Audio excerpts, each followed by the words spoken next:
It appears that there is no content provided for me to edit or translate. Please share the text you would like me to work on.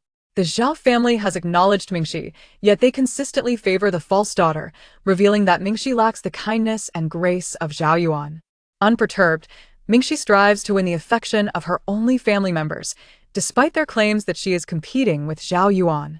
This pursuit continues until her untimely demise from a terminal illness, leading her to realize that Zhao Yuan is indeed the favored daughter of destiny, while she is merely a drag. I see a supporting character in this narrative. Upon her return, Zhao Mingxi feels a chilling void within her. She no longer cares for familial ties or her betrothed. With a decisive spirit, she swiftly packs her belongings and departs from this family, intent on fulfilling the system's task of befriending a fashionable character for her survival. After her departure, an unsettling silence envelopes the household.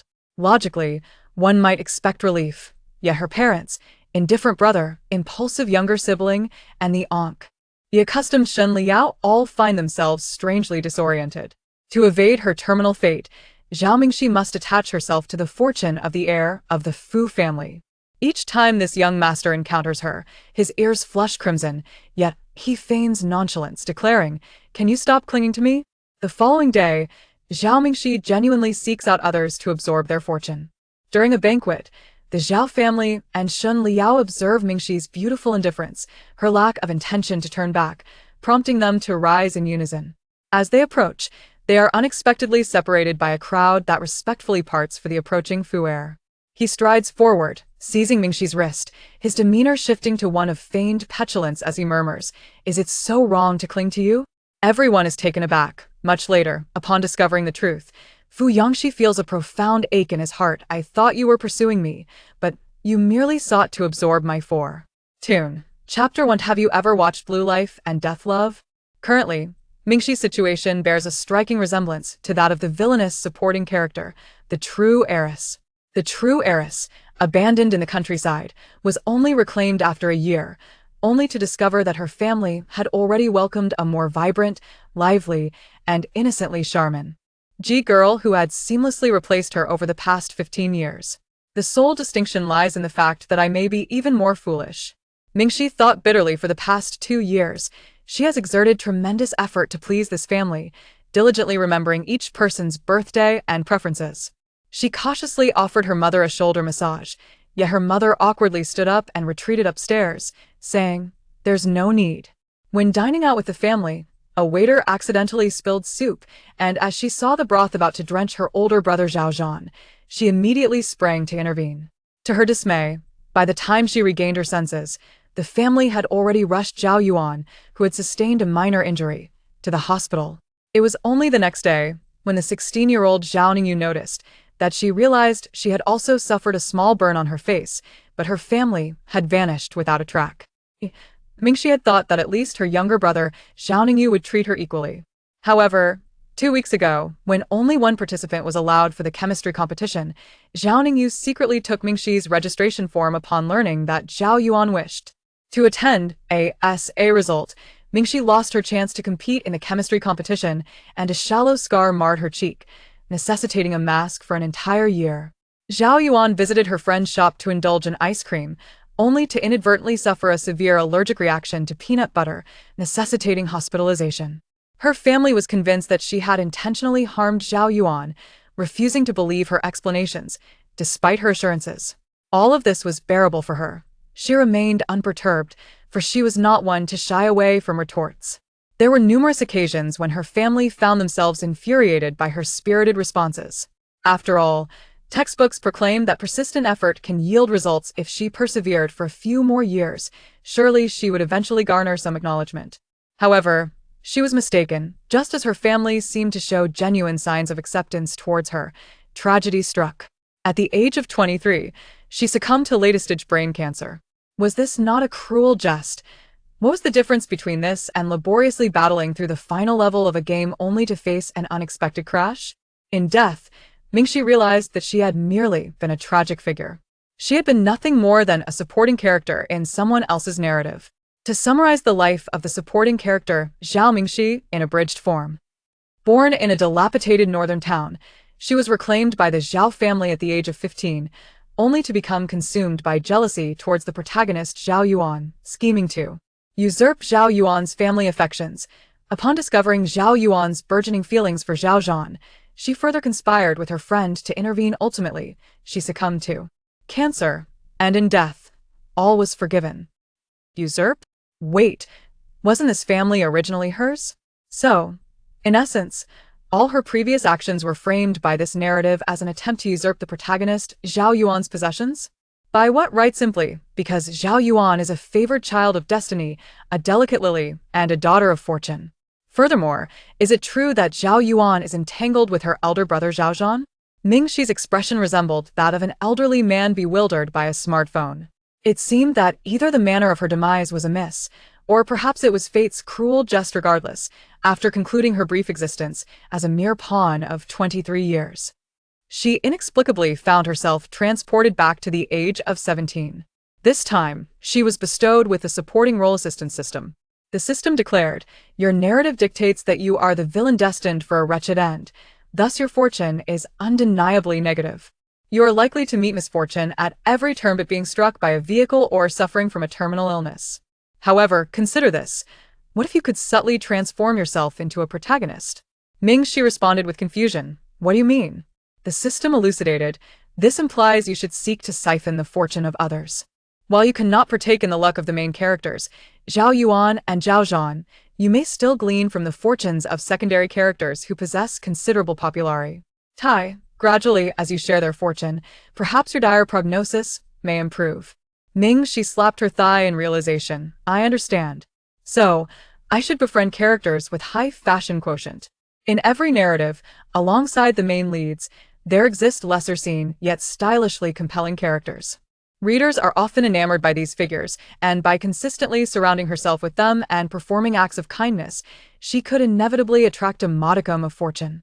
The system expressed its satisfaction, saying, "No wonder I chose you, the impoverished female counterpart. You grasp things effortlessly. Who wouldn't desire to live well, even if one had lived a muddled life in the past, akin to a fool? Now that Mingxi has been granted a second chance, she intends to seize it wholeheartedly. Moreover, she has no desire to relive the torment of suffering from a terminal illness, characterized by bouts of vomiting, low fevers, and emaciation." The system remarked, "Furthermore, once you become attuned to fortune, the injuries on your face should heal remarkably quickly." Mingxi gently touched her left cheek, her eyes sparkling with hope. The burn marks, unfortunately, marred her visage. To prevent scarring, the doctor advised her to wear sun protection year-round until her skin fully recuperated. As a result, she had spent an entire year masked, concealing her once exquisite beauty. The system provided Mingxi with a list titled "Individuals from whom one may benefit," which she perused briefly. The list contained quite a number of names. However, it appeared that only the first few entries offered a higher return on fortune.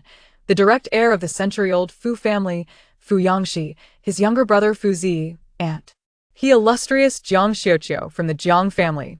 Mingxi was somewhat familiar with these three. They were all prominent figures within the school. Further down the list were top scholars and notable individuals from various grades. To her surprise, the class leader of her own class, Class 6 of the senior year, was also included. Mingxi felt a surge of joy as she maintained a good relationship with her class leader. However, the class leader had been ranked 108th with a fortune return rate of merely 0.000001. In parentheses, what difference did it make whether one was on the list or not? Mingxi felt a sudden darkness envelop her. Clutching the list of potential saviors, she rose to pour herself a glass of water to quell her shock. "I believe my immediate priority should be to undergo a medical examination." In her previous life, she had succumbed at the tender age of 23. Now, at merely 17, there was a chance she had not yet developed cancer, or perhaps it remained in its nascent stages, still salvageable. "There is no necessity," the system interjected. "To put it plainly, your demise was not merely a physical ailment but rather a consequence of your fate as the antagonist. Even if you were to seek medical attention and receive early treatment, your luck will remain unchanged. When the time arrives, you will still meet your end." Is there truly any distinction between dying in an accident and succumbing to cancer? Listening to the system's words, despair washed over Mingxi, and she burst into tears. Thus, the only path before her lay within this list. With a return rate of 6, Fu Yangxi, who was said to be exceedingly formidable, was notorious for his arrogant and reckless demeanor. He epitomized the pinnacle of the aloof school. Tyrant often depicted in literature, nonetheless, despite his reputation, the status of being the heir apparent of the Fu family compelled everyone to gravitate toward him. Merely exchanging a word with him seemed a daunting challenge. Mingxi, recognizing the difficulty, shifted her gaze downward. Fu Ziyi was currently studying abroad, and there had been no indications of his imminent return. As for Jiang Zuqiush had heard, he was quite amiable, having witnessed him deliver a gentle and courteous speech the previous semester. He should be the most suitable candidate for friendship. Yet, why did the return rates for these two individuals linger at a mere 2? How embarrassing, never mind. Even the smallest mosquito leg consists of flesh. Mingxi resolved to keep her options open, seizing the opportunity to align herself with any fortuitous individual she might encounter. Isn't it true that your ranking last week placed you among the top 3 in your grade? According to your school's regulations, the top 5 are permitted to transfer classes, correct? Mingxi demonstrated her understanding. You suggest that I should first transition to the international class, which is filled with the progeny of nobility. The system replied, precisely. Being in the same class as these individuals could allow you to share in their fortune, albeit minimally, yet still preferable to none. At a high school, the senior year comprises not only standard classes, but also international, evergreen, and gold medal classes. The latter two are self-explanatory, signifying classes with particularly outstanding academic performances and those dedicated to national competitions. The international class, however, serves as a haven for the heirs of esteemed families, often lacking in substantial academic prowess.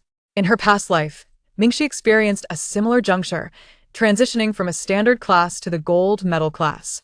A significant factor in her decision was her betrothal to Xin Liao, who was in the gold medal class. In her previous existence, she had been somewhat shamelessly infatuated with Xin Liao, for he was strikingly handsome and exceptionally talented, albeit with a rather aloof demeanor. Moreover, Xin Liao treated her and Zhao Yuan with equal indifference. Both were recipients of his cold and haughty demeanor. Yet this very quality remained alluring to Mingxi. However, in the end, she did not pursue him, and the matter faded away. Mingxi felt no inclination to dwell on these memories. Her current priority was survival. Having faced death once, do family and Xin Liao still hold any significance? Very well, I shall submit my application now. I should be able to report to the international class by tomorrow. Mingxi, with remarkable decisiveness, approached her desk, opened her computer, made slight adjustments to her already completed documents, replacing the gold medal class with a international class, and promptly sent it to the email of the headmaster.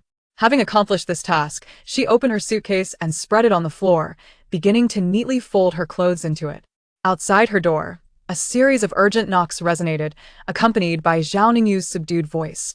Sister Mingxi, Sister Yuan is being discharged from the hospital today and has just returned home. What are you hiding in your room for?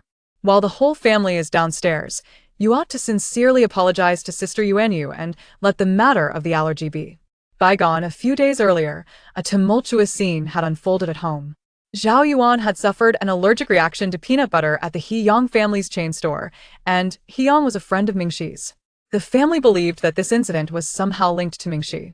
In a fit of anger, Mingxi stormed into He Yang's store, scrutinizing the surveillance footage frame by frame, but proving her innocence was far from simple despite her bloodshot EYs from fatigue. She could not vindicate herself. Thus, Mingxi found herself feeling foolish, pondering how one might prove innocence for actions never committed. In her past life, had she truly been so concerned with her family's perception? Was she so fearful of their disdain that she ensnared herself in her own web? Mingxi zipped up her suitcase and opened the door. Zhao Ningyu nearly stumbled in, ready to offer words of advice, when he suddenly caught sight of Mingxi's suitcase. His expression soured instantly. Zhao Mingxi, are you resorting to this again? Is this another episode of running away from home or taking up residence at school? Will you not return in a few days? Is it really worth making such a fuss over something so trivial? Trivial? Mingxi's demeanor was icy, the wheels of her suitcase nearly rolling over Zhao Ningyu's foot. Step aside. Zhao Ningyu quickly retreated a step, momentarily taken aback by the coldness etched on Mingxi's face. Within their family, opinions of Mingxi were either unfavorable or marked by indifference. When Mingxi first arrived, he was merely 14, making him the closest to her among family members. Over the course of their 2-year acquaintance, he had never witnessed Mingxi wield such a frigid, almost cutting demeanor towards him. Her attitude had always carried a hint of easement. For a moment, he was at a loss for words. His temper flared. Did I ask this really not a trivial matter? Even if Sister Yuan's allergy has nothing to do with you, I believe you, alright? But Yuan has just been discharged from the hospital. Can't you spare a few kind words? You possess this stubborn temperament, which is why the entire family struggles to connect with you. If the atmosphere is so unbearable, then perhaps we should distance ourselves. Zhao Ningyu halted in disbelief, staring at Mingxi's retreating figure. Her words, devoid of any emotional inflection, were delivered with a stark straightforwardness. Moreover, her eyes remained dry, and she hardly cast a glance in his direction, making her words seem less like a petulant outburst and more like a resolute declaration. Unbeknownst to him, a sense of foreboding stirred within Zhao Ningyu's heart. He chose to follow. As Mingxi descended with her luggage, the family who had come to retrieve Zhao Yuan displayed expressions of discomfort upon witnessing the scene. Zhao's father and elder brother, Zhao Mo, were still at the company. Zhao's mother assisted the recently discharged Zhao Yuan to sit on the sofa, her gaze lifting with annoyance to glance at Mingxi. What do you intend to do now? Why can't you just stay out of trouble for a few days? Aside from Mingxi and Zhao Yuan, there were 5 other members of the Zhao family. Zhao's father was wholly absorbed in his career, neglecting domestic affairs. Zhao Mo, the second brother, was a minor celebrity in the entertainment industry and had always harbored a disdain for Mingxi, either mocking her or ignoring her altogether. Fortunately, his erratic schedule meant he spent very few days at home each year. The ones who spent the most time at home, apart from the younger brother Zhao Ningyu and their mother, were the eldest brother Zhao Zhanhui, who managed the family business. As the male lead, he exuded an aura of abstinence and had a relatively gentle disposition. However, upon learning from the system that he would develop a romantic relationship with Zhao Yuan, Mingxi found it difficult to maintain eye contact with him. Zhao's mother had never favored Mingxi, and Mingxi, disinterested in engaging her further, directly approached Zhao Zhanhui, producing 2 sheets of autographed paper. Please sign this for me. Zhao Zhanhui, feeling somewhat exasperated, replied, Mingxi, do not cause unnecessary trouble. This time, Mingxi interrupted him. Just sign, it'll be moving to the dormitory. Her eyes, stark in their clarity, conveyed a calm indifference, starkly contrasting her previous displays of distress. Zhao Zhanhui keenly sensed that something was amiss with Mingxi today, though he could not quite pinpoint the exact nature of the disturbance. Let her sign it, Zhao's mother exclaimed with a face full of ire. Every day, this household is enveloped in chaos. If she wishes to live at school, let her go, do not hinder her. We have already compensated her for everything we could. What more does she desire? Zhao Zhanhui was, in fact, quite tolerant. He had never harbored resentment towards Mingxi. To him, she resembled a perpetual child, her rebellion merely a means to reclaim the attention his family had lavished upon Yuan. Yet, one must acknowledge that humans are inherently emotional beings, and their family had nurtured a bond with Zhao Yuan for 17 years, an attachment that none could usurp. Perhaps it would be prudent to allow Mingxi to experience hardship at school in time. She might come to understand this truth and return with a more compliant spirit. If she ceased to vie with Zhao Yuan for attention, Zhao Zhanhui would gladly embrace her as a beloved younger sister. With a nonchalant demeanor, Zhao Zhanhui affixed his signature to the documents. One was an application for boarding, while the other requested a class transfer. He had already heard from Zhao Yuan that Zhao Mingxi had been persistently pursuing that young man from the Shin family at school, seemingly intent on transferring to his class. Mingxi awaited the completion of his signature, swiftly snatching the papers, and with her luggage in tow, she turned and exited the Zhao family's grand entrance. The September sky carried a slight chill, yet it was awash with golden hues. Mingxi inhaled deeply, donned her mask, and realized that this time she had the opportunity to alter her destiny. She vowed never again to squander her time seeking approval from this family. There was still time for everything. Zhao's mother glanced at her attitude, exasperated to the point of a headache. Just wait, that stubborn girl will be back in tears in a few days. Zhao Zhanhui closed his pen cap, sensing something amiss, and inquired of Zhao Yuan, didn't you say Mingxi intended to apply for the elite class? Yes, brother. Zhao Yuan, who had been silent, propped her head up from Zhao's mother's embrace, Mingxi has been pursuing brother Li Yao relentlessly. The rumors at school, well, they're rather unfavorable. Brother Li Yao hasn't been visiting our home lately, likely seeking some peace. Then why did she fill out the application form for transfer to the international class? Both Zhao Yuan and Zhao Ningyu were taken aback, astonished. That's impossible. Chapter 2. Leaving the Zhao household turned out to be simpler than Mingxi had anticipated. It became evident that in her previous life, she had woven herself into a web of entrapment. Once she relinquished her ties to these relatives, she found herself free from the trivial sorrows that had once plagued her. Mingxi was now wholly focused on preserving her own life. Her resolve was swift. The following morning, after completing the transfer procedures, she began to relocate her books.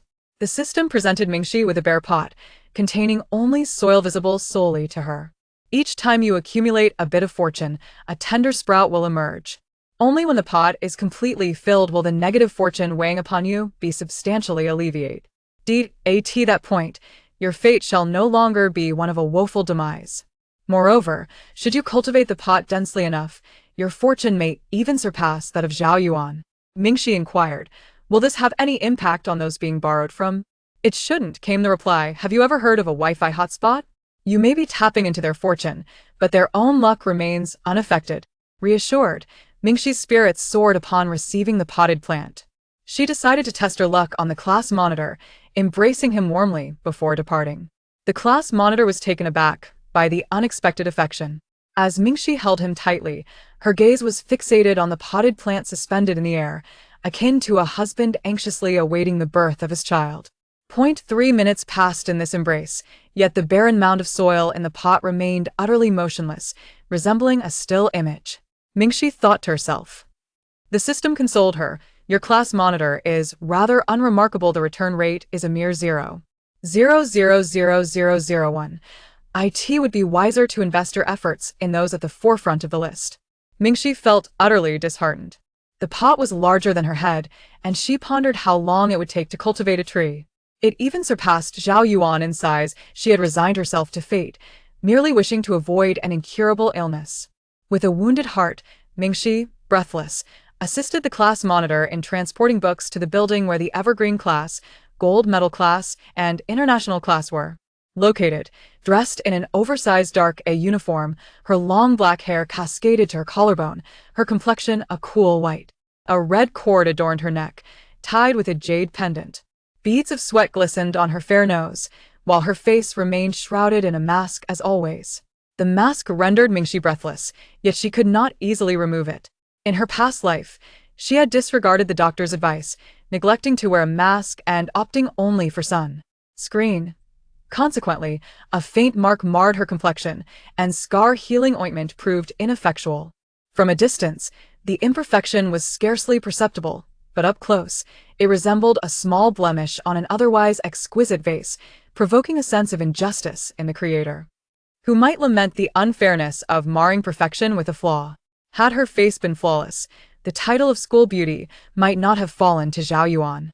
Mingxi felt a sense of helplessness, perhaps because she played the role of the antagonist, perpetually overshadowed.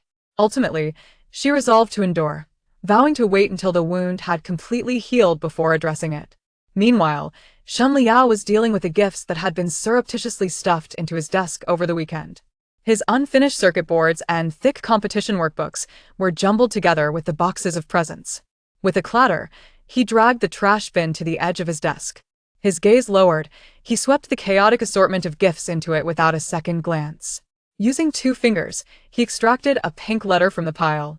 The sender of the love letter, perhaps fearing it would be discarded unread, had tied a narrow silk ribbon through the envelope, securing it tightly to a gold medal that lay in the pocket of his desk. Shen Liao's cold brows knitted together, as if he could crush a fly with them. In the next moment, with a decisive flick, both the love letter and the gold medal were cast into the trash bin. A group of individuals leaning against the window suddenly exclaimed, "Isn't that Zhao Mingxi? She's moving her belongings over. Goodness, she really did make it into the top 5. Shen Liao was in the midst of pulling out a chair when his actions abruptly halted. Yi Bai turned from the window and said, "Goodness, Yao Shen, do you realize what we just witnessed? Zhao Mingxi is right downstairs. She's truly impressive, unyielding in her determination. toiling diligently for an entire year, all just to be in the same class as you. What are your thoughts on this? Boring. Shen Liao's expression remained largely unchanged as he took his seat, lowering his gaze as he connected the circuit board of a small robot.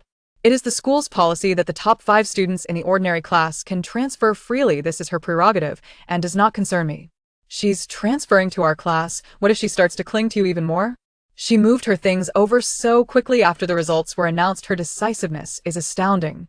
Shen Liao remained impassive, coldly stating, "I do not engage in early romance." The gossiping flames of curiosity among the group were swiftly extinguished by Shen Liao's indifference.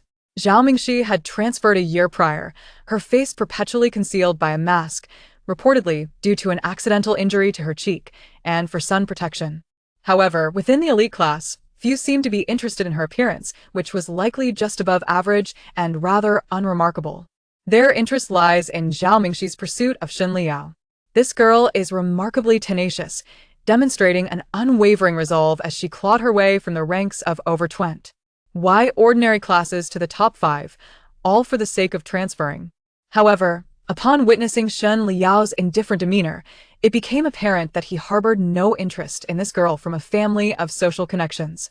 Yi Bai rubbed his nose, reassured, "Rest assured, if she transfers to our class and struggles to keep pace, she will inevitably have to return to her original class. Her stay will not be prolonged. If she continues to pester you and hinders your competition, the teacher will likely send her back." Shen Liao frowned, poised to respond when Zhao Mingxi and the class monitor of Class 6 appeared in the corridor. "Here they come." Someone chuckled. "Liao, your upcoming days will surely be colorful. Consider yourself forewarned."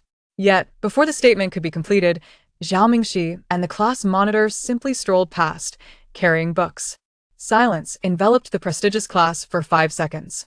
Yi Bai, with a look of astonishment, remarked, "Isn't the international class ahead? Did she take a wrong turn?"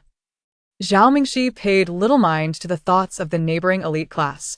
As she entered through the back door of the international class, clutching her books, darkness suddenly enveloped her vision, as if she were treading on cotton. "I used to experience this in my past life. I thought it was merely low blood sugar, but wait." Mingxi jolted awake. Could this be a precursor to a serious illness? Indeed, what else could you possibly think?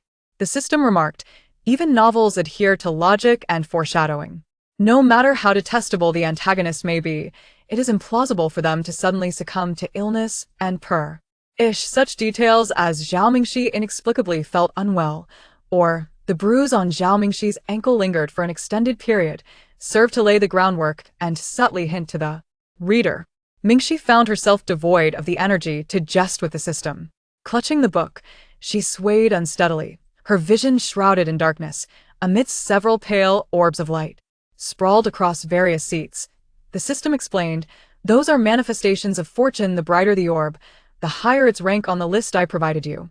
Feeling akin to a fish on the brink of drowning, Mingxi instinctively darted toward the most luminous orb. Once she exhaustedly settled down, her hands loosened, and the book tumbled to the ground with a cacophony.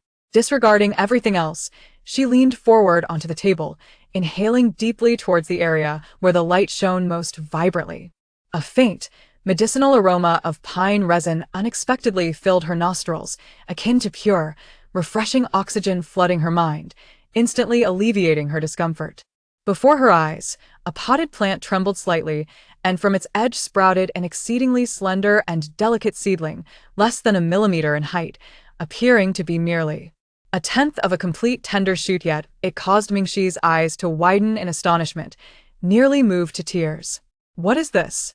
How did the first sprout suddenly appear?" she inquired with unbridled joy towards the system. The system replied, "Look at who is seated beside you." Mingxi lifted her gaze. The entire international class was enveloped in an eerie silence, with all eyes fixated upon her. Everyone watched as the unfamiliar girl, donning a mask and clutching her books, entered the room without a greeting, immediately making her way to the second-to-last row and plopping down in the aisle seat. To everyone's astonishment, she even leaned in to take a deep sniff towards Fu Yangxi. Amidst the shock, someone exclaimed, "Damn, you've got guts." Another voice hushly warned, "That's Shiga beside you. What are you doing sniffing him? You'll be in trouble when he wakes up." "Shiga Fu Yangxi." Mingxi promptly glanced to her right. What met her gaze was first and foremost the back of a head, adorned with a flamboyant, fiery red, spiky hairstyle. The boy was sprawled over his desk, wearing silver noise-canceling headphones, cradling a sports jacket, and turned away from her, languidly asleep. He stood at least 6 feet tall, his long legs curled under the desk, clad in a black long-sleeved shirt, his neck fair and adorned with a slender black and gold skull chain. From Mingxi's vantage point, she could only see half of his profile. A small beauty mark graced the outer corner of his right eye, his features strikingly handsome, with his brows lightly furrowed, exuding an air of nonchalance and rebellious charm. In her mind, a phrase immediately sprang forth, a tempestuous, foolish beauty. Someone inquired, "Who are you? That spot has never been occupied." Mingxi turned to face the speaker and replied, "I am Zhao Mingxi, transferred from the ordinary 6th class. Why can't I sit here? Are you seeking death?" The man stared in disbelief. "Have you heard of the heir of the Fu family? A school bully, indeed. Anyone daring enough to sit beside him would undoubtedly face intimidation and be relegated to the role of errand runner." However, Mingxi was more than willing to undertake tasks for Fiancé. The more errands she ran, the more her fortune would flourish, wouldn't it? In the grand scheme of demise, Mingxi believed that a foolish 17-year-old could scarcely pose a greater threat than the misfortune brought upon her by the antagonist. Seizing the moment, Mingxi took a deep breath, discreetly absorbing a fraction of Fu Yangxi's fortune. She observed as the faint, ethereal glow enveloping him gradually shifted, albeit minutely, to her own being. Though it amounted to little more than a mere speck, it nonetheless instilled a glimmer of hope within her. With a composed demeanor, she began to gather the scattered books from the floor. "Yes, I understand, but there are no other seats available, so I'll sit here for now." The students in the international class were left dumbfounded. While many had ventured close to Fu Yangxi, this girl, obscured by a mask that concealed her features, was the first. Oh, approach him with such a cavalier attitude. She was even drawing from his energy, akin to how one might cuddle a cat. Goodness gracious! Amid the commotion, Fu Yangxi stirred. As soon as he awoke, a hush fell over the crowd. None dared to utter a word, all waiting in silence for Fu Yangxi to unleash his wrath. Fu Yangxi removed his noise-canceling headphones and tossed them carelessly onto the table, listlessly ruffling his hair with a languid gesture. He then rummaged through his desk drawer, eyes closed, extracting several white bottles, the contents of which he could not discern, perhaps vitamins or something else, before spilling a handful into his palm. Mingxi gazed at him with sparkling eyes, akin to the excitement of spotting a Wi-Fi hotspot on the street, the allure of chilled watermelon on a summer day, or the admiration for Teach, a most exquisite cat in a cat caf, as he offered him a bottle of water from his desk. "Thanks," Fu Yangxi replied, his voice hoarse from just waking. He took a sip of water, eyes still shut, swallowing the pills. It was only after he swallowed that he suddenly became aware of Mingxi's presence. Fu Yangxi reacted dramatically, standing up abruptly. His tall stature and long legs nearly toppled the table behind him. Towering over Mingxi, his expression shifted to one of disdain, his body language radiating an unmistakable "do not approach" vibe. "Who is this woman sitting next to me?" The international class students mused among themselves, thinking without a doubt, she must be after him. Mingxi patiently introduced himself, explaining to his future source of the fastest Wi-Fi, "My name is Zhao Mingxi. I just transferred from the ordinary 6th class." The crowd collectively thought, incredulous, that he had actually strived to rank within the top 5 of his grade, putting in tremendous effort just to make this transfer. Studying late into the night, tirelessly tackling practice questions must have been grueling indeed. Unbelievable, he must have an immense passion for it.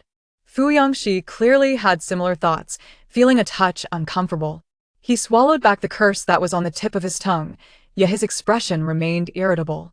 "Change your seat immediately. I never allow anyone to sit beside me," he declared. Mingxi knew it would not be so simple. She shifted uncomfortably in her chair, reluctant to move. Had it been before, she would have left already. Yet, as she surveyed the room, it was evident that the fortune surrounding Fu Yangxi was unparalleled. If she absorbed a bit more him each day, she could potentially cultivate several tender sprouts within a fortnight. "Let me move aside, it feels as if my life is at stake," she mused internally, when suddenly, an eerie silence enveloped the classroom. With a start, she lifted her head, only to find everyone gaping at her, their mouths agape in sheer astonishment. Fu Yangxi's ears flushed with a physiological redness as he exclaimed, "What did you just say?" To her dismay, she realized she had inadvertently voiced her inner thoughts. "Pack her books and move her out," he commanded, his tone rigid.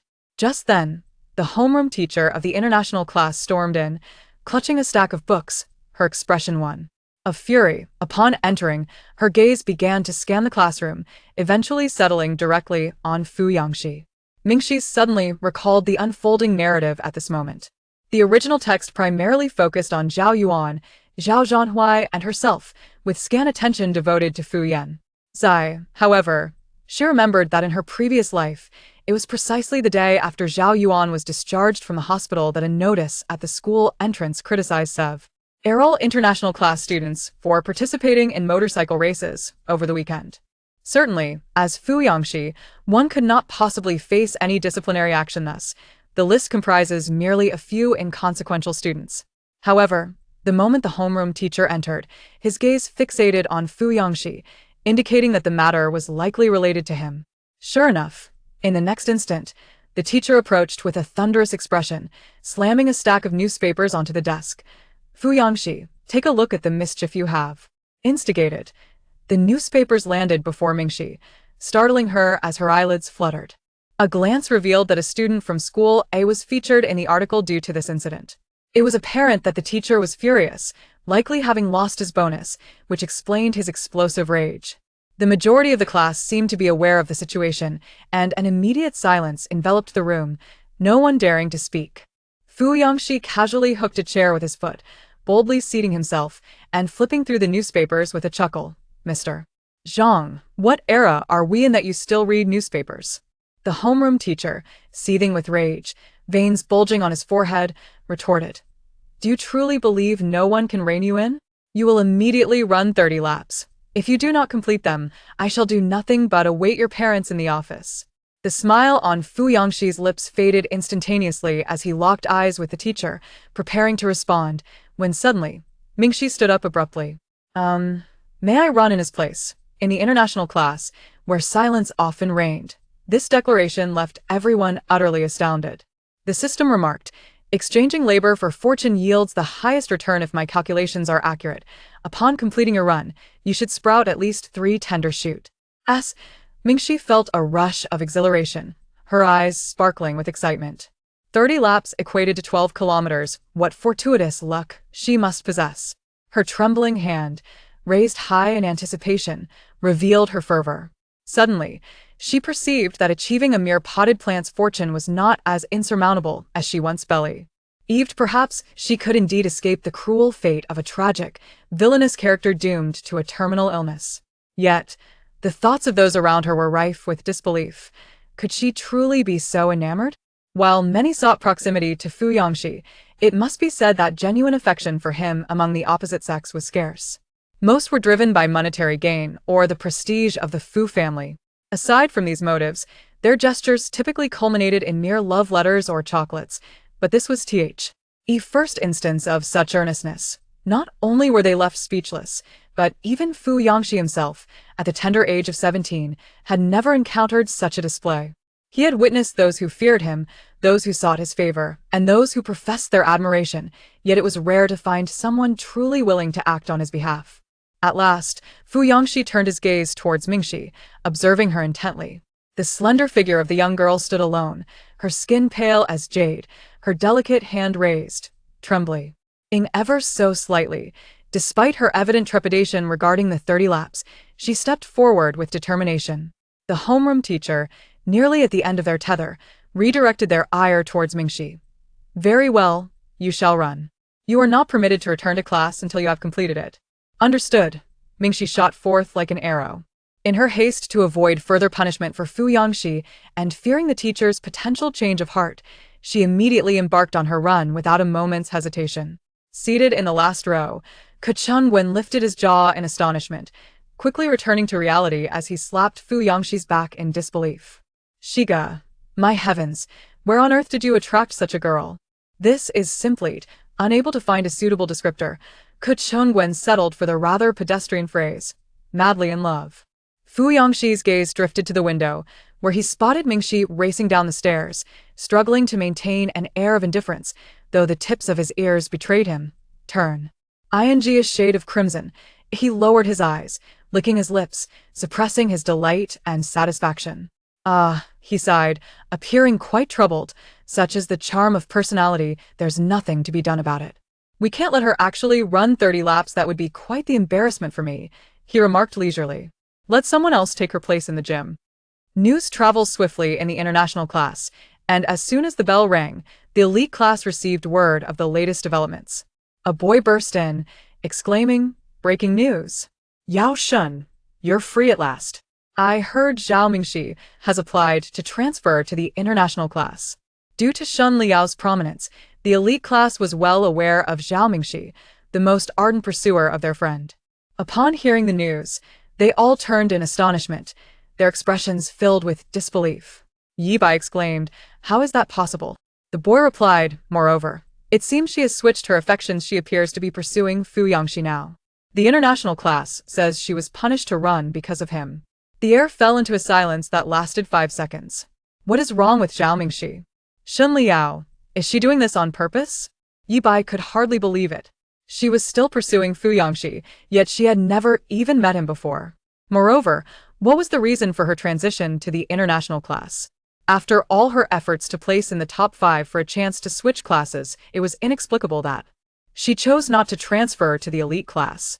Next month, it would not be so easy for her to secure a spot in the top 5 again. It's none of your concern. At some point, Shan Liao also glanced towards the window. There were no figures on the track, as punishment runs typically took place indoors. However, when Yi Bai looked over, he quickly averted his gaze. His expression appeared inexplicably colder than at any moment prior. Return to your own seats. Chapter 41. After bathing, Mingxi curled up in her blanket, her mind swirling with thoughts that eluded clarity. She found herself devoid of the motivation to study and couldn't resist sending a WeChat message to Heong. Do boys also experience those few days of irritability each month? Heong replied, "What happened?" I had planned to watch a movie with Fu Yangxi, but he suddenly said he was tired and suggested we postpone. Mingxi typed furiously, eager to recount every detail of the afternoon's events to Heong. What is going on? Does he dislike me? Or did he find my stories about Shin Liao and Dong Xin tedious and lost interest? Wasn't I merely sharing my past experiences after getting to know his circle of friends? Couldn't he possibly regret taking me under his wing recently, could he? He has been insisting that I refrain from calling him boss. The more she typed, the more agitated she became. How can someone take a junior and then retract their acceptance? What happened to integrity? Is this how a man behaves? After a delay, Heong sent a voice message. A boy who gets tired in 3 minutes is not acceptable. Mingxi. Heong continued. By the way, I've noticed something. Mingxi, what is it? After a prolonged pause, Heong added, Zhao Mingxi, have you realized that the topics you've discussed with me these past few days revolve entirely around Fu Yangxi? Logically, since you've switched classes, you should be interacting with Ke Chunguan and Jiang Xiuqiu quite a bit, yet it seems you've mentioned Fu Yangxi the most. Why not take a look at our chat history? The sudden appearance of that line of text in the dialogue box startled Mingxi, causing her heart to race uncontrollably. Ah? She stared blankly at the words, her heart pounding furiously as a surge of adrenaline coursed through her veins and reached her mind. It was a sensation difficult to articulate, akin to the sudden opening of the crown of her head, as if struck by lightning, leaving her consciousness in a fleeting void. Only after He Yang's reminder did she realize that perhaps she had been overly preoccupied with Fu Yangxi lately. Watching him attentively during class, enduring criticism from Teacher Liu was one thing. Today, upon hearing him say that even if Ko Chungwen's blankets were soaked, he would still offer a place to stay, she felt an inexplicable flicker of disappointment. Why should she feel disheartened? He had known Ko Chungwen for years. While their acquaintance was but a fleeting moment, was it not entirely reasonable? Then there was that morning when she saw Fu Yangxi holding breakfast downstairs, only to discover he was merely there to retrieve his expensive coat. It felt as though a bucket of cold water had been dumped over her. Why should such emotions even stir within her? Wrapped in her blanket, Mingxi sat up, staring at her phone in bewilderment, momentarily at a loss as to how to react, only feeling a parching dryness in her throat. As He Yang continued sending messages, Mingxi found herself utterly disinterested, clutching her phone, her thoughts adrift. Meanwhile, Fu Yangxi lay on his bed, staring at the ceiling, once again plagued by insomnia. He found himself unable to sleep and apprehensive about the very notion of slumber. In the past, I would embrace the sentiment of little mask adores him and strive to fall asleep, enduring many nights plagued by nightmares. Yet now, Zhao Mingxi has once again lost interest in him, and the nightmares have returned. Ke Chengwen established a group on WeChat, inviting Jiang Xiuqiu to join, and both offered their condolences. Ke Chengwen inquired, "Shiga, what are you up to? Have you utilized the candlelit dinner we taught you?" Jiang Xiuqiu retorted, "Remove the men. What a quaint idea." Employing such a tactic would only lead Zhao Mingxi to question Fu Yangxi's taste. Ke Chengwen countered, "Shiga, just because Zhao Mingxi doesn't fancy you now, it doesn't preclude the possibility of her developing feelings for you in the future. Life is long, who can say for certain?" He urged Jiang Xiuqiu to assist in making Zhao Mingxi favor Shiga instead of merely lamenting. Jiang Xiuqiu replied, "Would you like my opinion? My suggestion is that Zhao Mingxi is fond of Shen Liao, and Fu Yangxi and Shen Liao represent two entirely different archetypes. The odds of successfully stealing someone's heart are exceedingly low. Even dyeing your hair black won't alter the vast disparity in your personalities." Fu Yangxi lay in bed, two solitary tears tracing down his cheeks, harboring doubts about Zhao Mingxi ever developing an affection for him. However, upon hearing Jiang Xiuqiu's words, a sharp pang of irritation surged within him, prompting him to rise and unleash a tirade. "You, Jiang, the pessimist, cannot possibly offer wisdom. You compel me to sever ties with you. Today, Zhao Mingxi even invited me to watch a movie. Jiang Xiuqiu, though the truth may sting, had you heeded my advice earlier, maintaining composure and refraining from premature sentiments, you would not find yourself in such a predicament now. Her invitation to the movies was merely an attempt to alleviate the awkwardness after visiting your home. Why can't you learn from your mistakes?" Fu Yangxi. Jiang Xiuqiu's words are infuriatingly accurate. It seems that the invitation for the movie was indeed intended to ease the discomfort, and she casually selected a film that she had previously watched with Shen Liao. Fu Yangxi's heart shattered into pieces, and he lay back on his bed, feeling the chill of winter. He paid no mind to the subsequent schemes devised by Ke Chengwen and Jiang Xiuqiu, turning his face to the side and gazing out the window, sleepless. Gradually, a dim light filtered through the curtains, signaling the dawn. Fu Yangxi's eyes resembled those of a panda, the clock indicating 5 in the morning, the consequence of a sleepless night resulting in a throbbing headache. He rose, splashed his face with cold water, and ventured out to procure breakfast. When Mingxi awoke around 7, he discovered several different breakfast items arranged on the microwave. It appeared Fu Yangxi had risen earlier and then returned to his room. Typically low-spirited in the mornings, even on days when he felt elated and self-satisfied, Fu Yangxi would still wear a grim expression during the first 2 classes at school, leading others to suspect he had been chased by dogs through a dreamscape for 1,000 meters. Mingxi pondered that Fu Yangxi was likely still asleep, so he treaded lightly, avoiding any disturbance. She tidied her belongings and donned a black down jacket, intending to step outside. However, upon reaching the entrance and glancing at her gray and black attire, she reconsidered. Meeting Aunt Dong today warranted a more vibrant outfit.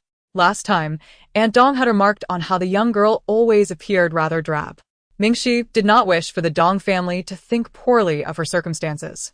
After a moment's hesitation, she returned to her room and changed into a pink jacket she had brought the day before. Meanwhile, Fu Yangxi was absent-mindedly assembling a model on the sofa in his room. Hearing a commotion outside, he quickly lifted his gaze. The door was slightly ajar, allowing him a glimpse of Zhao Mingxi as she passed by. She exited only to return shortly, having changed into a more appealing outfit before closing the door behind her. Fu Yangxi pondered how to greet her and what excuse he could use to persuade her to return home early for dinner. He bitterly mused that although candlelit dinners seemed kitsch, they might prove effective. Just as he was lost in thought, he heard the soft sound of footsteps approaching his door. Mingxi noticed that Fu Yangxi's door was not fully closed and cautiously approached. "Fu Xiao," she whispered, gently tapping on the door. There was no response. Through the narrow gap, she caught sight of the deep green and white striped blanket on Fu Yangxi's bed, most of it draped onto the floor. Unable to resist, she quietly stepped inside.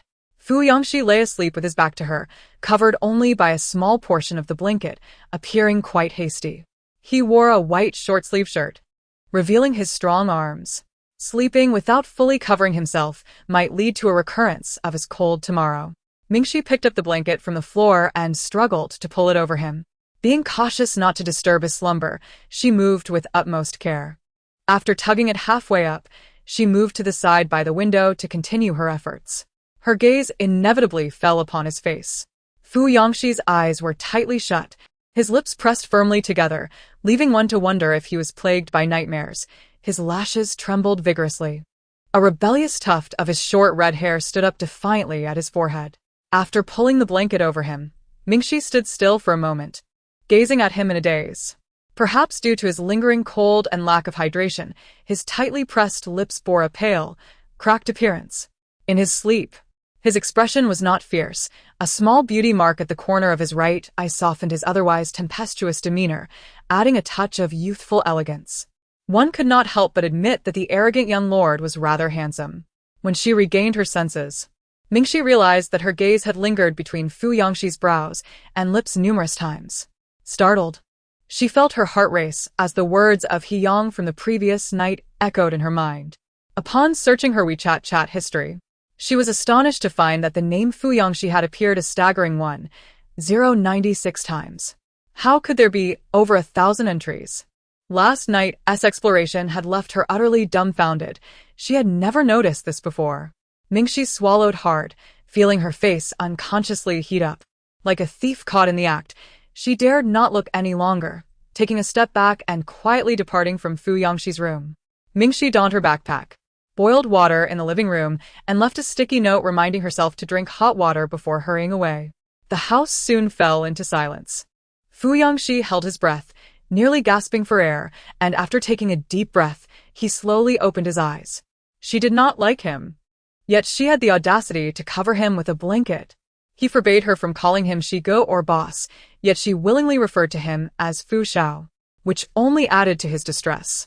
Mingxi had arranged to meet Dong Hui and Dong Shen at the mall. After 2 years abroad, Dong Shen's taste had significantly improved. He was no longer the chubby boy he once was. Now standing at 178 meters, he dressed stylishly, earning the title of a handsome youth. Walking beside Mingxi, the two attracted considerable attention. During their last encounter, Dong Hui primarily inquired about Mingxi's experiences over the past 2 years, while this time, Mingxi finally had the opportunity to engage in a heartfelt conversation with her childhood companion, Dong Shen. Mingxi Jia, you have truly changed a great deal. Though your essence remains the same, it is merely your exterior that is transformed, Dong Shen remarked, feeling a hint of blush upon seeing Mingxi. He struggled to articulate his thoughts, wishing to convey that the Mingxi, who had once emerged from Tongqing, timid in the face of the unfamiliar, was no longer the same. Now, Mingxi exuded confidence, acting on her impulses without hesitation. Mingxi smiled and replied, you too, you've become even more dashing. Indeed, both had undergone significant changes. 2 years apart had evoked a sense of nostalgia. Dong Shen then inquired, has your face completely healed? The Dong family had moved abroad following Mingxi's entry into the Zhao family and the passing of her grandmother. At that moment, Mingxi's face had sustained an injury. Initially, she intended to conceal it from them, yet she could not resist Dong Hui's request for a video call. Thus the Dong family became aware of the situation. Dong Hui even transferred a sum of money to Mingxi, which she ultimately declined. Now she had completely recovered. Mingxi instinctively touched her cheek. Had it not been for Dong Shen's inquiry, she might have nearly forgotten about her injury. All of this was to be credited to Fu Yangxi, whose fortuitous presence had been a constant source of good fortune for her. Mingxi glanced at her potted plant, which had flourished into 4 small trees, amounting to 200 tender saplings. With Fu Yangxi's birthday approaching, she resolved to prepare a special gift for him. While shopping with Dong Shen, she encountered several items that coincidentally bore a production date of November 5th, and she decided to purchase them all, including baseball caps and various other trinkets. However, she had yet to finalize the specific gift. She quietly amassed these treasures, hoping Fu Yangxi would perceive her offering as unique. and she wished for him to experience joy on that day. Oh, right. Mingxi suddenly retrieved her phone and showed Dongshin a photo she had taken the previous day. While hanging clothes on the balcony, she had noticed a white bottle falling out of Fu Yangxi's backpack. She picked it up and casually photographed the French text on it before returning it to his bag. You just returned from France, right? Surely you can decipher what this means? Dongshin examined the photo for a moment and replied, I don't understand it, but I can make out a few words. Treatment. Usage instructions, chronic insomnia disorder, and so forth. After all, I usually only speak colloquially and am not familiar with specialized terminology. You should consult a doctor about it. Isn't it a vitamin? Mingxi exclaimed in astonishment. Dongshin Dao. Of course not. Vitamins are a different term. It was only then that Mingxi realized that, having heard Fu Yangxi mention vitamins once, she had prematurely concluded that all the medication Fu Yangxi consumed was vitamin-related. Insomnia? But why would he suffer from insomnia? Mingxi had always assumed that his lethargic demeanor in class, where he often dozed off at his desk, indicated that he enjoyed a more restful sleep than others. Suddenly, memories of the inexplicable bruises and glass cuts that had inexplicably appeared on Fu Yangxi's body flooded her mind, causing her eyelids to twitch involuntarily. What's wrong? Dongshin inquired. It's nothing. Mingxi snapped back to reality, putting away the photographs. Resolved to seek out the doctor at the hospital to inquire about Fu Yangxi's other medications when the opportunity arose. Distracted by this matter, Mingxi had lost all desire to continue shopping. All she could think about was returning to Fu Yangxi's home promptly. While Mingxi and Dongshin accompanied Dong Hui on her shopping excursion, Zhao's mother was also out with her friends, indulging in retail therapy. To her astonishment, she unexpectedly encountered Dong Hui and Mingxi descending the escalator. She froze momentarily, instinctively taking a step towards them. However, as the escalator continued upward, she could only turn her head, watching helplessly as Zhao Mingxi and Dong Hui, along with Dongshin, departed. Noticing her peculiar expression, her friend followed her gaze and spotted Zhao Mingxi and her companion, unable to resist commenting to Zhao's mother, "Isn't their child? Who is that beside her? Is she with other relatives?" Zhao's mother felt a pang of pain and urgency, at a loss for words in that moment. Her gaze fell upon the hand that Zhao Mingxi had entwined with Dong Hui's, a hand that, in the past, Zhao Mingxi would clasp when accompanying her on shopping excursions. Now that Mingxi had departed, she found herself devoid of companionship on such outings. At this moment, Zhao's mother felt a profound sense of regret that transcended mere sorrow. It had morphed into a tinge of jealousy towards Dong Hui. Why had she lost her own daughter, while Dong Hui could enjoy such a harmonious relationship with Mingxi? A relative of mine, Zhao's mother mused, though her heart was filled with bitterness. Yet, she could only voice such sentiments under her breath. Otherwise, news of Zhao Mingxi's estrangement from them would inevitably spread by the following day. I see that your Mingxi is rather fond of that relative of yours, remarked a friend, disdain evident in her tone. She's patiently helping her pick out clothes. My daughter doesn't exhibit such patience with me. Turning their heads, they could see Mingxi accompanying Dong Hui as they entered a designer store, where she picked up a garment and gestured towards Dong Hui. Zhao's mother felt an overwhelming sense of suffocation, desperate for her friend to cease her comments, yet the words continued to spill forth. I really like your Mingxi. She's quite beautiful. Next time, let her join us for shopping. Zhao's mother, her lips pale, managed a strained smile. All right, I'll bring her along next time. As Mingxi's figure began to fade from their view, an acute anxiety gripped Zhao's mother, a sharp pang of loss coursing through her. This cannot continue, she thought. I must devise a way to gradually draw Mingxi back. Initially, she had hoped that Mingxi would eventually come to terms with everything and return home. But seeing her thrive in this new life, seemingly treating Dong Hui as family, filled her with dread. However, for this family, her presence was inconsequential. If no measures were taken, Zhao's mother feared she might lose Zhao Mingxi for a lifetime. Gritting her teeth, she sent a message to Zhao Zhan. Is there any way for you to notify Mingxi's school and revoke her boarding privileges? After Mingxi left home, Fu Yangxi took a shower and then grabbed his keys before stepping out. 10 minutes later, he entered a familiar private hair salon. As soon as he walked in, the designer quickly cleared the other clients and ushered him upstairs. Mr. Fu, a shortcut? It would make you look much more spirited. In the mirror, Fu Yangxi sported a head of flamboyant red hair, but today his demeanor was evidently subdued, lacking the usual languid nonchalance. Instead, he appeared cold and fatigued, struggling to keep his eyelids from drooping. The designer noticed Fu Yangxi's gaze hanging low, making it impossible to discern his thoughts. After a moment, he finally lifted his eyes and said, "Diet black." "Diet black?" The designer was taken aback. "You've never considered going for a darker shade before." Jet black hair, deep-set dark brows, and pale skin bore a striking resemblance to Fu Jihong. Neither Yu Jiarong nor the grandfather would accept such a change. Yet, it was clear that this was the type Zhao Mingxi would favor. Fu Yangxi longed to return to that previous self-deceptive dream. Impatiently, he replied, "Enough chatter. Just diet black." After spending 2 hours in the salon, he felt utterly drained. 4005. Fu Yangxi stood up and pulled out his phone to scan the payment. As he descended the stairs, several employees in the salon couldn't help but stare at him. The color of one's hair profoundly influences their demeanor.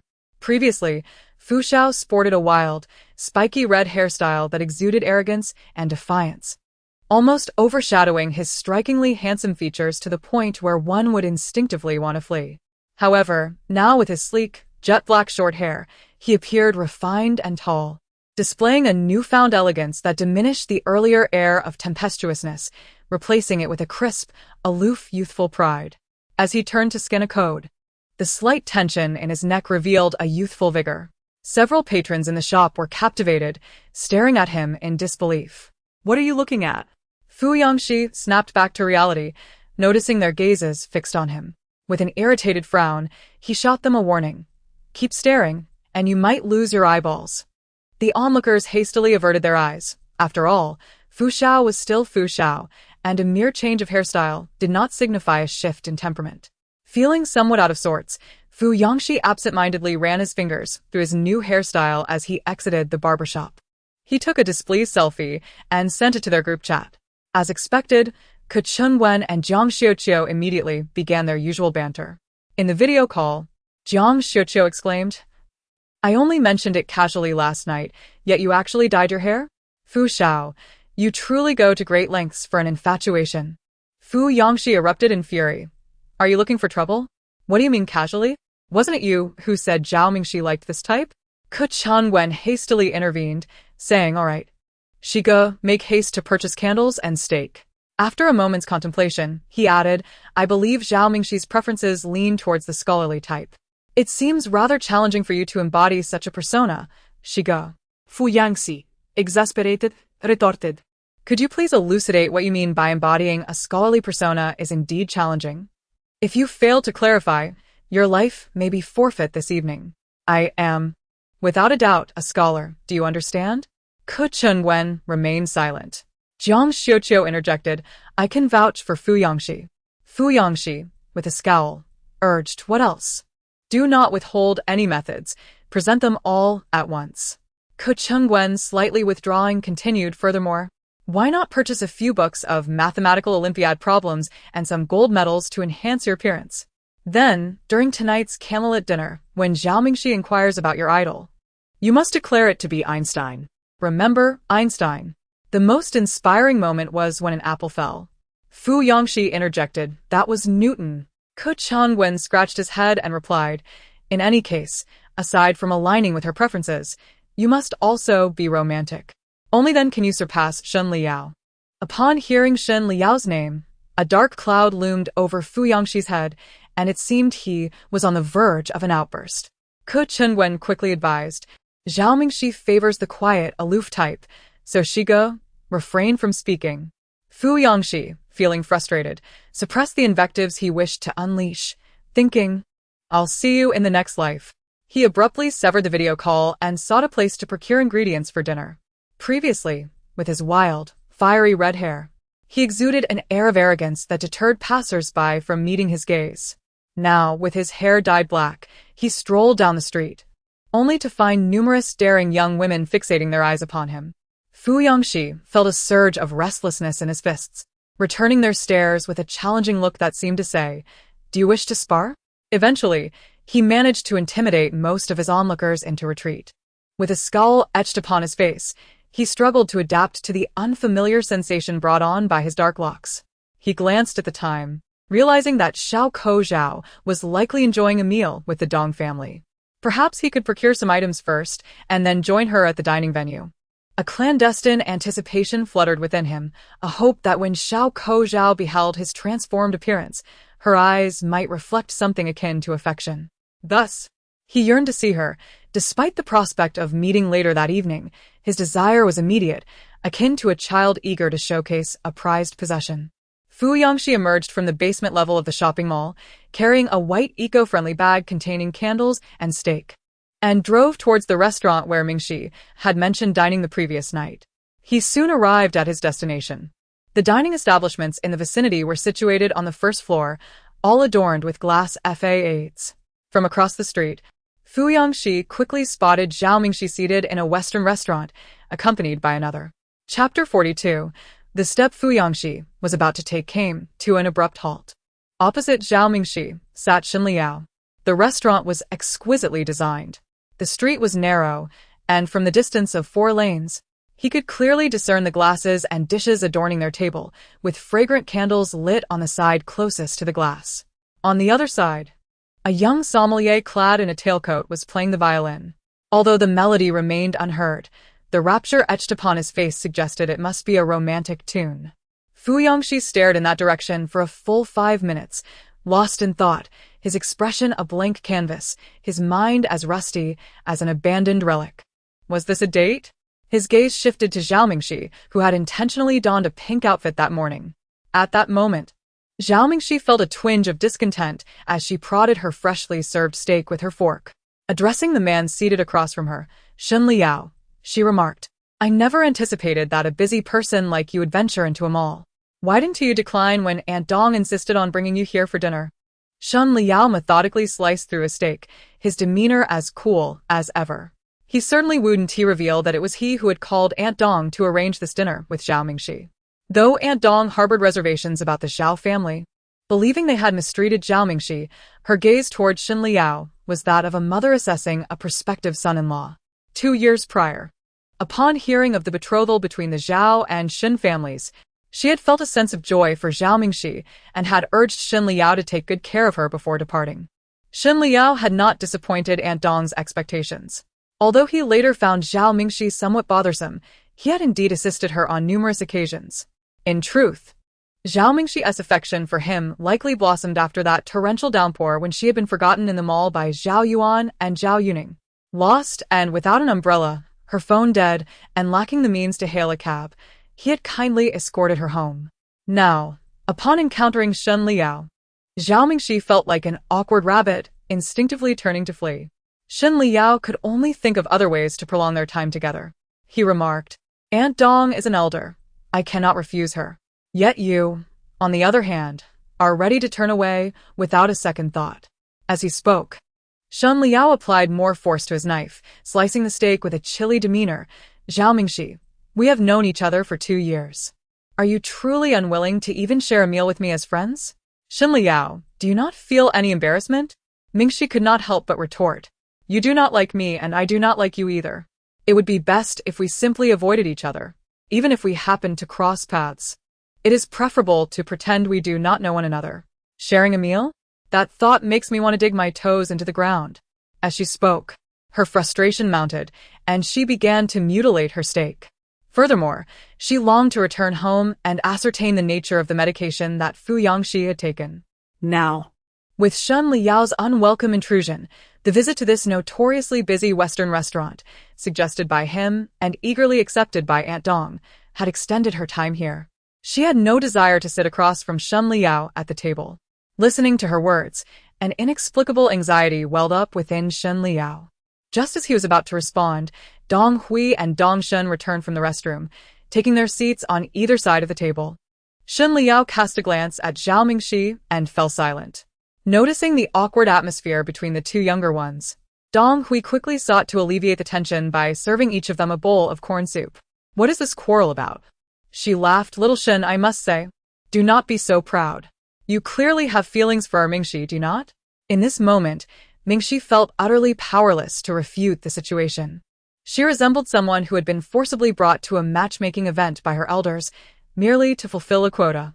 Internally, she lamented that Shen Liao's affection for her was utterly nonsensical. For the past 2 years, he had merely assisted her with a stoic demeanor, all due to Aunt Dong's insistence. Moreover, even if Shen Liao were to genuinely harbor feelings for her now, her own fervor had long since faded. Unexpectedly, after a brief silence, Shen Liao responded with a simple, Mingxi nearly spat out her soup in shock, her head snapping up in disbelief. What was that supposed to mean? Shen Liao, however, maintained his gaze upon her, his eyes filled with complex emotions. With a look of sheer astonishment, Mingxi turned to Dong Hui, feeling as though she were sitting on pins and needles. She hastily grabbed her backpack, contemplating a hasty exit. Yet, Dong Hui firmly pressed her back down, interpreting her actions as shyness. In Dong Hui's eyes, Shen Liao was an exemplary young man, though his demeanor was somewhat aloof, which might render him difficult to approach. It was a trait often found in prodigies. His future was undoubtedly bright. Regardless of whether Mingxi and he were suited for one another, he was undoubtedly the most outstanding young person available in their circle.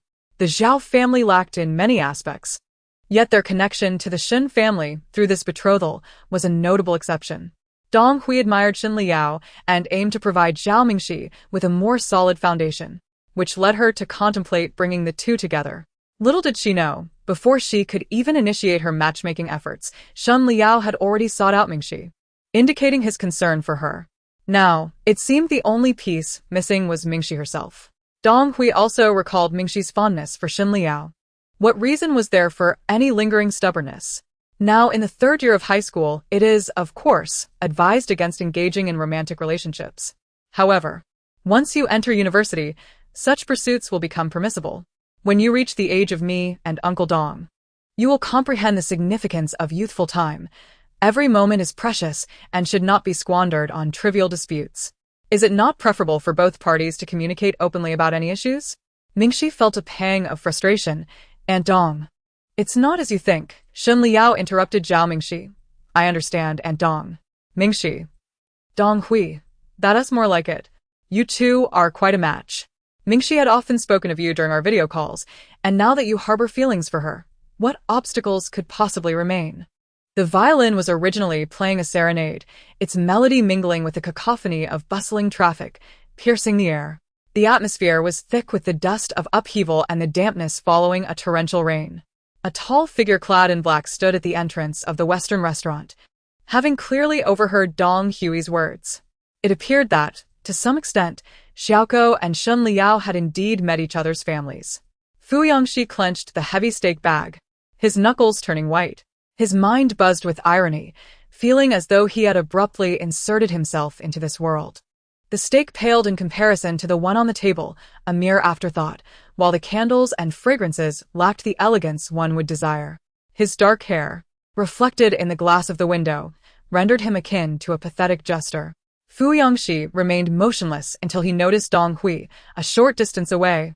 Curiously raising her head to see the strikingly handsome boy whose face was ashen, his dark eyes fixated in this direction. Dong Hui, puzzled, took another glance, and in the next moment, she saw the boy vanish at the door. Mingxi, having dealt with Dong Hui and Shen Liao, vowed to herself that in the future, she would confirm who would attend such gatherings before agreeing to them. Although she could empathize with Aunt Dong's intentions as a matriarch, this meal left her utterly despondent. After finishing her food, she hastily sought an excuse to leave for her studies. On her way home, she sent a message to Shen Liao, informing him that she would clarify with Aunt Dong that their relationship had long since ended. She did not check Shen Liao's response, choosing instead to add him to her message block list. Aunt Dong was eagerly trying to matchmake her with Shen Liao, and Mingxi needed to explain herself to Aunt Dong. Pondering carefully over her words, a headache began to form. With her backpack slung over her shoulder, she returned to Fu Yangxi's place and rang the doorbell. But no one responded for a full 5 minutes. Could they be out? Opening her phone, she discovered a message from Fu Yangxi sent half an hour ago. The door code is 102,488. You can just let yourself in and stay as long as you like. Mingxi replied, asking what about you? After what felt like an eternity, the response came, I have something to attend to. returning to the old residence. Mingxi suddenly recalled the last time Fu Yangxi returned to the old residence. The bruise on his wrist came to mind. Her eyelids fluttered anxiously, and she quickly inquired, "What is the matter?" Fu Yangxi did not reply again. Chapter 43. Fu Yangxi did not return, and that night, Mingxi spent alone. Once the lights were turned off, the entire room felt desolate. Only a pale blue lamp remained at the entrance, casting a soft, ethereal glow, while the majority of the space descended into an impenetrable darkness. The 200-square-meter apartment, inherently spacious and sparsely furnished, appeared even more desolate. With the absence of sound, it exuded a profound stillness, enveloping one in an overwhelming chill. This stark atmosphere contrasted sharply with Mingxi's expectations. She had envisioned that Fu Yangxi, with his flamboyant and uninhibited demeanor, would inhabit a lively abode filled with warmth, familial affection, and a plethora of friends. Yet, the reality was quite the opposite. It dawned on Mingxi that her understanding of Fu Yangxi was exceedingly limited. Alone in the apartment, burdened with her thoughts, sleep eluded her. Unable to resist, she rose to pour herself a glass of water at the bar. Although the owner was absent, she felt a twinge of guilt exploring the apartment alone, yet curiosity compelled her to gaze around. An itch of curiosity prickled within her. She was eager to discover what films Fu Yangxi typically enjoyed. Ascending to the second floor, she perused the collection of vinyl records and films in the screening room. The selection predominantly featured niche science fiction films, alongside various foreign covers that rendered the genre indiscernible. To her surprise, despite Fu Yangxi's sharp and fiery persona, he was not a disorganized individual. The films were meticulously numbered. Mingxi captured a photograph of the film catalog, intending to select titles he had yet to see when they watched movies together in the future. Subsequently, clad in her pajamas, she ventured into another room on the second floor. On the table lay a disassembled vacuum cleaner, half repaired, with its dark gray components casually strewn about. Mingxi instinctively desired to approach and take a closer look, yet her upbringing instilled in her a sense of propriety that deterred her from meddling with others' belongings. Thus, she merely observed from a distance. After wandering around the apartment, the only impression it left on Mingxi was one of vast emptiness. Time slipped away, and before she knew it, it was past midnight. In a hurry, Mingxi descended the stairs and returned to her own room. Staring at the ceiling, she found herself tossing and turning, unable to sleep. Unable to resist, she opened the chat window with Yang, fixating on the 1096 messages that contained interactions with Fu Yangxi. An involuntary itch stirred within her. Before she realized it, Mingxi was searching on Baidu how to discern whether one has feelings for someone. Startled, she instinctively attempted to exit the page, but after moistening her dry lips, she couldn't help but tense up and browse further. The first result boldly stated, "You will uncontrollably seek to understand the other person's preferences." Mingxi glanced at the movie photos she had taken, her heart racing. She buried her face in her hands, pressing her head into the pillow, and took several deep breaths. After a moment of mental preparation, she continued to scroll. The second result read, "You will find yourself unable to take your eyes off the other person, captivated by their beauty." Her blood surged to her scalp, and her cheeks flushed involuntarily. The third entry stated, "You will lose sleep over the other person, concern for their well-being." Mingxi was on the verge of a meltdown. She tossed her phone aside, stared at the ceiling, and performed several bicycle leg movements, attempting to erase the thoughts she had just encountered. Yet, the Pandora's box has been opened, and certain matters have become irretrievable. After a while, Mingxi found herself restless. Unable to contain her anxiety, she could not resist rising from her bed, retrieving her phone, swallowing hard, and continuing to scroll down. One by one, she examined the entries, only to realize that she had nearly fallen victim to the majority. As she reached the final entry, it read, "When you begin to doubt whether you have feelings for the other person and consequently embark on this test to validate your suspicions, then do not hesitate. The answer is unequivocally yes. Mingxi." At this point, sleep eluded her entirely. Insomnia ensued. 1 sheep, 2 sheep, 3 Fu Yangxi. Mingxi's heart raced as she lay in bed, unable to drift into slumber for an entire night. Typically, her sleep was undisturbed. This was the first time in ages that she had experienced such insomnia. as dawn broke, casting a pale light across the horizon. Zhao Mingxi remained sprawled on her bed like a desolate fish, her eyes wide open and devoid of spirit. The following day, Mingxi anticipated the return of fiancé. Due to her sleeplessness, she rose early, initiating a thorough cleaning. She repositioned the sofa beside the floor-to-ceiling window and removed the curtains to wash them in the machine. After laundering and drying them, she painstakingly rehung them. She toiled until beads of sweat dotted her forehead, and the morning slipped away in this manner. During her cleaning, Mingxi stumbled upon fiancé's broken phone case. Unable to resist, she climbed onto Taobao and ordered an identical replacement. However, by noon, fiancé had yet to return. In the afternoon, Mingxi scoured the internet for eloquent phrases to politely decline her elder's insistence on a relationship with someone she did not favor. After much contemplation and meticulous editing, she sent her explanations regarding the restaurant incident to Aunt Dong. Subsequently, she adhered to her routine of visiting Professor Gao to accompany his grandson while studying. She returned home around 8 in the evening, and as she entered the passcode, she inexplicably harbored an anticipation of finding fiancé seated on the sofa, engrossed in a video game. However, upon entering, she discovered that everything on the bar remained untouched, exactly as it had been when she left. Fiancé was still absent.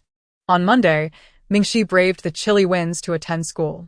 Even until the second class, the seat beside her remained desolate. Unchanged since the weekend, she had departed with fiancé. During the break, she could not resist turning to Ke Chunwen for information. Yet, Ke Chunwen was equally perplexed. Clutching a basketball as he remarked, "I have no idea." Shiga used to skip school frequently, and both the principal and teacher Liu had grown accustomed to it. It was only last month that he attended daily, which was truly unusual. And if you don't know why he's absent, how could we possibly know? Didn't you visit his home over the weekend? As he spoke, Ke Chunwen could not help but express his envy, saying, "Though I know Shi Ji's address, I've never set foot in his apartment. What is it like? How grand is the solitary life of the affluent?" Mingxi felt too shy to reveal to Ke Chunwen that not only had she entered, but she also knew the door code. Due to fiancé's lack of response, Mingxi found herself increasingly perturbed, prompting her to inquire once more with Zhang Xiuqiu in the afternoon. "Has something happened at his home? He hurried back last Saturday." Zhang Xiuqiu, while gathering love letters, briefly lifted his peach blossom eyes to glance at Mingxi and reassured her, "Do not worry, little mask. It is likely nothing serious. His cousin returned to the country recently and is planning to transfer here. His departure may be related to this matter." Ke Chunwen, unable to restrain his defense of fiancé, interjected, "He prefers not to be called that." Zhang Xiuqiu replied with a smile, "But he is not here, so it does not matter." The two exchanged playful banter, while Mingxi returned to her seat, her thoughts heavy as she continued to labor over her assignments. Having known fiancé the longest, Zhang Xiuqiu's assertion that there was nothing amiss offered her some solace. Perhaps she had indeed been overly concerned. Gradually, she felt a slight easing of her anxiety. As the days progressed into Monday, Tuesday, and Wednesday, Mingxi moved out of his home and back into the school dormitory. Fiancé did not appear at all. The other boys in the class, aside from her, seemed accustomed to his absence. It was then that Mingxi witnessed the truth of Ke Chunwen's remark regarding fiancé's previous irregular attendance. It was no wonder he struggled to remember the names of their homeroom teacher and classmates, with such infrequent visits to school. It would indeed be remarkable for him to recall anyone's name. For a full 3 days, not a single sprout had grown in her potted plant.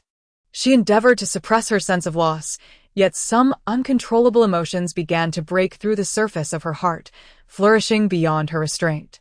For instance, the fifth point in the inquiry, how to determine if one is fond of another, longing. Mingxi bit her lip as she meticulously organized the papers she had placed on fiancé's desk over the past few days, tucking them into the pocket of his desk. With the training camp fast approaching, culminating in the preliminary competition on the last day, she had little time to ponder anything else and plunged herself into the relentless cycle of practice questions.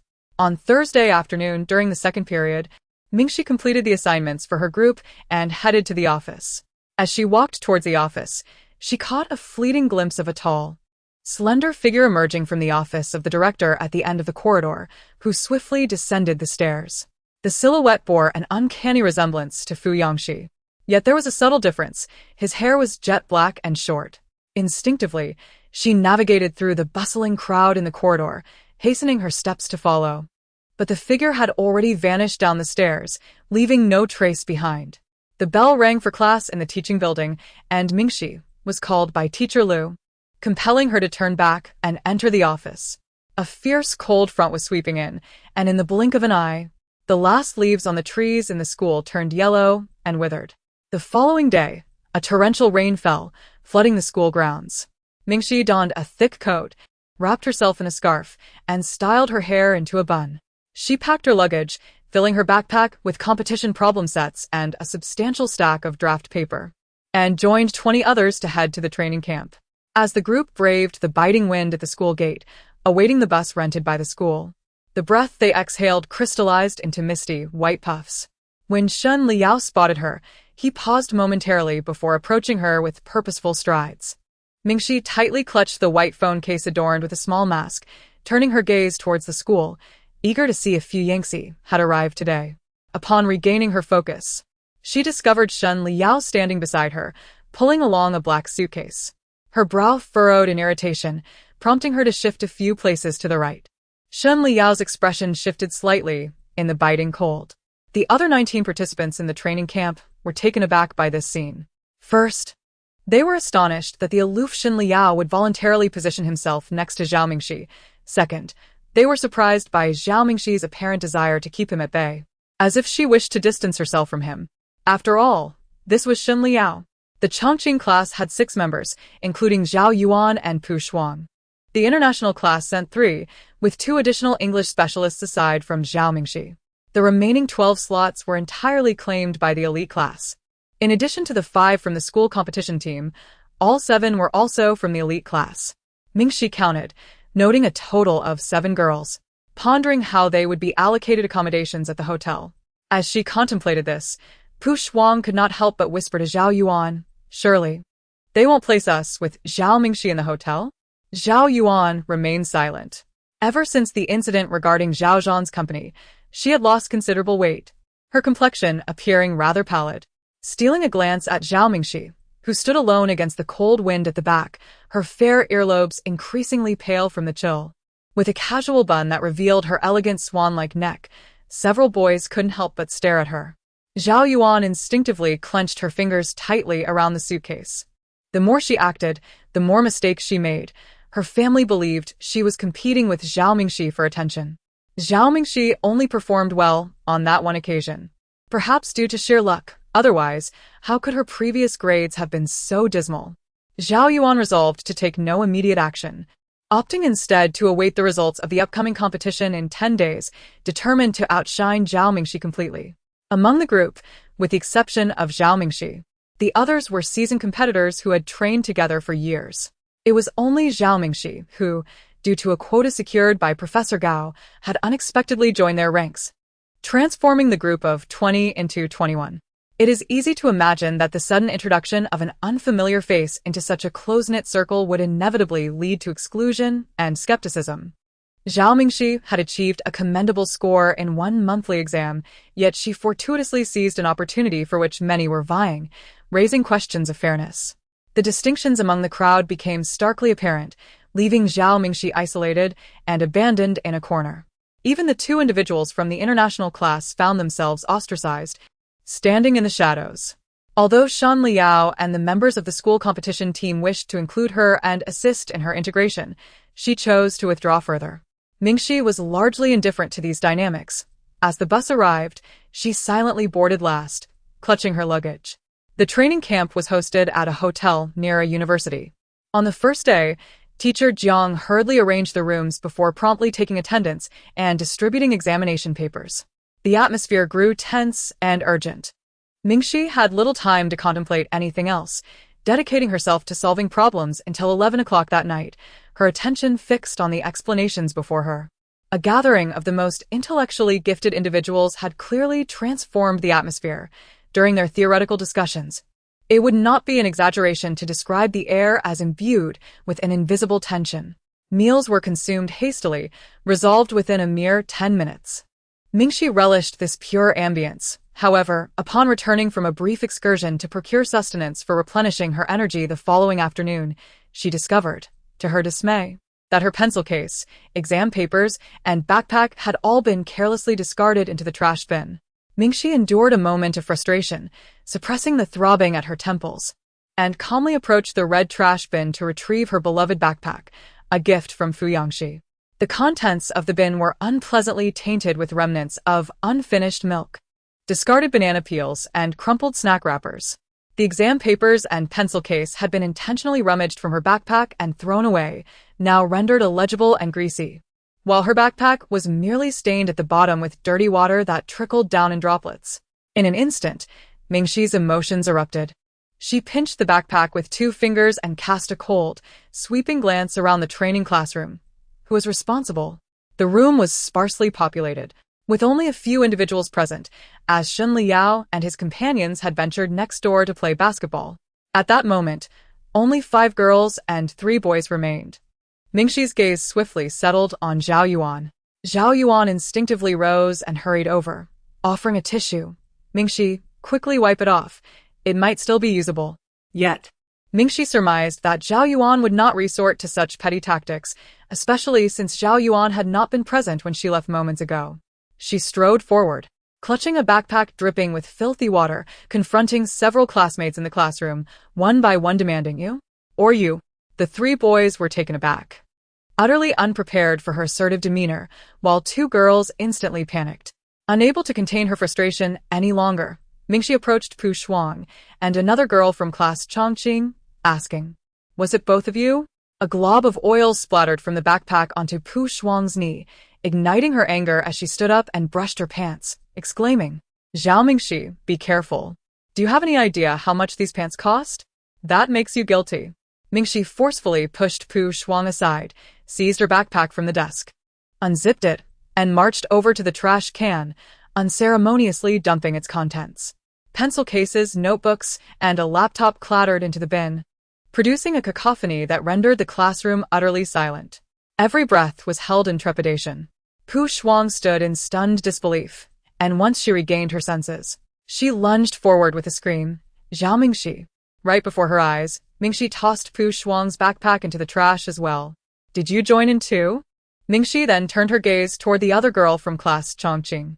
Seeing the girl frozen in fear, her eyes darting away, Mingxi approached and snatched her backpack, flinging it into the trash can. The second backpack landed without any oil splatter, yet Mingxi still stepped on it.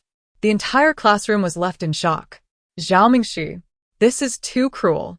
1 bag would suffice, wouldn't it? Besides, it was your own bag that fell on the floor. We thought it was trash. So, what's wrong with tossing it into the bin?" Mingxi coldly remarked. "So, since you're standing there, I presumed you were trash. Should I toss you into the bin?" As she spoke, Mingxi rolled up her sleeves, preparing to confront the girl who had spoken out. The girl, taken aback by Mingxi's unexpected ferocity, instinctively recoiled against the wall. Maintaining a calm demeanor while suppressing her anger, Mingxi seized the girl's wrist, dragging her toward the garbage bin. This was a matter between girls, and the 3 boys present felt it inappropriate to intervene, remaining speechless as they watched the scene unfold. The girl, now panicked to the point of tears, desperately clung to the table, but Mingxi, fueled by determination, overturned it effortlessly. It was at that moment the girl realized the gravity of her situation. "Mingxi, let go. I was wrong," she pleaded. Coldly, Mingxi released her grip, leaving the girl to clutch her painfully throbbing wrist. Pu Shuang stared in astonishment at Mingxi. This was not the Mingxi she once knew. In her recollection, Mingxi had often been patient and forgiving, especially when Pu Shuang and Yi Xiaoxia visited the Zhao household. If they had inadvertently damaged any of Mingxi's belongings, she would typically swallow her grievances. Little did Pu Shuang anticipate that Mingxi, having distanced herself from the Zhao family, no longer cared for their judgment. Now, she felt compelled to reclaim her dignity.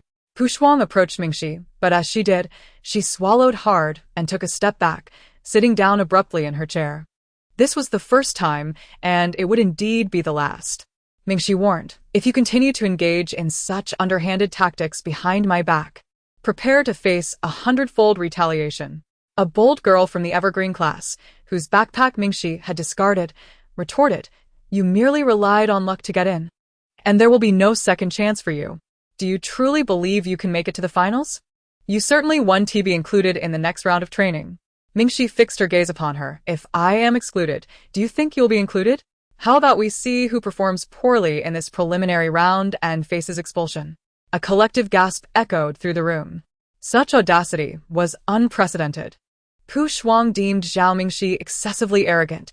She had merely performed adequately in one exam, yet she harbored aspirations of reaching the finals. Unable to suppress her fury, Pu Shuang declared, "I bet with you. Whoever scores worse must withdraw. Let everyone bear witness. Zhao Mingxi, do not dare cling to your position after losing." Zhao Yuan stood nearby, appearing to wish to intervene but feeling powerless to do so. "Very well, I accept your wager." Mingxi turned to Pu Shuang. Seizing a piece of paper and a pen from a nearby desk, swiftly inscribing a line of text before slamming it down before Pu Shuang. "Sign." Gritting her teeth, Pu Shuang complied with the signature. At that moment, Shen Liao and his companions returned, their expressions shifting upon witnessing the scene in the classroom. This incident promptly reached their supervising teacher, Mr. Jiang. Naturally, he reprimanded both parties, recognizing that while Pu Shuang and her group initiated the conflict, Zhao Mingxi had also retaliated by discarding 2 bags, thus escalating the situation. He admonished both sides for creating such chaos during the training, urging them to focus on their studies instead. Shen Liao, overhearing from outside, could not resist entering the classroom to explain to Mr. Jiang. Zhao Mingxi's gaze remained fixed on the soiled backpack. Today was her birthday, and it was indeed disheartening. The 2 outstanding students from the international class, upon witnessing this, hastily contacted Fu Yangxi. Initially, they lacked Fu Yangxi's contact details, but prior to the training session, he had visited their school on Thursday, providing them with his phone number and requesting that they keep an eye on Zhao Mingxi, urging them to call immediately if anything arose. Even if it was a trivial matter, the duo was taken aback. Not many in the class were privy to the phone number of the esteemed Fu. By receiving it, had they inadvertently stepped into the inner circle of the young prince? When Fu Yangxi answered the call, he was seated at the dining table, maintaining a stoic demeanor while dining with the elder Fu. The old man, observing his short black hair, found it exceedingly irksome. Unable to contain his irritation, he slammed his chopsticks onto the bowl and frowned. "You've been here bothering me for days. When do you intend to leave? What prompted this sudden desire to dye your hair?" Fu Yangxi offered no response but countered, "When will you restore my privileges?" After his return from Tongcheng via private jet, the elder had frozen his accounts, rendering him unable to summon his former aides. Only lawyer Zhang dared to defy the elder's wishes, discreetly assisting him. "You wish for me to restore your privileges? Have you considered the frivolous antics you engage in daily? You stir up trouble incessantly, your academic performance is abysmal, and you refuse to attend the management courses arranged for you." As he spoke, the elder's ire escalated visibly. He cast a glance around. Had it not been for the lack of suitable implements, he would have certainly taken it upon himself to deliver a sound thrashing to the young man. "I'm going," Fu Yangxi suddenly declared. The old man's scathing tirade came to an abrupt halt. He looked at Fu Yangxi in disbelief, while the nearby servants shared his astonishment. Lawyer Zhang, who had been left to dine at the same table, widened his eyes in surprise. The atmosphere grew hushed. As twilight descended and the air grew heavy with moisture, Fu Yangxi took a bite of his meal without raising his gaze. "I intend to conduct myself like a proper individual from now on, so I require you to restore my privileges." "Why?" the old man blurted out, unable to contain himself. For the past 5 years, this young man had been lackadaisical about his education, often attending school only to sleep, single-handedly dragging down the international class. Were it not for the Fu family's continual donations to the institution, the headmaster and the director would have long since expelled him from a middle school. Moreover, he had consistently avoided all the various functions the Fu family needed him to attend: charity galas, bidding meetings, last year even skipping the shareholders' meeting the old man had arranged on his behalf. A multitude of people had waited for him, only to leave in frustration, as this absence had directly led to the collapse of several international partnerships. Given his nonchalant demeanor and careless attitude, Even if the old man was resolute in his desire for him to inherit the family business, the board members might not fully concur, fearing that the future of the Fu family would be jeopardized in his hands. What other reason could there be? Fu Yongxi curled his lips in a sardonic smile. Unfazed. You are planning to send Fu Zi to our school, and if I do not regain my privileges, shall I merely watch as he eclipses me? Is this all you amount to? The old gentleman was nearly driven to a fit of rage by the words spoken, his blood pressure surging as he rolled up his sleeves and reached for an iron spoon, ready to strike across the table. In a swift motion, Fu Yongxi hastily abandoned his bowl and chopsticks, nimbly leaping aside. At that moment, he received a phone call. Upon answering, his expression changed dramatically. He forsook his meal and fled in haste. The old gentleman, panting heavily, dropped the spoon and inquired of Lawyer Zhang seated nearby. Where has he gone? Lawyer Zhang replied, most likely off to find that young lady. The old gentleman sank back into his seat, his countenance somewhat less severe, and called to Lawyer Zhang and the secretary. Please. Eat. It's a family gathering. Everyone should indulge. The secretary, hearing the distant rumble of departing vehicles from the courtyard, could not contain her curiosity and asked the old gentleman, is young Master Fu serious? Wasn't he previously indifferent towards Fu Zi? What has prompted him to covet what belongs to Fu Zi this time? Previously, the old gentleman had coerced Fu Yongxi into signing documents to transfer shares to him, and Fu Yongxi had barely blinked, showing little concern for the benefits Fu Zi, the illegitimate son of the Fu family, had received. What could have suddenly changed? The old gentleman scoffed. This boy is wary of revealing his intentions to us. He is not seeking to restore his rights for Fu Zi's sake. His motives lie with that young. Abruptly, the old gentleman turned to Lawyer Zhang, asking, what is the name of that young lady? Zhao Mingxi. Lawyer Zhang promptly responded. You are not contemplating giving her a sum to separate her from young Master Fu. Are you? What nonsense. Have you and Fu Yongxi been watching too many soap operas? The old gentleman exclaimed, his anger palpable. I was merely inquiring. The old man murmured to himself. It seems that her existence might indeed be a blessing. The kidnapper from years past was an adversary of the Fu family, driven to bankruptcy by their machinations, and thus sought revenge through a brutal act. Nevertheless, the lone survivor, Fu Yongxi, would inevitably bear the brunt of resentment from all members of the Fu clan. In that fateful moment, he had presented the 13-year-old Fu Yongxi with a choice, to flee or to confront his destiny. He could either seize a fortune that would last several lifetimes and escape abroad, distancing himself from the Fu family, thereby avoiding the whispers and the hurtful words of those who remained, and evading the constant reminders of his brother and father reflected in his presence. Or he could stay and shoulder the responsibilities that were rightfully his. It would likely take an extensive period for everyone to heal from their wounds, and during this journey, he might find himself scarred further by the healing processes of his mother and other relatives. At that time, the old man thought that if young Fu Yongxi chose the former, he would ultimately have to bequeath the family fortune to others. To his surprise, the 13-year-old boy opted to stay. He could have fled but chose instead to endure and bear the weight of responsibility, becoming, in his own way, an outlet for emotions, soothing the scars of the past for everyone. Few possess the courage to make such a decision, especially at the tender age of 13, and thus the old man resolved that he would be the one. However, the remaining Fu Yongxi faced another dilemma. He could not excel too greatly, nor could he live too well. To thrive and find joy would be a disservice to those who had perished because of him. Even if he could withstand the grievances of others, he could not surmount the turmoil within his own heart.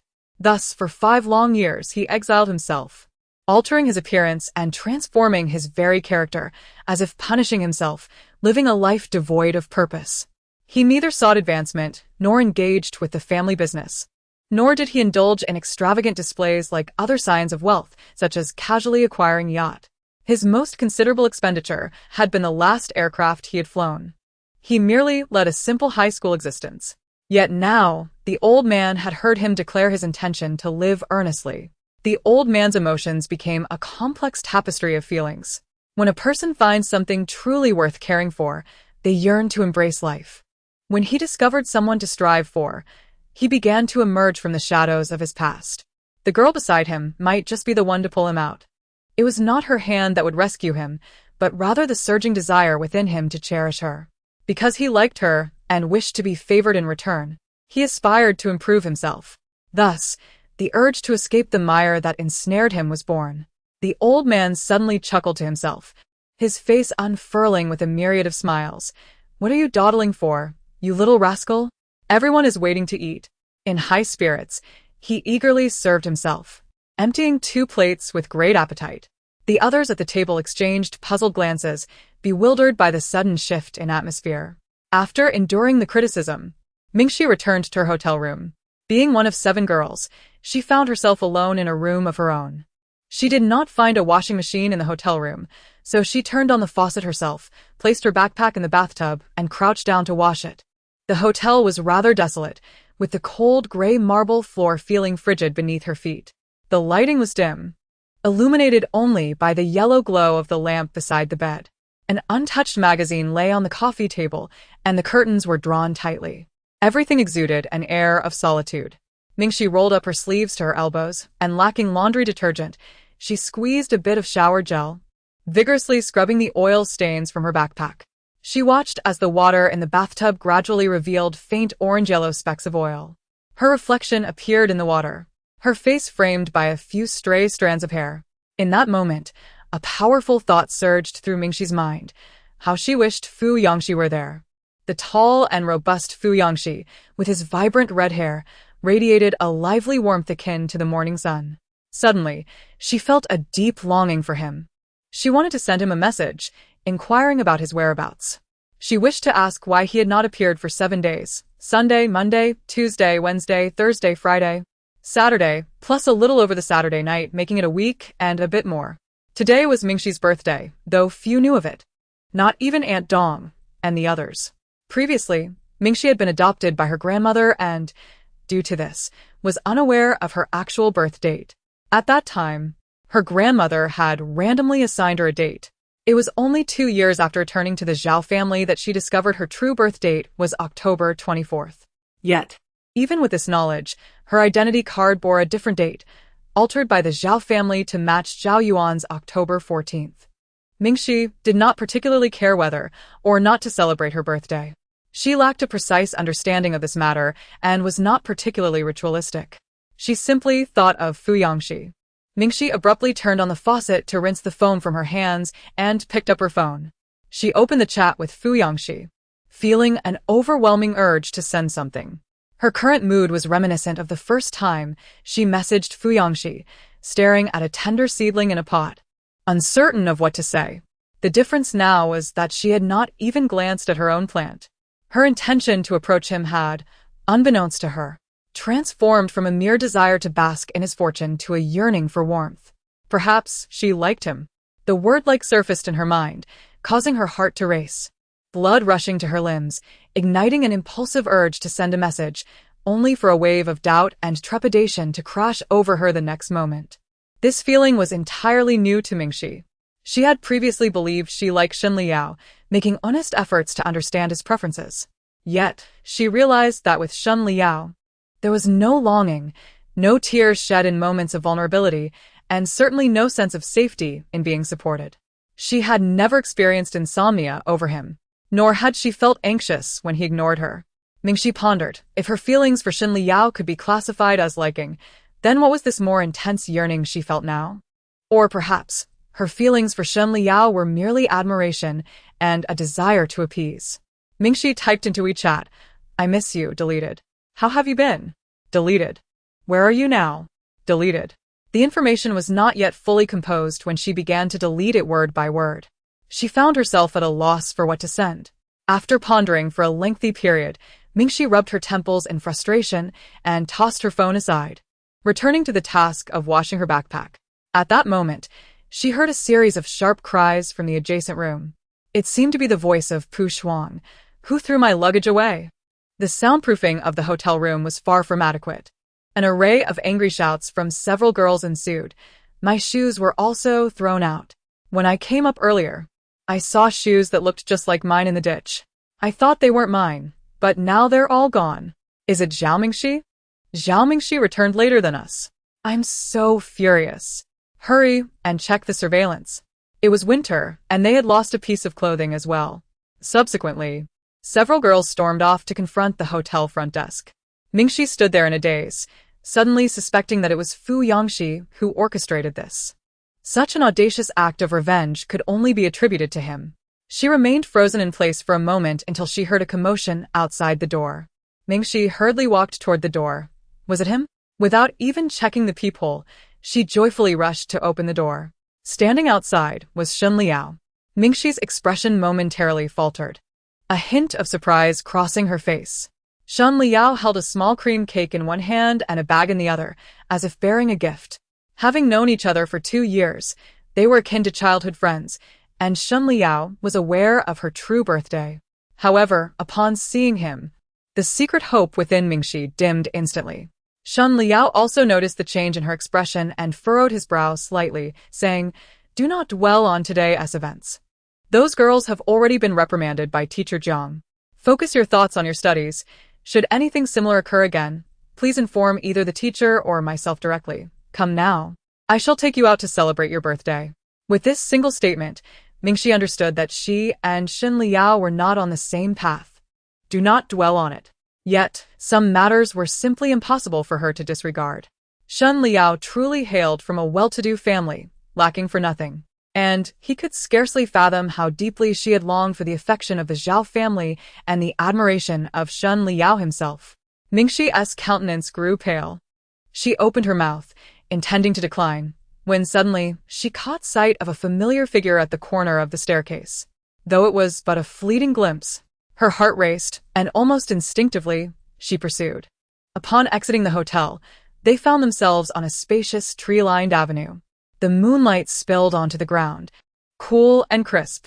Mingxi watched intently as the familiar figure ahead appeared tall and slender in the moonlight, shadows of leaves dancing across him as he moved swiftly. Her heart raced. It was indeed Thursday, and she had not been mistaken. The one emerging from the office of the director was none other than Fu Yangxi. Yet, he seemed to have dyed his hair black without her knowledge. He had come, but why had he turned to leave? Fu Yangxi felt he should not have appeared. Upon his arrival, he immediately spotted the 2 individuals at the hotel room's entrance. He stood in the shadows, his fingers pale, blood rushing from his extremities to his head, leaving him feeling icy all over.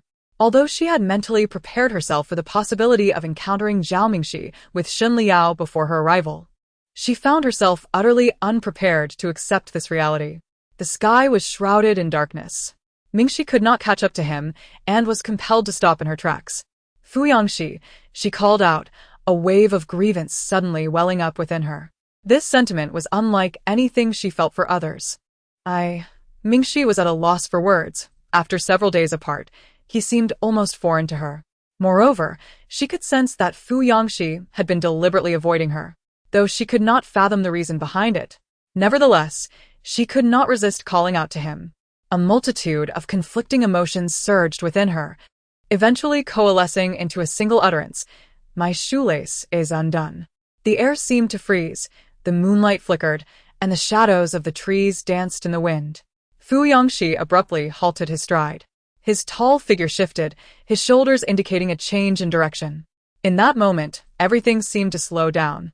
Fu Yangxi turned his gaze back towards Mingxi, remaining silent, and unexpectedly began to retrace his steps. After a couple of strides, he broke into a run towards her. The surroundings fell silent as Mingxi observed him. The sound of his shoes striking the ground resonated like a rhythmic echo upon her heart. Fu Yangxi returned, his dark hair cascading with the weight of silence and abandonment. She had deemed him unnecessary, yet she knew that if she called out to him, he would still come back. He knelt down to tie Zhao Mingxi's loose shoelace, taking his time with the task. Mingxi lowered her gaze, shattering the stillness. "Are you here to celebrate my birthday?" "Yes." Fu Yangxi responded with a muted acknowledgement, tying Mingxi's shoelaces before rising to his feet. Mingxi lifted her gaze to him, noting a subtle deviation in his demeanor today. Perhaps it was the change to his dark hair that altered his usual countenance. His brow bore a heaviness, and the arrogance that typically danced in his eyes had vanished, replaced by a sense of yielding and the unyielding spirit of youth. He cast his gaze behind Mingxi, prompting her to instinctively follow his line of sight. As she turned, he froze. a lump forming in his throat as he spoke in a hushed tone. After others have celebrated your birthday, I will help you commemorate it. No matter how late it may be, please call me afterward. I will be waiting. Fu Yangxi had retreated to the most vulnerable of positions. Zhao Mingxi, you cannot leave. Shen Liao called out, striding purposefully from the hotel behind Mingxi. It was then that she realized what was in his other hand, a transparent crystal box containing a gold medal. A gift he intended for her. I am serious, Shen Liao stated resolutely, recalling his words to Aunt Dong that day. At that moment, Fu Yangxi also grasped the situation, instinctively glancing at Mingxi. His throat constricted as he struggled to suppress the tumult of resentment and jealousy brewing within him, turning away in an attempt to depart. He could not bear to witness any further, lest he lose control of himself. Wait! Mingxi exclaimed, firmly grasping his wrist, frightened that he might slip away. She was uncertain of Fu Yangxi's feelings toward her, whether he viewed her as someone special or merely as a subordinate. Nonetheless, she felt an innate desire to distance herself from Shen Liao in his presence. Even if he had yet to awaken to his feelings and regarded her as nothing more than a little sister, she did not wish to create any misunderstandings. Fu Yangxi felt a stiffness enveloping him, and he refrained from turning around, contemplating whether she wished for him to remain and witness Shen Liao confess his feelings for her, or perhaps to celebrate her birthday together. A chill swept through his heart as he lamented the apparent lack of affection from the girl in the mask. Yet, in the next moment, he heard her utter, I'm sorry, I do not wish to celebrate my birthday with you. Fu Yangxi was taken aback, his mind swirling at the implications of her words. He felt as if he were plummeting into a nightmarish abyss, his entire being weighed down like a rigid slab of stone. Taking a deep breath, he slowly turned his head to gaze at Zhao Mingxi, only to find her eyes fixed on Shen Liao. Wait a moment. The next words Zhao Mingxi directed at Shen Liao were, Shen Liao, I apologize, but I have made my feelings clear several times before. I did not like you even before the class transfer. A few days ago, I was obliged to dine with Aunt Dong, and out of respect for my elders, I refrained from voicing my true feelings at that moment. However, I have since clarified my stance to Aunt Dong, and she should now respect my wishes and cease any further attempts at matchmaking between us. With every word that escaped Mingxi's lips, Shen Liao's complexion grew increasingly pallid. In contrast, Fu Yangxi initially stood in stunned silence, but soon, warmth began to return to his pale visage as the blood surged back into his cheeks. His mind buzzed, and his heart raced. Was the girl in the mask truly rejecting Shen Liao? Was she not rejecting him? She had stated her disinterest in Shen Liao even before the class transfer. The shards of rationality began to coalesce in Fu Yangxi's mind, and the once frigid limbs gradually regained their sensation. She claimed to have had no feelings for Shen Liao long before. So early? Fu Yangxi realized that he almost laughed out loud and hurriedly pressed his lips together. Therefore, please take back your birthday gift and cake. I do not harbor any affection for you. Mingxi's tone was resolute, even frigid. If you continue to behave this way, we need not remain friends. Shen Liang's expression darkened considerably. Although he had anticipated that Zhao Mingxi would keep her distance from him, he never imagined that she would refuse to celebrate her birthday with him merely as friends. How had circumstances devolved to this point? He still wished to say something, but Zhao Mingxi tugged at Fu Yangxi and began to leave. As Fu Yangxi was pulled along, he felt as if he were an antiquated television set, replaying Zhao Mingxi's words to Shen Liang over and over in his mind. With each repetition, the corners of his mouth involuntarily lifted a fraction more. His heart raced to its zenith, blood surging toward his temples. He felt as if he were floating. Had he not been held fast, he might have ascended into the heavens. Little mask, you, Mingxi grasped his hand, her eyes sparkling. Shiga, let us celebrate your birthday. A warmth surged from her palm, thawing the ice that had gripped Fu Yangxi's veins. All his sorrow and despair from the past days seemed to dissipate with her simple words. She had said, Shiga, let us celebrate your birthday, not Shen Liang. Let us celebrate your birthday. Did this imply that Shen Liang was, to her, merely a passerby, an inconsequential figure? Fu Yangxi reaffirmed this realization within himself. Fu Yangxi suddenly inquired, is there a playground nearby? Mingxi responded, Fu Yangxi intends to run 300 laps around the playground. desperately maintaining a composed expression and striving to suppress his elation as if the national football team had triumphed. "So, where have you been these past few days?" "I was trapped by my grandfather."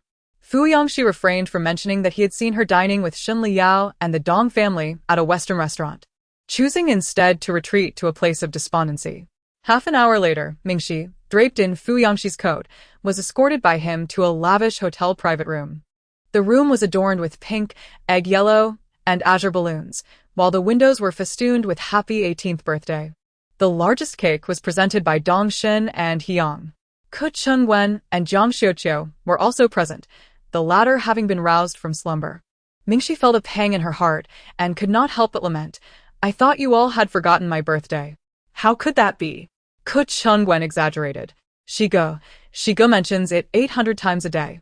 However, before he could finish, Fu Yangxi stepped on his foot, contorting his expression. The group gathered around the cake. But as it was not yet midnight, they could not blow out the candles or cut the cake. Jiang Xiuqiu lounged in the corner, casting a glance at Zhao Mingxi, whose gaze fell upon Fu Yangxi. Suddenly, he broke into a playful smile and proposed, "Let us play a game of truth or dare." The atmosphere became lively. Mingxi's gaze involuntarily lingered on Fu Yangxi, and she noted with a twinge of regret that he had dyed his hair black. The color red is indeed quite captivating, however. It must be said that the essence varies. The individual remains unchanged, and he is undeniably charming. As Zhao Mingxi gazed, her heart raced uncontrollably. Upon realizing her feelings for Fu Yangxi, she found herself appreciating all aspects of him. Fu Yangxi sat beside Zhao Mingxi, the grievances and frustrations of recent times transforming into a blush that crept up to his ears. What was happening? Why did he sense a subtle shift in the way the petite mask regarded him? Was it merely his imagination, or yet another manifestation of his vanity? The first bottle of wine was directed towards Mingxi. Jiang Xiuqiu glanced at Fu Yangxi, then at Zhao Mingxi, and unexpectedly inquired, "Zhao Mingxi, my question is, if Fu Yangxi and Shen Liyao fell into the river simultaneously, whom would you save?" Fu Yangxi tensed up, unable to suppress a fierce glare at him, silently conveying, "Are you truly so bored as to pose such questions?" Zhao Mingxi has just emerged from a previous infatuation. She would undoubtedly choose Shen Liyao. Is this not a deliberate provocation? To his astonishment, Mingxi replied without a moment's hesitation, "I would save Fu Yangxi." Fu Yangxi stared at Zhao Mingxi in disbelief, his mind a blank slate. Jiang Xiuqiu, with a smirk, deftly turned the second bottle towards Zhao Mingxi. "The second question appears to be directed at you once more. Is Fu Yangxi more handsome with red hair or black hair?" Fu Yangxi felt a wave of tension wash over him. Surely, the petite mask would opt for black. Yet, he heard Zhao Mingxi's response, "As long as it is Fu Yangxi, he looks good regardless." In the private room, a few individuals were present. Zhao Mingxi thought to herself, and thus spoke her mind. Her gaze remained fixated on Fu Yangxi's face, having not seen him for a week. She couldn't help but steal a few extra glances. Ke Chengwen remarked, "Little mask, you certainly have a knack for flattery." Amidst this cheerful atmosphere, Fu Yangxi felt his cheeks grow increasingly warm, and his heart raced as if it might burst. Thump, thump, thump. He clenched his hand tightly in his pocket. His face flushed. What was happening? Had Little Mask suddenly unlocked some hidden potential within him? Jiang Xiuqiu then posed a third question. If both Ke Chengwen and I fell into the water at the same time, whom would you save? Mingxi, her thoughts consumed by Fu Yangxi, instinctively replied, I would save Fu Yangxi. Suddenly, the entire room fell silent, an awkward tension enveloping them. Ke Chengwen could not help but shout, this question doesn't include Fu Yangxi. Mingxi, slightly delayed in her response, exclaimed, Oh, then I would save Ke Chengwen. Ke Chengwen interjected, Wait, what else with that reluctant expression? The charm of one's personality could be quite elusive. The cold and arrogant Fu Yangxi had returned. He struggled to suppress the uncontrollable upward curve of his lips. Yet, within his heart, a little bird had come back to life, flapping its wings wildly, yearning to perform 300 push-ups, betraying his overwhelming joy. In Chapter 44, Shen Liyao returned, his demeanor colder and more silent than ever before. In the same room, Yuteng was engaged in a barbecue with Yi Bai and two others when they heard the sound of the door opening. They looked up to see Shen Liao silently closing the door, shedding his coat, and changing his shoes. A shadow enveloped him, rendering him an embodiment of desolation. He uttered not a word as he made his way to the bathroom. The other occupants of the room were momentarily taken aback, their conversation abruptly stifled. The faucet was turned on, and the chilling sound of running water echoed from the restroom. Yu Teng was the first to notice the birthday cake box lying at Shen Liao's feet, a cake he had selected the previous day after soliciting everyone's opinions, ultimately conducting a data analysis that led him to choose this particular design. Yet now, it remained untouched, stiffly lying there as if frozen in time. Additionally, beside it, a transparent crystal box contained a collection of red and blue ribbons, akin to a philatelist's trove of metals accumulated since childhood, which also remained unpresented. The air hung heavy in silence for 5 minutes. As the reality of the situation dawned upon them, the room's occupants were struck with disbelief, their jaws nearly dropping. Yu Teng whispered in astonishment, "Did the god of Yao get rejected? How could that be? Or perhaps he had an emergency and never went to find Zhao Mingxi." Yi Bai hastily nudged him with an elbow, urging him to lower his voice. Shen Liao's demeanor was evidently melancholic, his expression almost synonymous with gloom. Given his reaction, it indeed appeared that he had been spurned by Zhao Mingxi. The group exchanged incredulous glances, utterly unable to fathom the situation. Deeming it one of the most astonishing occurrences of the year, Yi Bai was utterly taken aback by the unexpected failure of his prediction. Anyone in his position would have found it inconceivable. It was one thing for Shen Liao to be suddenly abandoned by Zhao Mingxi, but to be met with a series of rejections from her while attempting to draw near was simply unfathomable. Yi Bai anxiously swallowed, hastily wiped his hands, and made his way to the restroom. Had something gone awry? He had not encountered Zhao Mingxi until now. Shen Liao's voice was low and hoarse as he leaned against the sink, raising his gaze to meet his reflection in the mirror, droplets of water clinging to his chin. There was no denying the truth. His self-esteem had been shattered the moment Zhao Mingxi had taken Fu Yangxi's hand and departed. Shen Liao's eyes held a bewildered expression, a look of utter loss of control that Yi Bai had never witnessed before. Yi Bai felt a surge of urgency. Why was this happening? Was there some misunderstanding? Despite Shen Liao's overt advances, was Zhao Mingxi still angry? This was illogical. He glanced at the untouched items strewn across the floor, pondering aloud. Kong Jiajia and her peers are training at the adjoining hotel. Could it be that she visited us yesterday?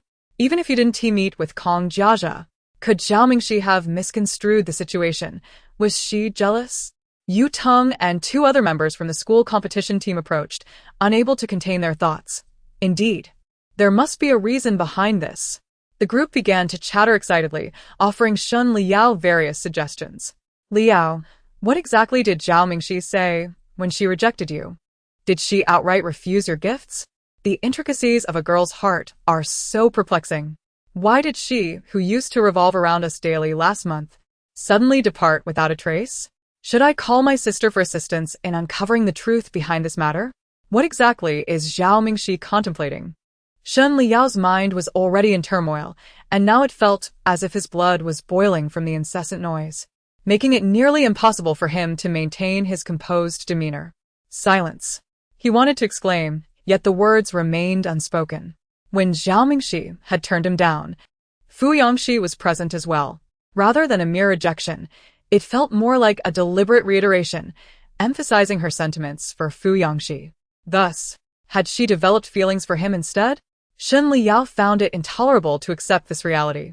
Yet, his mind incessantly replayed the moment when Zhao Mingxi gazed up at Fu Yangxi tonight, her eyes glistening with a hint of moisture, mirroring the way she once looked at him. No, it was not entirely the same. Her gaze toward Fu Yangxi contained something far more profound. In contrast, the way she used to look at him seemed merely akin to that of an admirer toward an idol. Why was this the case? The male members of the school competition team noticed Shen Liao turning away, plopping down onto the bed with his jaw clenched tightly. Although he said nothing, their familiarity from training and competing together allowed them to sense his unprecedented confusion and agitation. Shadows loomed beneath his eyes, betraying his lack of composure, which was uncharacteristic of him. Witnessing his distress, the others refrained from speaking out of turn. Yi Bai was the first to offer consolation, saying, "Sometimes when a girl claims she doesn't like someone, it may not necessarily be true. Yao, I dare wager that Zhao Mingxi still harbors feelings for you. Perhaps her affections are not as fervent now, but human emotions are akin to unwinding threads. They cannot simply be retracted in an instant." Do you know what this situation is called in the realm of film and television? Shen Liao had never indulged in such trivial pursuits. In the past, he would have coldly retorted to Yi Bai with a dismissive remark. However, at this moment, he involuntarily lifted his head and inquired, "What is it called?" Yi Bai enlightened a group of young men. It is referred to as a chase the wife cremation scene. It means that she was the one pursuing you before, and now it is your turn to pursue her. This is a test for you, Yao. Moreover, in such cinematic narratives, the outcome is invariably favorable. It merely requires some effort and dedication, so rest assured. Yu Teng and the other two young men exchanged skeptical glances. Is this for real? Yi Bai. You've never been in a relationship. Yi Bai confidently asserted, I guarantee it. Shen Liao's thoughts settled momentarily. He could not bring himself to believe that Zhao Mingxi had truly ceased to care for him. After all, she had chased after him for 2 long years. A bond not easily erased in a fleeting moment. Thus, upon reflection, the conclusion was straightforward. He should not yield.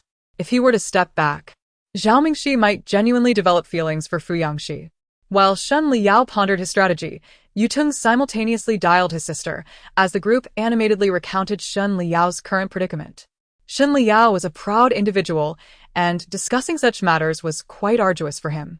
Since the members of the school competition team are aware of Zhao Mingxi's declaration that she no longer likes him, it would be disingenuous for them to feign ignorance. It would be far more gracious to openly engage in a discussion about it. The team members also harbored a layer of astonishment. Goodness, this is Yao Shen, who has also stumbled. Yu Teng's sister, currently attending university, promptly offered her insights. Your friend's predicament lies in the fact that the girl is now accompanied by an equally exceptional young man who possesses far greater wealth, is taller, and arguably more handsome than your friend, isn't he? No. Yu Teng interjected hastily, but my friend receives far more love letters. That young master has a rather foul temper and hardly attends school. Barely anyone sends him love letters. That does not necessarily imply your friend is more handsome, she countered. The scarcity of his love letters is merely a reflection of his character. Her sister replied, having seen the photos you sent, I must say, he is indeed more attractive than your friend. If the girl is drawn to good looks, it is entirely reasonable for her to develop affections elsewhere. Suddenly, an oppressive silence enveloped the hotel room. Shen Liang's face turned pale. Yu Teng, feeling intensely awkward, quickly covered her phone and whispered, Sister, could you please offer some advice in haste? My friend is right beside me. Very well, this is merely my personal aesthetic perspective, came her sister's voice from the other end of the line. The current strategy is to capitalize on strengths and avoid comparisons regarding wealth and appearance. Instead, focus on comparing academic performance, temperament, and attentiveness. Allow your friend to excel in all areas where he possesses an advantage. After the call ended, the conversation lingered in the air. Yi Bo awakened to the realization, competing with the young Master Fu in the realm of robot transformation, regardless of the circumstances, Shen Liao, having gleaned some methods and insights, no longer bore such a frigid expression. He exhaled deeply, reminding himself to exercise patience, and proceeded to place the birthday cake at the entrance of Zhao Mingxi's hotel room, leaving a note behind. She would surely see it upon her return. Meanwhile, the atmosphere surrounding Zhao Mingxi's birthday was filled with joyous celebration. The hotel room was aglow with warm yellow lighting, the cream-colored sofa exuded softness, and the long table was adorned with an array of snacks and delicacies, crowned by a splendid 3-tier cake, which was artistically arranged with cherries spelling out Happy 18th Birthday. Zhao Mingxi. Everyone gathered together, the scene luxurious, yet imbued with warmth. Gifts were bestowed upon her, with Fu Yangxi's box being the most substantial, capable of accommodating the entire table. Mingxi gazed at it with curiosity, eager to unwrap it. However, Fu Yangxi placed his hand firmly on the box. Open it when you get home. Unable to contain her inquisitiveness, Mingxi inquired, what could possibly be inside? Why is it so large? Just a collection of odds and ends, nothing of value. Am I to traverse various streets meticulously preparing something? Fu Yangxi stood to the side, hands in pockets, striving to maintain an air of aloofness, though the tips of his ears betrayed a hint of crimson. Mingxi's heart raced with excitement. She could hardly suppress her delight, lowering her gaze to lick her lips as she sipped her drink. Then I shall take it home to examine. Dong Shun cast a glance at Zhao Mingxi and then at Fu Yangxi, feeling an undeniable sense of displeasure. He forcefully inserted himself between them, plopping down with exuberance as he linked arms with Zhao Mingxi. Sister Mingxi, look at me, look at me. I don't abide by so many of those aristocratic rules. We can dismantle them now. With this lively intrusion, Mingxi had no choice but to shift to the left. Fu Yangxi's expression soured immediately, casting a glare at Dong Shun. Yet, Dong Shun remained oblivious, shifting his weight from side to side in an attempt to squeeze Fu Yangxi off the sofa. Fu Yangxi contemplated confrontation but restrained himself. Considering that this was Mingxi's friend, he graciously endured for 3 seconds, yet his gaze remained fixed on Dong Shun clutching Mingxi's arm, and he couldn't help but erupt. Youngster, ISN to your backside a tad too ample? When Dong Shun was brought over by Fu Yangxi and Ke Wen, Fu Yangxi wore a disgruntled expression, laying down 3 rules. First, no physical contact with Zhao Mingxi. Second, still no physical contact with Zhao Mingxi. Third, should you dare to have excessive physical contact with Zhao Mingxi, I shall teach you a lesson. Oh, threatening him, was it? Who's afraid of whom?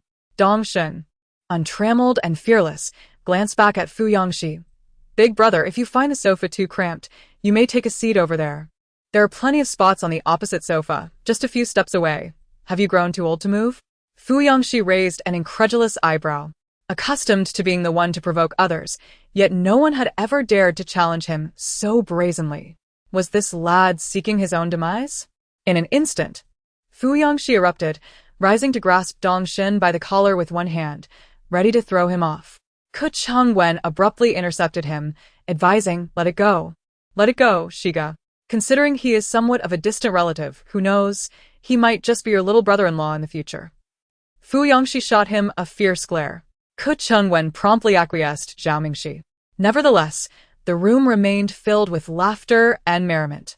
Jiang Xiuqiu, with her alluring peach blossom eyes, held a microphone and sang, casting a flirtatious glance at the waitress delivering dinner and fruits. The waitress blushed, unable to resist stealing a few more glances at her.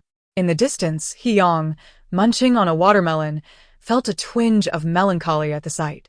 The fruits brought in were mostly Zhao Mingxi's favorites, pineapples, mangoes, of which she indulged heartily. As the song reached its crescendo, Mingxi approached and pulled He Yang up to join the singing. Fu Yangxi quietly inhaled deeply, pretending to merely appreciate the music, striving to appear nonchalant as he moved closer to her. The proximity was undeniable. Shadows danced, and Fu Yangxi slightly lowered his gaze, fixating on Zhao Mingxi's earlobe and profile as the colorful lights cascaded over her, shifting and roaming, mirroring his own turbulent emotions. Inside, his heart erupted like a series of delicate fireworks, a celebration that had never ceased since he laid eyes on her.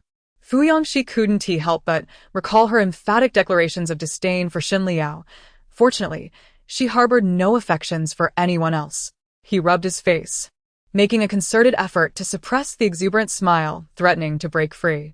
Perhaps it was the harmonious blend of Mingxi, He Yang, and Jiang Xiuqiu that created such an impactful sound, causing the balloons on the ceiling to cascade down amidst the melody resonating from the large screen. The vibrant balloons, adorned in hues of red, yellow, green, and blue, floated gracefully into the sky, prompting all onlookers to lift their gazes in delight, their faces illuminated with joyful smiles. As she raised her head, Mingxi couldn't help but glance at Fu Yangxi beside her. A smile graced his lips as well. His dark hair accentuated his fair complexion, and his handsome features, once marked by a hint of irritation, now radiated a youthful innocence. During this period, he had been shrouded in a low mood, and Mingxi had yet to witness him this elated. Could it be that the troubles at home had been resolved? His happiness lifted Mingxi's spirits even higher. Turning back to observe the drifting balloons, she eagerly reached out to grasp one.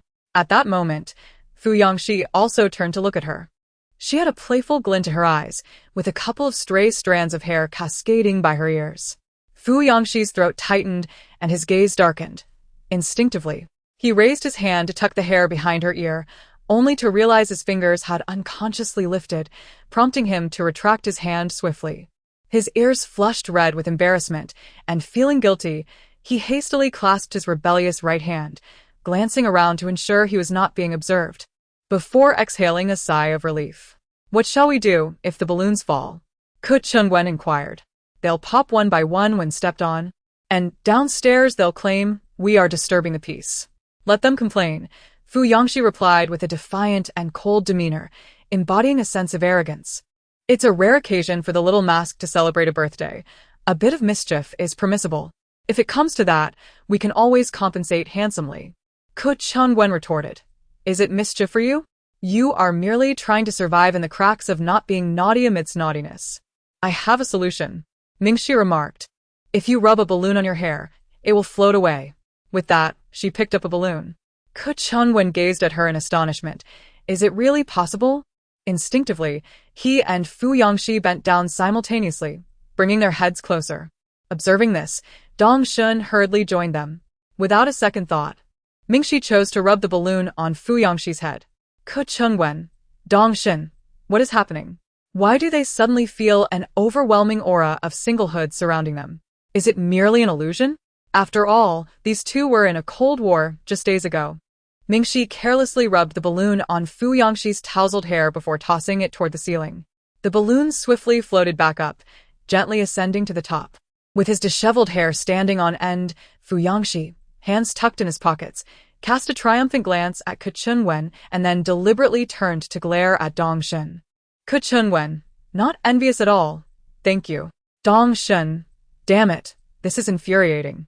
Others began to pick up balloons, mimicking the act, and the fun escalated, creating an increasingly lively atmosphere. Soon, the floor was littered with balloons, all tossed up toward the ceiling by the six of them. As midnight approached, candles were lit, the lights dimmed, and only the soft strains of romantic music filled the air. At the stroke of 12, Mingxi found herself encircled. Fu Yangxi and the others began to sing her a birthday song, in both Chinese and English versions. With her hands resting beneath her chin, head bowed, she closed her eyes, smiling as she made a wish. This year marked the happiest birthday of her life. Her wish was for the female antagonist and her terminal fate to swiftly vanish, for the Dong family to enjoy good health, and for there to be someone named Fu Yangxi to celebrate her birthday with her every year. Mingxi suddenly pondered whether it was too greedy to make 3 wishes at once. If she could only retain one, then, dear God, please grant her the last wish. The others could wait until next year. Unbeknownst to Fu Yangxi, on this very day, Mingxi had already made a wish concerning him. As the clock struck midnight, the moonlight bathed the surroundings in a serene glow. Amidst the jubilant atmosphere, Mingxi blew out the candles with a playful huff. While the boys remained lively, the girls, along with Jiang Xiuqiu, began to feel drowsy. "Let us have a late-night snack before I take you home," Fu Yangxi suggested to Mingxi. He went to the entrance to retrieve the late-night snacks brought in by the waiter, closing the door with a gentle kick, and spread the food across the table.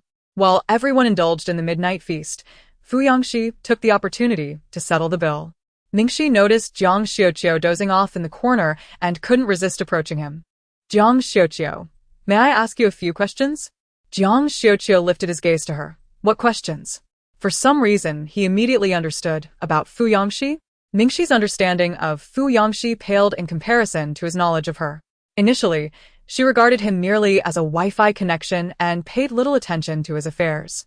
Later, she viewed him as a leader, harboring no ulterior motives nor any desire to pry into his life. However, now that Mingxi had recognized him as the one she cherished, she could not help but yearn to learn more about him.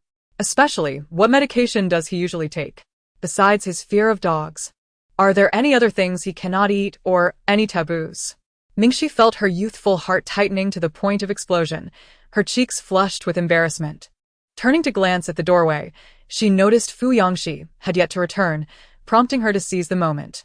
Indeed, Jiang Xiuqiu, unable to contain his laughter, remarked, "Some matters are best learned directly from him, but I can share this much with you."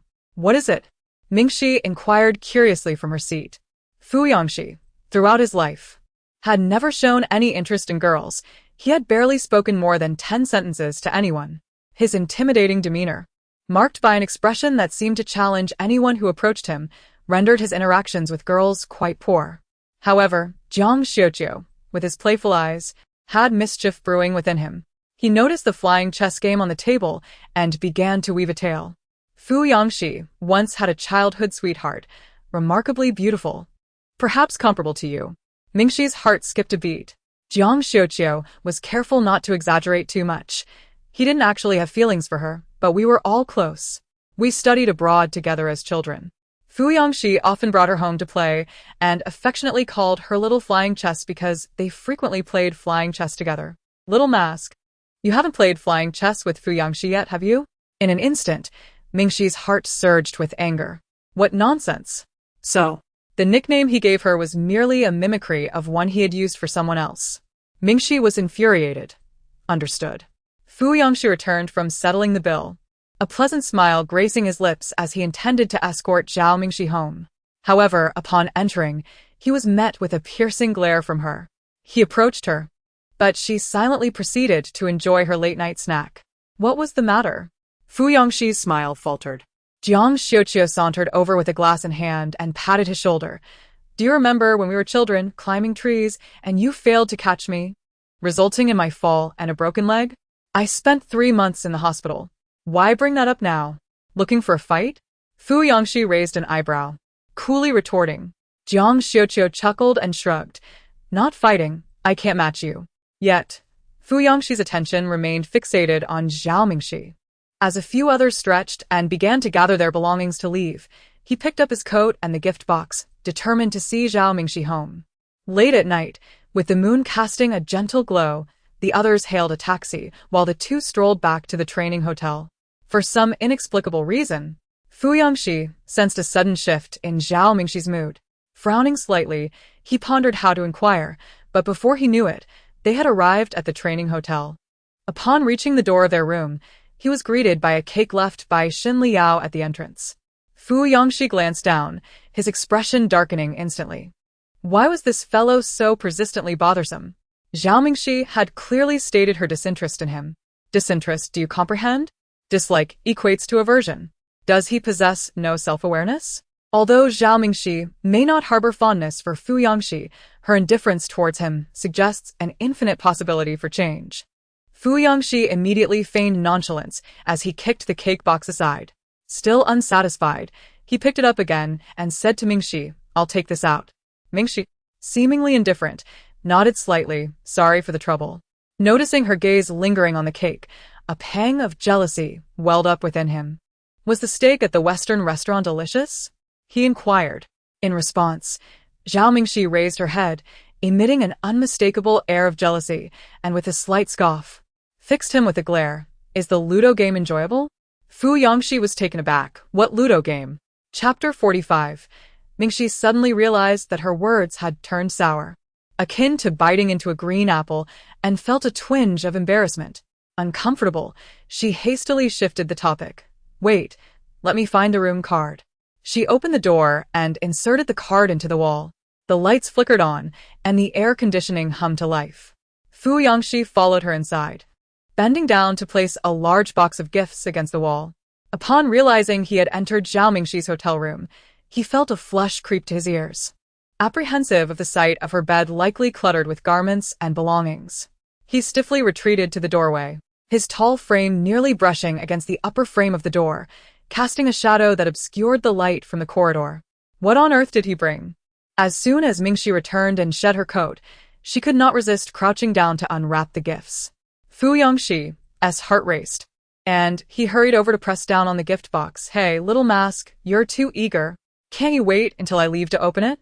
I remain here. Words left unspoken. Both individuals swiftly realize that the proximity between them has become somewhat excessive.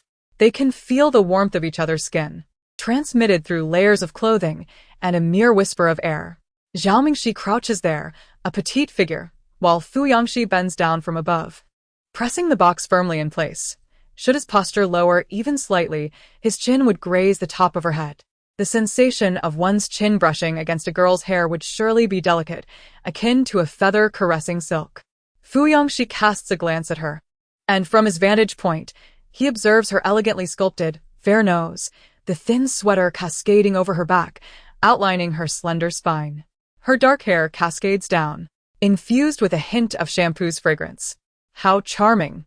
Fu Yongxi swallows, his throat tightening as if her flowing locks are softly brushing against his heart, igniting a gentle tickle of longing.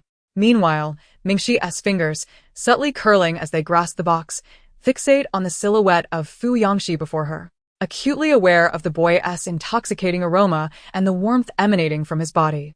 The zipper of his black down jacket is undone, the scent of dry pines seemingly infiltrating her senses, enveloping her in warmth from head to toe.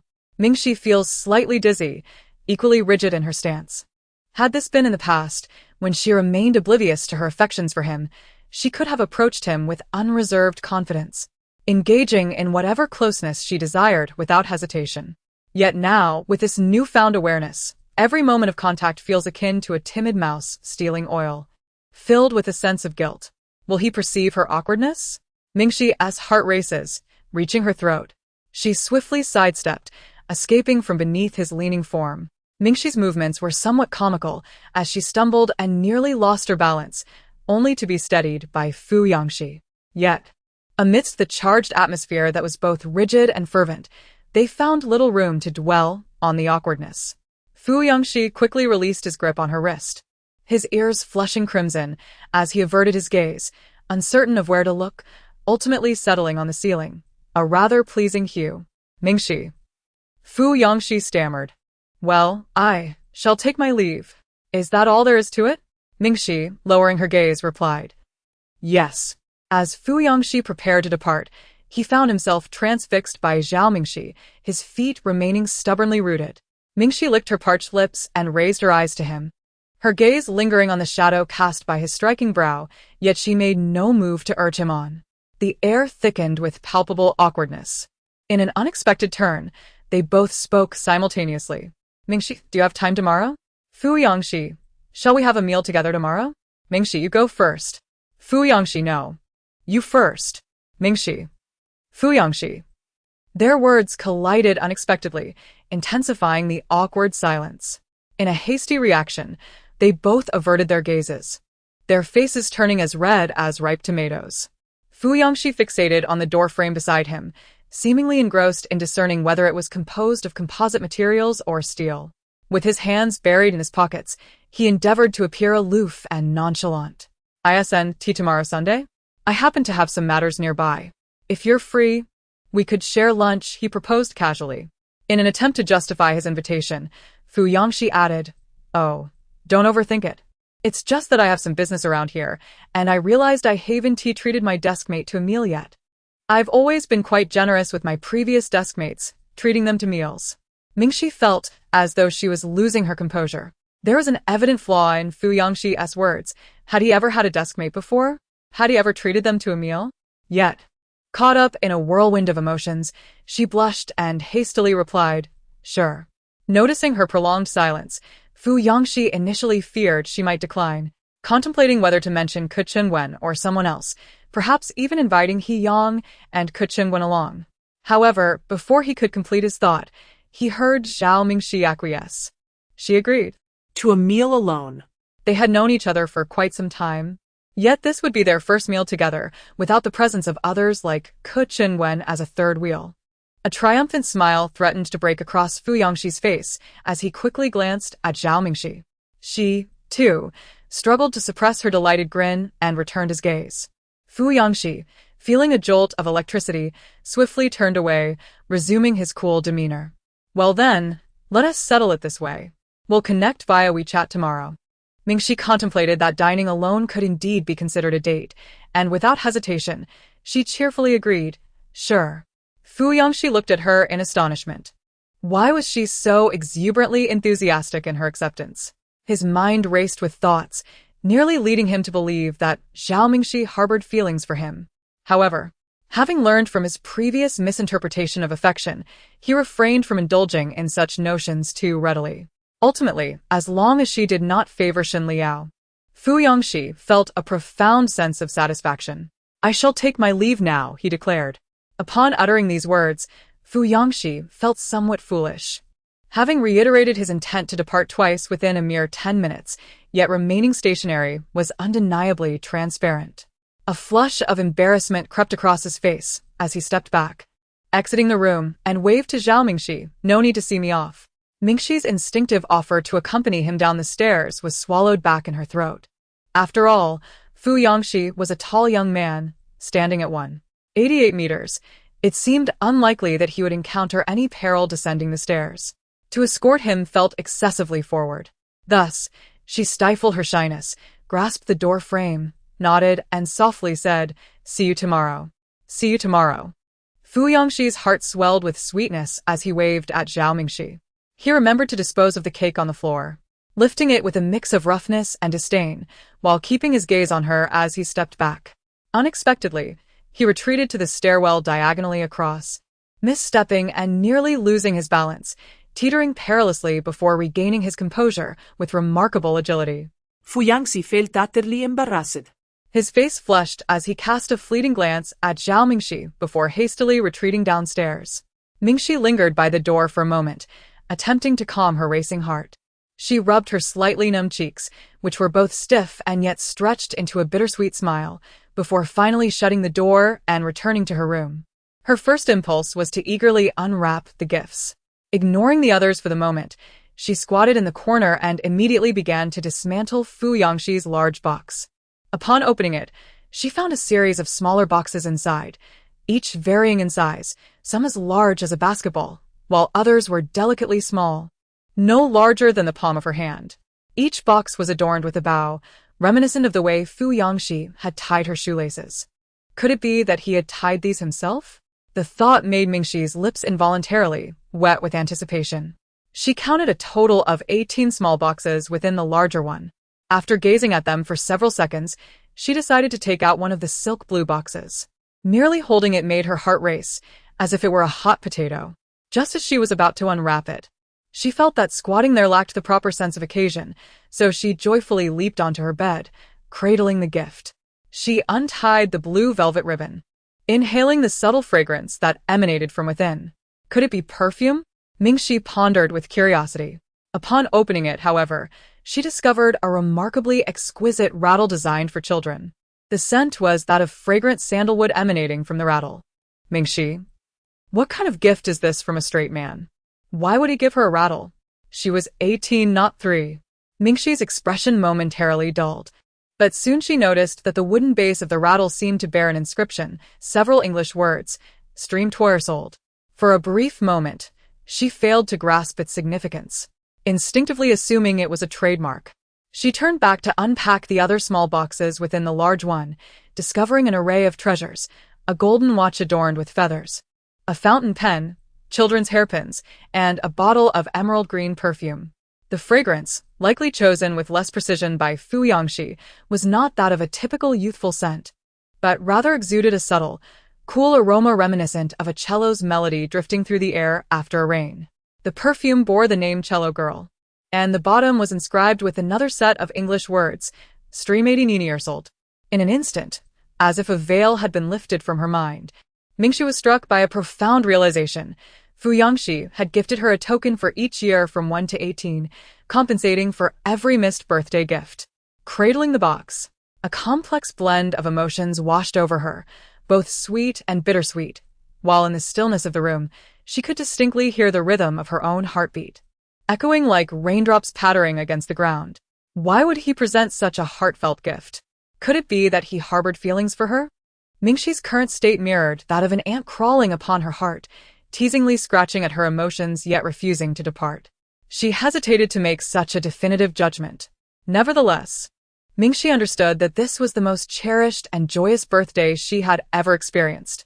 She licked her lips and rolled over on the bed, clutching the perfume box, her cheeks still flushed with warmth.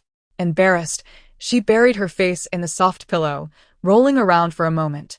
After taking a deep breath, the restlessness in her heart remained uncalmed. She felt an urge to send a message, to engage in conversation. It was already past midnight, and studying was futile. She might as well inquire if he had arrived home, and exchange a few casual words before ending the conversation.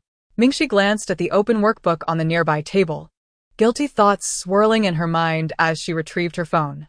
Her fingers hesitated over the screen, unsure of what to type.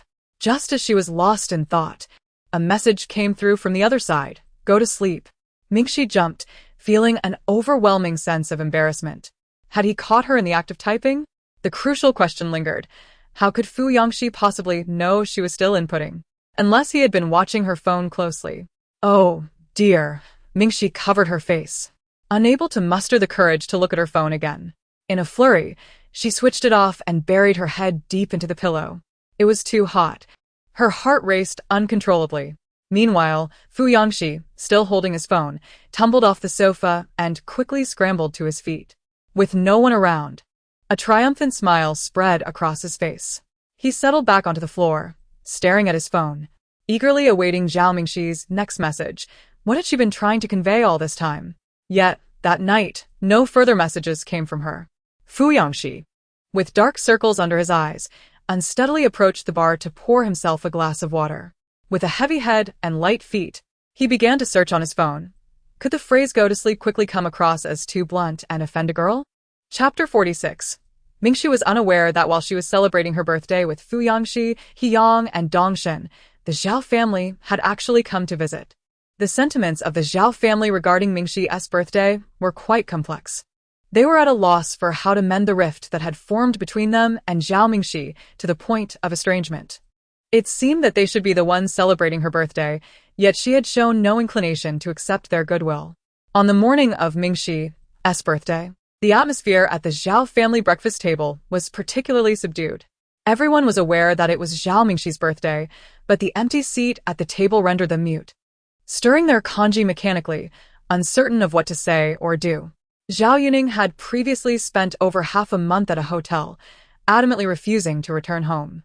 However, with Zhao Yuan away for training and unlikely to return for over 10 days, he was reluctantly coaxed back by Zhao Zhanhui. The Zhao family could not allow a 15 or 16-year-old boy to remain outside for an extended period. Nonetheless, Zhao Yuning's first condition for returning home was that he be permitted to adopt a stray cat he had found near the hotel. Zhao Yuan was allergic to cat fur, which could lead to skin irritation and eczema. Despite Zhao Yuan's recent mishap that had caused financial repercussions for Zhao Zhanhui's company, Zhao's mother, along with Zhao Zhanhui and Zhao's father, would not jest about Zhao Yuan's health out of anger. Thus, Zhao's mother and father conspired in private, intending to initially acquiesce to Zhao Yuning's request, allowing him to bring the cat home for a period of 10 days. They planned to take advantage of his inattention to send the cat away once Zhao Yuan returned to stay. Zhao Yuning remained oblivious to the ulterior motives of his family, believing they genuinely permitted him to raise a cat. Elated, he eagerly took his friends to the pet store, purchasing a litter box and litter, an elaborate automatic water dispenser, and a feeding machine, setting up a cozy nook for his little companion on the 3rd floor of the villa. For the past 2 days, he had occupied himself with these tasks, remaining on the 3rd floor and not descending. During breakfast, adorned in cat fur, he gazed longingly at the empty seat across from him, suddenly overcome with a sense of loss. Although he now had a cat, the person who once shared in the thrill and joy of secretly raising it was no longer present. Zhao Mingxi would no longer serve him dishes or stay up late to play video games with him. Zhao Yuning felt an overwhelming solitude. He had not only lost a sister but also a cherished companion. In a moment of reflection, he calculated the passing days and realized that Zhao Mingxi had been away for over 2 months. Converting that into years, it amounted to a quarter of a year. As time elapsed, his family finally recognized that Zhao Mingxi would certainly not return in the near future. Despite Zhao Yuning's reluctance to accept this reality, he had no choice but to acknowledge it. He had thought that by caring for the cat, he could divert his attention and forget about the void left by her absence. However, what was utterly unexpected was that, despite Zhao Mingxi having only been in the household for 2 years, her presence lingered throughout the home, most notably in the form of the light blue cushion on her chair. Zhao Yuning felt a pang of sorrow upon observing that the cushion was now devoid of anyone to sit upon it, and her place at the dining table remained unset. Zhao Yuning remained silent. Recently, Zhao's mother had been unable to eat or sleep well, appearing significantly aged, and she lacked the spirit to engage in conversation. Zhao Mo was absent from home. Zhao Zhanhui, under a cloud of low spirits, hastily consumed his meal, needing to return to the company to resolve the aftermath of recent troubles. Only Zhao's father, perusing the newspaper, glanced at the empty seat reserved for Mingxi, feeling a profound sense of discomfort. If I recall correctly, today is Mingxi's birthday. Do any of you have thoughts on how we should acknowledge it? She does not recognize us, nor is she willing to return home. What more can we do to celebrate her birthday? Zhao's mother spoke in a hushed tone, her words frail, as if she might collapse at any moment. Perhaps I am the one she despises the most now. Reflecting on her failures as a mother, Zhao Yuning did not regard her with affection, and Mingxi harbored disdain for her as well. It seemed that only Zhao Yuan maintained a closeness to her, but even this thought pierced Zhao's mother's heart deeper. What was the value of having someone who is not her biological child be affectionate towards her? What if one day Zhao Yuan found her biological parents and chose to leave with them? Would that not render her efforts futile? After discovering 3 years ago that Zhao Yuan was not her biological daughter, they had made no attempts to seek out Zhao Yuan's real parents. At that time, Zhao's father had suggested looking for them. Being inherently traditional, he leaned towards valuing blood relations. If she were not his daughter, would he not be raising someone else's child? He was resolutely determined to find Zhao Mingxi. However, at that time, Zhao's mother could not bear to let Zhao Yuan go, and thus she cried and protested, preventing Zhao's father from seeking out Zhao Yuan's biological parents. Eventually, the matter was left unresolved. "Do not utter such disheartening words," Zhao's father remarked, furrowing his brow. "Blood ties cannot be severed." Zhao Zhanhui added, "That little girl is enduring a rigorous training regimen away from home. We must celebrate her birthday. She has grown to 18 years of age, yet we have only managed to celebrate her birthday twice." Upon uttering this last statement, a profound silence fell over the 4 individuals at the table. Had it not been for the reminder, they might have overlooked the fact that Zhao Mingxi had only received birthday wishes for 2 years of her life. In the first year, she had been brought to tears by Zhao Mo. The second year, when Zhao Yuan's friends visited their home, she had a quarrel with them, rendering it anything but a joyful memory. Zhao's father, Zhao's mother, Zhao Zhanhui, and Zhao Yuning suddenly felt an overwhelming sense of compassion for Zhao Mingxi. While Zhao Yuan grew up carefree, learning piano, painting, horseback riding, and various other talents, Zhao Mingxi waited for adoption in a small place, constrained by poverty alongside her grandmother. When Zhao Yuan fell, she was surrounded by family members who took turns comforting her, whereas Zhao Mingxi likely had to pick herself up in silence. While Zhao Yuan received an abundance of gifts from family and friends each year, enough to take days to unwrap, Zhao Mingxi probably only had that solitary bowl of longevity noodles every year. Prior to this moment, they had seldom contemplated such matters, for when Mingxi first arrived, she appeared well-dressed and not as one who had suffered greatly. Her grandmother treated her well, ensuring she wanted for nothing in terms of food and clothing. Though they felt a pang of guilt within, what lingered more prominently was a sense of estrangement. Initially, they harbored intentions of compensation, yet as time passed, the fact that Mingxi had been retrieved by them only partway through her journey faded from memory. Now, a troubling thought surfaced in their minds. Was it not the case that Mingxi's profound attachment to her adoptive grandmother stemmed from their mutual reliance on one another? Might it be that the modest clothing she wore upon her arrival was purchased with the meager earnings from her part-time work during the holidays? They dared not ponder further. The more they contemplated, the more bitterness welled within their hearts. "I truly owe an apology to Sister Mingxi," Zhao Yuning lamented, burying her head as tears streamed down her cheeks. "During the chemistry competition, I was unaware of her desire to participate.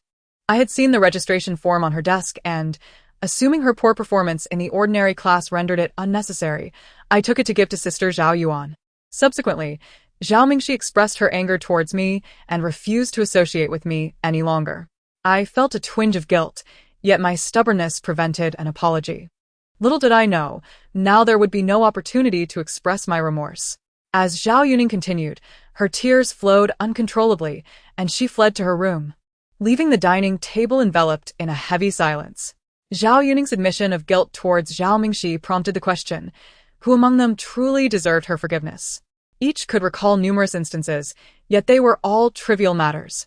In the wake of her departure, these seemingly insignificant incidents felt like tiny thorns, occasionally piercing their hearts.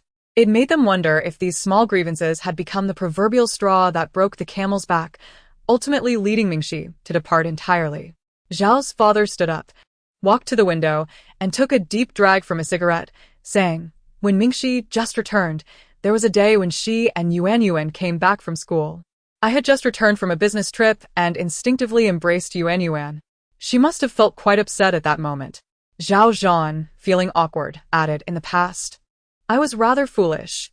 Every weekend, I would only pick up Yuan. Zhao's mother was even more lamentable. She stared at the barely touched breakfast before her, unable to swallow, her eyes reddening with emotion. On that very day, numerous events unfolded simultaneously. Yi Xiaoxia received a call from her uncle at the hospital, informing her that the results of the paternity test were in. The samples she submitted revealed that the male had no blood relation to the two females. However, the DNA analysis indicated that the two women were indeed mother and daughter. Yi Xiaoxia could hardly believe her ears, astonished as if struck by lightning. Her hand trembled around the phone. "How is this possible? Uncle, is there no mistake?" She had initially thought that Zhao Yuan was at most a half-sibling to Zhao Yuning, perhaps an illegitimate child, but never did she imagine there was no blood relation at all. What on earth was happening? And why did Zhao Yuan share a blood connection with that nanny? "Are you certain there has been no error?" "Xiaoxia, whose samples did you send?" her uncle inquired from the other end of the line. "I had my colleague, who has been in this field for over a decade, conduct the analysis." How could there be a mistake? Yi Xiaoxia could no longer absorb her uncle's words. She nearly dropped her phone, utterly astonished, as if rendered speechless. Once she regained her composure, she swallowed nervously and hurriedly said to her uncle, "Uncle, please send me both the original and the photocopy of the identification results. Could you also send me an electronic version? It's very important to me." Was it not important? Yi Xiaoxiao faintly sensed that she had stumbled upon a monumental secret of the Zhao family. How to handle this matter required further contemplation. After hanging up, Yi Xiaoxiao sank onto the ground, still unable to shake off the shock. Gradually, she recalled a series of Zhao Yuan's peculiar reactions from before, 2 years after Zhao Mingxi arrived at the Zhao family. When she remarked that Zhao Mingxi must look rather ordinary beneath the mask, Zhao Yuan's face had gone rigid. When she mentioned that Zhao Mingxi was outright disliked by Zhao Yuan's family, Zhao Yuan had both admonished her not to speak carelessly and exhibited a sigh of relief. In retrospect, Yi Xiaoxiao seemed to detect a subtle worry hidden within that expression. Moreover, it was no wonder that Zhao Yuan's feelings for Zhao Zhan were so intricate. If they were not siblings, Yi Xiaoxiao might have thought that Zhao Yuan had feelings for her elder brother. Previously, she had even teased Zhao Yuan about her brother complex. But now, upon reflection, could it not be interpreted as affection? This led to the realization that Zhao Yuan was indeed aware that she was not a biological member of the Zhao family. Did everyone in the Zhao family know this? Furthermore, did the Zhao family know about the blood relation between Zhao Yuan and Zhang Yufan? They likely did not, right? Otherwise, why did Zhao Yuan and the other members of the Zhao family treat Zhang Yufan merely as an ordinary maid during their previous visits to the Zhao household? Zhao Mingxi had only returned over 2 years ago. The Zhao family publicly claimed she was unwell and had been raised in the countryside as another daughter. However, few within their circle believed this, including the Yi family, who speculated whether she might be Zhao father's illegitimate child. Yet, they never anticipated that this could actually be a case of a switched-at-birth scenario. Yi Xiaoxia was utterly astonished by this revelation. If the school were to discover that the pampered campus belle Zhao Yuan was merely an interloper, while Zhao Mingxi, who had faced ostracism, was the true girl who should have been cherished and raised as a princess in their circle, what would the community think? Goodness! Meanwhile, after reaching a decision, the Zhao family waited for Zhao Zhanhui to return from work in the evening.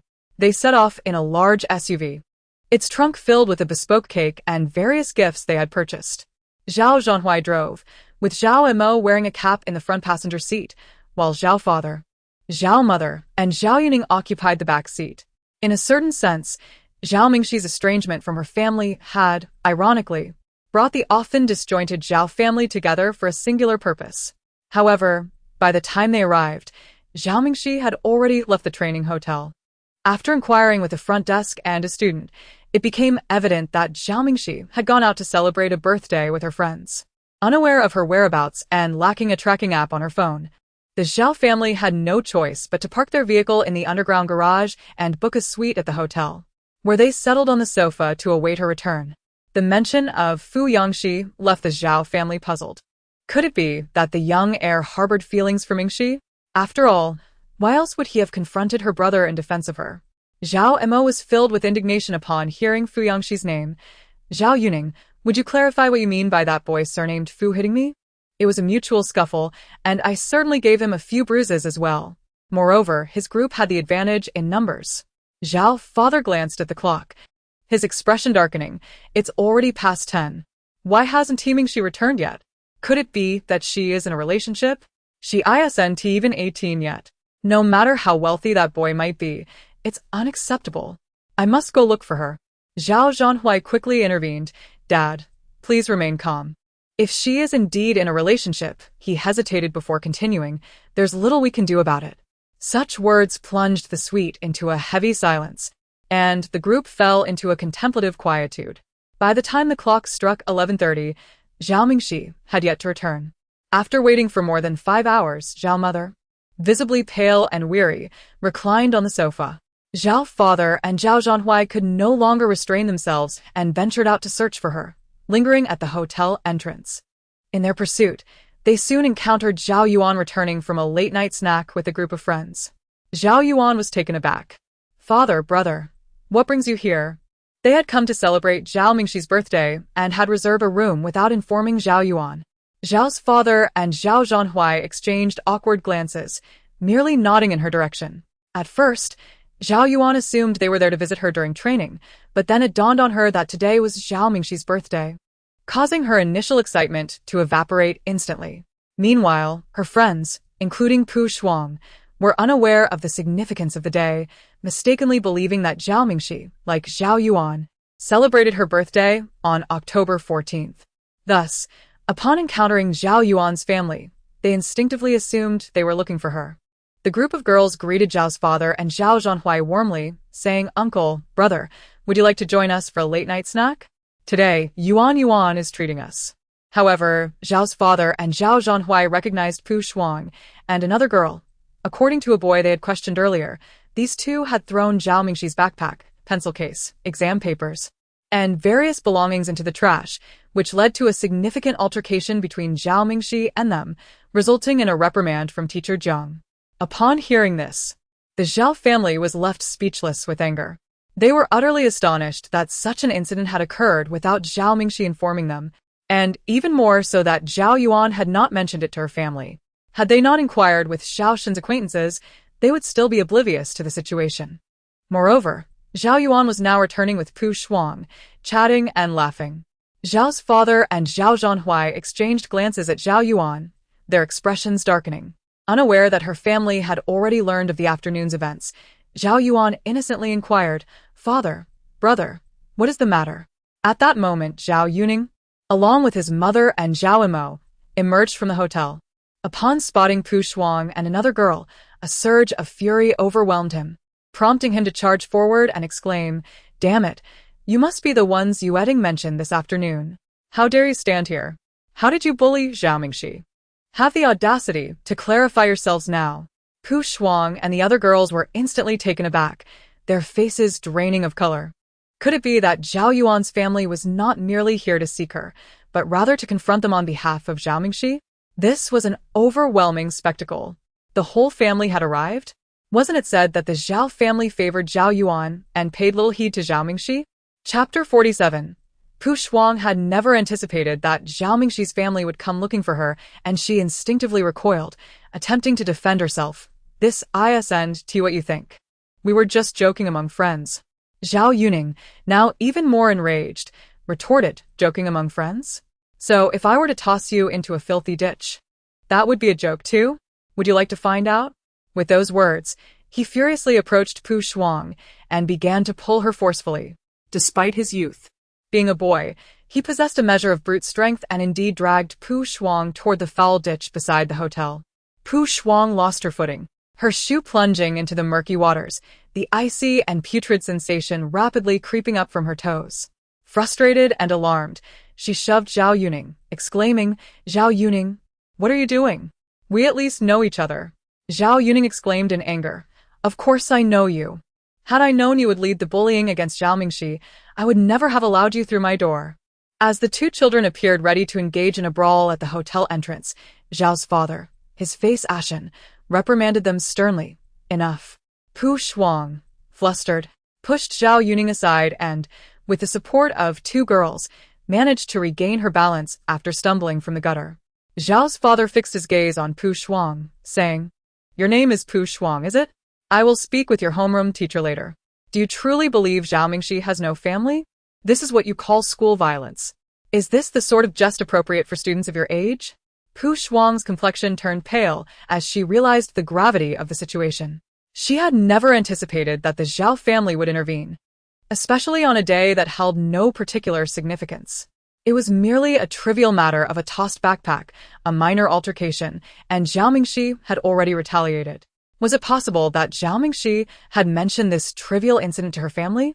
She had never done so in the past. If Zhao Mingxi's father were to discuss this with the homeroom teacher, she would undoubtedly be summoned for a meeting.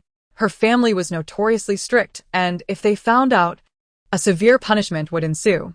A wave of panic surged within Pu Shuang as she swiftly glanced at Zhao Yuan. If it were not for Zhao Yuan, she and Zhao Mingxi would have had no quarrel and would not have acted in such a manner. Zhao Yuan's heart raced furiously, a tumult of irritation and anxiety surging within her. She resented Pu Shuang for her thoughtlessness, which had inadvertently implicated her, and felt a swell of frustration at the disproportionate reaction of her family to what she deemed a trivial matter.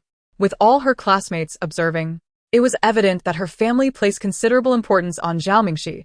Rumors might soon circulate at school, and she feared losing her standing at home. Her instinctive response was to distance herself from Pu Shuang, a bid to protect her own reputation. In a state of panic, she turned to her father, Zhao Zhanhui, her mother, and Zhao Imo, exclaiming, "What on earth has happened?" She then pivoted in shock to confront Pu Shuang. "You threw Mingxi's backpack in the trash while I was out of the classroom this afternoon? How could you do such a thing?" Pu Shuang and the other three girls were momentarily speechless, caught off guard by Zhao Yuan's rapid change of demeanor. Before they could fully comprehend the situation, Zhao Yuan hastily positioned herself behind her father, her expression grave as she addressed Pu Shuang. "You must apologize to Mingxi. If you ever act like this again, we will no longer be friends." The Zhao family felt somewhat relieved to see that Zhao Yuan was unaware of the incident. Had she known and allowed her friends to bully Mingxi, she would have ceased to be the Zhao Yuan they recognized. Only Zhao Yuning and Zhao Imo remained skeptical, unconvinced that Zhao Yuan was entirely uninvolved. Zhao Imo crossed her arms, stroking her chin as she scrutinized Zhao Yuan's demeanor. It all seemed too contrived, and the performance rather lacking in finesse. If she were truly oblivious, why the panic? Clearly, she was lying. Zhao Yuning pointed at Zhao Yuan and turned to Zhao's mother and Zhao Zhanhui, saying, "Father, mother, the last time I mentioned how she accused Zhao Mingxi of cheating in front of the literature department teacher to seize the opportunity for the host position. You all refused to believe me. Surely this time you must." Zhao Yuan interrupted, "Yuning, now is not the time to revisit past grievances." She turned to Pu Shuang and the others, frowning. "Had I known you were conspiring behind my back, I would not have left the classroom this afternoon.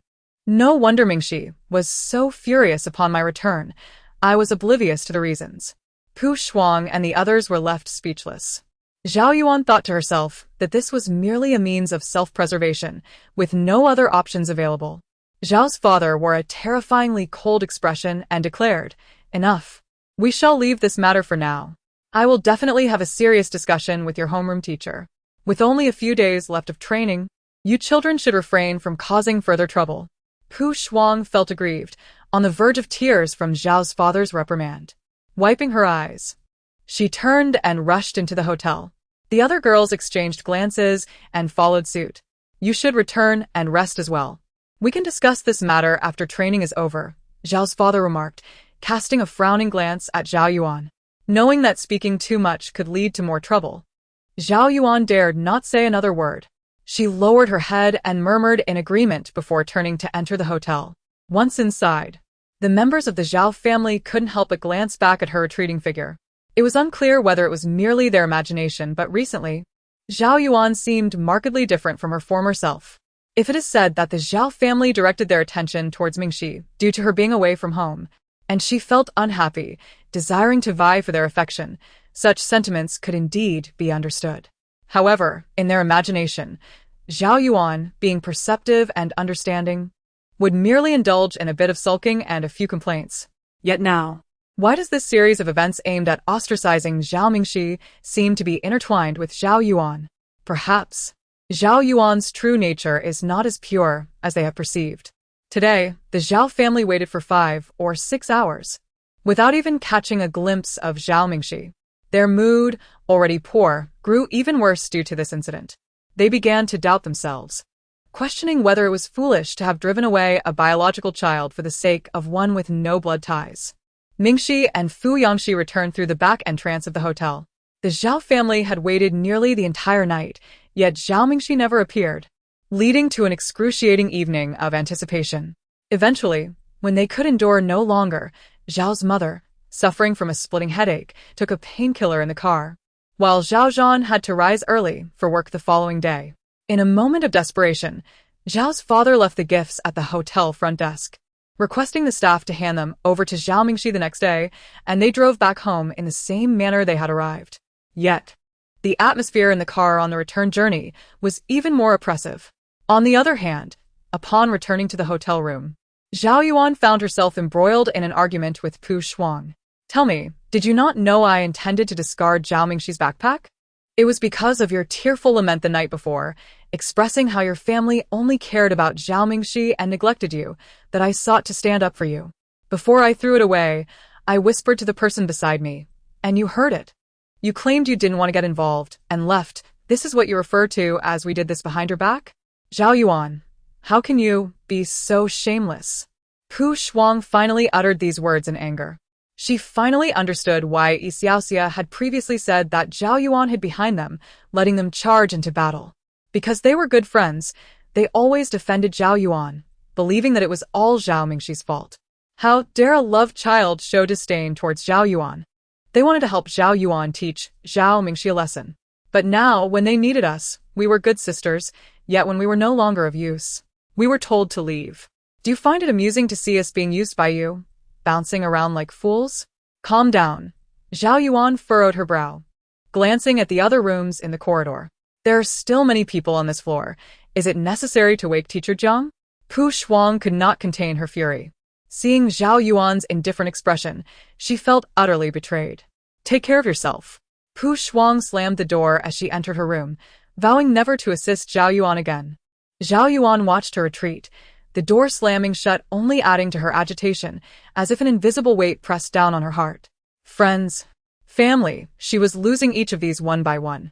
But why did Zhao Mingxi have everything? The root of all this began when Zhao Mingxi ran away from home, which prompted the family to finally pay attention to her. Zhao Yuan bit her lip, turned, and entered her room. She opened her computer and downloaded a school residency application form, as if running away from home was something anyone could do. Zhao Yuan firmly believes that, similarly, the Zhao family would not allow her to reside alone outside, for although there is no blood relation, a foundation of affection has been established over the past 15 years.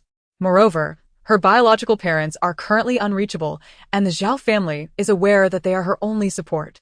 What transpired on this side remains a mystery to Mingxi. It was not until the following morning, upon rising, that she discovered a gift from the Zhao family awaiting her at the hotel front desk, which the attendant handed over to her. Mingxi, of course, barely cast a glance at it.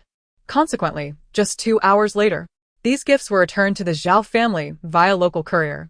The Zhao family, still enveloped in a somber atmosphere during breakfast, was startled when the doorbell rang. Zhao's mother instructed the housekeeper to collect the package, only to find the birthday gifts had been returned unopened, nearly causing her to suffer a heart attack. They promptly called the front desk to inquire about the situation, where the attendant, somewhat embarrassed, conveyed the message from Miss Zhao: a belated display of affection is worth less than grass. Rather than waste time searching for her, You would be better off cherishing your time with Zhao Yuan, lest both of you end up losing her altogether. Furthermore, the attendant hesitated before adding, she mentioned that, since these are deemed as worthless items, the shipping cost is to be paid on delivery. Upon hearing this, Zhao's mother noticed that the courier was still waiting for them to settle the shipping fee. The crystal bracelet that Zhao's mother had gifted to Mingxi, which Mingxi had once treasured deeply, was returned as well. Worthless? The family at the dining table was left utterly speechless. As if struck by a wave of dizziness, Mingxi carried the drawing examination papers and other items to the classroom and resumed her morning of relentless problem-solving. Feeling a bit dizzy, during a brief intermission, she cast a glance at her potted plants. She had nurtured over 6 young trees, which amounted to 325 tender sprouts when counted. They flourished neatly within the confines of a palm-sized pot, lush and vibrant, exuding an undeniable charm. Whenever fatigue from her studies set in, a glance at these plants provided a moment of reprieve for her weary eyes. As her greenery thrived, Mingxi sensed a gradual alleviation of her mental constriction. Instances of cognitive blockage during problem-solving had become increasingly rare, though some remnants still lingered. For instance, just moments ago, she had navigated a problem with clarity, her workings on the draft paper yielding the correct answer, yet the final submission bore an erroneous digit. In a competitive examination, such a misstep could cost her 10 precious points. Mingxi pondered whether the growth of her plants might also inspire an elevation in the intellectual capacities of those around her, freeing them from the overshadowing brilliance of Zhao Yuan, the protagonist. However, she had little time to dwell on such thoughts. Her immediate concern was to resolve her own challenges. With only a few days remaining until the preliminary round, her priority was to foster another wave of growth in her plants, thereby enhancing her chances of advancing to the finals. Moreover, she had not forgotten her wager with Pu Shuang. The one who performed poorly would have to withdraw from school. Thus, Mingxi reached out to the long-absent system, inquiring whether there were any methods to expedite the growth of her plants, as their progress had noticeably slowed. Possibly due to having exhausted all feasible means. The system, perceiving her progress, began to assist more impoverished women. After a considerable time, it finally responded, "Have you completed the tasks I assigned to you?" The fleeting touches and embraces had indeed occurred, either intentionally or by mere coincidence. When mentioned, Mingxi felt a slight flush creep across her cheeks as she awkwardly murmured, "Aha." The system continued, "Then only kissing remains." Instinctively, Mingxi uttered another aha, but as she regained her senses, her face suddenly turned crimson. "What?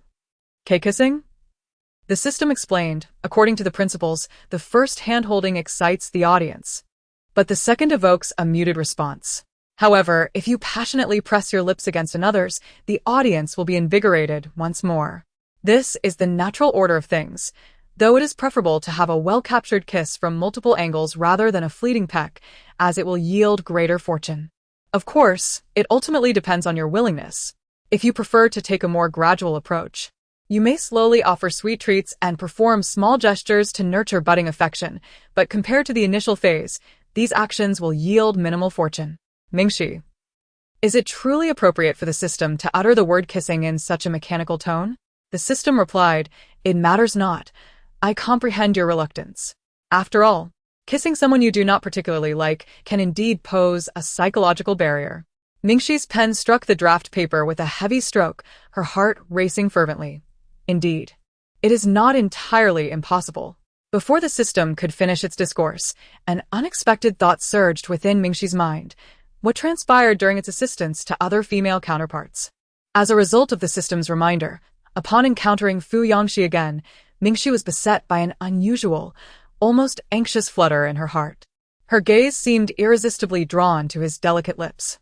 Like a spellbound soul, she envisioned a serendipitous moment where a kiss might occur. After all, in dramas, a simple stumble often leads to such encounters. Yet, why did her clumsiness around Fu Yangxi only result in a fractured leg? Was it that she did not stand tall enough? Fu Yangxi took the strawberry cheese drink from the hands of the milk tea shop attendant, inserting a straw before handing it to Zhao Mingxi, who remained entranced by his presence. The day was rather warm, and Fu Yangxi had foregone a jacket. His black hoodie sleeves rolled up, revealing elegantly sculpted arms reminiscent of fine porcelain. He was tall and broad-shouldered, strikingly handsome, drawing the attention of numerous girls in line nearby. Mingxi tilted her head, her gaze lingering on his jawline and lips, her eyelashes fluttering delicately, her expression transforming. What was happening? Fu Yangxi appeared unfazed. Exuding an air of aloof confidence, his hand casually tucked into his pocket, as if he could effortlessly strut down a runway. Yet internally he was in turmoil, desperately wishing to retrieve his phone and search. What does it mean when a girl claims to regard herself as the superior yet cannot help but fixate on someone? Fu Yangxi was on the verge of indulging in a moment of self-admiration, but he restrained himself and began to analyze the situation rationally. Was there something on his face or in his hair? Mingxi swallowed hard, instantly jolted back to reality. What was she thinking? Holding hands and embracing were one thing, but if she were to suddenly tiptoe and kiss him, Fu Yangxi would undoubtedly explode with anger, his face darkening as he would surely retaliate with a punch that would leave her looking like a pig. Mingxi took the milk tea and casually remarked, "It's nothing. Just something in your hair." Indeed, she was correct. Fu Yangxi felt relieved that he had avoided the trap of vanity. The two of them stepped aside, and Mingxi said, "Lower your head. Let me help you with that." Women could be troublesome. Fu Yangxi wore a disgruntled expression, as if to say, "I, the esteemed Fu, am not particularly keen on having anyone touch my hair, but since you are my #1 subordinate, I shall reluctantly permit it." With a reluctant sigh, he bent his head. Mingxi held the milk tea in one hand, and with the other, she reached up to remove a small piece of the shop's confetti that had become ensnared in his short hair. As she did so, her fingers brushed against his hair. The texture of a boy's hair was strikingly different from that of a girl's, short, coarse, and rather stubborn, reminiscent of a golden retriever with split ends. Mingxi couldn't help but touch it, but as soon as she realized what she was doing, she hastily withdrew her hand, turning her head away in embarrassment. Fu Yangxi wore an impatient scowl, though his ears betrayed him, reddening slightly as he also turned his head away. The atmosphere grew thick and tense for a moment. Mingxi broke the silence, saying, "The teacher will discuss the exam papers this afternoon, so remind us to arrive early. I need to head back within half an hour." Fu Yangxi nodded, coldly stating, "We must return. Do not delay our important matters." The two began to walk side by side towards the hotel. Suddenly, Fu Yangxi extracted a candied hawthorn from his shoulder bag, or perhaps elsewhere. Under the sunlight, the candied hawthorn gleamed with a radiant luster, quietly held in his hand as he extended it towards her. Outside the tree-lined path, the flow of traffic surged, but the towering figure of Fu Yangxi shielded them from much of the noise, leaving only tranquility and the passage of time. The candied hawthorn was enveloped in pristine plastic wrap, which was further encased in newspaper. The exposed tip, coated in honey syrup, appeared a deep crimson with golden highlights, exuding an enticing blend of sweet and sour. "Here," he said, slipping one hand into his pocket while tilting his head to observe the traffic, seemingly offering it casually to Zhao Mingxi. Mingxi, momentarily excited, inquired, "Where did this come from?" "Oh, "The driver who brought me bought it for his son, and ended up with an extra skewer," Fu Yangxi replied. After Zhao Mingxi accepted the candied hawthorn, he nonchalantly tucked his other hand into his pants pocket, his expression one of disdain as he remarked, "Such effeminate treats are not fit for me. They are solely for your consumption." Mingxi took a bite, chewing thoughtfully before mumbling, "Thanks to your driver." how old is he?" "Handsome?" In that instant, Fu Yangxi felt an overwhelming urge to shake her shoulders, exclaiming in frustration, "What are you thinking? Xiao Li is already married." Mingxi, taken aback, thought to herself, what was she thinking? She hadn't thought anything at all. "By the way, thank you for the gift. I really like it." She held up the candied hawthorn and suggested, "How about I return the favor with a gift of my own?" Mingxi spoke these words with a hint of anxiety, unable to resist the urge to lick her lips, tasting the syrup that was sweet enough to warm the heart. "Oh, what is this?" Fu Yangxi felt somewhat awkward about the notion of reciprocating gifts. He was not particularly pleased, yet since the little mask insisted on presenting a gift, he had no choice but to accept it. At the entrance of the hotel, beneath the verdant canopy, the midday sun cast a warm, stinging glow upon their faces. Mingxi, suppressing the rapid beats of her heart, feigned nonchalance as she casually retrieved a crystal hair tie from her coat pocket. Its deep black hue shimmered with the luster of crow feathers, glistening like a jewel in the sunlight. Even so, it was evident that it was a girl's small hair elastic. Fu Yangxi initially thought the little mask intended to use it for tying hair, only to be met with the sight of the mask extending her hand, declaring, "This is a gift for you." Mingxi's fingertips brushed fleetingly against Fu Yangxi's palm, akin to a feather's gentle caress, leaving him momentarily spellbound. Fu Yangxi. A hair tie? But his hair was so short that he had no need for such an accessory. The logic of girls truly baffled him. Fu Yangxi, what is this? Mingxi reflected that despite Fu Yangxi's irritable and tempestuous nature, akin to a prickly durian, he did not attract many admirers. However, with his striking good looks, he must surely have his share of admirers, including that girl from the previous game of Ludo. Although he had yet to realize his own feelings, Mingxi, adhering to her usual approach, felt compelled to stake her claim before anyone else could, seeking to envelop him within her sphere of possession. When other girls observed him adorning a girl's small hair tie, they immediately recognized that he was no longer available, and thus refrained from approaching him easily, especially after that previous incident involving the flying chess. "It's nothing," Mingxi deceitfully reassured him, "just a hair tie that I found aesthetically pleasing. So, I took it to the mountain for a blessing. Wear it. It will bring you good fortune." Upon hearing that Zhao Mingxi had gone out of her way to bless it at the mountain, Fu Yangxi felt a flush rise to his fair neck, his expression reflecting a hint of disdain towards such a little girl's trinket. Nevertheless, he hesitantly slipped it onto his right wrist. It did appear somewhat effeminate for a tall boy standing at 188 meters to sport such a small hair tie. Yet, Mingxi could not suppress her laughter, her spirits soaring as she felt as though she had left an indelible mark on him, signifying, "This is my possession. I'm heading into the hotel now. See you next week," Mingxi waved as she entered the hotel.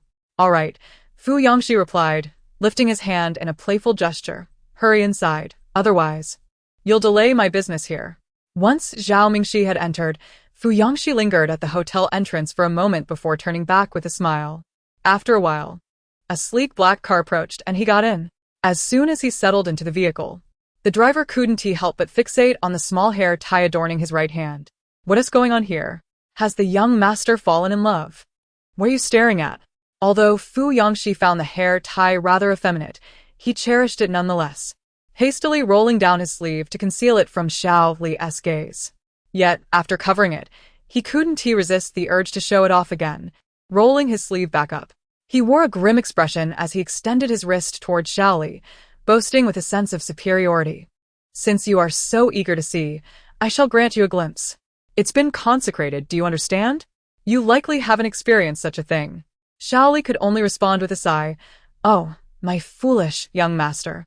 The days of intensive training passed swiftly. Pu Shuang and her companions had only found fault with them once. As the intensity of the competition training escalated, the 21 members of the team found themselves engulfed in a whirlwind of exhaustion, leaving little room for frivolity.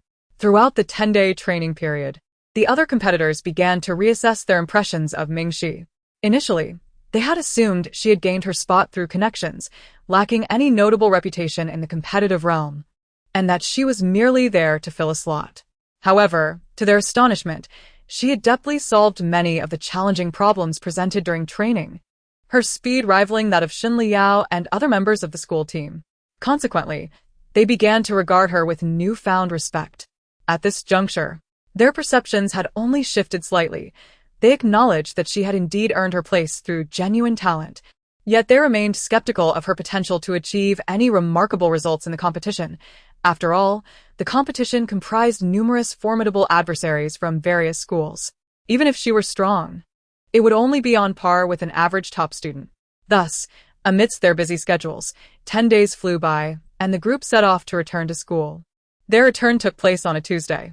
The bus arrived at the school entrance moving slowly, just as the clock struck 10 in the morning, coinciding with the second period of classes. Most students were inside their classrooms, and the campus was relatively deserted, save for the occasional passing teacher. As a group of individuals approached the building housing the 3 classes, they encountered several duty students from the Evergreen and National classes who were taking out the trash. These students glanced over, covering their mouths and whispering among themselves.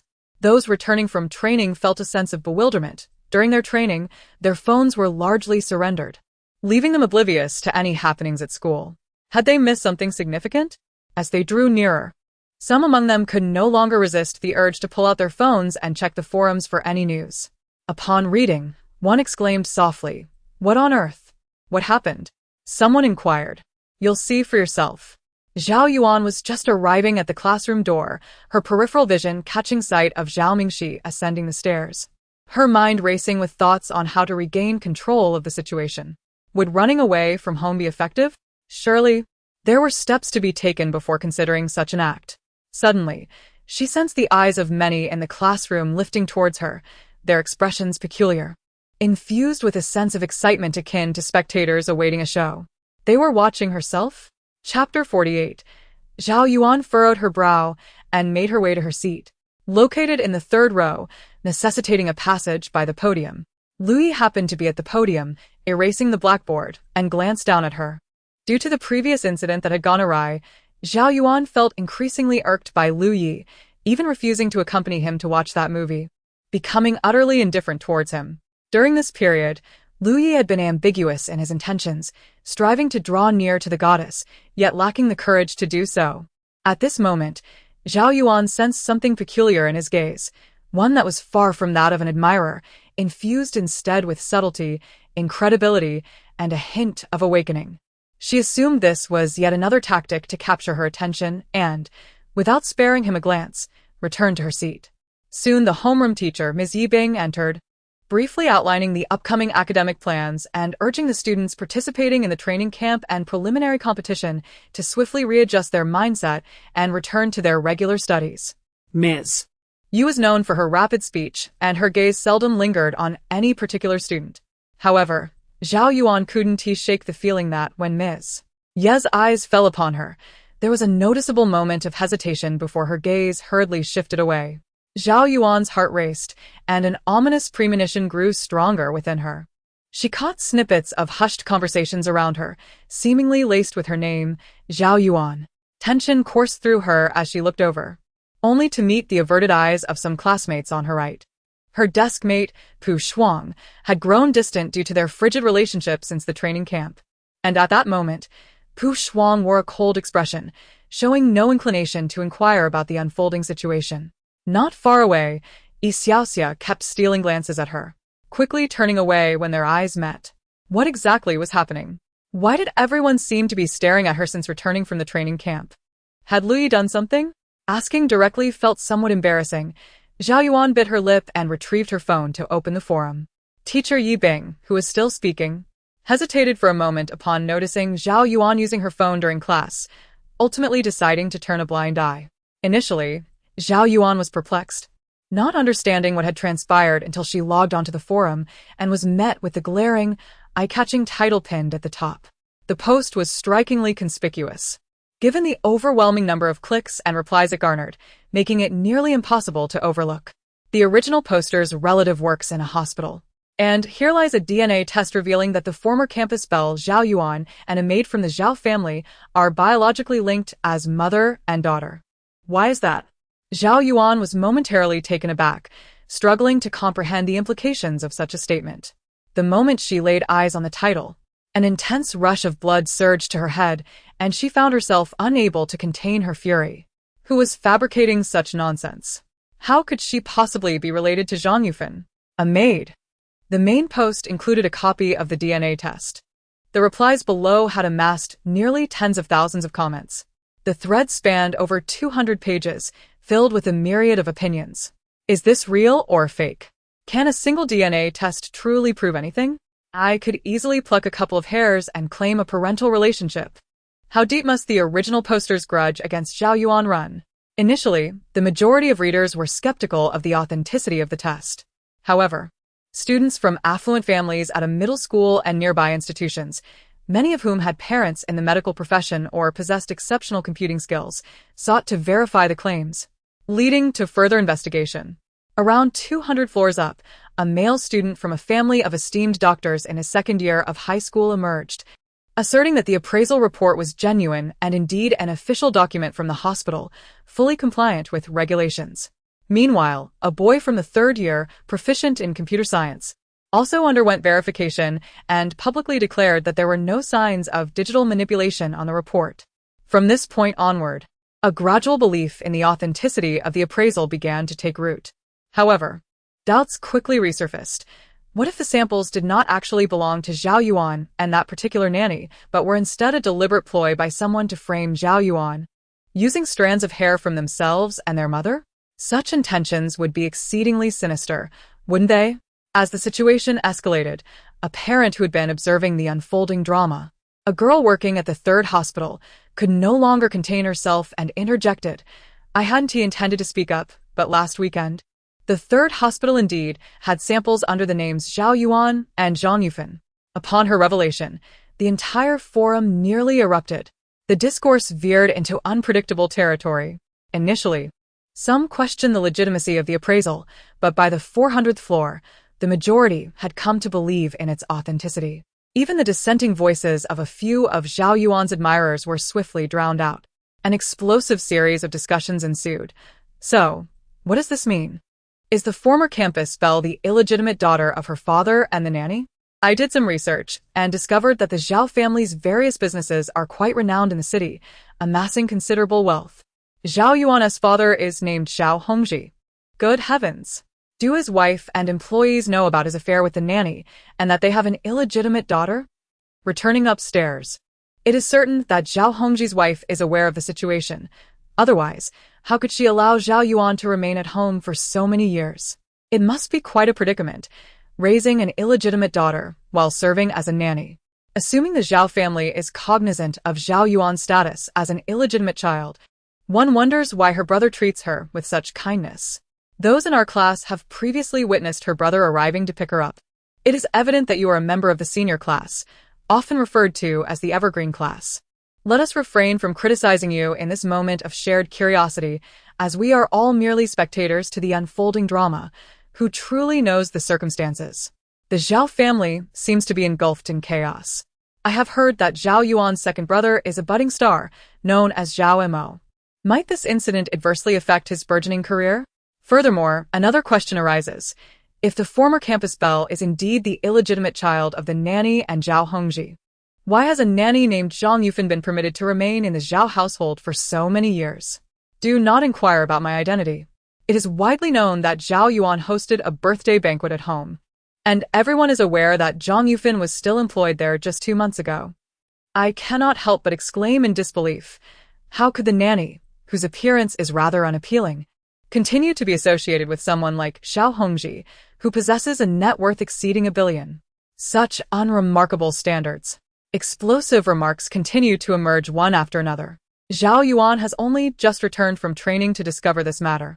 While the post in question was published 3 days prior, implying that many individuals from our school and nearby institutions have already seen and participated in discussions surrounding it. No wonder the glances exchanged upon my arrival were laden with an unusual intensity. Even the homeroom teacher displayed an expression of hesitance to speak. Zhao Yuan felt a mixture of shame and anger, unable to continue reading the post before her. Her heart raced furiously, and her trembling hand clutched her phone. Blood surged to her scalp, causing her vision to darken, as waves of fury and fear crashed over her. The anger stemmed from the fact that she was not a love child at all. The fear arose from the dread of being discovered as someone who was not even a child of the Zhao family. But who could be behind this?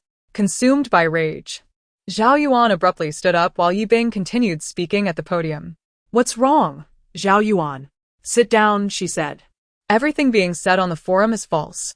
Zhao Yuan's heart raced as she shouted at her classmates. Trembling uncontrollably, tears streamed down her face. Yibing gently reassured her. Zhao Yuan, perhaps you should accompany the teacher to the office to calm down. The school will address the issue surrounding the forum. Observing Zhao Yuan's distress, the students in the classroom, who had been quietly discussing the matter, ceased their chatter. Was there truth to the claims made in the forum? In the next moment, Zhao Yuan seized her backpack and dashed out. Who could have orchestrated such a thing?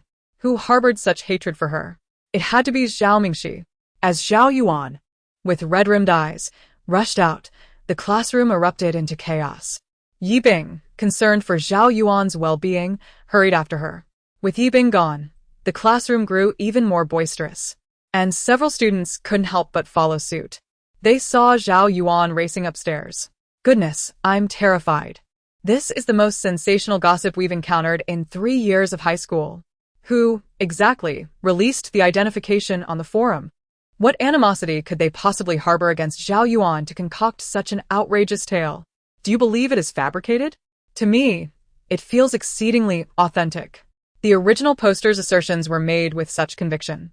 Yet, it perplexes me why Zhao's family, fully aware of Zhao Yuan's illegitimate status, would still choose to raise her in their home. It is utterly confounding. In any case, the situation is both chaotic and exhilarating. I personally believe that 80% of what was posted holds truth. By the way, have you heard? My father returned home last night and mentioned that they have a collaboration with the Zhao Corporation. It seems this news has spread in the Zhao family as well. Zhao Yuan's father must have learned of this matter yesterday too. How could an issue from the school forum possibly reach such a significant corporation? I heard someone even posted a copy at Zhao Yuan's father's company entrance. Amidst the clamor in the classroom, Pu Shuang sat in stunned silence, unable to suppress a gulp. In the midst of the turmoil, she seemed to grasp something. Could this be the reason Zhao Zhan has recently ceased to pick up Zhao Yuan? Is it due to the revelation of her being an illegitimate child? Yet, it does not add up. What then of Zhao Mingxi? While the school was in uproar, Zhao's father was equally enraged at home. He had sensed something amiss in the way the receptionists referred to him as President Zhao the previous night. And upon arriving at the office this morning, he was met with explosive news. A paternity test had been posted at the company entrance yesterday. Several employees had discovered it last night and swiftly tore it down from the glass door of the building. However, the content of the identification seemed to have sprouted legs, spreading throughout the entire company this morning. Mr. Zhao no longer wished to recall how his assistant had entered, drenched in sweat, to recount this matter. Upon glancing at the identification, his complexion turned a ghastly shade of green. He crumpled it into a ball, smashing it onto the floor. Incensed, Mr. Zhao stammered incoherently. Who the hell did this? He inquired of his assistant, who, equally perplexed, promptly suggested, "Shall I check the surveillance footage at the security office?" Yet, it was evident that the pressing concern was not to investigate who had deliberately affixed the paternity test at the company entrance, but rather to ascertain the authenticity of the paternity test itself and the circumstances surrounding it. How could Zhao Yuan possibly share a blood relation with Zhang Yufan? Who was Zhang Yufan? Mr. Zhao could hardly recall, and when he did, it dawned upon him that she was the dismissed, infrequently brushing her teeth, maid from their household.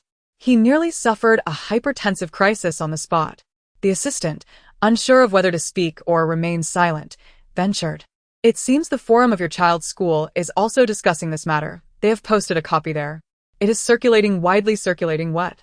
Mr. Zhao's fury surged, his veins bulging as he paced the office, shattering 3 cups in his wrath. The assistant, trembling in fear, dared to glance at him and, summoning courage, stated, "They are saying that you had an affair with your maid, resulting in the birth of Zhao Yuan. They also implied that you are not discerning, willing to pursue even a maid. How could this be possible?" Mr. Zhao was livid, his face flushed to the roots of his hair. Unleashing a roar akin to that of a lion, whoever dares to spread such slander shall be expelled from the company. However, the scandalous rumors of infidelity became a favorite topic of gossip during mealtime discussions. By mid-morning, not only were the employees of Zhao Hongji's company tacitly aware, but even those in the adjacent office building were on the verge of bursting into laughter. Zhao's father, veins bulging on his forehead, sped back home from the underground parking lot, overhearing 2 young professionals from a neighboring firm chatting over their coffee about the matter. "Is it true? That boss from the adjacent building?" As they spoke, one of them chuckled. "Do they have a photo of the nanny? Goodness, is that what she looks like? They say she's 50, but she looks over 60. It's one thing to cheat, but to stray with a housekeeper? That's quite a peculiar taste." Zhao's father felt as though he might have a heart attack, flinging open the car door and slamming it shut, his eyes wide with disbelief. How could Zhao Yuan possibly be Zhang Yufan's child? After all these years, we had never suspected a thing. The entire Zhao family felt as though they had been struck by lightning. This revelation implied numerous implications. Perhaps it indicated that the child's switch had been deliberate. It could also mean that their own child had been intentionally abandoned, left to suffer and nearly freeze to death as an unwanted infant. Someone had inserted their own daughter into their lives, raising her well, providing for her education, even having her work as a nanny in their home for many years. Fostering a close relationship with Zhao Yuan, the perpetrator had lost nothing while maliciously stealing their child's life alongside her own. The mere thought of this possibility filled the Zhao family with a profound sense of nausea and fury. Assuming this matter holds true, then Zhang Yufan is indeed the perpetrator. And they have unwittingly nurtured the child of a murderer for 18 years. Furthermore, out of excessive affection for the offspring of the criminal, they have driven their own child to sever ties with the family. Zhao's mother, pale as a ghost, slumped to one side, still struggling to grasp the gravity of the situation. It was utterly inconceivable. Zhao Zhanhuai's expression darkened. Who could possibly conceive such an outrageous notion and propagate it so widely? He found it impossible to entertain this chilling possibility. What about Zhao Yuning? Zhao Mo inquired. Is he aware of this matter at school? Zhao Zhanhuai replied. He seldom visits the forum, and as the first-year and third-year students are in separate zones, he likely does not know. However, assistant Li mentioned that 3 days ago, someone had posted on their school forum, and the commotion has escalated significantly. It is quite possible that he is aware of it by now. What kind of absurdity is this? Zhao Mo, irritated, ran a hand through his hair. People are already gossiping in the comments on my Weibo. My manager urged me to return promptly, or reporters might show up near my house. I cannot remain here any longer. Zhao's father, his anger surging like a volcano, struggled to maintain his composure, then go back to the company. Staying at home will only lead to further trouble and accomplish nothing. Zhao's mother picked up the paternity test from the ground, gradually regaining her senses, and with a trembling heart, she wept and asked, "So, Zhao Hongji, you heartless wretch. Could it be that you truly have some connection with Zhang Yufan? How is that even conceivable?" Zhao Hongji was so infuriated that he leapt to his feet, abandoning all semblance of decorum. Even if I were to indulge in exotic delicacies, it would be with glamorous models, not with Zhang Yufan, who is merely a housekeeper. Do you have any idea what they are saying about me out there? My employees are secretly mocking me. Now is not the time for you to come and stir up trouble. Zhao Zhanhuai, exhibiting a modicum of rationality, interjected, "This matter remains uncertain. I fear that it may be a deliberate ploy by our father's business rivals to create confusion. If we wish to ascertain the truth, we must personally send Zhang Yufan and Zhao Yuan for testing." He turned to Zhao Mo. "You should return to the company. Sister Wang, please help my mother upstairs to rest." He then addressed their father. "Father, what do you think we should do to resolve this situation?" As he spoke, Zhao Zhanhuai could not suppress a deep breath. "We cannot allow public opinion to fester any further. Otherwise, your reputation will be tarnished. How will you attend next month's summit?" "I would be too embarrassed to show my face. Engaging with a housekeeper is a matter of great significance, particularly concerning Zhao's father's dignity. At his age, to be involved with a domestic worker, how would that be perceived within their social circle?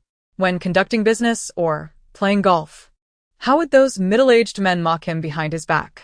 And the society ladies, with their incessant gossip, would have this scandal circulating in no time. A swift decision must be made."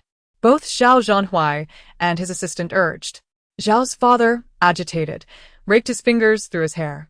Xiaoxia sat in the classroom, her mind wandering as she observed the chaotic scene around her, particularly the fervent excitement of Zhao Yuan, who seemed to revel in a sense of vindication. Unable to contain herself, she began to sway her legs and untangled her earphone cord to put them on. What lay ahead was bound to be a spectacle. The reason she chose to reveal only the evidence that confirmed Zhao Yuan and Zhang Yufan were biological mother and daughter, while withholding the information that Zhao Yuan and Zhao Yuning were not siblings, was rooted in the director's principle of escalating intrigue. If the audience were to learn all at once that Zhao Yuan was not a true daughter of the Zhao family, but rather the child of a nanny, the impact would be lost in a single revelation, leaving nothing to captivate their interest. It was essential to create the illusion that Zhao Yuan was the illegitimate offspring of Zhao's father and the nanny, thus murking the waters sufficiently. Pu Shuang cast a puzzled glance at the smirking Xiaoxia. Was Zhao Yuan's monumental scandal truly a source of joy for her? However, It was worth noting that in the past, if something like this had occurred involving Zhao Yuan, they would have been the first to rush out and defend her. Yet now, both had abandoned their allegiance to Zhao Yuan, even finding a hint of schadenfreude in the situation. Was this a reflection of Zhao Yuan's character or their own? Pu Shuang pursed her lips, feeling a distinct divide between herself and Heir Xiaoxia. She held no desire to associate with her. Meanwhile, as Mingxi returned to the classroom and set down her backpack, she became aware of the unfolding drama. After all, how could any juicy gossip escape the keen attention of Ke Chengwen, the most avid consumer of such tales? Upon catching sight of her, Ke Chengwen's eyes instantly sparkled with excitement as he eagerly leaned in, asking, "Zhao Mingxi, is there any truth to the matter regarding the forum? Are you aware of it?" Before he could finish his sentence, Fu Yangxi swiftly pushed his head away. Fu Yangxi glared at him with displeasure and remarked, "If you wish to converse, do so without stretching your neck like a turtle. Your saliva is nearly splashing onto me." Having just returned from the preliminary examination after her training camp, how could she possibly know what transpired at the forum? "What are you all talking about?" A sudden unease gripped Mingxi. She feared that something unfavorable concerning herself had occurred. It seemed that throughout her journey from the bus to the classroom, she had noticed people engaged in hushed discussions. Glancing at Fu Yangxi, who appeared unwilling to elaborate, she took a seat and turned to Ke Chengwen, inquiring, "What exactly is going on? Is it related to me?" Ke Chengwen's curiosity ignited fervently. "This is a lengthy tale." Mingxi replied, "Then please make it concise. Class is about to commence." Fu Yangxi, displeased with her proximity to Ke Chengwen, placed her hand atop Mingxi's head, twisting it back, muttering, "If you wish to speak, do so without turning your head so dramatically. You might hurt yourself." Mingxi stared at Fu Yangxi, bewildered. "Huh?" Fu Yangxi continued. "This has little to do with you. The one involved is Zhao Yuan from the Chongqing class, but how does that concern you?" Seizing the opportunity, Ke Chengwen interjected succinctly. "Someone has posted damaging information about Zhao Yuan on the forum." 3 individuals were engaged in a lively exchange of banter when Teacher Lu entered the room. Upon entering, he directed an admonishing remark towards them, expressing his disappointment.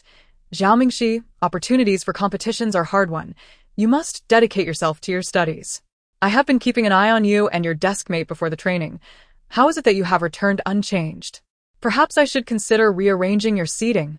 Fu Yangxi nearly leaped to his feet in indignation, retorting, "Lu Jiangwei, stop stirring up trouble." Mingxi was taken aback, responding, "Teacher, please let it go." Strangely, both uttered their refusals in unison. After speaking, both Mingxi and Fu Yangxi felt a palpable stiffness in the air, their ears flushing with embarrassment as they quickly averted their gazes, avoiding each other's eyes. Just as Teacher Lu was about to continue, a commotion erupted outside. What on earth is happening? Suddenly, Teacher Yi Bing from the Chongqing class, accompanied by a throng of students, rushed towards them. However, unlike the previous incident, the students trailing behind seemed merely excited, eager to witness the unfolding drama following the girl at the forefront. The leading girl, Lu Wangwei, recognized her as Zhao Yuan from the Chongqing class, appeared pale, fuming, with red-rimmed eyes. Instinctively, Lu Wangwei felt a sense of foreboding, suspecting she had come to confront their class. Before the group could reach them, he hastened forward, demanding, "What is the meaning of this? What brings you to our class?" Zhao Yuan fixed her gaze on Fu Yangxi and Zhao Mingxi, who were peering out from behind the window, her voice trembling with emotion. "It was you who did this. Wasn't it? The audacity is simply unbearable." Fu Yangxi's anger surged as she slammed the table, rising to her feet in disbelief. Pointing at herself, "Did she just direct those words at me? Is she truly challenging me?" Just as Mingxi returned to the classroom, still bewildered by the unfolding events, she furrowed her brow and, under Ke Chengwen's guidance, accessed the school's forum. Before Fu Yangxi could make a move, a group of aggrieved students from the international class erupted in outrage. "What nonsense is this? Why is everything being blamed on our leader? Do you even realize who you are? Are you worthy of even a glance from our leader?" As the situation threatened to spiral into chaos, someone ascended the stairs, Li Yi, the assistant to Zhao's father. Upon seeing a familiar face, Zhao Yuan's eyes reddened even further. Direset impeccably in our suite, Lia approchet. first handing his business card to Yi Bing and Lu Wangwei, then stating, "I am Mr. Zhao Hongji's assistant. The situation is as follows. Our boss is unable to attend, but this matter has reached his ears, and he has sent me to address it." The commotion in the corridor immediately subsided, with everyone eagerly anticipating Li Ye's words. After all, he represented the other party in this gossip, Zhao Hongji. The hearts of the crowd raced with excitement. Someone in the throng could no longer contain their curiosity and asked, "So, is Zhao Yuan really the illegitimate daughter of a nanny?" No. Li Yi firmly shook his head. "You may not be aware, but Miss Zhao Yuan has no blood relation to the Zhao family." With that declaration, an uproar ensued. Li Yi continued, "The Zhao family has always regarded Zhao Yuan as their own daughter. It is only now that she and her nanny have been revealed to share a biological connection. My employer and his family are equally astonished to learn this and have instructed me to bring Miss Zhao Yuan back for a thorough DNA test." Zhao Yuan's complexion shifted, her breath quickening as she stared at Li Yi in disbelief. Who dared to utter the words "no blood relation"? Was it not what she had desperately tried to conceal, now ruthlessly exposed by Zhao's father? Had the Zhao family considered how she could possibly maintain her standing at school after such revelations? A voice in the crowd, still reeling from the shock, could not help but inquire, if there is no blood relation, why was she raised as a biological daughter? Li Yi responded, "Because there was a mix-up at birth. Miss Zhao Mingxi became an abandoned infant, while Miss Zhao Yuan was mistakenly brought home as the biological child. Both the Zhao family and Miss Zhao Mingxi are victims in this scenario. Now that we have learned of the potential connection between the nanny, Zhang Yufan, and Miss Zhao Yuan, we are equally shocked and have decided to verify the truth of this matter. If it proves to be true, we will certainly hold the nanny accountable." Li Ye's voice rang clear and authoritative. As her words settled, the hallway was enveloped in a profound silence, each phrase reverberating in the minds of those present. In essence, 18 years ago, a mix-up had occurred. Zhao Mingxi was the true heiress, while Zhao Yuan had usurped her place, cherished as the genuine daughter by the Zhao family. Now, the revelation that the nanny, who had always been part of the Zhao household, might very well be Zhao Yuan's biological mother, the very perpetrator of the child swap, was staggering in its implications. Everyone was struck with horror. Li Yi made a concerted effort to maintain his composure. Prior to his arrival, Father Zhao and Zhao Zhanhuai had reached a decision. As events unfolded to this extent, the paramount concern was undoubtedly preserving Father Zhao's image, which was emblematic of the company's reputation. It was imperative to prevent the scandal of Father Zhao's alleged infidelity with a nanny from perpetuating any further. Thus, there remained but one course of action, to clarify that Father Zhao and Zhao Yuan were not related by blood. The members of the Zhao family were preoccupied with thoughts of the paternity test, scarcely considering the sentiments of Zhao Yuan, the daughter, who might very well be the perpetrator. Zhao Yuan's face drained of color as she fixed her gaze upon Li Yi. In that moment, she realized she had become a forsaken pawn. Chapter 49. The Zhao family understood that this matter required swift resolution. Previously, Zhao Zhanhuai's company had suffered significant losses, and it had yet to regain its vitality. Should Zhao Hongji's reputation also be tarnished, the Zhao Corporation would face an exceedingly grave crisis of trust within the industry. While reputation and honor may seem trivial, the uproar surrounding the scandal would undoubtedly influence the assessment of upstream and downstream partners regarding the Zhao Corporation. Failing to resolve this issue would result in losses far exceeding the previous tens of millions. Hence, rather than allowing the chairman of the Zhao Corporation to become a laughingstock due to an affair with a nanny, it was preferable to extricate the Zhao family from the situation, publicly declaring that the Zhao family's daughter had been swapped at birth and that they were unaware of this fact, ultimately positioning the Zhao family as victims. Consequently, after Li Ye's visit to the school, Father Zhao promptly ordered his staff to send an email to the shareholders, desperately attempting to elucidate the situation. Meanwhile, Zhao Zhanhuai initiated an investigation into the IP addresses on the school forum and the surveillance footage outside the company, determined to uncover who was deliberately escalating the matter. On the other hand, let Li Yi first bring Zhao Yuan back from school, and then seek out the dismissed Zhang Yufan. This time, the Zhao family intends to personally escort both of them for the identification process.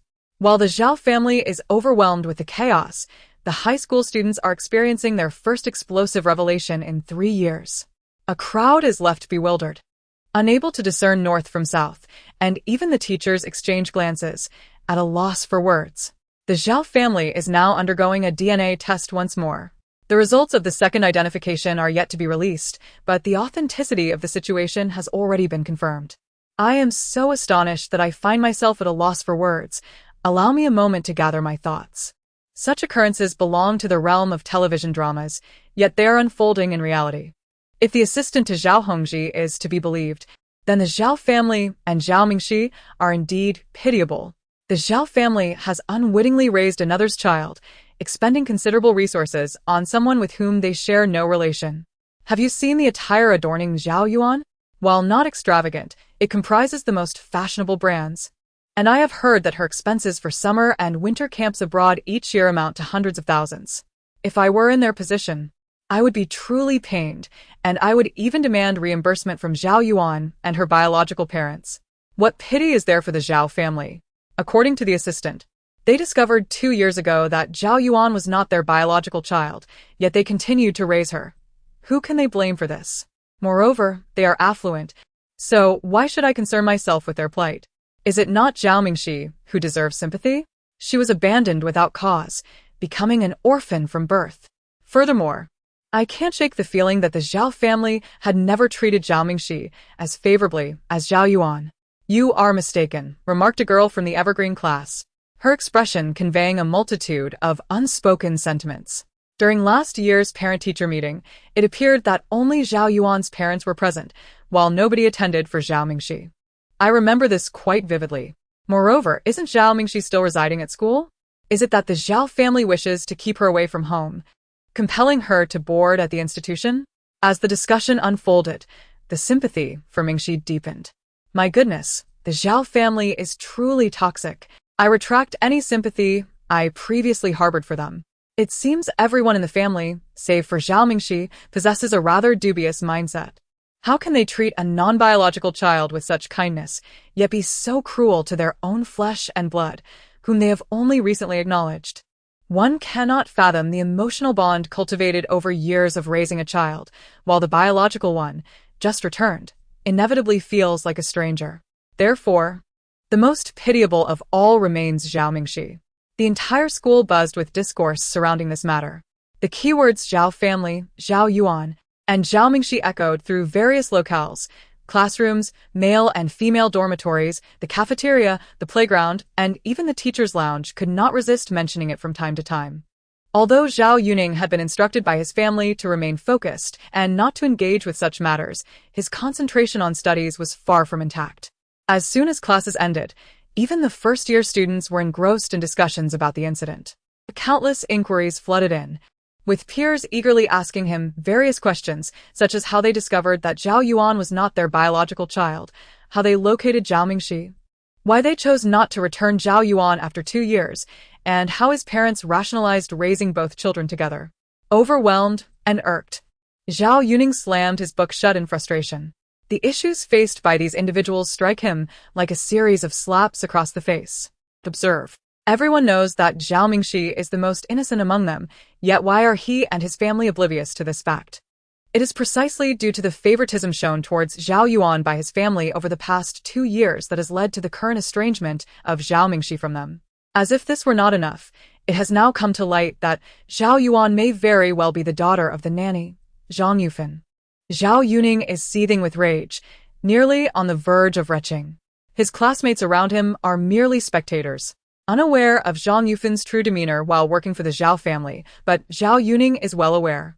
This nanny, having served the Zhao household for over a decade since Zhao Yuan's birth, has developed a sense of unwarranted superiority over other staff members, such as the driver and other caretakers. Zhao Yuning has never taken a liking to her, as she has always been overly attentive to Zhao Yuan, practically snatching the backpack from her shoulders and carrying her upstairs after school, fearful that Zhao Yuan might tire. While she does not dare to show any disdain towards Zhao Yuning, the disparity between them is inevitable. Nevertheless, she is merely a nanny, adept and diligent in her work, and Zhao Yuning, being a rather carefree boy, has never felt the need to confront her over such trivial matters. Thus, This nanny has enjoyed the privileges of the Zhao family for many years, relishing in their wealth and high salary. Had it not been for her recent altercation with Zhao Mingxi, witnessed by his elder brother's assistant, she might still be residing with the Zhao family. Yet, this very nanny might also be Zhao Yuan's biological mother. Thus, her favoritism towards Zhao Yuan was not a matter of duty, but rather a manifestation of maternal affection. And her disdain for Zhao Mingxi was entirely imbued with malice. As Zhao Yuning reflects upon those details, an increasing sense of dread envelopes her. The more she contemplates, the tighter her stomach feels, as if gripped by a merciless hand, churning violently and inducing a wave of nausea. If this were indeed the case, what manner of fiend had they employed within their home all these years? After Zhao Yuan was taken away by her father's assistant, Li Yi, she never returned. It was said that she had requested a 7-day leave from school, coinciding perfectly with the time required for the DNA re-examination results to emerge. Meanwhile, the other party involved, Mingxi, received sympathetic glances from the entire school throughout the day. The boys from the international class, already protective of Zhao Mingxi due to Fu Yangxi's influence, now regarded her with the same compassion one might extend to a destitute Disney princess. They eagerly performed her duties, filled her water cup, and continually brought her snacks. Of course, Fu Yangxi nearly mistook their kindness for an attempt to pursue Zhao Mingxi, darkening his expression and scaring them off. Perhaps the words abandoned child uttered by Li Yi were profoundly shocking. The faculty and students alike conjured countless narratives of Mingxi's tumultuous past. Some even liken her plight to that of Xiao Yanzi at the Hanxian Chess Club, speculating whether she bore any scars. However, upon seeing Zhao Mingxi's fair complexion and delicate wrists, they found no evidence of any such marks. Consequently, a group of girls could not help but whisper amongst themselves, discussing the skincare products Zhao Mingxi might be using. It is said that growing up in such a harsh environment, without any skincare products, one could still possess such beauty, which indeed suggests a matter of genetics. Both Wang Wei and the homeroom teacher of class 6 felt a twinge of discomfort in their hearts. During the break, they kindly summoned Mingxi to the office to offer her words of consolation. At noon, Mingxi returned to her dormitory to retrieve a textbook she had forgotten. The dormitory matron even poked her head out to call her over, tearfully handing her 2 pieces of homemade cured meat to help her replenish her strength. Mingxi was left speechless. This incident continued to resonate throughout the afternoon. Even students from the Evergreen class began to come forward to apologize, standing outside the classroom and saying to Mingxi, "We are sorry for mocking your grades. It was our arrogance." In truth, having endured what you have, achieving a mid-level score in an ordinary class upon arriving at a middle school is already incredibly inspiring. Students from the gold medal class also approached her, offering her a pen refill. One girl, who had participated in the preliminary training with her and had not engaged in the book-throwing antics of Pu Shuang and her friends, approached with a cool gesture of a heart and said, "Zhao Mingxi, I look forward to meeting you in the finals." A new support group for the school's flower began to emerge on the forum. Although it had not yet grown to the scale of Zhao Yuan's previous support group, it was gradually taking shape, albeit in scattered fragments. Mingxi felt overwhelmed. Is it a tradition among the people of your school to embellish a single remark from Li Yi into countless versions of tragic tales? Qu'est-ce que vi commenden? Dabbing at his eyes with a tissue, choked out a question. So, were you really an abandoned child when you were young? It couldn't have been that dire, could it? Mingxi gazed silently at the non-existent tears of Ke Chun-wen and remarked, "I have little recollection of my childhood, yet it was not as the forum suggest, wherein I endured brutal beatings from Zhao Yuan's mother. In truth, from the moment my memories began, I was by my grandmother's side. There was no dire situation of hunger or cold. Admittedly, our resources paled in comparison to those of the affluent second-generation city dwellers. Nevertheless, my grandmother ensured that I would not suffer from deprivation. She ran a small grocery store, mended shoes, and delivered goods. After settling tuition fees, we occasionally indulged in meat, thus allowing Zhao Mingxi to enjoy a relatively carefree childhood." Mingxi harbored no impression of Zhang Yufan, hence she awaited the results of the new DNA test being conducted by the Zhao family. Should the events of the past indeed be linked to Zhang Yufan, then she must face imprisonment. Fu Yangxi observed Zhao Mingxi in silence for a considerable time. His heart ached, yearning to offer comfort, yet he possessed no experience in solace-giving.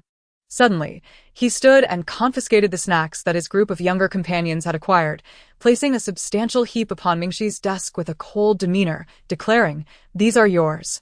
He then adorned Mingxi's ears with his noise-canceling headphones. At the moment the silver headphones enveloped her ears, the world fell silent. No sound penetrated the serene void, creating an absolute vacuum of tranquility. The soft touch of the headphones enveloped her ears, while her gaze rested upon Fu Yangxi's face. Mingxi looked at him, a mix of amusement and exasperation, wishing to convey that those past events were bygone and there was truly no need to treat her as a fragile vase. However, upon further reflection, it is apparent that many young men possess a natural instinct to protect delicate girls. This realization stirred a sense of sympathy within Fu Yangxi, awakening his awareness that Mingxi was indeed a girl of substance, rather than merely a sprightly boy capable of running endless laps. Perhaps this insight could encourage this somewhat oblivious young man to develop feelings for her sooner rather than later. With this fleeting thought in mind, Mingxi leaned over the table, burying her head in her arms, falling silent. Was she crying? Fu Yangxi gazed at her in shock. He felt a surge of panic. Aside from that one occasion when she was intoxicated, he had never witnessed her tears before. Standing helplessly to the side, he contemplated reaching out to touch Mingxi's shoulder, yet hesitated as she wore nothing but a thin sweater, leaving her slender, fragile shoulders exposed like delicate butterflies poised to take flight, seemingly emanating a faint fragrance. He could sense their softness and warmth without even needing to touch her, and thus he refrained from doing so. The classroom was bustling with students, some daringly approaching to offer tissues. Fu Yangxi, agitated, elongated his face and glared at those who dared intrude, lowering his voice sharply. "What is all this commotion? Are you all so idle that you must gossip all day? If you have nothing better to do, go chase away those from other classes. And let this matter be forgotten in our class. It's all your fault. You are not to mention it either." Fu Yangxi snapped at Kuchengwen. Thanks to Fu Yangxi's intervention, Mingxi was granted a moment of peace. The international class dared not bring up the topic of false identities again. After a while, Fu Yangxi continued to ponder deeply. Suddenly, the noise-canceling headphones on Mingxi's head were lifted slightly, allowing Fu Yangxi's voice to filter through. "Little mask, do not cry. May I assist you in tying your shoelaces?" Fu Yangxi endeavored to employ a gentler tone, yet his inherent lack of tenderness rendered his words akin to a menacing threat, as if to say, "Either permit me to assist you, or I shall resort to drastic measures." Observing Mingxi's silence, Fu Yangxi felt at a loss and resorted to further intimidation. "If all else fails, I could run 30 laps. Or perhaps, what would you like to eat?" As he spoke, Fu Yangxi's frustration grew palpable, contemplating a confrontation with the Zhao family. Alternatively, would you prefer to give your relatives a sound thrashing? Or perhaps the nanny, whose name escapes me? Mingxi's lips involuntarily curled into a smile as she kept her head nestled in her arms on the table, subtly shifting her legs to the side, signaling him to proceed. Though Fu Yangxi's tall stature made it somewhat cumbersome to crouch beside her chair, he nonetheless shifted it aside and knelt down. With furrowed brows, he deftly untied the knotted shoelaces and meticulously retied them into a bow. Mingxi surreptitiously lifted her head slightly, her gaze drifting to the crown of Fu Yangxi's head, then to his elegant fingers, which had never known the toil of labor, igniting within her a fervent sense of affection and an unexpected satisfaction of being cherished, albeit perhaps illusory. As Fu Yangxi completed the task and raised his head, she quickly buried herself once more, suppressing laughter as her shoulders trembled uncontrollably. Fu Yangxi was left perplexed, wondering why her tears seemed to flow even more abundantly. Was his method of comforting her fundamentally flawed? On the Zhao family side, Li Yi drove Zhao Yuan home and said to her, "You should refrain from attending school for the time being. Firstly, the paternity test will take several days, and secondly, the rumors circulating at school could be detrimental to you." Of course, the former is the primary concern. The Zhao family was currently engulfed in chaos. Li Yi could hardly fathom the emotions that would arise if he found himself in a similar situation, raising a daughter for over a decade, providing her with the best, only to discover that she was the child of the very perpetrator who had abandoned his biological daughter. Zhao Yuan listened to Li Ye's words, biting her lip tightly, remaining silent. Seated in the passenger seat, her vision blurred, her heart raced, and blood rushed to her head. On one hand, she could not accept the notion that Zhang Yufan was her biological mother. On the other hand, she recalled the countless instances where Zhang Yufan had treated her with exceptional kindness throughout her life, which filled her with increasing dread. If she truly was Zhang Yufan's child, what would the Zhao family do to her? Clearly, she was innocent, and her parents and elder brother should not direct their anger towards her. However, Zhang Yufan had swapped children and then concealed her identity while working as a nanny for the Zhao family. Such actions were undeniably those of a perpetrator. Could the Zhao family possibly let Zhang Yufan go unpunished? Regardless of Zhang Yufan's fate, she deserved whatever consequences awaited her. Once the DNA test results emerged, would the Zhao family continue to treat her as their own child? Certainly not. Zhao Yuan clearly envisioned a future where she would lose everything, returning to square one. No longer would she have access to quality educational resources, an endless supply of funds, nor the admiration of her peers. She found it impossible to accept everything, especially the reality of being merely the child of a caretaker. In that moment for Zhao Yuan, it felt as if her destiny was plummeting back to the depths of poverty, erasing everything she held dear. Zhao Yuan struggled to compose herself. At this juncture, her only recourse was to ensure that the Zhao family could not proceed with the paternity test, that they could not locate Zhang Yufan. Assistant Li Yi parked the car outside the Zhao family villa, where an eerie silence loomed, heavy with the impending storm. Throughout the journey, Li Yi remained vigilant, leaving Zhao Yuan with no opportunity to act. However, as Li Yi opened the door to exit the vehicle, Zhao Yuan swiftly pulled out her phone and sent a text to Zhang Yufan. "I have been discovered as your daughter. For your sake, flee. The farther, the better. Do not let yourself be found." Once the message was sent, she was left uncertain if Zhang Yufan would receive it. Steeling herself, Zhao Yuan exited the car and followed Li Yi towards the Zhao residence. Meanwhile, regarding the question of who had posted online, not only was the Zhao family investigating, but the school was also abuzz with speculation. "Shiga, people on the forum suspect you are the one who posted." During dinner, Ku Chengwen scrolled through his phone, unable to suppress his laughter. The onlookers on the forum refrained from mentioning Fu Yangxi's full name, fearing censorship or potential trouble, opting instead for the placeholder X. Ku Chengwen continued to read amusing comments aloud. Fu Yangxi raised an eyebrow in warning, slamming her spoon onto her plate. "Isn't this quite entertaining?" No, not at all."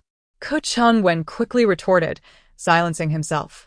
Mingxi sat across from Fu Yangxi, swallowing the food in her mouth before curiously inquiring, "What are they saying on the forum?" "Summarize it for me." Ku Chengwen glanced at Fu Yangxi. Fu Yangxi retorted, "They're asking you a question and you've gone mute?" Ku Chengwen shot back. "You just told me not to speak. Can one not be so hypocritical?" He continued, "The people on the forum are investigating who initiated the post. It turns out the IP address of the post is traced back to the school, which clearly indicates it was someone from here. And Zhao Mingxi, you were in training during those days, so it certainly has nothing to do with you." "So, who could it be?" "They suspect individuals from our class." Hyang, Seated opposite Ku Chengwen, remarked, "It's evident that this incident seems orchestrated by someone harboring animosity towards Zhao Yuan. I even wonder if it could be Yi Xiaoxia. However, if Yi Xiaoxia possessed such skills, she could easily pursue a career in espionage." Mingxi turned to Fu Yangxi and asked, "Do you want me to help clarify things?" Fu Yangxi waved his hand dismissively. "It matters not. I am indifferent to such slander. It's quite amusing, really. Do these individuals underestimate my taste? If I were to undertake such an act, would I resort to this timid, anonymous approach?" "Exactly," Ku Chengwen proudly declared, "clearly. Brother, she would have someone fly in a helicopter, raining down photocopies of paternity tests." Fu Yangxi, with a lavish nod, expressed his self-satisfaction with a triumphant Mingxi interjected.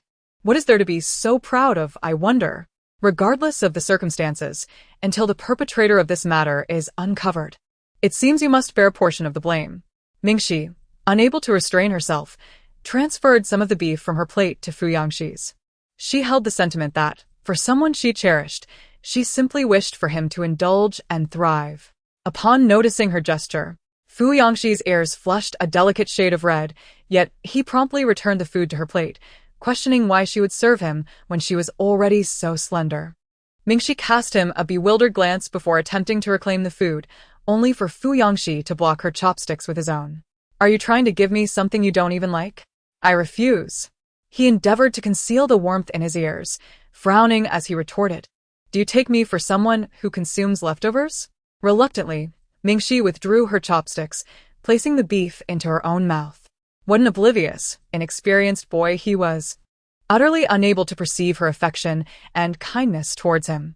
Previously, it was only Mingxi and Yang who dined together in the cafeteria, while Fu Yangxi and Ke Chengwen often opted for takeout or dined out, indulging in decidedly unhealthy choices. However, ever since Mingxi integrated into their group, the four often shared meals together. In contrast, Zhang Xiuqiu typically dined with various girls. After the meal, Fu Yangxi nonchalantly stood up, gathering his own plate as well as Zhao Mingxi's. Observing his open jacket and the way the zipper swayed, she grew anxious that grease might splatter onto him, or that the slippery floor might cause him to lose his balance and fall. She hurried over to reclaim her plate, saying, "No need for chivalry. Just take care of your own." After finishing her meal, Mingxi swiftly took her tray to the disposal area. Fu Yangxi stood behind her, perplexed. What kind of single-minded woman is this? Can't she see that I like her and treat her well? He Huaying and Ke Chengwen exchanged glances further back, wishing to kick away the dog food placed before them. Although the two had yet to become a couple, they couldn't shake the feeling that they were already consuming their share of the couple's sweet moments. Chapter 50. What? Zhang Yufan is no longer at her previous hotel? She can't be found. The pent-up fury within Zhao's father erupted like a volcano, every strand of his hair radiating agitation and wrath. Why is she untraceable? She is merely a maid. Is it really so difficult to locate her? When she came to work, were all her contact details not registered? Phone numbers, emergency contacts? Her address? Are you all just idling away? The subordinates below him quaked in fear, too intimidated to speak. Most of the time, Zhao Hongji was a reasonable and relatively lenient boss, known for his generous salary. Yet this incident had escalated far beyond acceptable limits. The inability to locate Zhang Yufan could tarnish Zhao Hongji's reputation irrevocably. While infidelity did exist within their circles, none had such dire consequences, especially involving an affair with an older maid and raising an illegitimate daughter for 18 years. Thus, Zhao Hongji's fury and soaring blood pressure were entirely understandable. The address she provided was that of a remote village nestled in the mountains near Tongcheng, and we have dispatched additional personnel to search for her. As for her phone, it now yields no signal when dialed. She has likely discarded her SIM card in her flight. Unable to connect. Allow me. After several beeps, indeed, an automated voice informs that the call cannot be completed.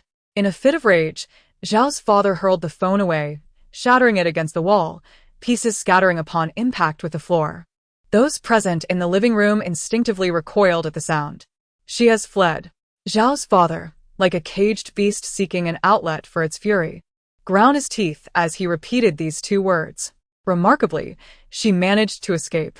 With each utterance, the blood of the Zhao family surged in indignation, the flames of anger spreading within each mind.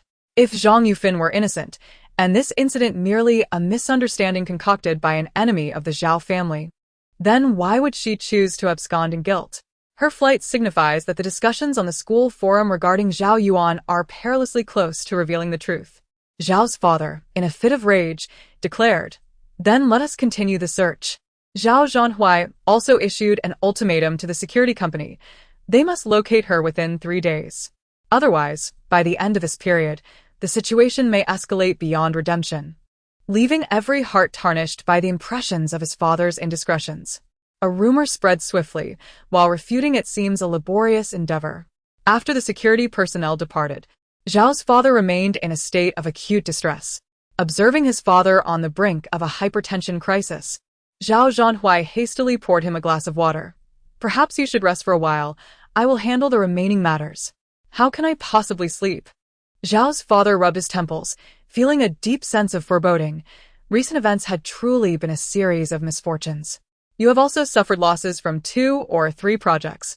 My situation is equally chaotic. The shareholders have inundated me with calls, and I must attend a meeting tonight. As he spoke, a sudden unease gripped his heart, prompting him to glance at Zhao Yuan, who had been standing silently by the entrance, her complexion pale, too frightened to speak. Despite his reluctance to doubt, Zhao's father had been driven to the brink by recent turmoil. He averted his gaze and muttered to Zhao Zhan, "Zhang Yufan has merely been a housekeeper, residing in our home for over a decade, engaged solely in grocery shopping and cleaning. She still uses an outdated 2G phone from years ago and scarcely understands the internet. Is it possible someone has tipped her off? How else could she have known about such a significant event and managed to escape in time?" Zhao's voice was not loud, yet it carried a weight of conviction, which Zhao Yuan inevitably overheard. It must be noted that since inheriting the family business, Zhao's father had become increasingly astute, amassing wealth at an exponential rate. Zhao Yuan wiped away her tears, refraining from speaking, aware that any utterance would lead to her undoing. Zhao's mother, seated on the sofa, felt a pang of compassion. After all, she had raised Zhao Yuan with her own hands and could not bear to see her daughter weeping profusely. She addressed Zhao's father, saying, "Enough with the paranoid suspicions. Who within this household could possibly inform Zhang Yufan? Furthermore, it remains uncertain whether Zhang Yufan is truly Yuan's biological mother. What if this entire matter is nothing more than a fabrication? Perhaps you have offended someone in the business realm? The other party seems intent on tarnishing your reputation, and it is entirely plausible that they are delaying matters to facilitate the relocation of Zhang Yufan." Father Zhao, preoccupied with his own troubles, dismissed Mother Zhao with a weary gesture, instructing, "You and Zhao Yuan both go upstairs." After speaking, he turned his gaze to Zhao Yuan. "You should stay at home and study for the next few days." With tears brimming in her eyes, Zhao Yuan nodded slightly, rising from the sofa, her figure resembling a delicate willow swaying in the breeze. Both Father Zhao and Zhao Zhan watched her ascend the stairs, noting her recent weight loss. Yet neither found the inclination to express their concern. Once in her room, Zhao Yuan closed the door and leaned against it, her thoughts a chaotic whirl. Since returning from training, events had spiraled into an entirely unpredictable direction. Prior to the training, her family had distanced themselves due to Zhao Mingxi's departure and the cruel words spoken by Pu Shuang and others. She had hoped to reverse her fortunes. However, upon her return, she was met with shocking revelations. The notion that her father had business rivals was something Zhao Yuan could not bring herself to believe. The posts in that forum were clearly aimed at her, expertly targeting her vulnerabilities. The knowledge that the Zhao family would discover her connection to Zhang Yufan was far more devastating than merely being branded a false heiress. Zhao Yuan could scarcely fathom that such malicious deeds could only be orchestrated by Zhao Mingxi and Fu Yangxi. Moreover, a grave question loomed over her. Was there indeed a blood relation between her and Zhang Yufan? The fear coursing through Zhao Yuan was so intense that it rendered her entire being icy cold. She sat on the ground for a moment, clutching her shoulders, biting her lip as she retrieved her phone, intending to send a message to Zhang Yufan, wishing for her to distance herself as much as possible. However, the instant she took out her phone, she recalled the warning from the security company that Zhang Yufan's phone was no longer reachable. Sending a message now might expose her.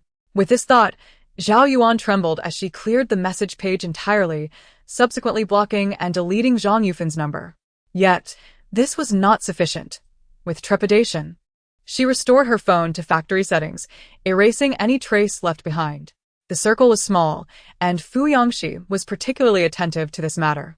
That evening, the news reached his ears. She fled? Fu Yangxi paused mid-bite of his apple, discarding it into the trash, his brow furrowing. Is someone leaking information? On the other end of the line, it was suggested. Fu Xiao, should we inquire with the 3 telecom companies? Yes, we must investigate, Fu Yangxi replied thoughtfully. Also, look into this nanny's 50-year history, her origins, hometown, and any criminal records that could aid in harsher sentencing in the future. Furthermore, examine her recent bank transactions. If she intends to flee, she must have withdrawn some funds. Does she not possess a passport? She should still be within the country, which means her escape would be limited to high-speed rail or long-distance buses. She cannot go far. We must locate her by the day after tomorrow at the latest. And once we find her, we will send her to the Zhao family. I am quite curious to see how they intend to handle the situation. Fu Yangxi remarked, has Lawyer Gao recently gone abroad? Urgently summon him back with the legal team in tow once we locate the individual. It will be a matter for the court. Throughout the day, Fu Yangxi maintained a facade of tranquility, his tone composed, yet within, he harbored a fierce desire to see this housekeeper suffer dire consequences. On the other end of the call, a response was received, and after a brief interval, it seemed they had made contact with the Zhao family. They informed Fu Yangxi, "Young Master Fu, we have sent part of the information to Zhao Zhanhui." Zhao Zhanhui then called, expressing a wish to convey his gratitude. It was not his intention to assist him, and he had no desire to engage in conversation. Perceiving it as ill-fated, Fu Yangxi coldly replied before abruptly terminating the call. Following the disconnection, the pent-up frustration within him began to dissipate. He reclined on the sofa, propping one long leg up, and opened the WeChat dialogue with Zhao Mingxi, pondering whether she had fallen asleep. He contemplated sending her a message, but found himself at a loss for words. The WeChat page lingered on this morning's exchange, where Zhao Mingxi had inquired about his breakfast. He had shared a picture of his meal, and they had exchanged a few casual remarks about their school schedules. As Fu Yangxi scrolled through their chat history, he noticed that, unbeknownst to him, their exchanges had increased in frequency and depth. Zhao Mingxi even took the initiative to ask him about various matters, such as during training when she questioned what to do if laundry detergent failed to remove grease stains from her clothes. How was he to know about such things? He had never done laundry. That day, he sprang to his feet, nearly twisting his ankle, and promptly opened his computer to spend an hour scouring Baidu, summarizing various methods into a lengthy document of 10,000 words to send to her. He even began contemplating whether to send laundry detergent over or concoct an excuse to visit her in person. However, just as he was lost in thought, she sent a message expressing her gratitude with a casual, "Thank you so much. I'll wash it tomorrow. Good night," leaving him in a chill of disappointment. Instantly, his handsome face flushed with embarrassment at the impulsive notion of rushing over in the middle of the night. Would that not startle her? Nevertheless, Fu Yangxi was not so naive as to overlook the shift in Zhao Mingxi's messages. They had transformed from the initial, rather insipid exchanges at the beginning of the semester, which felt as though she regarded him merely as a robotic account to test, to something more genuine. She typically arose early in the morning. If it rained, she would message him to remind him to bring an umbrella. If she stumbled upon amusing memes on Weibo or witnessed something intriguing on the road, she would share those moments with him. While Fu Yangxi reveled in this newfound connection, he was also plagued with anxiety, wary of overthinking and fearing a repeat of past disappointments. The agony of losing something once cherished was far greater than never having possessed it at all. At this very moment, Fu Yangxi held his phone, typing and deleting 2 words in the WeChat dialogue, his inner turmoil mirroring that of Zhao Mingxi. Meanwhile, Mingxi sat under her desk lamp, intending to send him a message, only to find him perpetually in the typing state.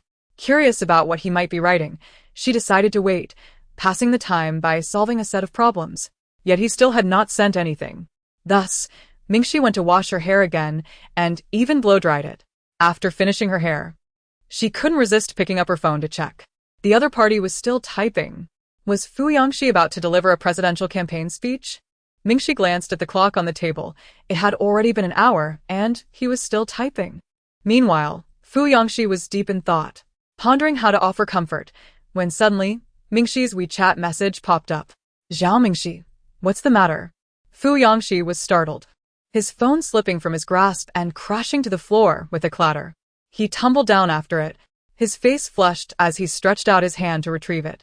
After picking up the phone, fearing that Mingxi's next message would simply be a good night, he hastily replied, "Why are you still awake?" On the other end, Mingxi sensed Fu Yangxi's unusual fixation on the matter of sleep. It was the same last time. When she intended to send a message, he immediately urged her to sleep. She thought he would once again chide her like an old father, and quickly replied, "I'm going to sleep soon, good night." Fu Yangxi. See, every time he reached out to her, she would instantly declare her intention to sleep. Fu Yangxi felt a pang of bitterness. He suddenly felt a twinge of jealousy, wondering if Xin Liao were to message her. Would she also say she was going to sleep within 5 seconds? Although Mingxi claimed she would sleep, she still checked every second to see if Fu Yangxi had messaged her. The next moment, her phone lit up. Fu Yangxi had sent a message. Mingxi's heart skipped a beat, and a smile involuntarily graced her lips as she hurriedly opened it. Is there anything you want to say about recent events? Fiancé had just fervently searched for a plethora of methods on Baidu regarding how to comfort someone, discovering that the three most pivotal steps were listening and empathizing. He resolved to first listen to the girl's pressures and grievances, and then to address the issues from her perspective as a mature man. Meanwhile, Mingxi, drying her hair, momentarily paused, fixating on the line of text Fiancé had sent. Her gaze froze, and her face inexplicably flushed. What did it mean? What had transpired recently? She had merely sent him a small hair tie and had found herself unable to resist glancing at him during class. Had her secret admiration been uncovered? Mingxi's heart began to race, and she plopped down on her bed, staring at her phone in a flustered state. Due to her previous unsuccessful pursuit of Shen Liao, she was hesitant to confess her feelings recklessly. Just as she was about to respond, Fiancé's next message appeared. If you have anything that is troubling you, expressing it will be much better than keeping it bottled up. Mingxi immediately deleted the lengthy response she had typed. What do you mean? Have you guessed something? Can you be more explicit? Did he not realize that her heart had leapt into her throat just moments ago? Exhaling deeply, she covered her racing heart, experiencing a thrill akin to a roller coaster ride. She nearly wanted to smack Fiancé for his slow texting. Can't you just finish typing all at once? Fiancé replied. What's wrong? Do you find my typing slow?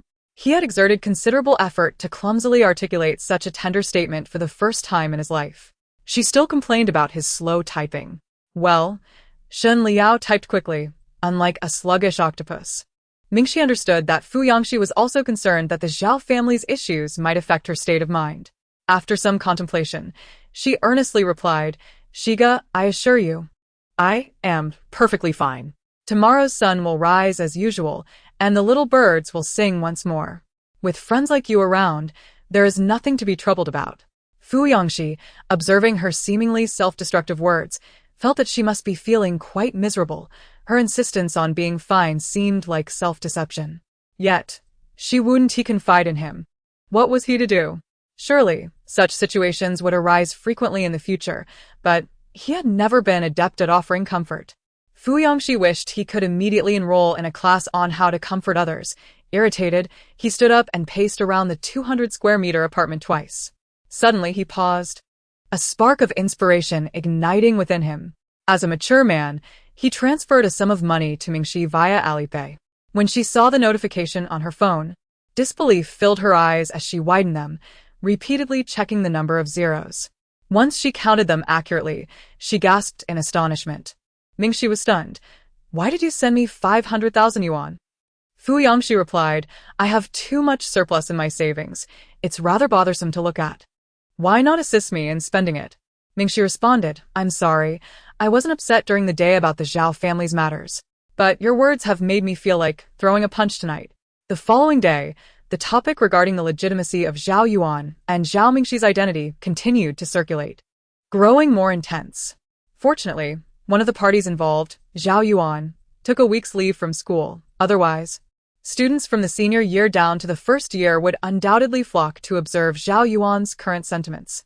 What struck everyone as particularly absurd was the reaction from the Chongqing class. Gradually, everyone regained their composure. According to Zhao Yuan's father, rather her adoptive father, as stated by his assistant, 2 years ago, they had already brought Zhao Mingxi into their family, and the entire family, including Zhao Yuan herself, had become aware that she was not the biological child. Zhao Mingxi was indeed the true heiress. So why had Zhao Yuan appeared completely unfazed over the past 2 years while we lavished her with compliments? The last time I praised her beautiful new handbag and remarked on the generous allowance she received, there was not a hint of guilt upon her countenance. Moreover, wasn't there a rumor circulating in our class that Zhao Mingxi was an illegitimate daughter? Zhao Yuan had not denied this when she heard it, had she? Where did this malicious rumor regarding Zhao Mingxi originate? Furthermore, during the incident concerning the school flower voting, did not Yi Shao Xia also imply that Zhao Yuan presented one face while harboring another behind closed doors? Yet at that time, everyone sided with Zhao Yuan. The girls, indulging in gossip, meticulously unearthed more details. A portion of the boys, harboring fondness for Zhao Yuan, believed the girls were overly sensitive. However, they found it difficult to voice their opinions, for it was evident that Zhao Yuan exhibited a profound self-serving attitude towards them as well. Last time, when Lu Yi assisted her, he ended up receiving a severe reprimand from his father. Although the situation ultimately ended in failure, she could not simply tear up Lu Ye's movie ticket in an instant. Could she? Was there truly no regard for his dignity? Lu Yi had been like a humble sycophant, despondent for several days. At that time, due to Zhao Yuan's status as the daughter of the Zhao family, the boys felt they lacked the standing to criticize her. They believed it was perhaps unintentional, merely the arrogance of the affluent. Yet now, it was merely amusing, since she recognized herself as a counterfeit. Where did her confidence and pride stem from? As Xiaoxia listened to the discussions among the girls in her class, she felt a sense of vindication. Heaven knows that these 2 or 3 girls had effectively isolated her, led by Zhao Yuan. No one was willing to study English vocabulary with her. No one would share a meal with her. In fact, apart from Miao Ran, no one in the entire class, neither boys nor girls, would utter a single word to her. Even during mandatory volleyball practice in physical education class, no one would form a team with her. When the teacher inquired with curiosity, not a soul came to her aid, leaving her helplessly standing in place, her toes digging into the ground. Had Zhao Yuan ever empathized with her feelings? Xiaoxia took a deep breath and approached the girls who were whispering, attempting to restore their former camaraderie. She greeted them, inquiring, "What are you discussing? May I join?" To her dismay, the moment those girls laid eyes on her, they recoiled as if confronted by a venomous scorpion, hastily gathering their books and vacating the classroom. Xiaoxia. Why on earth? This morning, Fiancé did not rest his head on the desk and slumber as he usually did. Instead, he donned noise-canceling headphones and discreetly scoured the forum behind Zhao Mingxi's back. Previously, he had never ventured into the murky waters of the forum, believing it to be a distraction that robbed him of precious sleep. However, upon encountering a plethora of rumors surrounding Zhao Mingxi and Shen Liao, he found himself compelled to create a cryptic account and became a frequent visitor to the site. As he perused the posts, his heart ached with indignation. Yet he could not resist the urge to delve deeper into the torment. Recently, the tide of gossip seemed to shift. With fewer interactions between the masked figure and Shen Liao, the fervor surrounding their entanglement had waned. Instead, a small faction of gossipmongers had begun to speculate about him and the masked figure. Fiancé raised an eyebrow, striving to suppress the triumphant expression that threatened to escape him, and lowered his head to click on threads discussing himself and the masked figure. As he read the wild imaginings of others, a smile crept across his face, stretching towards his temples. However, as he continued to scroll, dissatisfaction bubbled within him. Why was this so? It was one thing for the discourse surrounding him and the masked figure to be sparse. It was another for the few threads to wither like autumn frost after a rain. Even in the realm of imagination, the musings about him paled in comparison to those regarding the masked figure and Shen Liao. The latter had an abundance of detailed stories and a plethora of shared photographs, while he himself lacked even a handful of pictures together. This was simply illogical. Before he could savor even a morsel of sweetness concerning himself and Zhao Mingxi, his frustration reached a boiling point, causing his heart and lungs to ache intensely. He swiftly turned his head to glare at Ke Chengwen, who was obliviously engrossed in his homework. Fiancé raised his phone. Ke Chengwen understood immediately, enduring the pressure from the teacher at the podium. He discreetly glanced at his WeChat. Fiancé exclaimed, "Look at the forum. There isn't a single photo of me and Zhao Mingxi. Why is that? Am I not more photogenic than the one surnamed Shen? Why has no one taken my picture?" Ke Chengwen dared not remind him that 3 years ago, on the very first day of school, a girl had secretly photographed him, only for him to have her delete the photos by the next day and send a lawyer's letter to warn her, leaving the poor girl in tears. Had 3 years dulled his memory to such an extent? Was his brain akin to that of a paramecium? Of course. Ke Chengwen only dared to vent his frustration in his mind, replying obediently, "Shall I find an opportunity to take some candid shots of you?" Fiancé, striving to maintain an air of aloofness, replied without punctuation, "Do as you see fit." Ke Chengwen instantly comprehended.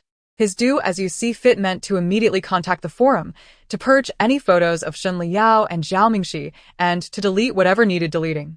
If he could replace those images with ones of himself and Zhao Mingxi, that would be ideal. Qu'est-ce qui vi comment ven interna luskokfer? Wondering how this differed from those unscrupulous agencies coercing people to ship couples. Yet, he dared not voice his thoughts and complied without hesitation. Fu Yangxi had assigned Ke Qingwen a task, then returned to the forum, unable to contain his ire. He engaged in a fierce debate with those proclaiming that Shen Liao and Zhao Mingxi were a match made in heaven. What nonsense are you all spouting? Zhao Mingxi has clearly expressed her disinterest in Shen Liao. Can you not comprehend human speech? The 4 question marks signify Fu Xiao's profound indignation. Only after sending the message did he realize that although the little mask had indeed declared her lack of affection for Shen Liao, it appeared that very few were aware of this fact.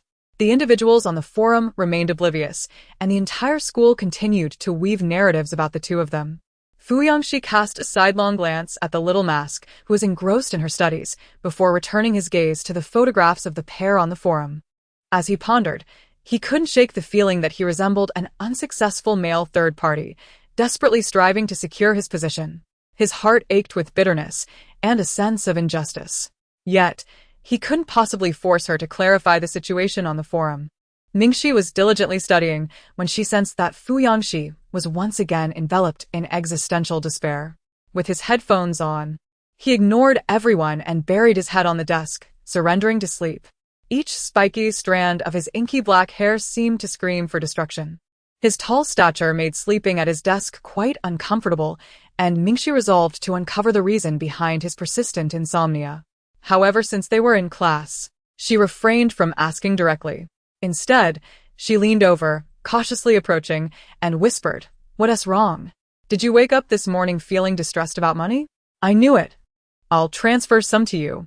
Fu Yangxi's breath brushed against his ear, causing it to flush with color as he anticipated her words, only to be met with a statement equally as infuriating as, "Does your stomach hurt? Drink some hot water, I'll just go play games now." Mingxi sensed that Fu Yangxi's mood had further deteriorated. She scratched her head, pondering whether the money should be returned or not. While the elite class primarily focused on their studies and competitions, the incident involving Zhao Yuan had sparked some discussions. For 2 days, Shen Liao had been distracted. His lips pressed tightly together as he stared at his phone in class for the first time. He hesitated on how to approach Zhao Mingxi about this matter. His family and the Zhao family had been close friends for generations, and he had known Zhao Yuan and Zhao Mingxi's relationship since 2 years prior. However, at that time, the situation was a scandal for the Zhao family, and they were reluctant to disclose it. Over the past 2 years, he had feigned ignorance, merely following Aunt Dong's advice to look after Zhao Mingxi a bit more. His fingers hovered over the message box, but every attempt to send a message resulted in red exclamation marks. It dawned on Shen Liao that Zhao Mingxi, in her effort to sever all ties with him, had completely blocked him. As she had stated, he would no longer attempt to enter her life. Their friendship remained intact. But if he were to use Dong Hui again to seek out Zhao Mingxi, she would undoubtedly remove him from her list of friends. Was it truly the case that they could never return to the past? For the first time in Shen Liao's life, the words unwilling to accept emerged in his lexicon. After class, Yi Bai began to chatter incessantly. "Yao Shen, could you investigate the IP? What kind of fool is this user 958359968 on the forum? He keeps pressing my head, forcing me to admit that Zhao Mingxi does not like you anymore. By the way, only a handful of people know about this matter, right? How does he know? Or is it merely his imagination? This is far from over. How can he dictate the affairs between you and Zhao Mingxi?" In my effort to engage him in a fierce debate, I spent the entire morning not paying attention to what Teacher Jiang was teaching, which infuriated me. Shen Liao cast an impatient glance at Yi Bai, but chose not to respond. Yi Bai, sensing Shen Liao's irritation, quickly fell silent and prudently refrained from bringing up any further topics. Meanwhile, Ke Qingwen's family business received considerable support from the Fu family, and befriending Fu Yangxi was akin to clutching a golden thigh. Consequently, his efficiency in handling matters was remarkably swift. During lunchtime, he took the opportunity to visit several administrators of the school's forum. Moreover, while following Fu Yangxi and Zhao Mingxi to the cafeteria, he discreetly captured several photos of the two together. As a result, during the second class of the afternoon, Many students noticed that numerous posts discussing the budding romance between Zhao Mingxi and Shen Liao had been entirely deleted from the forum, akin to a severe crackdown online, vanishing without a trace. Many were bewildered and immediately felt displeased. Was there no longer any semblance of freedom of speech? Those who delighted in the pairing of Shen Liao and Zhao Mingxi felt as though their world had been abruptly shattered. The enjoyment of gossip in high school has dwindled significantly, particularly for Yi Bai. After an intense morning of sparring for 300 rounds, he yearned to continue confronting that foolish boy in the afternoon. However, to his astonishment, the floor where they nearly engaged in a physical altercation had vanished. Just like that, it was gone. What on earth was happening? Realizing its disappearance, Yi Bai promptly sought out Shen Liao, who also furrowed his brow in confusion. Meanwhile, Fu Yangxi, having just praised Ke Qingwen's efficiency, couldn't help but sneak away from Zhao Mingxi, logging into a secondary account to peruse the forum.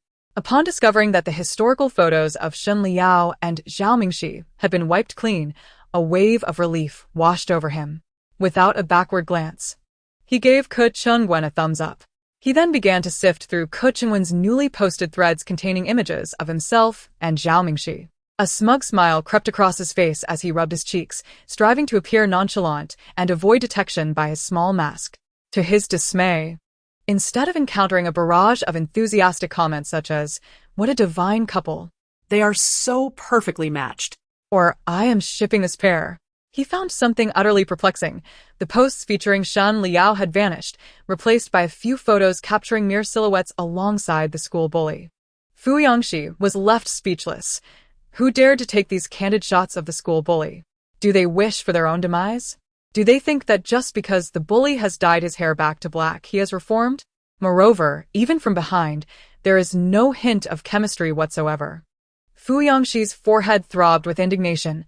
Oh, dear netizen, do you possess such discerning eyes that you can detect chemistry just from a silhouette? Should we award you and send you to the moon to observe the chemistry between Mars and Earth? The title seems to be a mere facade. Claiming to feature a divine couple, I initially assumed it referred to the esteemed Yao Shen and the campus beauty, which compelled me to click. Fu Yangxi, are you blind to mistake this? That gentleman is far too imposing and has an explosive temper, unsuitable for our delicate fairy. Fu Yangxi, why is that so? I am not lacking in merit, am I? An echo from above, and he hardly possesses an empathetic nature. Why are there so many cults nowadays? Fu Yangxi's expression darkened entirely. How dare you call my connection with Little Mask a cult? Fu Yangxi struggled to suppress his fury, striving to refrain from unleashing his ire upon these individuals. Nevertheless, after 3 minutes of deep breaths, he could no longer contain himself. Who could possibly endure such provocation? Are these people truly blind to the truth? He began feverishly typing on his phone. Mingxi, oblivious to his actions, noticed he hadn't slept all day, sporting dark circles under his eyes while being engrossed in the online world, and he appeared quite furious, as if preparing for a brawl. Mingxi felt as if she possessed a tongue of ill omen, just as she sensed Fu Yangxi was on the verge of confrontation. During the final physical education class of the day, while she was lazily completing assignments in the classroom, she overheard one of Fu Yangxi's associates rushing in to report that a conflict had erupted between the boys from the international class and the elite class during a basketball game. They urged the boys in the classroom to hurry and assist. Mingxi quickly rose. But what about Fu Yangxi? The younger brother almost let slip a couple of words but quickly corrected himself, referring to the situation as de Mingxi. You should hasten to intervene, as Shiga is currently subduing Shen Liao from the adjacent class. De Mingxi. What on earth is de Mingxi? 20 minutes prior, the arenas of the gold medal class and the international class were distinctly separated, with the basketball court divided by iron nets. However, while playing basketball, Shen Liao noticed Fu Yangxi, who had shed his outerwear to wipe away perspiration, revealing a pale forearm adorned with a slender black crystal hair tie. Shen Liao's movements abruptly halted, his footsteps frozen as his heart raced inexplicably. He suddenly set down the basketball and, without hesitation, strode towards the opposite side, his gaze fixated on the item encircling Fu Yangxi's wrist. If he wasn't mistaken, it was the very same accessory that had once graced Zhao Mingxi's hair. As he approached, the recognition grew stronger. It undeniably belonged to Zhao Mingxi. Had Fu Yangxi seized it for himself? Given his notorious reputation as a school tyrant, it was entirely plausible. Or had Zhao Mingxi willingly bestowed it upon him? No, that notion was utterly inconceivable. Shen Liao found himself at a loss to articulate his emotions at that moment, feeling as though the tightly wound string of rationality was on the verge of snapping. As he advanced, Yi Bai and Yu Teng, fearing an impending conflict, hastily followed suit. The group's presence did not go unnoticed by Fu Yangxi, who had long harbored a resentment toward Shen Liao. He had been simmering with a fiery rivalry, and had it not been for Zhao Mingxi's feelings, he would have readily confronted Shen Liao the moment he exited the school information department. Now, Does Shen Liao still dare to approach, seeking his own demise? Fu Yangxi forcefully slammed the basketball onto the ground, causing it to bounce 3 meters high. With his arms crossed, he fixed a piercing gaze upon the approaching Shen Liao, his narrowed eyes radiating a chilling arrogance. Noticing Shen Liao's unwavering attention on his wrist, he deliberately shifted it, showcasing the item on his forearm, a smirk curling at the corners of his lips as he coldly taunted, "What's the matter? Looking for a fight?" After rolling up his sleeves, he suddenly felt that Shen Liao was unworthy of such a display, so he contemplated briefly before lowering them again. The item gifted by the little mask had drawn Shen Liao's gaze multiple times, leaving Fu Yangxi feeling somewhat aggrieved. His temper flared. "What are you staring at? Keep it up, and I'll gouge your eyes out. Did you snatch this from Zhao Mingxi?" Shen Liao forced back his anger. "You may bully other girls, but what gives you the right to torment Zhao Mingxi? Forcing her to run errands and make desserts for you?" Beside them, Ke Changwen quickly approached with a group of lackeys. Fu Yangxi was disinclined to engage further with Shen Liao on this matter. Yet Ke Changwen could not suppress a derisive snort as he interjected, "Don't think that just because you're in the gold medal class, you can act so arrogantly. With which of your eyes did you see our Shiko pressuring Zhao Mingxi?" Shen Liao nearly shouted in a low voice. "Don't think that wealth grants you the right to bully others. If not, why would she do all this for you?" Fu Yangxi retorted coldly. "What is it to you?" Within Shen Liao's heart, a voice he had forcefully chosen to ignore whispered to him, revealing that Zhao Mingxi not only no longer harbored feelings for him, but had perhaps developed an affection for Fu Yangxi. Otherwise, why did she leave with Fu Yangxi last time without a single glance back at me? Upon contemplating this, a sensation akin to a hand twisting within Shen Liao's stomach took hold. Moreover, he harbored doubts that Fu Yangxi might be oblivious to the implications of snatching away a girl's hair tie. This individual was exceedingly vile. Zhao Mingxi could never harbor feelings for him. "My acquaintance with Zhao Mingxi far surpasses yours." Shen Liao suddenly spoke with a heavy tone. "I met Zhao Mingxi on her very first day upon arriving from Tongcheng." He was uncertain of the emotions that propelled his words, perhaps jealousy, or perhaps a desire to wound this person before him. Prompted by the pain inflicted by Zhao Mingxi and Fu Yangxi, Shen Liao sneered. "Do you recall where we first met, what she wore, or the weather that day? Do you remember her initial expression upon seeing me?" Fu Yangxi fixed his gaze on Shen Liao, his chest heaving, fists slowly clenching. "Did you know Zhao Mingxi when she used to make desserts for me? You do not even know her. She was blissfully ignorant of the world outside. Wholly devoted to me, unaware of your sort. Are you courting death?" Fu Yangxi spat this out through gritted teeth, his face resembling a mask of frost. Eyes reddened as they bore into Shen Liao, his demeanor chillingly fierce.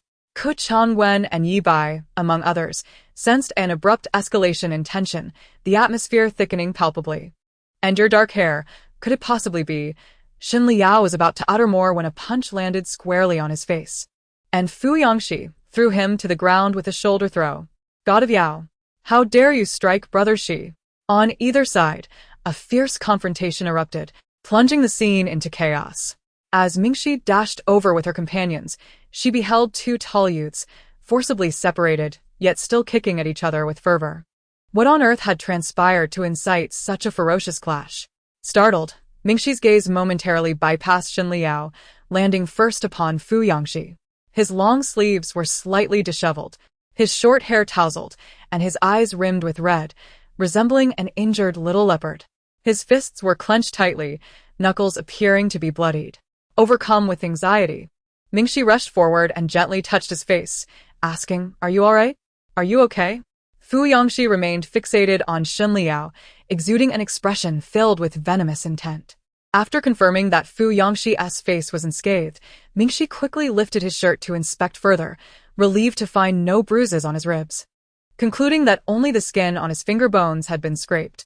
With all eyes upon her as she revealed Fu Yangxi's torso, she exclaimed, "Let us go. We need to apply some ointment before the principal arrives." Attempting to lead Fu Yangxi away, she found him unyielding and turned to Chen Wen, pleading, "Could you help drag him back to the classroom?" Observing the scene, Shen Liao felt a pang of pain radiating through his body. Yet a deeper ache settled in his heart. He spoke gravely, "Zhao Mingxi." It was then that Mingxi realized the one Fu Yangxi had been fighting was Shen Liao. She turned to glance at him, and upon doing so, her heart raced uncontrollably. Shen Liao's lips were bleeding, and several shoe prints marred his clothing. Zhao Mingxi, familiar with the myriad pairs belonging to Fu Yangxi, immediately recognized the unmistakable marks of Fu's shoes. A bruise adorned Shen Liao's temple, rendering him far more disheveled and pitiful than Fu Yangxi. However, it was Fu Yangxi's knuckles that were bloodied. Unbeknownst to Mingxi, her bias had escalated to an extreme, as she disregarded Shen Liao entirely. Instead, she seized Fu Yangxi's arm, dragging him toward the classroom. "We'll discuss the fight later. First, we need to tend to your wounds. Why are you just standing there? Let us go." Someone grabbed his jacket from the ground.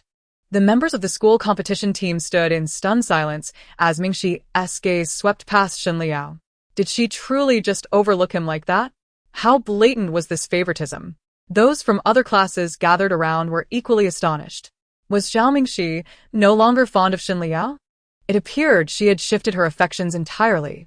The onlookers exchanged bewildered glances, questioning whether they had been misled.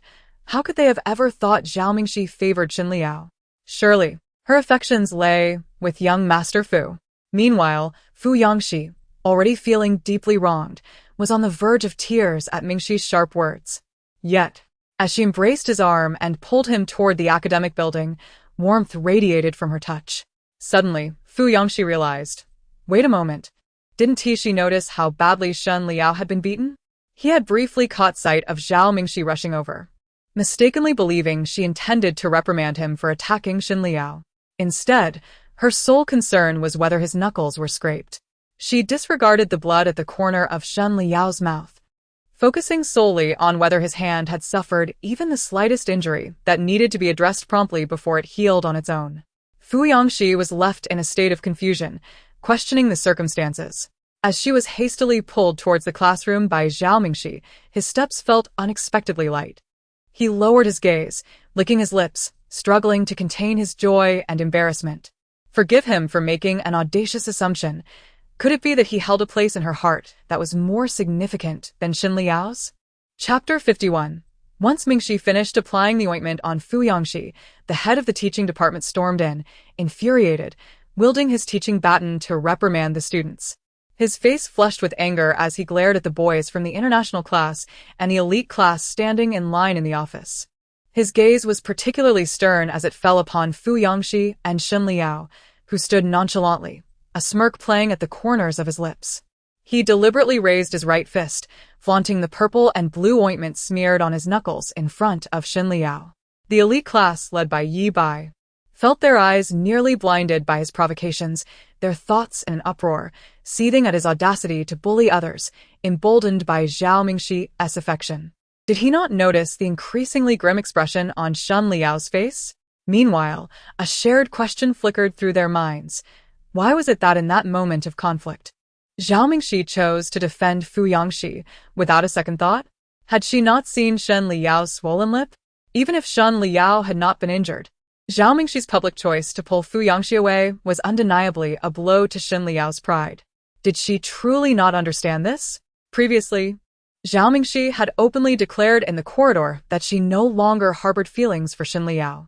The boys from the school competition team remained oblivious to the truth of her words.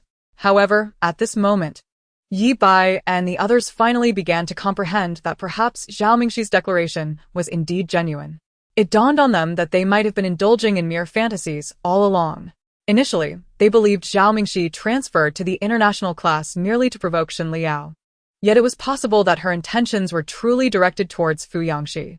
They had assumed that her subsequent gestures, running laps for Fu Yangxi while delivering desserts, were either meant to incite jealousy in Xin Liao or were the result of coercion by the domineering Fu Yangxi.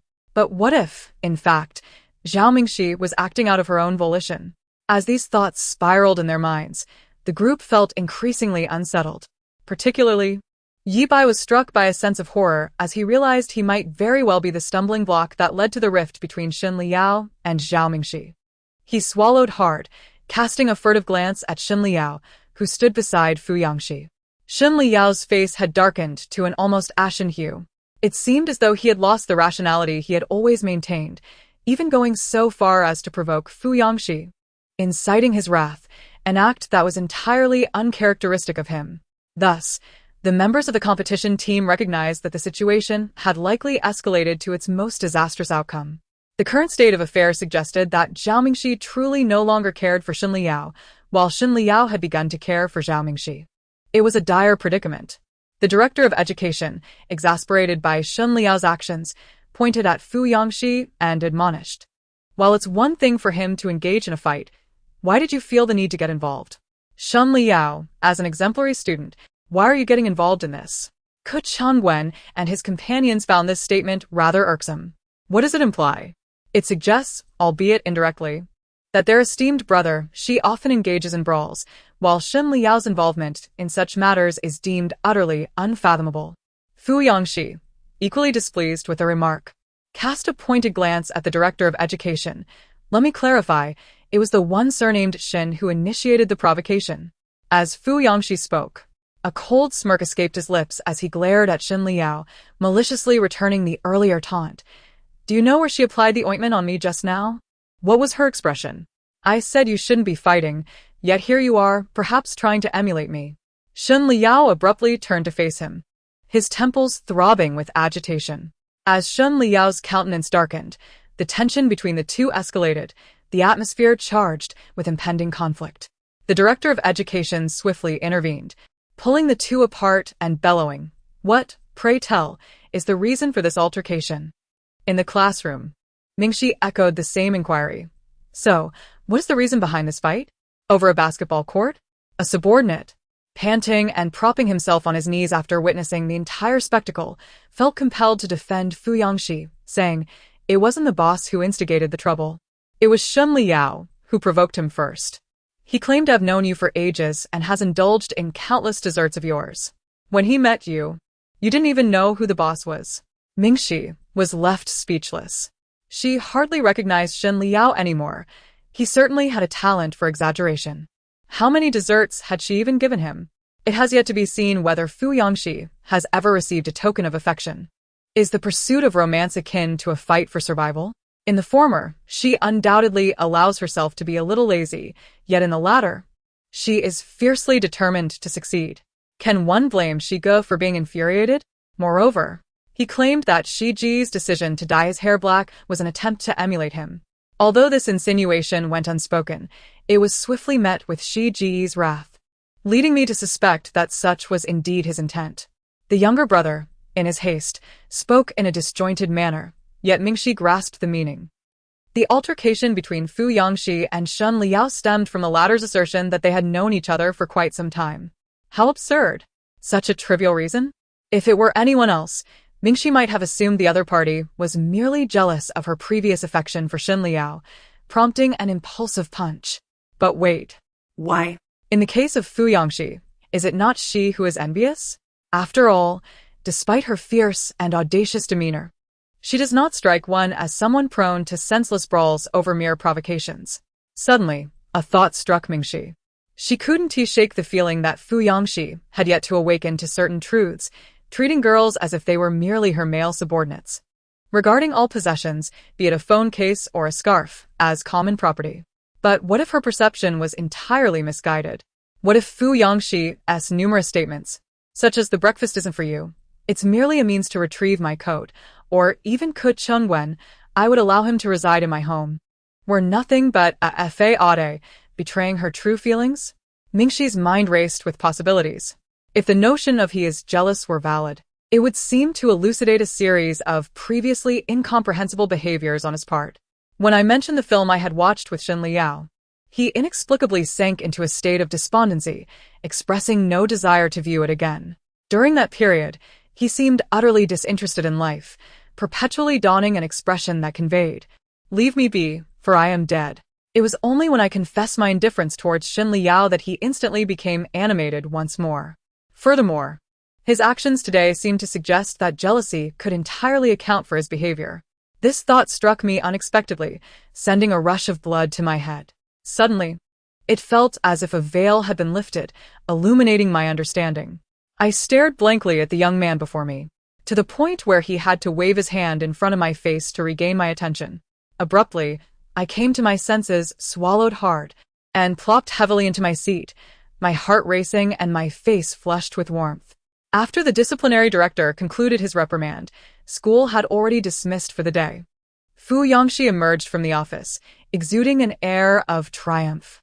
Xin Liao followed closely behind him, and Fu Yangxi deliberately placed his hands behind his back, eager to let Xin Liao catch a glimpse of the ointment on his knuckles, hoping to inflict a deeper emotional wound.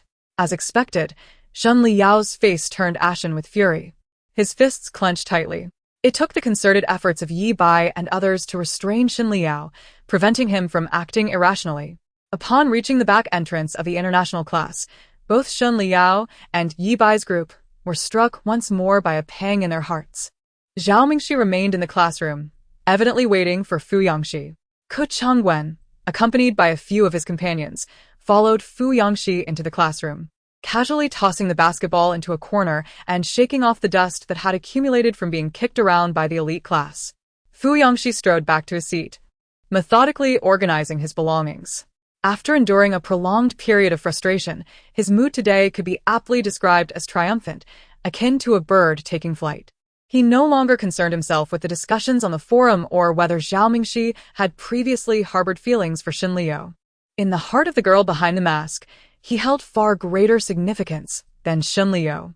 However, as he lifted his gaze, he met Zhao Mingxi's inquisitive stare. Fu Yangxi felt an unexpected rush of anxiety, instinctively pressing his back against the wall. "What's wrong?" he stammered. It would not be an exaggeration to say that his confrontation with Xin Liao was a means of settling personal scores, a secret he feared Zhao Mingxi might uncover. "No more fighting in the future," Mingxi remarked, scrutinizing him intently. Fu Yangxi released a quiet sigh of relief, retrieving his backpack from the desk and tossing it onto the surface with a grumble. "Do you think I wanted to fight? It was those provocateurs from the elite class." You know that Xin fellow, before he could finish his grievance, he heard Zhao Mingxi interject, "I think you look better with black hair than he does. Don't pay attention to his nonsense. You look good in any color." Taken aback, Fu Yangxi was left speechless.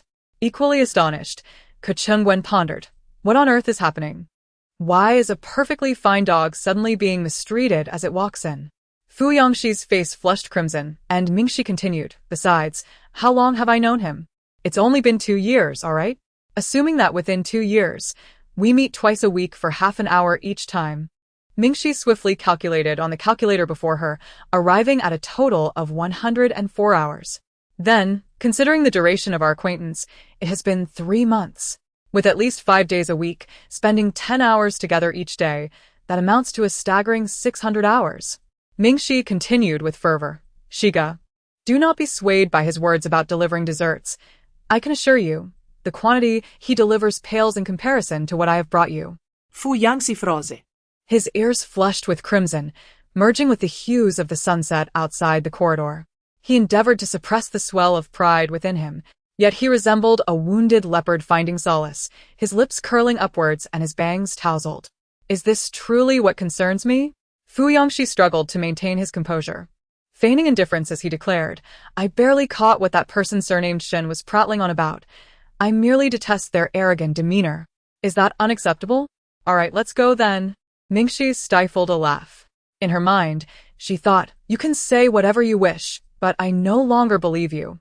No matter how I look at it, you seem to be consumed by jealousy." With her thoughts clarified, she felt a surge of reassurance.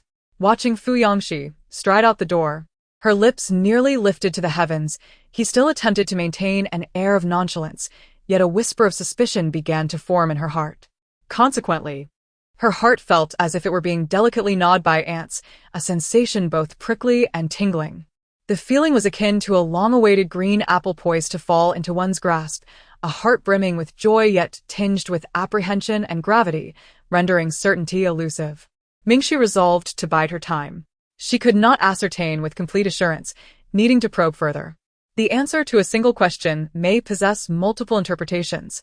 Yet this does not imply that any one interpretation is wholly accurate. This time, she must refrain from impulsive actions, otherwise, she would risk embarrassment. She recalled the last answer she had searched for: how to discern whether a boy harbors affection for oneself. The first response was strikingly clear: he will feel jealous. Assuming this criterion was wholly satisfied by Fu Yangxi, she would then observe whether he conformed to the subsequent indicators. The second was: he will be unable to resist gazing at you and will find you beautiful. Mingxi trailed behind Fu Yangxi as they exited the classroom, her mind wandering as she fixated on his silhouette, frantically wondering if Fu Yangxi thought her beautiful. How could she possibly articulate such a mortifying question? Just then, Fu Yangxi unexpectedly turned around and lightly tapped her forehead. "Shall we grab a meal, and then I'll escort you to the library?" Ku Chungwen had mentioned he wasn't eager to return home so soon. Qu'est-ce qui convient? No, I wish to go home. Outside. The chill was as biting as the winter wind. All she desired was to retreat to a solitary corner and listen to melancholic love songs. Mingxi snapped back to reality. Just as she was about to speak, her phone in her pocket vibrated unexpectedly. She gestured to Fu Yangxi, indicating she would answer the call first. The rosy hue of joy had yet to fade from Fu Yangxi's face, his hands tucked into the pockets of his coat, feigning interest in the scenery, while his peripheral vision remained entirely fixated on Zhao Mingxi. "Have you found it?"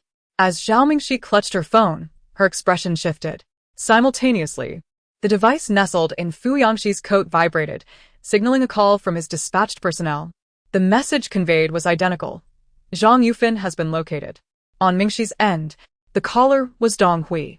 The revelation of a potential blood relation between Zhang Yufan and Zhao Yuan had stirred considerable uproar, given its scandalous nature, spreading faster than any other news.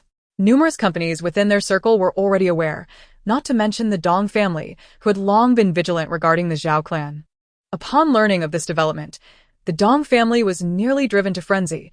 If that nanny were indeed Zhao Yuan's biological mother, then the child swap that had occurred years prior, resulting in Mingxi becoming an abandoned infant, would amount to a calculated conspiracy.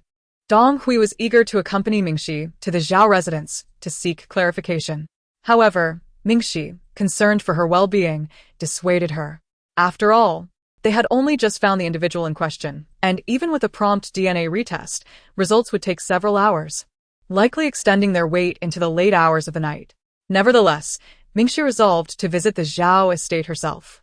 Though she dreaded stepping through those doors again, she felt compelled to seek closure for herself. The vehicle came to a halt near the Zhao villa, the sky having darkened significantly. Mingxi gazed at the familiar yet foreign entrance of the Zhao residence, hesitating for a moment before addressing Fu Yangxi and Ku Chunwen. "Could you please wait for me here?" The affairs of the Zhao family were murky waters, and their members appeared utterly detestable to her. During her last encounter outside the police station, she had resolved to handle matters independently, wishing to keep the more lamentable details of her past from the prying eyes of others. Although she no longer considered Fu Yangxi as just someone else, her pride still prevented her from wanting the person she cherished to witness such a scene of emotional turmoil. She was uncertain whether Fu Yangxi could comprehend her feelings. Yet, it was evident that Fu Yangxi, with his sharp and brash demeanor, possessed an uncanny ability to perceive her emotions in these subtle moments and would make allowances for her. Sometimes, Mingxi found it astonishing that he could understand her better than anyone else, aware that she felt humiliated at that moment. He knew that during their training, when Pu Shuang and the others had thrown her backpack, her first instinct was to seek revenge. "Don't be afraid," Fu Yangxi said as he followed her out of the car, exhaling a breath of chilly air. He reached out to tousle her hair playfully. "I'll wait for you outside." Mingxi replied, "You should wait in the car. It's cold out here." Fu Yangxi urged her, "Hurry inside.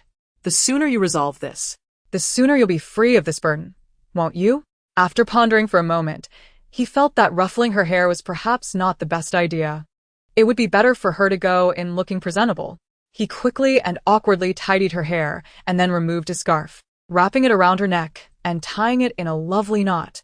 You did splendidly last time, managing not to cry. This time, there's even less reason for emotional upheaval. Just think of it as watching a play. Go see how this one unfolds. All right. As Mingxi gazed at him, the tumultuous emotions within her began to calm. She had him by her side. Her heart brimmed with warmth.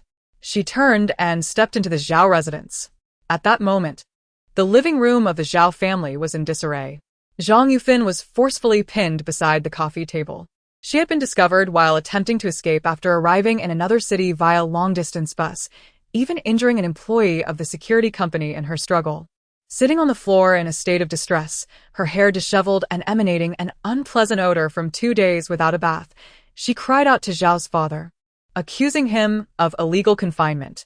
I have repeatedly stated that I have no relation to Miss Zhao Yuan. How can you make such baseless assumptions? Zhao's father, his face tinged with anger, retorted, silence. Then why did you run? Zhang Yufin sobbed in response. I merely wished to return home for a visit. And yet you apprehend me, as if I were a criminal. Is there no justice left? Zhao Zhan coldly declared. Regardless, we have already sent for a new DNA test. This time, we have called in a familiar contact, and the results will be available within 4 hours. We shall soon uncover the truth. Zhang Yufin's face turned ashen. The atmosphere in the living room was thick with anxious anticipation.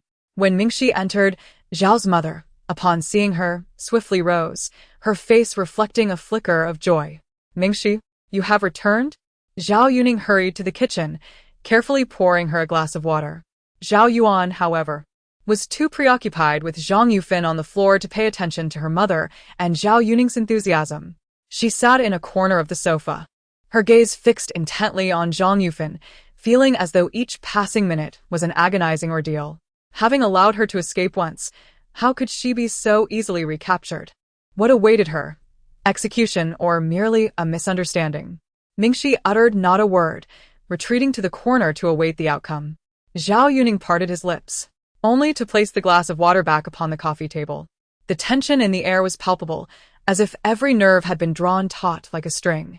Time crawled by, each passing second stretching into eternity. The ticking of the clock in the living room sliced through the anxious thoughts of the gathered individuals. Unable to contain his restlessness, Zhao's father rose to smoke, pacing the room in agitation. These 4 hours felt interminably long, as twilight darkened into the depths of night.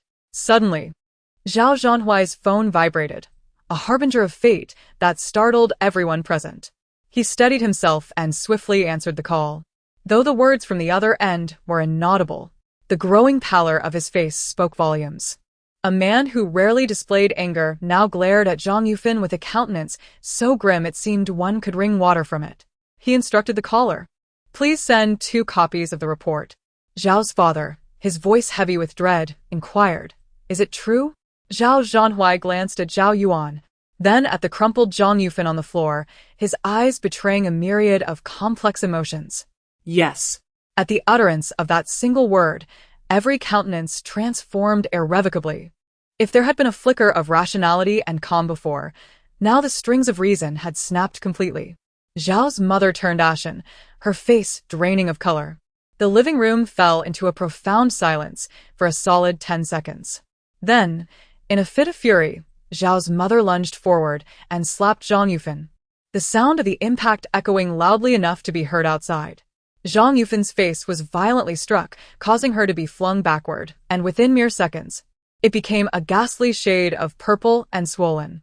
The force of the blow brought tears to her eyes, as she spat out a mouthful of bloodied teeth. Her vision clouded with stars, ultimately collapsing to the ground. Zhao's mother, breathless and frantic, grasped her collar with both hands, her voice a cacophony of hysteria as she demanded, "Why? What enmity exists between our families that would compel you to commit such an act?" The disbelief and denial overwhelmed her. Was it truly the case that all this disarray was artificially induced? Had this loathsome woman, 18 years prior, orchestrated such malevolence? This woman had swapped children, sending her own offspring to enjoy the privileges of the Zhao family, where she became the cherished little princess. Meanwhile, The child born from her own 10 months of labor was abandoned in the countryside, forsaken in the harshest of winters. Had it not been for Zhao Mingxi's extraordinary fortune, she might never have survived to this day. Zhao's mother felt a sharp pang in her heart, her entire being trembling with anguish. She turned her gaze to Zhao Mingxi, who stood in the corner, her lips quivering and tears blurring her vision. If all of this were merely an unfortunate accident, Zhao's mother could convince herself that their family were victims of fate's cruel machinations. But now, she realized that this was not a twist of fate at all. It was merely a revelation of her and the Zhao family's folly in never uncovering the truth.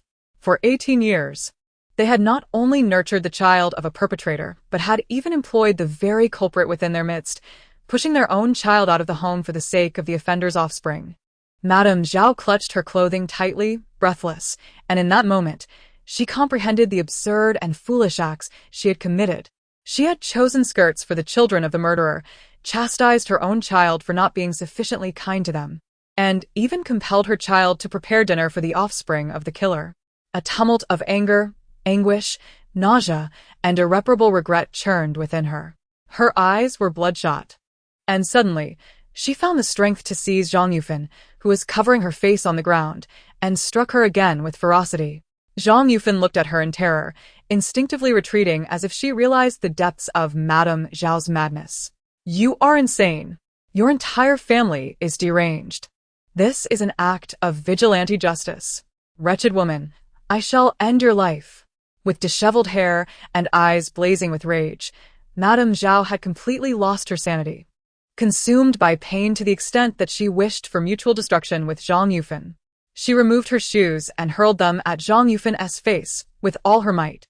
Zhang Yufan recoiled desperately, and the person restraining her nearly lost control. Slap. Another fierce blow struck Zhang Yufan's face. The woman, who had entered in a disheveled state, now wept uncontrollably. Her once recognizable visage swollen and marred with blood mingled with tears, her mouth bleeding, and her eyes surrounded by dark bruises. If the assault continued, she risked disfigurement. Though every member of the Zhao family gritted their teeth, yearning to inflict 1,000 cuts upon Zhang Yufan, they were, after all, in a society governed by the rule of law. Madame Zhao could not be allowed to continue her assault. Zhao Zhanhui approached, grasping his mother's shoulders, forcefully drawing her toward him. "Enough. Enough, mother." He endeavored to rouse her. Zhao Mu's face was awash with neurotic tears. And after Zhao Zhanhui exerted every effort to pull her away from Zhang Yufan, she suddenly broke free from his grasp and dashed toward the bathroom. The sounds of retching and flushing echoed from within. A wave of nausea swept over every member of the Zhao family present. It was not merely the sight of the anguished nanny on the floor that repulsed them. It was also the tears streaming down the face of the murderer's daughter seated nearby, and ultimately, it was the revulsion they felt towards their own past actions over the last 18 years. What on earth had they done? Zhang Yufan, nearly unconscious from the blows, covered her face stained with blood, collapsed on the ground like a putrid fish struggling on the brink of death. As the dizziness from the assault began to subside, she regained some clarity, and tears began to well up on her face, weathered with the lines of years of toil. She struggled to sit up and cried out hoarsely to each member of the Zhao family. "Yes, I am the biological mother of Miss Zhao Yuan, so what? It is only at this moment that I have come to know this. I am innocent, and so is Zhao Yuan. Surely, it was a mistake made by the hospital back then. I was merely a frail mother. How could I have committed such an act? You should direct your blame at the hospital. Why cast it upon me? Innocent. Even at this juncture, with the DNA report confirming the results of the second test, how could you still dare to claim your innocence?" Zhao's father, his face a deep shade of anger, would have raised his fist in fury had he not been confronted by a defenseless woman. "We shall certainly hold the hospital accountable for their transgressions, but you are the true perpetrator," Zhao Zhanhui demanded. "How could you come to our home for an interview without knowing that Zhao Yuan is your biological daughter? Coincidence. It is all mere coincidence." Zhang Yufan desperately clawed her way up, exclaiming, "It truly is all coincidence." Even Zhao Zhanhui found himself exasperated by the antics of this woman. his veins bulging with rage as he retorted, "Where in the world do so many coincidences exist? So, your years of kindness towards Zhao Yuan were also coincidental? Your cruelty towards Mingxi was also coincidental? You clearly knew all along that Zhao Yuan is your flesh and blood. You were the one who switched the children." Mingxi could no longer bear to listen and directly confronted Zhao Zhanhui. "So, what punishment will she ultimately receive? Have you retained a lawyer?" Zhao Zhanhui, facing Mingxi, felt a wave of guilt wash over him, his tone involuntarily softening. "Rest assured, my brother will provide you with a satisfactory explanation.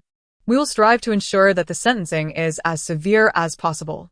Upon hearing this, Zhang Yufan turned pale with fear. She knelt before Mingxi, fervently pleading, "Why must you force me to the brink? Even if I did switch the children years ago, Zhao Mingxi, I did not drown you nor mistreat you. I even left you at the orphanage gate." Silence. Zhao Yuning, from the corner, could no longer contain herself.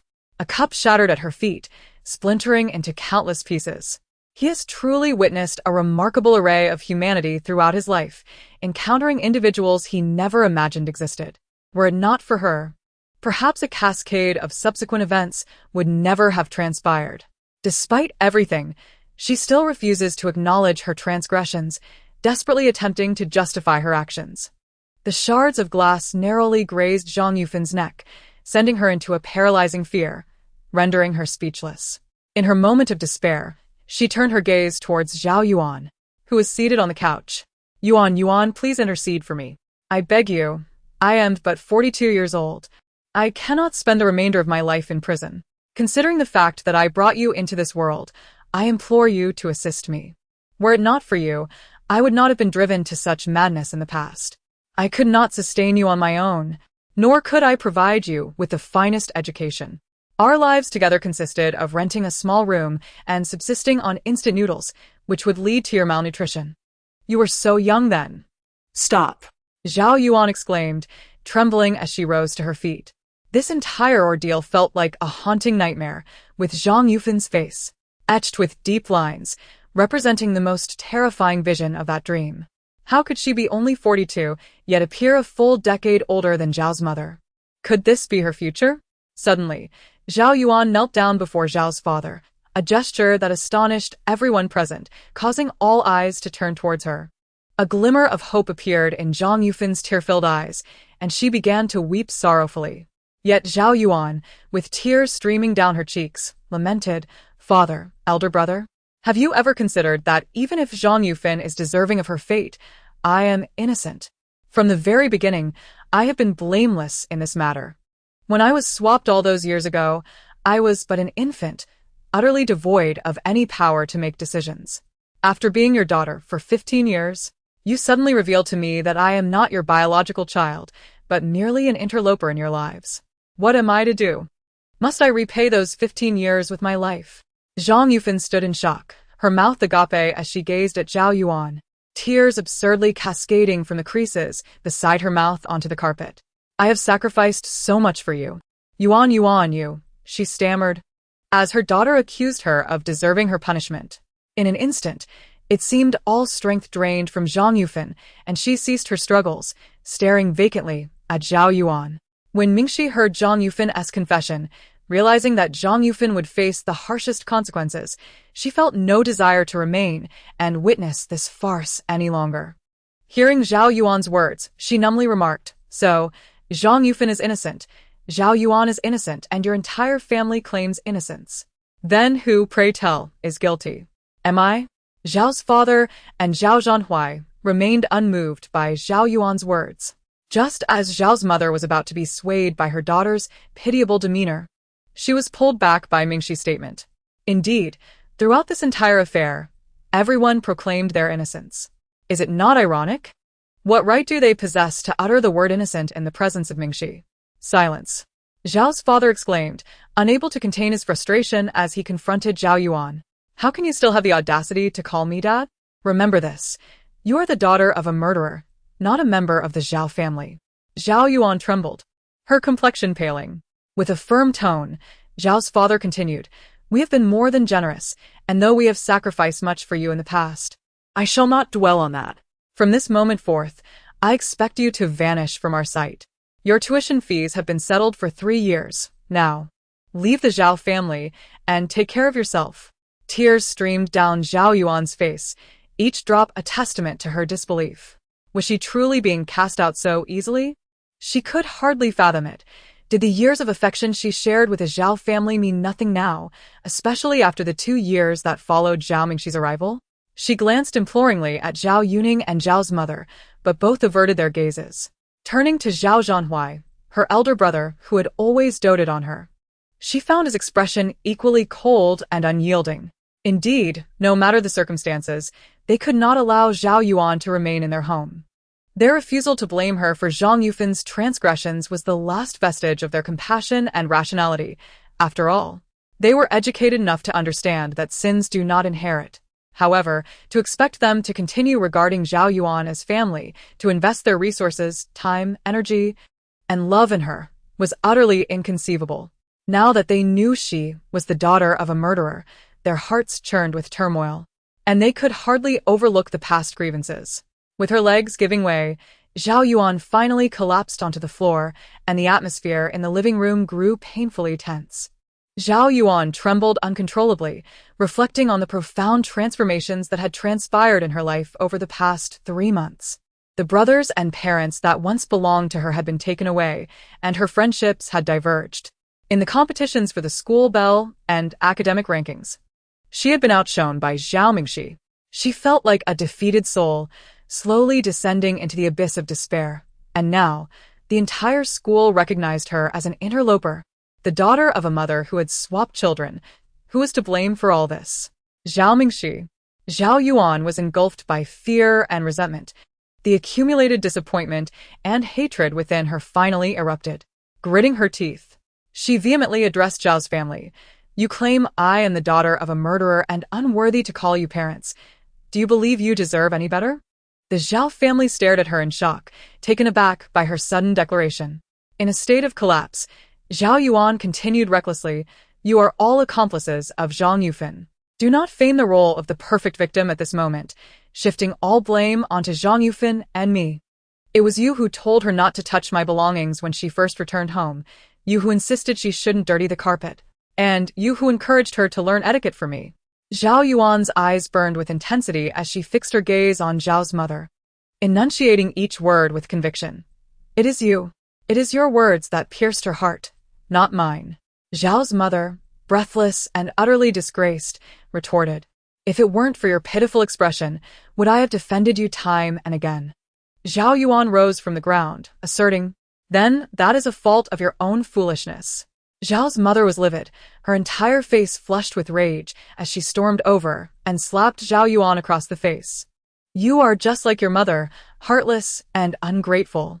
Zhao Yuan furiously wiped away her tears, ready to retort, but was silenced by a wave of Zhao's father's hand, his face ashen. Together, they dragged her out of the Zhao household. Zhao's mother fixed her gaze on the direction in which Zhao Yuan was expelled, panting heavily as she collapsed onto the sofa, appearing on the brink of madness.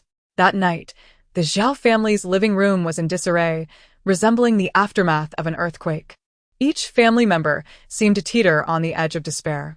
Zhang Yufan, along with the evidence, was taken to the police station, officially detained until the court proceedings commenced. Zhao Yuan had been cast out of the Zhao home, and Zhao Zhan ordered the two to clear out her belongings, intending to dispose of everything. In the dead of night, Zhao Mingxi had left without a word, leaving only a handful of Zhao family members in the living room. Zhao's father and mother looked around in dismay, feeling an inexplicable emptiness in their home, devoid of footsteps and laughter. The suffocating silence weighed upon them like a series of slaps against their own faces. It was as if they had lost everything, facing a catastrophic disaster from which there would be no return to the past. Through this calamity, they finally recognized deep within their hearts that, perhaps, as Zhao Yuan had said, part of the blame lay with them. Their own errors had led to this moment. They had sacrificed their own child for the sake of a murderer's offspring, a punishment that could be considered the gravest in all the world. As parents, they had failed utterly. Chapter 53. After several days of torment for everyone, the events of that evening finally reached a conclusion. Although the Zhao family publicly debunked the rumors and cast aside the housekeeper Zhang Yuan, the Zhao clan was nonetheless severely weakened. Consequently, Zhao Zhanhuai's company suffered a considerable loss of clients. As Zhao's father and Zhao Zhanhuai found themselves exhausted, they were compelled to muster their spirits to address the chaos. On the other hand, Zhao Mo's situation was no better. An increasing amount of information regarding his family was unearthed, and he became the target of ridicule. With remarks like, "I never expected him to look decent, yet he treats his sister so poorly." His manager was frantically engaged in damage control. Meanwhile, Zhao's mother wandered aimlessly at home, her mental state visibly deteriorating compared to before. Though the Zhao family maintained a facade of composure, they were, in truth, shattered. The rumors circulating in school had reached a crescendo. The recent gossip had finally been validated. The posts claiming Zhao Yuan was not the genuine daughter of the Zhao family were indeed true.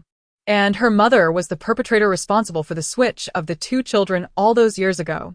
It is easy to imagine the uproar this revelation would cause within the school community. Initially, students refrained from speaking out for fear of perpetuating unfounded rumors and harming Zhao Yuan's reputation. However, now they were left with a complex mix of emotions. Realizing that their classmate, who had enjoyed a privileged status for 3 years, had attained it through deceit, every aspect of her esteemed education, her designer handbags, and her identity was a result of theft. Was her entire life but a stolen existence? In such circumstances, it became exceedingly difficult for anyone to regard Zhao Yuan without bias. The chatter within the school finally became uncontrollable, spiraling beyond containment. However, after being expelled from the Zhao family, Zhao Yuan did not return to school. Whether it was out of fear or another reason, she directly requested a half-month sick leave from the school. Consequently, the whispers surrounding her did not reach her ears for the time being, but rather fell upon the ears of her former companions, such as Pu Shuang. When the walls crumble, the crowd turns against the fallen. Now, Pu Shuang and a few other followers of Zhao Yuan find themselves in a precarious situation. In the past, they had often mocked Zhao Mingxi's poor academic performance and insinuated that she might be an illegitimate child. Now, they were the marks of humiliation. Not everyone in the Chongqing class had supported Zhao Yuan, and the sentiment has only intensified. Within the Chongqing class, there are those who can no longer tolerate Pu Shuang and her companions' past actions, condemning them as ignorant babblers and mere accomplices of Zhao Yuan, and expressing relief that Zhao Mingxi has proven herself and has not been crushed by their malicious remarks. Pu Shuang feels a burning shame on her face. Yet she finds herself unable to retort, especially since the incident of her brazenly throwing Zhao Mingxi's backpack during training has spread throughout the class. She now feels as though she has become a pariah. Pu Shuang wishes fervently for Zhao Yuan to return to school soon, hoping to share the burden of pressure on her shoulders. This only deepens her disdain for Zhao Yuan. In contrast, Zhao Yuan, fearing the scrutinizing gazes of her peers, has chosen to stay away from school altogether, oblivious to the fact that all those glances have now shifted to her. Pu Shuang is filled with regret for having once considered Zhao Yuan her closest friend, always unconditionally standing up for her. She laments her tardy realization that Zhao Yuan was never worthy of such loyalty. Upon hearing the events surrounding Zhao Mingxi, Pu Shuang felt a twinge of guilt stir within her heart. She was engulfed in torment. She could vividly envision the emotions Zhao Mingxi must have experienced upon being welcomed back into her home after 15 long years, only to find that another version of herself had already taken residence there. Furthermore, she and Yi Xiaoxia had speculated that Zhao Mingxi was an illegitimate child, subjecting her to ridicule and mockery. The thought of apologizing to Zhao Mingxi had circulated in Pu Shuang's mind countless times.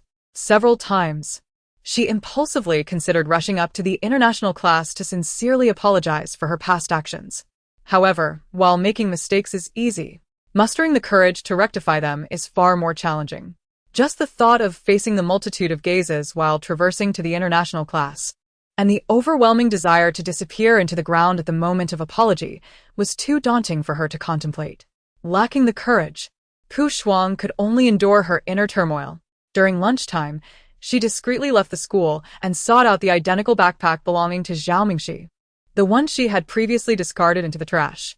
She purchased it but hesitated to let her classmates see it, opting instead to conceal it within a black plastic bag, ensuring it was thoroughly hidden before bringing it back to school. Meanwhile, on Zhao Mingxi's side, Dong Hui was nearly driven to a state of distress severe enough to induce breast hyperplasia. However, with Zhang Yufan in detention and awaiting interrogation, this was considered a relatively favorable outcome, leaving Dong Hui with little recourse. She then summoned Mingxi for a meal, adhering to the customs of their hometown, where she guided Mingxi to leap over a fire basin, symbolizing the removal of the misfortunes brought upon her by that family. In contrast to Dong Hui and many others who are fervently indignant on their behalf, Mingxi's heart does not stir with such profound tumult regarding this matter. While there is an ineffable melancholy, it does not escalate to outright fury. Perhaps it is because, when she still held the Zhao family in regard, learning this truth would have saddened her, as she felt much had been taken from her. However, now that she no longer cares for the Zhao family, what Zhang Yufan and Zhao Yuan have seized from her appears merely as a symbol of family, which no longer holds significant weight. Thus, it is Mingxi who offers solace to the Dong family. Amidst the whispers and rumors, the weather grows colder with each passing day. On this particular day, Zhao Zhanhui unexpectedly received an email from the Fu family, which clearly outlined the messages and texts sent and received on the day Zhang Yufan fled. It was then that the Zhao family learned it was, in fact, Zhao Yuan who had tipped off Zhang Yufan, enabling her escape. Zhao's father erupted in furious exclamations at home, denouncing her as a traitorous ingrate. Henceforth, the Zhao family was left profoundly disillusioned with Zhao Yuan. This matter aside, for Mingxi, it marked a conclusion of sorts, as she returned to her rigorous and orderly studies. Typically, the list of finalists from the training camp is released swiftly thereafter. However, this year, due to an unprecedented number of participants in the competition, the announcement was delayed by a day. Nevertheless, at 9 o'clock that morning, the list of finalists could be queried. Across the province, over 300 universities participated, yet only around 100 of the top-ranked institutions sent representatives. The total number of participants is approximately 2,000, all of whom are elite individuals ranked among the best in the province. It can be said that the positions achieved in this league reflect the competitors' standings throughout the province. Thus, despite being a preliminary round, it holds great significance for the participants. After all, only the top 20% of competitors will advance to the finals, while the majority are merely there to support. However, the excitement of discovering one's position through this preliminary round is exhilarating. Consequently, prior to the announcement of results, discussions about Zhao Yuan and Zhao Mingxi among the three classes noticeably diminished, as everyone shifted their focus to the list of finalists. Mingxi had finished her breakfast early and arrived at the classroom to wait, opening her phone's browser and entering her account details, eagerly anticipating the moment at 9 o'clock when the query portal would open, allowing her to swiftly check if she had qualified. Aside from her, there were only 2 others from the international class participating. In previous years, competitions had not captured the interest of the class. However, this year, due to Zhao Mingxi's involvement, the entire international class was inexplicably filled with fervor, collectively counting down the seconds as they watched the clock on the wall. Fu Yangxi, too, was unable to sleep, his gaze fixed intently on Mingxi's phone screen. Ke Chengwen, seated behind them, observed Fu Yangxi's tension and involuntarily recalled the anxious husband awaiting the birth of his child. Of course, he dared not voice this thought, knowing it would invite trouble. Amid the anticipation of the crowd, the exhilarating moment of 9 o'clock finally arrived. Mingxi focused intently, her finger trembling slightly as she clicked in. The result, error 403. The webpage suddenly transformed into a blank expanse. Fu Yangxi, taking matters into his own hands, attempted to access it using his phone, but the outcome remained unchanged, a complete collapse of the site. Fu Yangxi was on the verge of erupting in fury, exclaiming, "Which server does this website employ? A mere login leads to its downfall. How am I to check my grades? Brother Shi, it seems that Teacher Liu is approaching," called out a younger companion. Fu Yangxi glanced outside and saw Liu Jiangwei striding purposefully toward them, his face aglow, his gaze toward Zhao Mingxi reminiscent of a father's affection for his daughter. Wait, why does this scene feel so familiar? Fu Yangxi's eyelids began to twitch ominously. As Liu Jiangwei stormed into the classroom, Fu Yangxi's expression shifted, and he urgently urged Zhao Mingxi, "Hurry, Put on a mask and change your seat. Sit inside against the wall. What's wrong? Mingxi asked, bewildered. Quick. Come sit over here. Fu Yangxi insisted, his urgency palpable. He had a foreboding feeling that Lu Jiangwei was about to embrace Zhao Mingxi once again. At that moment, however, Mingxi glanced down at her phone and saw that she had miraculously logged in. Holding her breath, she carefully used 2 fingers to read the list, and suddenly, she sprang up in exhilaration, exclaiming, I'm in. I made it. Could she be mistaken? Was this not the 3rd place in the entire school and the 35th in the province? The list bore no ranking numbers, leaving Zhao Mingxi uncertain if it was ordered from top to bottom. Yet, she confirmed and reconfirmed. It was indeed her name. The examination number matched hers. It could not be a case of shared names. Oh my goodness, she had succeeded. In the past, it would have been utterly inconceivable for the female protagonist to experience such fortune, yet now it has come to fruition. Mingxi's heart raced like a drum as she excitedly glanced at her potted plants, 390 of them. Fu Yangxi, huh? You've made the shortlist? Indeed, I have.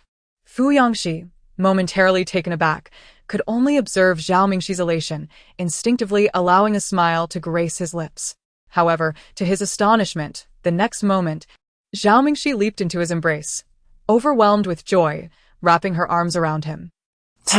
With one hand still clutching his phone and the other attempting to pull Zhao Mingxi up to switch seats, he was caught off guard by her sudden affection, especially in front of the entire class. The sound of his phone clattering to the ground echoed in the air. Fu Yangxi's eyes widened, a blush gradually creeping across his cheeks. The scent of the girl's hair enveloped him, and he felt an abundance of warmth in his arms. He understood her excitement, but surely one shouldn't embrace someone so readily, right? What if it weren't him beside her? What if it were someone else? Thus allowing them to take advantage of the moment? Fu Yangxi's heart raced uncontrollably. Lu Jiangwei had already dashed in from the classroom entrance. With a change in expression, Fu Yangxi quickly spun Zhao Mingxi around in his arms. He gently placed her back in her seat and swiftly extended a hand in an exaggeratedly dismissive manner towards Lu Jiangwei, saying, You should go hug Ke Qingwen, not me. With a face full of excitement, teacher Lu Wangwei remarked. Chapter 54. Although Zhao Mingxi's progress seemed incredulous to others, having ascended from an ordinary class to the top 20 of this building in just 3 to 4 months, and now astonishingly ranking 3rd in the entire school and 35th in the province, perhaps only Mingxi herself comprehended the immense effort that lay behind it. Not to mention the years of hard work she had invested before arriving in the city, once she stepped into Zhao Yuan's sphere of influence. All those efforts seemed to vanish into oblivion. During her first 2 years in the ordinary class, she toiled day and night, fervently studying and solving problems, enduring hardships far beyond those of her peers. Even after transferring classes, while she sought to harness Fu Yangxi's fortune, her dedication to her studies never wavered. It was precisely because of her relentless pursuit and continuous striving that, upon finally witnessing tangible rewards at this moment, Mingxi felt as though she had emerged from a dark and narrow alleyway, with excitement and a sense of grievance swelling within her, ultimately transforming into an indescribable exhilaration. Initially, when she accepted the system's binding, she did so with the mindset of a desperate gamble. She had no other options. If she did not bind, her predetermined fate would undoubtedly mirror her past life, ending in tragedy. However, the system did not deceive her. As long as she exerted effort, everything would yield rewards, and destiny could indeed be altered. In that fleeting moment, Mingxi's eyes brimmed with emotion, prompting her to swiftly turn and embrace Fu Yangxi, discreetly wiping away the moisture from the corners of her eyes on his clothing. When she finally lifted her head, Mingxi was once again the unperturbed and carefree river she had always been. The system within her mind remarked, I have not deceived you, have I? You can continue to strive. Once your potted plant accumulates 500 points, everything beyond that will be the fortune of the female protagonist, granting you the aura of the heroine. However, Mingxi had not contemplated such distant aspirations. Her immediate goal was merely to gather 500 points and liberate herself from the shackles of negative fortune. After all, during the preliminary examination, she could still faintly sense the constraints of some negative energy. Although she had made significant progress compared to before, she still could not unleash her full potential. The list of finalists could be accessed through the portal, and within a mere 10 minutes, the news had spread throughout the entire building. 9 individuals had qualified, and surprisingly, Zhao Mingxi from the international class ranked third among them, placing 35th in the entire province. Not only were the students from the 3 classes astounded, but even teachers Yi Bing and Jiang were utterly shocked. From their perspective, it was remarkable that a student from an ordinary class could, within 3 months, overcome numerous challenges and ascend from mediocrity to the pinnacle of the province, seemingly without any visible struggle. Such an astonishing feat seemed almost unfathomable. Could it be attributed to Professor Gao's influence? In contrast to the seemingly assured selections like Shen Liao, Zhao Mingxi, the dark horse, captured everyone's attention. During this period, the rumors surrounding the authenticity of certain individuals have been fervently circulating, coupled with her remarkable achievement of ranking third in the entire school. Trailing only 5 points behind Shen Liao, it is nearly impossible for the discussions not to center around her. Is she not a scholarly prodigy? A girl from the evergreen class remarked in astonishment. During the training sessions, Pu Shuang and her peers even quarreled with her, which could have dampened her spirits. Yet it seemingly had no effect on her performance whatsoever. It merely impacted Pu Shuang and her group. Neither Pu Shuang nor Zhao Yuan made the cut, leaving only one male student from the evergreen class to qualify, thus casting a shadow over their collective reputation. However, those who did not qualify also received a provincial ranking. In previous years, Zhao Yuan and Pu Shuang ranked approximately 130th and 300th in the province, respectively. This time, however, Zhao Yuan's score fluctuated to 180th place, while Pu Shuang's performance plummeted dramatically to over 800th in the province. With Zhao Yuan absent, the homeroom teacher, Yi Bing, summoned Pu Shuang and 2 other students whose scores had significantly declined to the office for a thorough analysis of the situation. She is not merely a scholar. She is a veritable academic deity. Just look at how her score is a mere 5 points shy of Shen Liao's. If she continues on this trajectory for another year, she may very well surpass him. Surpassing the illustrious Yao is perhaps an exaggeration, considering he has participated in numerous national competitions. Nevertheless, she certainly excels beyond both you and me. It is no wonder that Professor Gao specifically requested a spot for her. I was initially skeptical, yet now I am completely convinced. Among the 21 individuals who attended the training, nearly everyone, aside from Shen Liao, felt that Zhao Mingxi's presence in their training group was rather incongruous. Many believed that she merely excelled in the monthly examination, securing her place through underhanded means, lacking any substantial prowess. However, when the list of finalists was released, the truth became evident. Zhao Mingxi had made it, while those who had mocked her had not. The undeniable reality stood before them, leaving no room for further argument. Everyone was compelled to retract their prior prejudices, ultimately conceding to her merit. Yi Bai also made the cut, achieving a commendable 9th place in the school, which was fortuitously the 9th overall finalist and ranked 83rd in the province. For him, this accomplishment was already exhilarating. Yet, upon glancing at the formidable Zhao Mingxi, who soared far above him, his excitement was instantly crushed as if weighed down by an immense mountain, leaving him feeling overwhelmed by pressure. It was astonishing. Yi Bai stared at the list, struggling to regain his composure, and remarked to Yu Teng, "How does Zhao Mingxi continuously surprise everyone?" No longer harboring feelings for Shen Liao was a surprise. Her beauty was unexpected. The tragic past of the Zhao family, hidden from the public eye, was also unforeseen. As if that were not enough, her academic performance had skyrocketed, outshining all but Shen Liao and Ke Chuan in their school's competitive team. Throughout the past year, Yi Bai had often teased Zhao Mingxi, mostly from a position of superiority. Like Shen Liao, they were all part of a group of other people's children, possessing exceptional lineage, appearance, and academic achievements, sailing through life without encountering setbacks. Among those pursuing Shen Liao, Zhao Mingxi was the one who most stirred Shen Liao's concern. Consequently, they often used her as a subject for wagers. Throughout this process, Yi Bai did not deny that he always scrutinized Zhao Mingxi through a lens of superiority. Yet now, he suddenly realized, what superiority did he truly possess? Zhao Mingxi was undeniably beautiful, captivating to an extent that none could dispute, a fact universally acknowledged. Her family background was also illustrious. Although she did not grow up in the Zhao household, it was not by her own choice.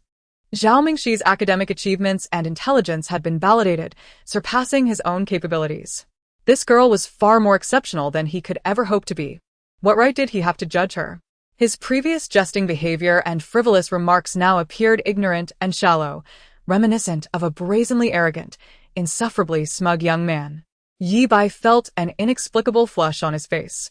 Yuteng glanced at Shen Liao in the distance and nudged Yi Bai's arm, signaling him to lower his voice. Stop talking. Another boy from the school competition team leaned in to whisper, I wonder what God Yao is feeling right now. Zhao Mingxi is only 5 points behind him. My emotions are so tangled. I can't believe I didn't make the cut. He cast a glance towards the neighboring international class and continued, Zhao Mingxi performed so well, yet she doesn't seem inclined to share her success with God Yao. Have they truly gone their separate ways? Yi Bai lowered his voice, saying, the thing is, no one knew back then that Zhao Mingxi was both beautiful and accomplished. Moreover, God Yao might, perhaps he actually liked her at that time, but was simply unaware of his own feelings. If we had known, we would have encouraged him to be with her, and it wouldn't have come to this point. As he spoke, Yi Bai felt a sense of insecurity. He had recently been at a loss regarding how to face Shen Liao. It seems that 80% of Shen Liao's romantic setbacks stem from his. Just then, Shen Liao happened to look up. Yi Bai, startled, quickly turned his head and touched his nose, feeling a wave of anxiety wash over him. You still say? Yu Teng remarked, during training, you insisted that Zhao Mingxi was merely being arrogant, that Shen Liao could surely win her back, yet now, things have taken a turn for the worse. Can he even catch up now? Yi Bai.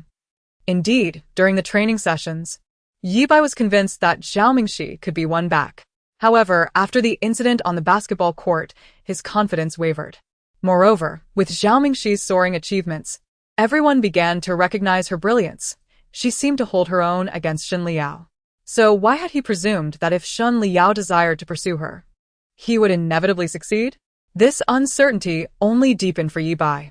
At that moment, Shen Liao, perhaps having overheard their mention of Zhao Mingxi, wore a remarkably stern expression as he strode towards them. Yi Bai, in a panic, grabbed his test paper and informed Yu Teng that he was heading to the teacher's office, making a hasty exit. This left Yu Teng and another boy to face the cold countenance of Shen Liao. Zhao Mingxi had advanced to the finals. Yet the Chongqing class was also confronted with another matter. This was the bet between Pu Shuang and Zhao Mingxi. At least 7 people in the training classroom had witnessed that wager, and the news had spread throughout the entire building. Now, Zhao Mingxi had indeed forcefully secured her place in the finals, achieving the remarkable position of 3rd place. Yet Pu Shuang remains entirely unrecognized. Is it time to fulfill the wager?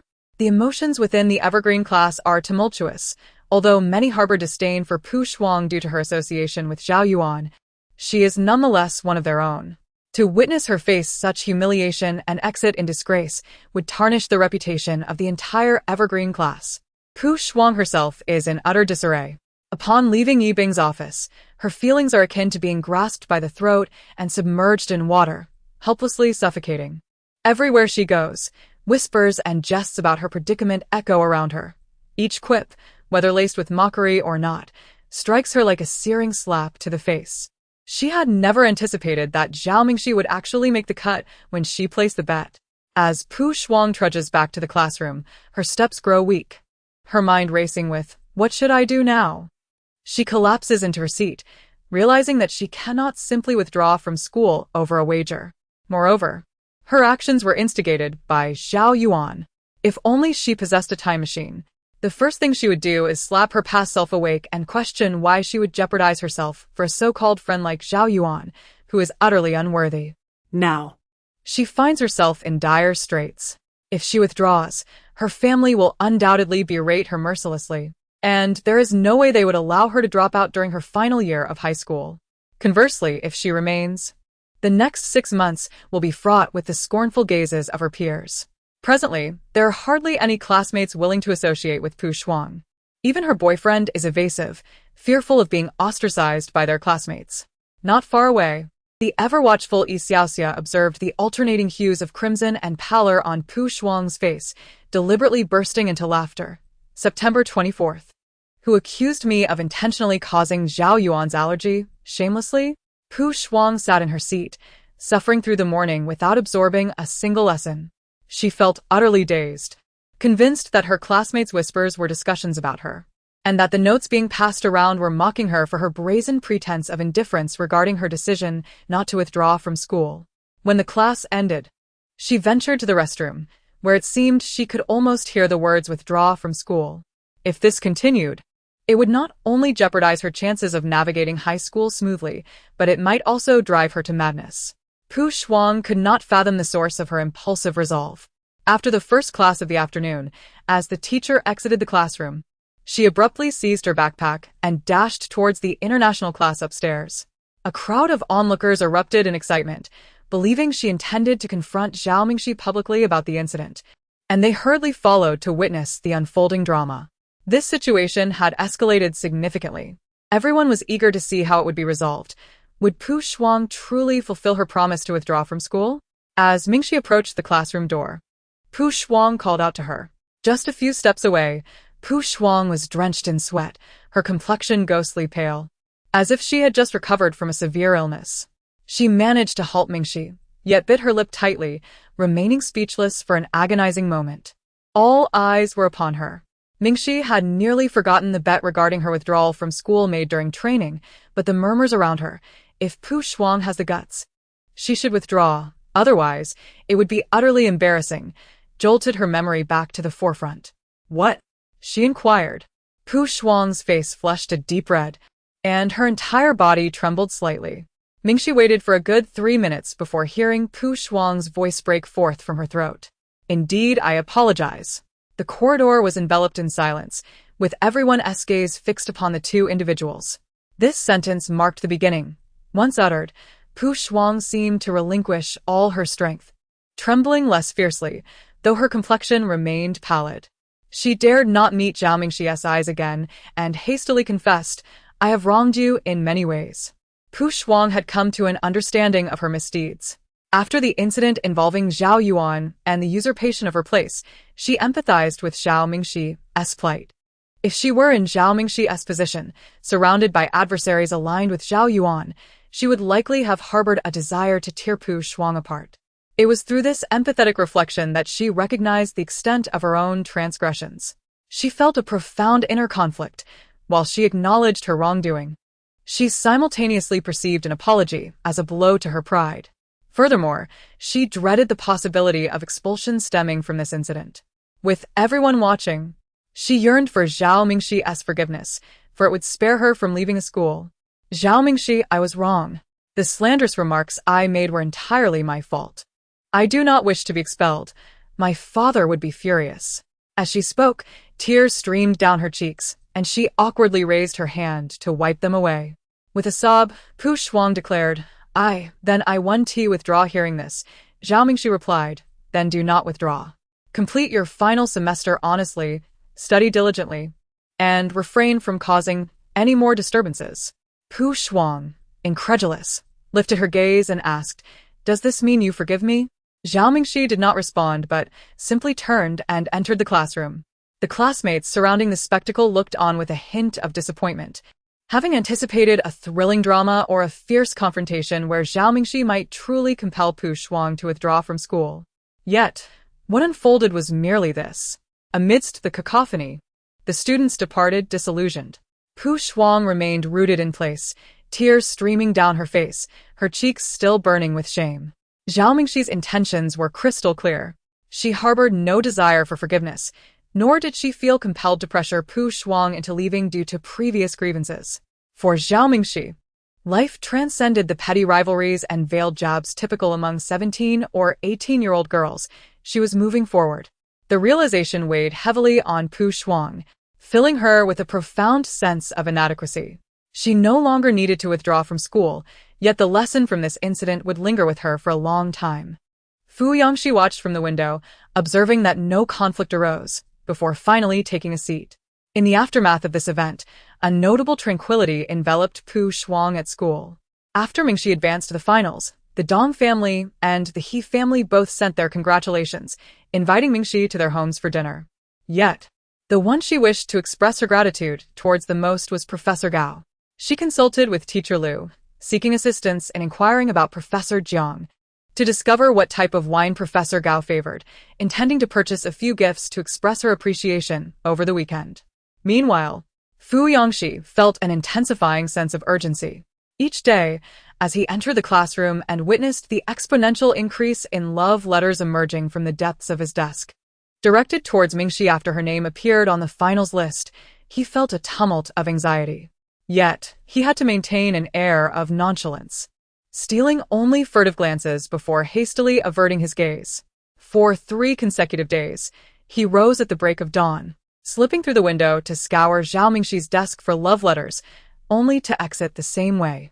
By 8 o'clock, when most had arrived, he would brazenly enter, feigning a late arrival with an air of superiority. Unbeknownst to Mingxi, Fu Yongxi had been making these early visits to the classroom, pretending to be tardy, and she remained oblivious to the fact that many love letters had already fallen victim to Fu Yongxi's ruthless hands. She sensed a peculiar tension in the air around him these past few days. Was he envious again? Yet, she had not even brushed past Shen Liao in the corridor during this time. With unwavering confidence, she concluded that it could not possibly be her fault.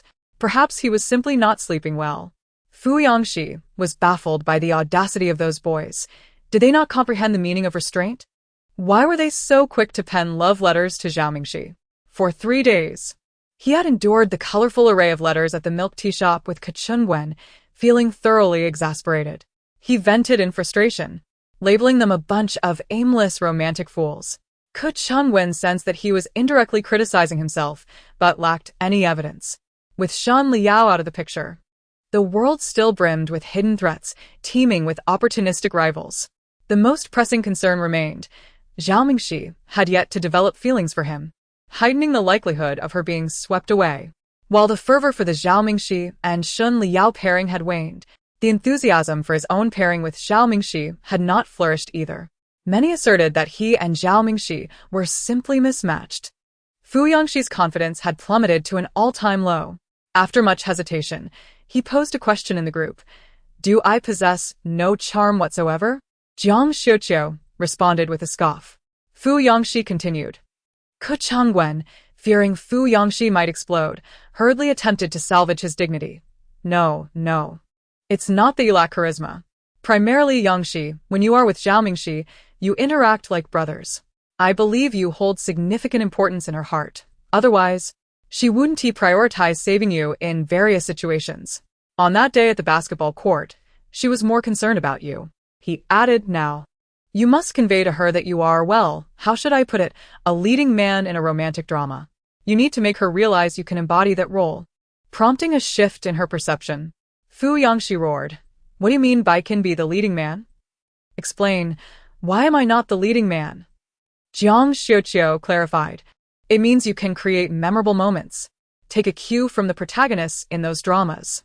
Despite his inner discontent, Fu Yongxi retorted coldly. For instance, Jiang Xiuqiu commenced a live tutorial via voice message.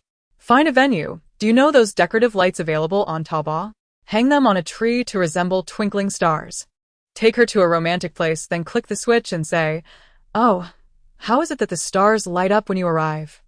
Ke Changwen interjected. Isn't that a bit too corny? Jiang Xiuqiu earnestly replied, I don't know. All I can say is that this technique has never failed me. If it doesn't work for Fu Yongxi, that's not my concern. With ears perked up in anticipation of eavesdropping on secrets, Fu Yongxi inadvertently overheard Ke Changwen's suggestion. Why not have a few brothers disguise themselves as robbers to stage a heist, and then you, brother Shi, can swoop in to save the day? This is known as the suspension bridge effect. Women often develop feelings for those who rescue them in perilous situations. What absurd ideas are you two concocting? Fu Yongxi retorted, frustration evident in his tone. None of these are viable. Nevertheless, the following day, Fu Yongxi discreetly placed an order on Taobao. The notion of a robbery was far too alarming for Xiao Kozhao. Ke Changwen truly lacked foresight. However, given Jiang Xiuqiu's extensive romantic experience, perhaps it was worth considering. Mingxi was also eager to invite Fu Yangxi to accompany her to Professor Gao's residence, providing them with an excuse to spend the weekend together. With a countenance that suggested, "Why must everything revolve around me? Women are indeed troublesome," Fu Yangxi begrudgingly agreed. On Saturday, braving the biting wind, he feigned a casual stroll to meet Zhao Mingxi at the dormitory. He presented her with a pair of gloves, crafted from soft white wool, while he donned a black pair. Together, they carried the gifts Mingxi had purchased in advance, with Xiaoli driving them to the alleyway leading to Professor Gao's home. Having informed Professor Gao in advance that he would be bringing along a male companion to assist with cooking, the professor was not taken aback. Although he had never taught Fu Yangxi, he was well acquainted with his illustrious reputation. This young heir was indeed a figure of significant notoriety, instilling trepidation among the faculty throughout the institution. Professor Gao had mentally prepared himself for the arrival of Fu Yangxi, the quintessential privileged youth, who would undoubtedly bring chaos and confusion.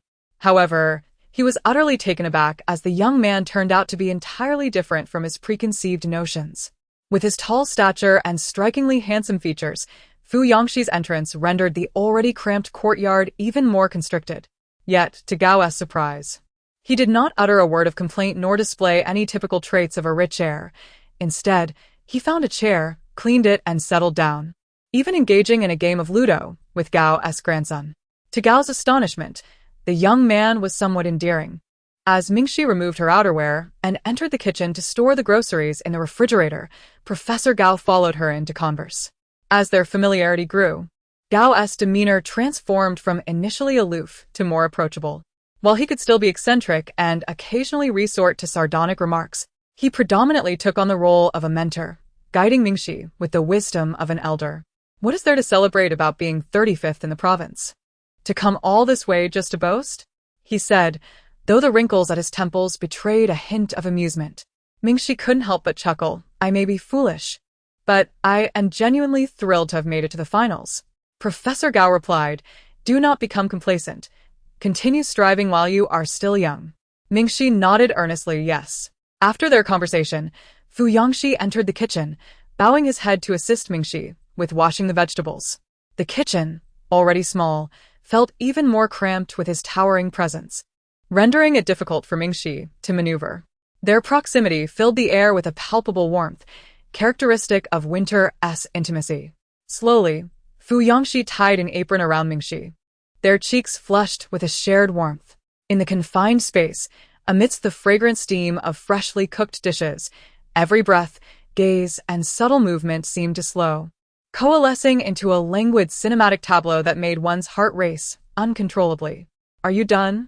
He asked, but received no response from Fu Yangxi. Turning around, Mingxi inadvertently collided into his embrace. The impact of Mingxi's forehead against Fu Yangxi's chest startled him, causing his heart to flutter erratically within his ribcage. Stammering, he blurted out, what are you turning around for? You haven't finished fastening it yet. Mingxi, feeling slightly awkward, pushed him away, saying, I'll manage on my own. It's just a few vegetables. Can you please step outside? Before Fu Yangxi could articulate a reply, Mingxi had already shoved him out and closed the kitchen's mesh door behind him. Fu Yangxi could only take a seat on the sofa. Professor Gao's grandson quietly poured him a cup of tea, and Fu Yangxi affectionately ruffled the boy's hair as he accepted the warm beverage. Suddenly, a thought struck him, and he turned sharply to Professor Gao. Professor, previously Zhao Mingxi, did Shun Liao perform as well? Surely, he didn't come along with her, did he? Professor Gao, discerning the young man's thoughts with a mere glance, snorted disdainfully and remarked, there's no need to inquire further. She has never brought anyone else before. You are the first. Fu Yangxi struggled to maintain his composure. Yet even over such a trivial matter, a small bird of triumph fluffed its feathers within his heart. Shun Liao had dined with the Dong family at a Western restaurant, but he was the first to meet Professor Gao alongside Zhao Mingxi. Thus he had not been outdone. Contemplating this, Fu Yangxi curled her lips into a smile, took a sip of tea, and cast her gaze toward the kitchen. Professor Gao's residence was modest in size, featuring an open kitchen. Zhao Mingxi had gathered her hair, revealing her fair neck. In the dimly lit evening twilight, the setting sun streamed through the small window, casting a gentle glow upon Zhao Mingxi's profile. It was indeed peculiar how even the simplest of masks could render someone charming and adorable. Is it truly beautiful? Professor Gao inquired unexpectedly. Fu Yangxi felt a flush of embarrassment creep to her ears and, without a moment's hesitation, replied with a hint of pride, "Of course it is." Professor Gao retorted with a teasing tone, "So beautiful that you've spilled tea all over my floor?" Startled, Fu Yangxi suddenly became aware of the scalding sensation in her palm. Realizing her blunder, she jumped up in a flurry, hastily grabbing paper towels from the coffee table to wipe Professor Gao's floor. Meanwhile, in the kitchen, Mingxi bit her lip, her face flushed with color. After finishing their meal, the two emerged from Professor Gao's room. The sky outside had taken on a somber hue, with clouds enveloped in a grayish veil. The air was frigid, and each breath released a puff of white vapor. Fu Yangxi, with her hands in her pockets, walked ahead and noticed the overgrown, desolate weeds in the yard. Finding it unsightly, she casually remarked to Professor Gao, "With weeds so rampant, why not pull them out? I could hire someone to tidy up." Before she could finish her sentence, she was met with a sharp glare from Professor Gao. "Why do you chatter so much? Finish your meal and hurry home. Are you planning to stay the night?" With that, Professor Gao ushered them both out. Mingxi hurriedly pulled Fu Yangxi out of the courtyard. Once outside, Mingxi expressed her exasperation to Fu Yangxi. Professor Gao is quite averse to receiving assistance from others. If he truly desired company for his grandson, he could simply find a former student to entertain him, rather than going through the trouble of posting online in an unfamiliar manner. If we wish to offer him support, we must be more subtle. Being too forthright would bruise his pride. Isn't this akin to a stubborn old duck refusing to yield? Fu Yangxi glanced back with a dismissive tone and remarked, "I observed that he appeared quite pleased with our visit. He drank several glasses of wine, yet he insisted on feigning indifference. That old man truly is something." Mingxi silently scoffed, thinking how he had the audacity to criticize others while he was no different. Fu Yangxi abruptly halted, eyes wide with disbelief. When have I ever been like him? Goodness! It was then that Mingxi realized she had vocalized her inner thoughts. Fu Yangxi looked at her with a warning gaze. "Why do I have the impression that you spend your days secretly disparaging me?" "What disparagement?" "I merely speak truthfully, without fear of authority," Mingxi retorted defiantly. She decided to embrace her boldness. "That day when you caught a cold, I came over to deliver medicine, and you clearly hoped for my visit. Yet, when I arrived, you shooed me away, acting aloof, questioning. Why are you here? Does my illness concern you? Do you even care?" In truth, Mingxi had initially believed that Fu Yangxi did not wish to see her, but upon reflection, she felt a wave of bitterness wash over her, as if even the air was tinged with sourness. It seemed Fu Yangxi was still harboring some old grievances. "What do you mean by insincerity?" Fu Yangxi exclaimed, his face turning as crimson as a ripe tomato after Mingxi's impeccable imitation. What a joke! Was that truly the tone he used that day? How could he look so woeful, akin to a resentful woman confined to a cold palace? Fu Yangxi, flustered and indignant, retorted, "That was merely your misconception. I was simply irritable that day, utterly disinclined to meet anyone. I was just trying to hasten your departure. You've become increasingly audacious lately." Mingxi replied, "If you didn't wish to see me, why did you wash your hair?" Fu Yangxi, exasperated, shot back, "It was a coincidence. Do you understand? I just happened to wash my hair." "Oh," Mingxi responded with a knowing expression. Fu Yangxi, seeing her still chuckling, felt a mixture of humiliation and fury, wishing to vanish into the ground. He strode forward, but Mingxi laughed so hard she nearly doubled over. After a few steps, he turned back to her, his face darkening. "Is it really that amusing?" Fu Yangxi then marched back, tugging her down jacket hood as he led her toward the alley. "Stop laughing. It's dark now. We should head back." As they trudged along, a flurry of snowflakes suddenly descended, landing on the corner of Mingxi's upturned mouth, bestowing a gentle, chilly kiss. Then, without warning, snow began to fall from the sky. This marked the season's first snow. The delicate, white flakes swirled gracefully through the air, causing both of them to pause and gaze upwards in awe. In the pitch-black, elongated alley, the dim orange streetlights cast a soft glow, while swirling snowflakes danced like ethereal spirits, delicately settling upon them. The shadows of the two figures stretched and shrank on the ground beneath the lamplight. In an instant, the entire world transformed into a serene tableau. It had begun to snow. Mingxi extended her hand. She and Fu Yangxi had met in autumn, and now winter had arrived.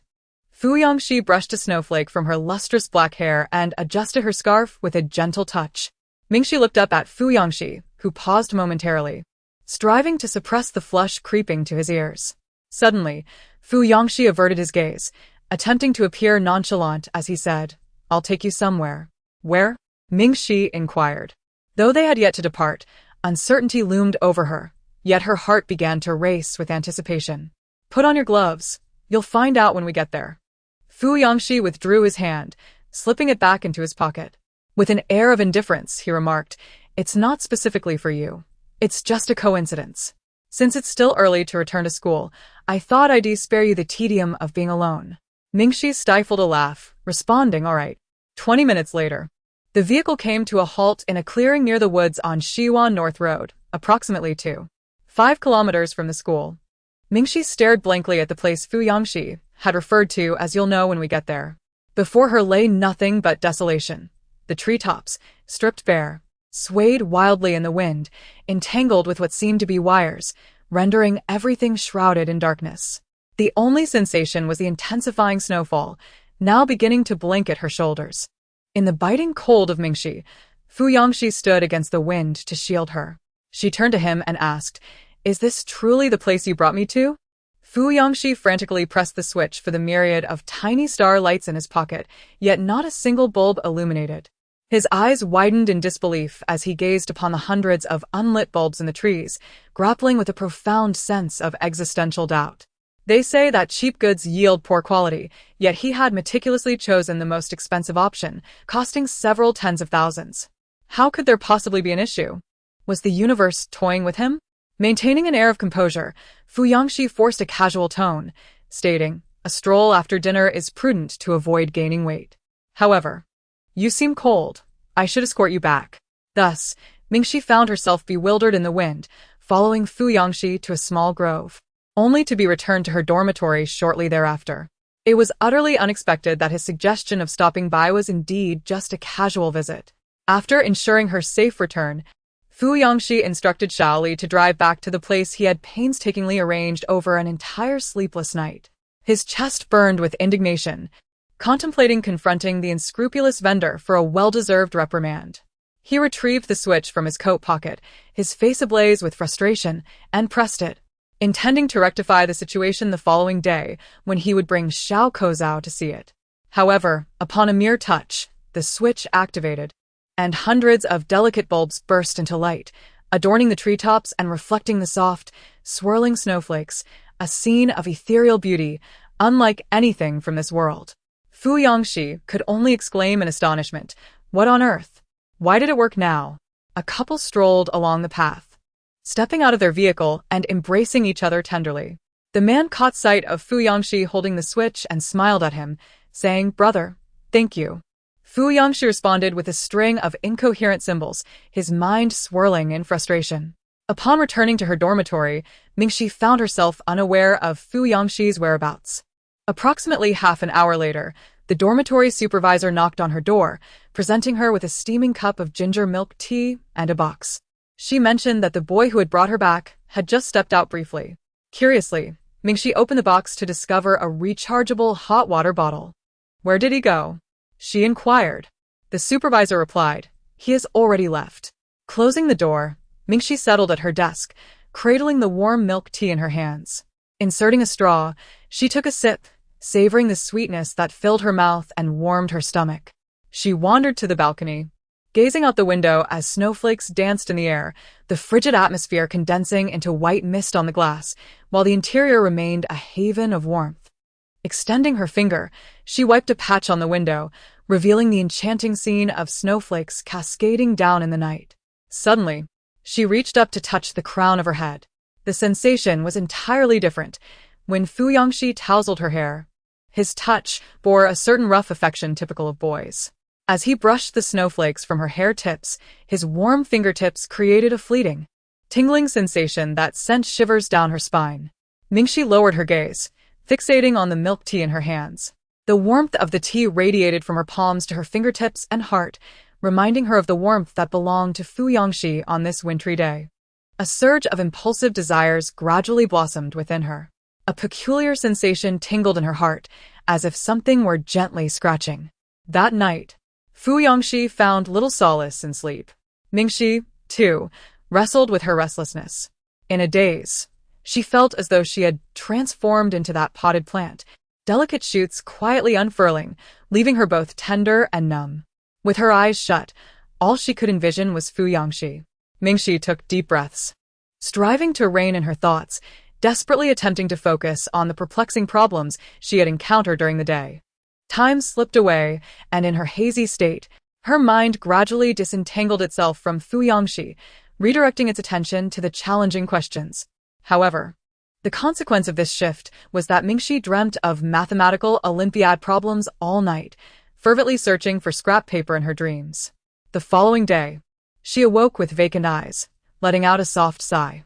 Fresh snow had fallen the previous night, blanketing the world in silence. Glancing towards the window, she noted that dawn had yet to break, with a gray haze still drifting snowflakes. She powered on her phone and checked the time. It was merely 6 a.m. Having slept less than 5 hours for the first time, Mingxi felt lightheaded and unsteady. Yet, sleep eluded her, prompting her decision to head to the classroom for self-study. Clutching her books, her mind felt as if it were floating in the ether as she walked under her umbrella to the classroom. On a quiet Sunday, the school was nearly deserted. She approached the class monitor of the international program for the key, unlocking the front door and stepping inside. Once seated, Mingxi discovered, to her astonishment, that her desk was overflowing with love letters. As she pulled out her chair, several envelopes tumbled to the floor with a flurry. Startled, she realized that such a pile of love letters was something she had only witnessed with Shun Liao. What is happening? Previously, there were no letters arriving every morning. Are they specifically delivered after school on Fridays? However, considering that I have recently made it to the finals and gained some recognition throughout the school, it seems quite normal for someone to send love letters. Thus, Mingxi did not dwell on it further. She simply bent down to pick up the letter lying on the ground. Among them, one was signed by Li Haiyang from the Evergreen class. He surprisingly has not given up. Mingxi found a bag and tossed all the letters into it. She crouched down to take a glance inside her desk and couldn't help but frown. It appears she'll have to lock it in the future. The person stuffing love letters had crammed all her books together, and a piece of candy had been squished out of its wrapper, sticking to her textbook. Overwhelmed, Mingxi decided to take this opportunity to tidy up her desk thoroughly. She moved Fu Yangxi's chair down and placed all her books on it. However, at that moment, she suddenly noticed that one of her less frequently used books, which was pressed at the very bottom, seemed to be hiding something. It was slightly smaller than A4, approximately B5 in size, with a red hardcover and golden embossed letters. Mingxi pulled it out. Upon realizing what it was, her breath caught in her throat. A property ownership certificate? Mingxi quickly flipped it open, and the address listed was indeed the small, dilapidated house in Tongcheng. As her gaze shifted upwards, her pupils suddenly constricted. The name in the rights holder section was, astonishingly, her own. And in the next section regarding shared ownership, it was solely hers. The following page contained a white diagram of property and land rights. Mingxi's heart raced, and she found herself engulfed in a daze. The 2 courtyards belonged to Aunt Li, who had rented them during grandmother's lifetime. However, why does the property certificate now bear her name? Mingxi glanced at the date and noted that the registration was on October 13th, the day when Fu Yangxi had a cold and missed school. Could there have been an error? Mingxi's heart raced. She quickly retrieved her phone, disregarding the early morning hour, and called Aunt Li. Country folk rise early. And the call was promptly answered. Aunt Li assumed she was calling for more local delicacies, saying, "Mingxi, feel free to tell me what you want." Mingxi, however, was preoccupied and inquired about the ownership of the 2 courtyards, questioning why her name was on the deed. Ah! Aunt Li sounded bewildered, taking a moment to respond. "I thought you were aware. Just a few days after you left, one of your classmates came by, expressing interest in the beautiful scenery and wishing to purchase the property. Claiming it had development potential. I don't really understand those things. He offered a high price, but honestly, those 2 dilapidated courtyards aren't worth that much." The tiles haven't been fixed in years and are on the verge of collapsing. The village doesn't have many complicated procedures. He came with someone to handle it. I merely signed a document and accepted the payment. I'm not sure about the specifics. Is there a problem somewhere? Which classmate? Mingxi asked. The one with the most striking red hair, Antley replied. Fuyangxi had purchased these two dilapidated houses. Yet the property was registered in her name. Could it be that he bought the place where she and her grandmother once lived as a gift for her? Yet, he had not mentioned a word about it. Nearly 2 months have passed, yet he has not uttered a single word. Had it not been for her tidying up the items on her desk, she might not have even noticed. Mingxi's mind was a blank slate. She could not recall when the call had ended. Clutched in her hand was the property deed, and she stood there in a daze. It was challenging for her to articulate the emotions she felt at that moment. On the day when Fuyangxi had flown her back on his private jet, everything had seemed like a dream. After paying homage to her grandmother and reminiscing about the cherished bonds of the past, returning to this place felt as though the dream had dissipated. The location might face demolition, perhaps transforming beyond recognition, yet she felt utterly powerless. However, Fuyangxi unexpectedly prolonged this dream. He purchased the courtyard and gifted it to her. This small piece of land where she had grown up now belonged entirely to her at the age of 18, and from this point forward, she held the power to decide whether to alter even the tiniest blade of grass. On the day of the paperwork, Fuyangxi was running a fever. It must have been the day after she had visited his home. When she had gone to his house, he had been rather aloof. Yet the following day, he flew to Tongqing. Outside the classroom window, the snow fell increasingly heavy, cascading down with the biting cold wind, enveloping the entire world in a blanket of pristine white. Mingxi felt her eyes well up, gripping the red booklet in her hand as she sank into her chair. In the profound silence, an impulsive tide surged within her heart, overwhelming her with fervor. Her mind was consumed with the image of Fuyangxi's face, his expressive features radiating the vibrant emotions of youth, brazenly crashing into her heart with a wild yet tender force. Mingxi licked her parched lips. Deep within her heart, a torrent of yearning emotions began to swell. She longed to be in a romantic relationship with Fuyangxi, to hold his hand, to feel their skin touch, and to embrace him during the arid winter days. Each person was engrossed in their own affairs, inhabiting their own independent worlds. It was indeed a rare feat for two souls to draw near to one another. Mingxi had never envisioned that one day she would encounter someone who would evoke such a profound desire in her to be by his side, to have him wish to be by hers as well. Ideally, she wished to intertwine their lives, fingers laced together, never to part. She yearned to know his past, present, and future. A surge of impulsiveness washed over her as she gazed at the empty seat beside her, her attention drawn to the remnants left by Fuyangxi. Countless emotions churned within her. Suddenly, summoning her courage in a moment of reckless abandon, she dialed Fuyangxi's number. The ringing echoed in her ears, and her mind buzzed with anxiety. What time was it? She glanced at the wall clock and was startled to find it was only 6:20 a.m. Oh no! Calling him this early meant he was surely still asleep. Panic surged in her heart, and she instinctively reached to disconnect the call. However, before she could do so, he had already answered. Fuyangxi's voice was husky, tinged with the remnants of sleep, resonating with the familiar low pressure of someone just awakening. It's me. Mingxi heard her own heartbeat echoing in her ears. There was a brief silence on the other end, as if he had instantly awakened and leapt from his bed. What's wrong? Did something happen? Where are you? I'll come right over. In that moment, Mingxi felt a warmth welling in her eyes. It's nothing, she replied. Not anything serious. Are you sure it's really nothing? On the other end of the line, Fuyangxi spoke with suspicion. He sensed something amiss in Zhao Mingxi's voice, prompting him to hastily leap from his bed, his disheveled hair standing on end as he hurriedly donned his clothes. Fuyangxi's motions were frantic. The phone pressed tightly against his ear, growing slightly warm. Something must be amiss. Why else would she call so early? Before he could finish his thought, Mingxi interrupted him. Fuyangxi, do you like me? The question struck him like a bolt from the blue. Zhao Mingxi's voice traversed the wire, accompanied by a faint hum of electric current. The world around him fell silent. In an instant, Fuyangxi was rendered mute. His entire being froze, tension coursing through him, his heart racing, and his limbs turning cold. Indeed, there was something troubling, but it was not a matter of personal safety. Rather, she had uncovered the truth. It was almost a miracle he had not been discovered sooner. A moment's scrutiny would reveal the countless little masks in his eyes. Thus, this unexpected call in the early hours bore significant implications. Fu Yangxi dared not dwell on the thought, his heart plummeting, his slender fingers trembling imperceptibly around the phone. He moved to the floor-to-ceiling window, feeling utterly lost, uncertain where to cast his gaze. His heart raced within his chest, frantic and filled with trepidation. Was she calling to refuse him? To reiterate what she had said to Ko Chengwen that day? Fu Yangxi's complexion drained of color. Yes. He swallowed hard, uncertain of the emotions that compelled him to voice this admission. I like you, he managed to utter hoarsely. At this juncture, he could no longer deny the truth.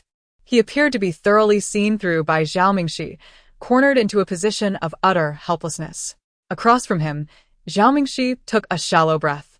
In an instant, Fu Yangxi felt the blood rush to his scalp, nearly compelled to end the call, unable to bear hearing Zhao Mingxi's forthcoming words. Yet, he remained rigid as a slab of stone, motionless, akin to a prisoner awaiting execution. He stood there, his gaze cast downwards in despair. But you, Fu Yangxi wished to say, there is no need for you to feel burdened by this.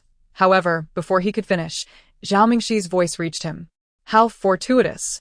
I like you too. Fu Yangxi's pupils gradually dilated. Silence enveloped the world.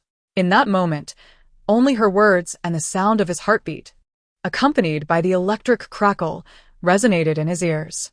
Fu Yangxi found himself paralyzed for a full 10 seconds, breath caught in his throat, mind a blank as he clutched his phone, akin to a stone struck dumb. Wait, what did she just say? Doubting the reality of the moment, he abruptly pulled the phone away, pinching his own face, the sharp pain swiftly returning him to consciousness. His atoms apple-bobbed, heart racing as if about to leap from his chest. He pressed the phone back to his ear. The device felt scorching, undeniably real. It was not a dream. I like you.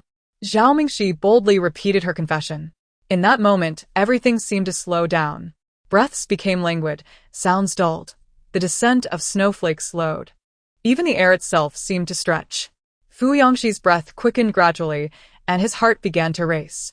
His numb limbs seemed to regain sensitivity, and his eyelashes fluttered. The entire world was blanketed in snow. Fu Yangxi gazed outside, fixated on the falling snowflakes, and his stiff fingers moved slightly. Are you sure about this? He murmured. I thought. Mingxi's voice was crystal clear. What did you think? Fu Yangxi still felt as though he were ensnared in a dream. He had waited far too long, and his eyes began to redden. That day, Ko Chengwen had called, and he recalled how she had forgotten his birthday, even stating outright that she could not possibly like him. It was excruciatingly difficult for Fu Yangxi to utter these words, and by the end, his tone had fallen into despair. Mingxi was jolted. She finally understood why he had been so uncharacteristically withdrawn during that time. It turned out that when Ko Chengwen had called her, he had been right beside her. He had heard her claim that she did not like him. An overwhelming sense of guilt washed over Mingxi. Flustered, she hurried to reassure Fu Yangxi, saying, What I said that day doesn't count. I was slow to realize. But now, when I say I like you, I truly mean it. You mean you see me as a leader? Fu Yangxi retorted, still questioning. Mingxi, exasperated, quickly clarified, No. I like you. It's a confession. I don't see you as a friend or a leader. I want to date you, to share meals, to go to movies, to hold your hand, to embrace you, to kiss you, the kind of love where you are the most cherished person in my world. And I wish to be with you alone. As she spoke, her ears flushed crimson. As her words faded, all she could hear was the abrupt silence on the other end, save for the sound of hurried breaths. I am coming to find you, Fu Yangxi declared. Mingxi cast a glance at the heavy snow pouring outside, reflecting that it might be somewhat troublesome to arrive at this moment. Yet, she yearned to see Fu Yangxi. She buried her flushed face into the crook of her arm and replied, I am in the classroom. The call remained connected, and the sounds of him rushing down the stairs echoed from his side. As Mingxi listened to the clatter of his descent, she almost urged him to slow down. when suddenly, a loud crash resonated from his end. Mingxi. 20 minutes later, due to his overwhelming excitement, Fuyangxi was brought into the hospital by an ambulance after tumbling down the stairs. Chapter 56. Outside, the snow continued to fall. Mingxi leaned her umbrella against the wall and pushed open the door to the VIP ward. Fuyangxi lay half-reclined at the head of the bed, eagerly awaiting her arrival. However, upon seeing her enter, his face flushed instantly, his body stiffened, and he quickly averted his gaze. Mingxi removed her coat and hung it by the door, approaching him. Fuyangxi's face grew increasingly crimson with embarrassment and indignation until, in a moment of despair, he pulled the blanket over his head completely, declaring, "Don't come over, Zhao Mingxi. You've entered the wrong ward." Mingxi. Fu Xiao. Then I shall take my leave. Nearby, Shaoli glanced between the two, piecing together the situation. He smiled and nodded at Mingxi. "You may continue your conversation. Call me if you need anything." Mingxi replied, "All right." As soon as Shaoli stepped out, the ward fell into an even deeper silence. The window remained shut, and the immaculate hospital room is devoid of any belongings. On the sofa lies Fuyangxi's jacket, while a few disheveled bandages are strewn about the bedside. The atmosphere is tinged with an awkward, blush-inducing tension. Mingxi bends down to tidy the bandages and discards them into the trash bin. She then glances at his suspended left ankle. Recalling her conversation with the doctor prior to entering, he mentioned that the injury posed no significant concern, merely a minor fracture, and that boys of this age possess remarkable recuperative abilities. The cast could likely be removed in about 40 days. However, it seems rather careless. Her gaze shifts to a mound of blankets, and she realizes that she must suppress her laughter at this moment, lest Fuyangxi hold it against her for eternity. She strives to maintain a serious demeanor as she takes a seat on the chair by the bed and inquires, "From where did you fall? Does it hurt? Besides the fractured left ankle, is there any other injury?" Buried beneath the covers, Fuyangxi remains silent, revealing only a long leg encased in plaster and the tips of his ears. The exposed tips of his ears grow increasingly crimson, as if they might bleed. He would rather suffocate under the blankets than show himself. The humiliation is unbearable. Never before has he experienced such disgrace. How could this happen? This is utterly divorced from the grand and impressive confession scene he had envisioned. Moreover, she is laughing at him. She laughs at him despite his broken leg. Just moments after expressing her feelings for him, she mocks him. Could it be that this mortifying incident would cause her to lose her affection for him? Fuyangxi buried his face in the quilt, his cheeks flushed like a ripe tomato. Suppressing his unease, he felt a sense of existential despair. Mingxi inquired, Why so silent? Have you recorded the footage?" "Yes." Fuyangxi attempted to salvage his dignity, striving to imbue his voice with a deep, magnetic tone reminiscent of a mature and handsome gentleman. "It's not my fault. The slippers were too slippery. I have no idea who cleaned the floor last night, and it was still damp by morning in this cold winter." Mingxi nodded in understanding. That must be it. Fuyangxi exhaled in relief. Mingxi's eyes sparkled with mischief as he elongated his tone. "Surely, it's due to the slippery floor, not because you were overly excited to hear me say I like you." Fuyangxi remained silent. "Are you that pleased to hear me confess my feelings?" Mingxi teased. Fuyangxi was at a loss for words. Mingxi sighed softly. "Fortunately, I didn't say too much. Otherwise, I would genuinely worry about you falling harder." Fuyangxi clenched the quilt in frustration and yelled from beneath the covers. "Which of your eyes saw me happy? I am not happy. Why would I be? It's merely a confession, nothing monumental. Do you think I have never been confessed to throughout my life? I have faced numerous battles, you know." "Oh, is that so?" Mingxi chuckled. "Did you injure your face as well? Show me." Fuyangxi's face turned crimson, his hands gripping the quilt tightly, revealing only the outline of his head beneath the covers. Mingxi reached out to pull it back. Fuyangxi resolutely refused to comply. Mingxi's strength, of course, was no match for his, and after much effort, she could not wrest the blanket from his grasp. Unable to see his face, she could only observe that his ears were flushed, nearly crimson. "Well, I shall take my leave," Mingxi remarked intentionally, rising from her seat. As her knee gently nudged the chair, it emitted a soft scraping sound against the floor as she prepared to depart. Just as she turned away, a slender, bony hand emerged from beneath the blanket, seizing her wrist with a desperate grip. His 5 fingers clutched her tightly, as if fearing she might escape. A smile involuntarily crept upon Mingxi's lips as she glanced back. Fu Yangxi, with his other hand, violently flung the blanket aside, revealing a tousled mane of hair and a handsome face pressed against the pillow. With the corners of his eyes tinged red, he exclaimed in exasperation, "Zhao Mingxi, how could you? You just confessed your feelings, and now you wish to leave? Is this not the very definition of abandonment?" He began to doubt the authenticity of Zhao Mingxi's affections. She had professed to be the one who adored him most in the world, desiring to share meals, dates, and movies, even yearning to embrace and hold his hand. Yet now all those promises seemed to evaporate upon their meeting. Where were the promised hugs and hand-holding? After exchanging but a few words, she sought to depart. "I shall not leave, nor will I abandon you," Mingxi resolutely declared, settling back down. "I merely wish to see your face. Who told you to keep it hidden beneath the blanket?" Fu Yangxi's face flushed at her words. Was this truly such brazen candor? How could she be so audacious after a mere revelation? "Did you not sleep well last night?" Mingxi scrutinized Fu Yangxi's face with keen interest. His face bore no abrasions, nor did his neck or hands.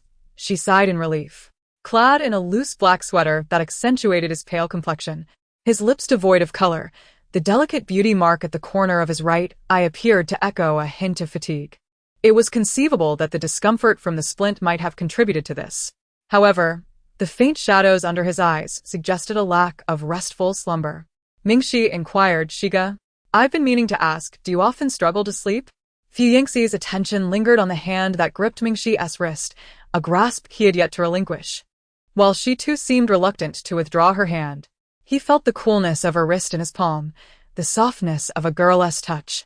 Lowering his eyelashes, his emotions bubbled forth like a soft-boiled egg, quietly contemplating whether this was the moment to hold hands. After all, it was she who had expressed the desire to do so.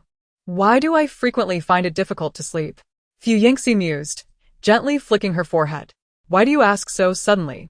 Mingxi adjusted the bangs he had disheveled and queried, "You answer my call immediately. Don't you turn on airplane mode when you sleep?" At 6 a.m. It seemed an odd hour for a young master like Fu Yangxi to be awake. In the past, he would have certainly turned off his phone, but recent events had unfolded rapidly. The Zhao family had located Zhang Yuan, who is currently in detention awaiting trial. Until matters settled, Fu Yangxi remained anxious about potential troubles concerning Zhao Mingxi. Thus, he had grown accustomed to keeping his phone on. He deflected her question, saying no. "I've been sleeping quite well. Have you been restless?" Fu Yangxi inquired, observing Zhao Mingxi. When she has not enjoyed a good night's sleep, it is evident, as her lustrous long hair appears more disheveled than usual. Although she is diligent and industrious, she does not rise at the crack of dawn. Her typical departure from the dormitory occurs around 7 a.m. Thus, when she unexpectedly called him at 6 this morning, his initial reaction was concern for her well-being. Mingxi nodded in affirmation. "Indeed, I barely slept a wink last night." Fu Yangxi, feeling somewhat exasperated, remarked, "I told you to rest for a few days. There is still ample time before the finals. Why the rush?" He lifted his hand, intending to tousle Mingxi's hair. "Did you dream of solving math problems again?" Mingxi shook her head. "No." Fu Yangxi's hand halted midair. "Oh?" Mingxi met his gaze and candidly confessed, "I dreamed of you." Fu Yangxi was taken aback, his ears flushing a deep crimson. He endeavored to maintain a facade of nonchalance, reassuring himself that it was trivial, yet his lips betrayed him, curling into a smile. "Oh, really? What did you dream about?" "Just a jumble of thoughts," Mingxi replied. "Last night, I almost mustered the courage to confess my feelings. However, I faltered at the last moment. It wasn't until this morning, upon discovering something nestled between my books, that I felt a rush of clarity. It turns out, breaking through certain barriers isn't as daunting as it seems." Mingxi glanced down at Fu Yangxi's hand, which was subtly inching up her wrist, and couldn't help but chuckle. As soon as Fu Yangxi caught her attention, his fingers immediately froze in place. He endeavored to maintain his composure, yet the uncontrollable flush on his face betrayed him. He perked up his ears, eagerly anticipating a few more sweet words from her. However, Zhao Mingxi, feeling somewhat shy, hastily shifted the topic. Yangxi, are you feeling stuffy? The indoor heating is quite sufficient. Shall I open a window for some fresh air? Fu Yangxi replied. Mingxi rose from her seat, intending to release his hand to open the window, but after taking a single step towards it, she found herself unable to move. Fu Yangxi firmly grasped her wrist, unwilling to let go. Mingxi glanced at her hand, puzzled. What's wrong? I'm just going to open the window. Fu Yangxi, with his head bowed and a hint of reluctance, thought to himself that after finally holding her hand, if she went to open the window and returned, what excuse would he have to hold her hand again? He said, I'm not stuffy, don't open it. Then I'll go peel you an apple. Have you had breakfast yet? Mingxi suggested, noticing the fruit that Shaoli had purchased and placed on the coffee table, intending to move towards it. I had something to eat before I came.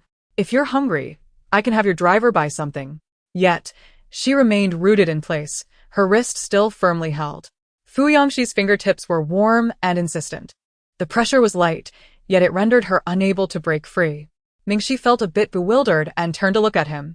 Fu Yangxi kept his head lowered, avoiding her gaze. He appeared tense, as if he were desperately clutching the most precious thing, not wanting it to leave his sight for even a second. He struggled for a moment, then couldn't help but blurt out, Little mask, could you possibly stay right here? Fu Yangxi lifted his head and said, Could you please sit still? Mingxi's face suddenly flushed. She scratched her head and returned to her seat, resting her hands on the edge of the bed. Fu Yangxi loosened his grip on her wrist. Just as Mingxi was momentarily taken aback, the young man's hand swiftly covered hers, the gesture gentle and lingering. At last, their fingers intertwined, 10 digits clasped together.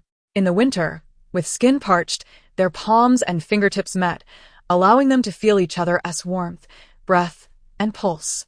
Fu Yangxi held her hand, his ears tinged with crimson. Mingxi glanced at him and noticed the corners of his lips curling into a smile, his handsome brows unfurling. Gradually, Mingxi's own lips began to curve upward as well. An inexplicable yet harmonious silence enveloped the ward, leaving both of them speechless. The air was thick with an elusive blend of intimacy and warmth. Fu Yangxi still felt a sense of unreality. On this snowy morning, clad in white, with the dawn barely breaking and the world still in slumber, he had received a phone call from Zhao Mingxi, his mind not entirely clear. The electric hum of her voice echoed in his ears, lingering in his thoughts. When she posed her first question, he braced himself for words that could plunge him into despair. Yet, to his astonishment, she confessed her feelings for him.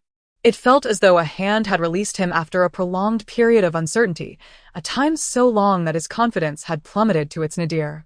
When once again held, he struggled to believe that his long-held desire had manifested so unexpectedly. The little mask whispered she liked him, the one she favored above all others. At long last, she had come to like him. The long-vanished fervent flame seems to have returned, and with even greater intensity and authenticity than before. The fears that had once haunted him have been dispelled. Fu Yangxi suddenly felt grateful for the time he had spent waiting. His long-held desires had finally found their way into his embrace. Zhao Mingxi harbored affection for him, and in this moment, he was unafraid of anything. Thus, Fu Yangxi, with a voice barely above a whisper, began to speak. Yet, uncertainty still lingered in his heart. He wondered if this meant they were truly in mutual affection now. Would she not have second thoughts in the future? Would she refrain from referring to him as merely her leader again? Would she not abandon him? At this moment, he found himself unable to recall what Xin Liao looked like. As soon as Mingxi sensed him starting, she understood where the conversation was headed and quickly raised her unheld hand, swearing fervently, At present, my heart holds only you. Early romance? I only share it with you. After all, now that they were both over 18, it could hardly be considered early romance. Fu Yangxi felt a wave of reassurance wash over him, a proud smile involuntarily gracing his lips. However, as he gazed at Zhao Mingxi, his words dripped with a hint of jealousy and melancholy. I may not remember what Shen looks like, but his name remains etched in my memory, along with the films we watched together.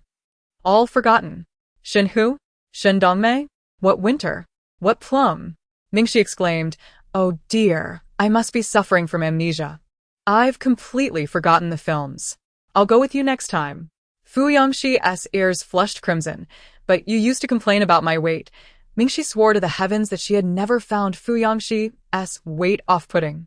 She felt more wronged than Do-e. Fu Yangxi, you cannot blame me for your own imagination. Mingxi exclaimed, look at you.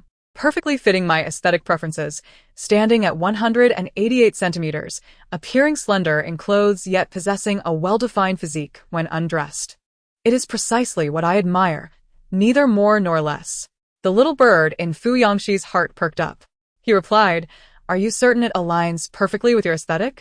What about Xin Liu? He does not conform to your tastes, yet you pursue him. You vigilantly wait for him at the broadcasting station weekly. And you possess numerous photos together. Furthermore, you know his favorite flavor, have been spotted recruiting with him, and even handed him bubble tea. You dine together at a Western restaurant. Mingxi was in disarray, pondering if she would ever overcome her infatuation with Xin Liu. She longed to return to her former self during her pursuit of him, reflecting on the naivety of youth, unaware of the value of first love, leading to eternal regret upon a single misstep. Wait, how do you know all this? Mingxi's mind swiftly shifted as she looked at Fu Yangxi, unable to suppress a laugh. Did you investigate this deliberately? Have you liked me for a long time? Fu Yangxi, of course, staunchly denied it. Zhao Mingxi, we're discussing you now. Do not attempt to divert the topic. As Mingxi noticed the flush on his face, her suspicions grew stronger. She could not resist asking, since when did you start liking me? Was it on the day you took me back to Tongqing? No, that could not be it. Mingxi delightfully speculated. Perhaps it began even before that. Otherwise, why would you treat me so well? At that moment, Mingxi merely thought that Fu Yangxi treated his brothers with such kindness. She had witnessed his approach towards the girls who confessed their feelings to him, which was merely to crush origami cranes. She had never considered any other angle. Could have been on the day he gave me the phone case? Wait a moment. Mingxi suddenly realized, what gang's phone case? At that time, you intended to create a couple's phone case, but were too embarrassed to admit it, weren't you? Fu Yangxi. His face gradually flushed crimson as he turned his head away. Mingxi was nearly in fits of laughter. Unable to restrain herself, she knelt on the bed, poking his tomato-red handsome face with her finger. What are you hiding from? And what about my driver bought a whole bunch? I can't finish them. So, I asked you to help me out? Mingxi mimicked Fu Yangxi's tone vividly. Now that she thought back, those moments were astonishingly clear in her mind. She exclaimed in shock, laughing, so that day you specifically bought breakfast for me, right? Enough already. Little mask. Fu Yangxi found himself cornered with no escape. His body leaning back against the wall at the head of the bed, his face a deep shade of crimson. Seeing Zhao Mingxi still laughing, Fu Yangxi wished he could pull the covers over his head once more. Chapter 57. Mingxi had laughed enough and decided to cease her teasing. Fearing that Fu Yangxi might be so embarrassed that it would touch upon a raw nerve, he was still hanging on by one leg. This was not merely a jest. Mingxi returned to her chair, smoothing out the disheveled blanket that Fu Yangxi had pulled, tucking it properly around him. All right, let us have something to eat. What do you wish to have? I can go downstairs to buy it. Outside, the snow continues to fall. What are you going to do? With your slender arms and legs, if you carry back the food, it will surely spill everywhere. Shall we order takeout instead? Fu Yangxi still refuses to release Zhao Mingxi's hand. Why not let Xiaoli go?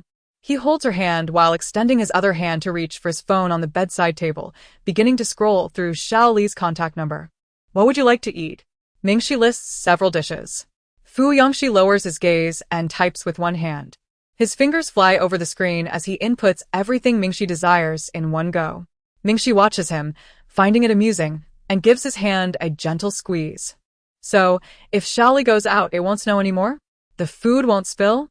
Fu Yangxi feels she is feigning ignorance, playfully teasing him. After sending the message, he sets the phone down, crosses one leg over the other, and leisurely remarks, Xiaoli is earning a salary. What's wrong with asking him to run an errand? Mingxi replies, you could pay me as well. Fu Yangxi retorts, you know very well. Mingxi interjects, know what? Know that I consider you my partner. How can that be compared to Xiaoli? Why would I feel sorry for him? I don't see Xiaoli as my partner. Fu Yangxi's face flushes. and he decides to abandon all pretense. Upon noticing Mingxi licking her lips, her eyes crinkled in laughter, he indignantly pinches her cheek. How did I never realize you could be so mischievous? Mingxi quickly apologizes, I'm sorry. However, at this moment, you wish to return something? Fu Yangxi felt a pang in her heart as she glared at Zhao Mingxi. She was about to question what he intended to return. How could he casually consider such a thing? It was impossible for him to return anything. It was she who could not afford to have regrets. Just then, Mingxi remarked, It's too late now. Fu Yangxi's face flushed, and her heart, which had leaped to her throat, sank back down. Mingxi, smiling, teased Fu Yangxi, saying, Fu Xiao is rich and handsome. I had decided to cling to you. Fu Yangxi strained to suppress the rising corners of her mouth, feigning helplessness as she replied, Cling away, cling away. It seems there's no other choice. Truly, after developing feelings for him, the little mask she had worn was not different from what she had imagined. Indeed, it was quite clingy. They had just confessed their feelings, and already it felt so entangled. What would happen in the future? The two held hands as they conversed. In truth, their words lacked substance, yet even if their conversation consisted solely of trivialities, both wore bright smiles. Mingxi thought to herself that had she known this day would come when she would be with Fu Yangxi, she would have confessed her feelings much earlier, thus saving them both from wasting so much time. Fu Yangxi also reflected that had he known the little mask would ultimately develop affection for him, he should have compelled her to remain by his side from the very first day he felt that electrifying sensation upon seeing her. Nevertheless, regret aside, it was fortunate that it was not too late now. Just a few minutes later, a knock sounded at the door. The two presumed it was Xiao Li returning with the meals. Did he really return so soon after I ordered a dozen dishes? Fu Yangxi could hardly believe it. Mingxi said, I'll go answer the door. As she was about to rise, Fu Yangxi tightly grasped her hand, not yet releasing it, when the door to the hospital room was suddenly pushed open from the outside. The door had not been locked, and with a mere twist of the doorknob, it swung wide. How could one possibly enter the hospital like this? The newcomers were Jiang Xiuqiu, Ke Chengwen, and Yang, who had come to visit upon hearing that Fu Yangxi had suffered a leg fracture. Upon seeing Yang, who trailed last, Mingxi felt her face flush with a burning embarrassment. This was disastrous. She had yet to confess her feelings for Fu Yangxi to Yang. In the presence of so many, hand in hand, Mingxi felt a hint of shyness typical of a girl. Instinctively, she tried to retract her hand, but in doing so, she found it impossible to pull away. Fu Yangxi tightened his grip even further. Mingxi looked up at him, her gaze asking, Are we revealing this now? Fu Yangxi, not comprehending her expression, returned her gaze with dissatisfaction, silently questioning, why this sudden withdrawal? Just as their silent communication was intensifying, Ke Chengwen and the others were stepping inside. Ke Chengwen looked at Fu Yangxi's casted left ankle with a pained expression and exclaimed, Brother Shi, how did this happen? What will you do when you need to go to the restroom? Mingxi positioned herself to shield their hands from view. They had yet to notice their intertwined fingers. Unable to free her hand from Fu Yangxi's grasp, she, in a moment of panic, tucked both their hands beneath his blanket. Finally understanding her intent, Fu Yangxi gazed at her with a look of melancholy. However, Mingxi did not anticipate that this action would ignite a flurry of unspoken interpretations among onlookers. The three of them suddenly noticed Mingxi's hand nestled beneath the blanket of Fu Yangxi, moving subtly, creating a small mound in the bedding. The expressions on Ke Chengwen and Yang's faces became a vivid tapestry of emotions. The hospital room fell into an unusual silence. Mingxi and Fu Yangxi remained oblivious to the situation. Fu Yangxi, with a hint of irritation, glanced at the three newcomers, chastising them for interrupting the intimate moment with his little mask, and inquired, What brings you here? Where did you hear about this? Mingxi turned to them as well, suggesting casually, Please have a seat. There's a sofa over there. Could they really remain so composed while inviting them to sit? Yang exclaimed. Mingxi? Ke Chengwen swallowed hard and asked, Zhao Mingxi, what exactly is your hand doing under Shi Ji's blanket? Jiang Xiuqiu crossed his arms, remarking with a knowing tone, Your progress is quite unexpected. Mingxi glanced down and realized that Fu Yangxi was gripping her hand tightly, causing the blanket to rise into a little peak. Suddenly, it dawned on Mingxi what Ke Chunguan was implying, and she sprang up, her cheeks aflame. What nonsense are you all talking about? I merely had cold hands and was warming them up. Mingxi stammered, her mind buzzing with embarrassment. Fu Yangxi, belatedly grasping the situation, felt his ears burn crimson and grabbed a pillow, hurling it towards the door of the room. What ridiculous thoughts are you two entertaining? Can you please be quiet? Ke Chunguan and He Yang were still in shock, barely able to convince themselves that Zhao Mingxi's hand slipping under Fu Yangxi's blanket was merely to warm it. Yet, upon glancing again at the two, they sensed an unmistakable shift in the atmosphere between them, something deeper than the previous flirtation. They couldn't pinpoint what had changed, but it felt as though their intimacy had evolved to a new level. Jiang Xiuqiu and He Yang settled onto the sofa, while Ke Chunguan picked up a pillow to brew several cups of tea. Just as they had barely settled in, without even having taken a sip of water, Fu Yangxi, with his leg in a cast, urged them to leave. Ke Chunguan, filled with sorrow, exclaimed, "Shiga, how can you say that? I rushed over as soon as I heard you had broken your leg. You'll surely need my help when you go to the restroom later." Zhao Mingxi, eager for them to depart, quickly interjected, "It's fine, we won't need your assistance. Fu Yangxi can manage on one leg, and I can help as well." Fu Yangxi glanced at Zhao Mingxi, his cheeks flushing, and a smile played at the corners of his lips. Look, even the little mask desires solitude. His dissatisfaction over the unacknowledged relationship dissipated effortlessly. Ke Chunguan thought to himself, it certainly seems that something transpired between these two following the leg injury. With the limited space already cramped, Zhao Mingxi now encroached further upon it.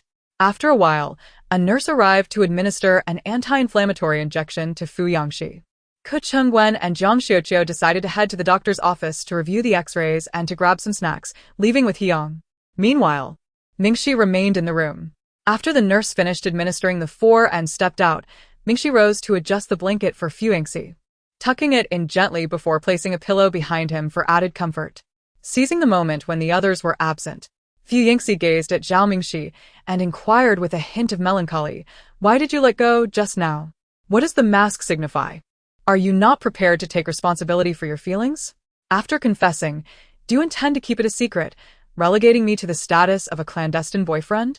Upon hearing this, Mingxi immediately realized the direction of his question, and, before his expression could turn despondent, she hastily clarified, "It's not that I intend to keep it hidden.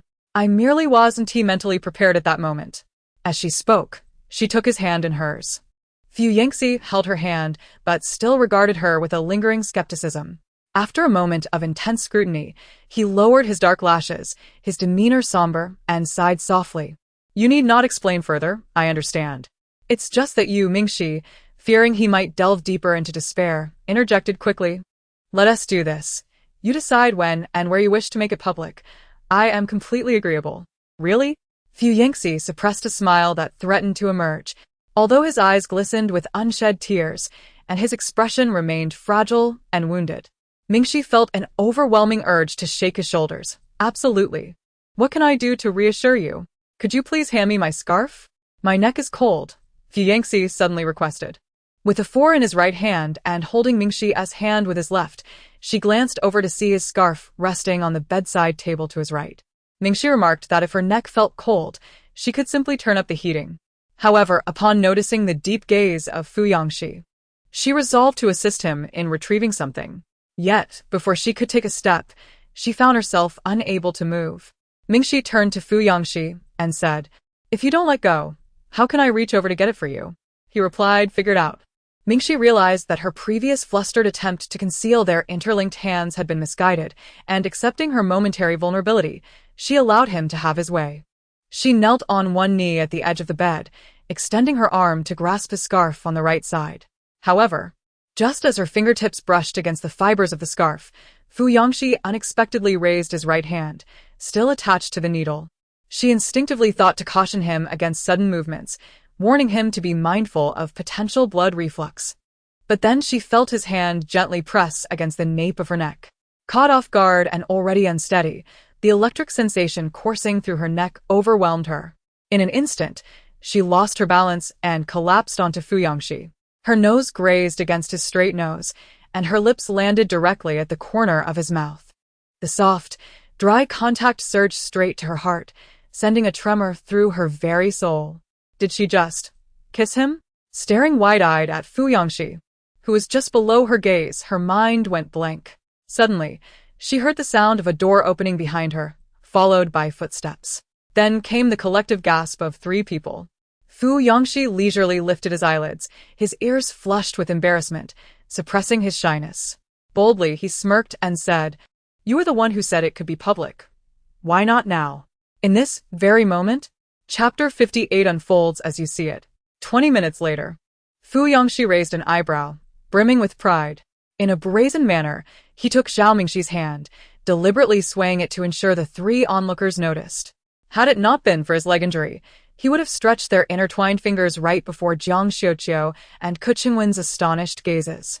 The moment Zhao Mingxi expressed her affection for him, his spirit soared, and he felt as though a bird perched upon his shoulder, completely oblivious to the tears she had shed earlier.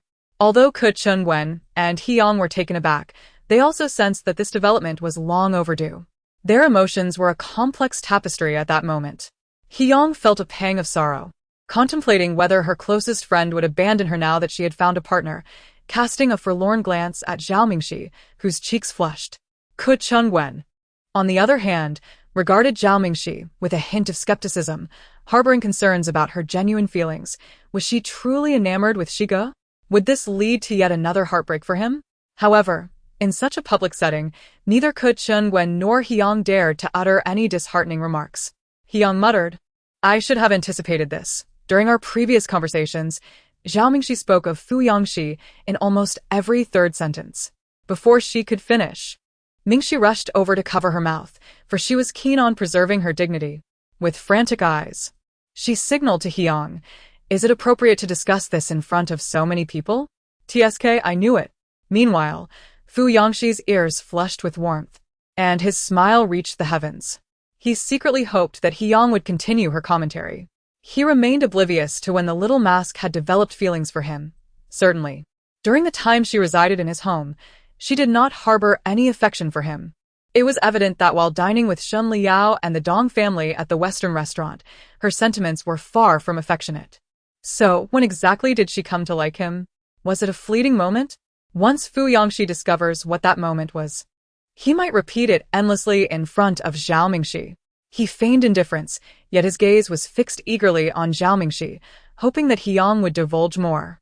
However, before Yang could finish his sentence, Zhao Mingxi interrupted him. Internally, he was in turmoil but could not directly express his desire to hear more. With Ke Qingwen, Yang and Jiang Xiuqiu watching him with expressions like, "Shigo, you actually managed to win over Zhao Mingxi. Zhao Mingxi, you actually managed to win over Fu Yangxi. And you two have been dilly-dallying for so long. It's quite annoying." Mingxi began to feel a bit uncomfortable. Her face flushed as she attempted to change the subject. "Please don't just stand there staring at us. How about some fruit? Are grapes okay? I'll go wash some." As Fu Yangxi watched her prepare to leave, he felt reluctant, and his eyes remained fixed on her, tightly grasping her hand, unwilling to let go. "Don't wash them for them." The three of them were taken aback. Fu Yangxi, with an expression of displeasure, continued, "It's freezing in winter to wash fruit with cold water." Ke Qingwen couldn't help but interject, "Shiga, this is a VIP ward. Come on. How could there not be hot water in the VIP ward's restroom?" Fu Yangxi shot a glare at Ke Qingwen and Jiang Xiuqiu, exclaiming, "What are you two grown men doing, expecting a young lady to wash your fruit? Don't you know how to do it yourselves? Have you also suffered a fracture like me?" Ke Qingwen, speechless and tearful, sighed, Fine, I'll wash it." "Zhao Mingxi, just take care of yourself." He picked up the bag of fruit and headed to the restroom. Fu Yangxi turned to Zhao Mingxi and inquired, "What would you like to eat?" "I'll have him wash extra for you." Mingxi, Ke Qingwen, and the other two, they took their leave. Their eyes were dazzled. They had no desire to linger even a moment longer. Before Xiaoli arrived with the meals, Fu Yangxi urged the trio once more to hurry along, citing the absence of lunch provisions for them. If they wished to avoid hunger, they would need to fend for themselves. Initially, the three had intended to merely pay a visit, and aside from Ke Qingwen, none planned to stay long, so they tidied up the snack wrappers and prepared to depart. However, upon opening the hospital room door, they were greeted by the sight of Xiaoli, breathless and lugging a box filled with over a dozen takeout containers. The trio stared in disbelief. "Is this what you call not buying us lunch? This is enough to feed 10 people. They took their leave once more, kicking aside the dog food in front of them in utter frustration. After lunch, Mingxi opened her backpack and took out her workbook, settling down to complete her assignments on the coffee table. Writing here was just as effective as in the library, and the heating was far more adequate. Fu Yangxi pretended to read a book, yet his mind was entirely elsewhere. He yearned to be closer to Zhao Mingxi, who had designed this hospital room's layout. Why was the coffee table several meters away from the hospital bed? From a distance of 4 or 5 meters, Mingxi sensed that he was secretly observing her. Startled, she looked up only to find Fu Yangxi immediately averting his gaze, his face flushed as he intently focused on his storybook. Mingxi couldn't help but chuckle, thinking, "If you wish to look, then do so openly. There is no need for furtive glances." Fu Yangxi adamantly refused to acknowledge her, his eyes steadfastly glued to the book. Appearing utterly absorbed, he let out a soft grunt, keeping his flushed face lowered, reasoning to himself, "Of course, if I want to look, I can. Everything is mine now. There is no need for stealth. I am not spying. Rather, it is you, little mask, who should not disturb my reading." Mingxi inquired, "What is the book about?" Fu Yangxi was momentarily at a loss for words, frantically skimming through the pages before him. "It tells." Yet before he could finish, Mingxi moved a small stool to the bedside, bringing along her pencil case, exercise book, and calculator, lifting a corner of the blanket beside Fu Yangxi. "I shall do my homework here." Fu Yangxi asked, "Aren't you writing at the coffee table?" Mingxi cast him a glance, suppressing her blush. "It is too far." Fu Yangxi's ears silently reddened. The next day, classes were to resume, and that evening, Mingxi had to be escorted back to school by Xiaoli.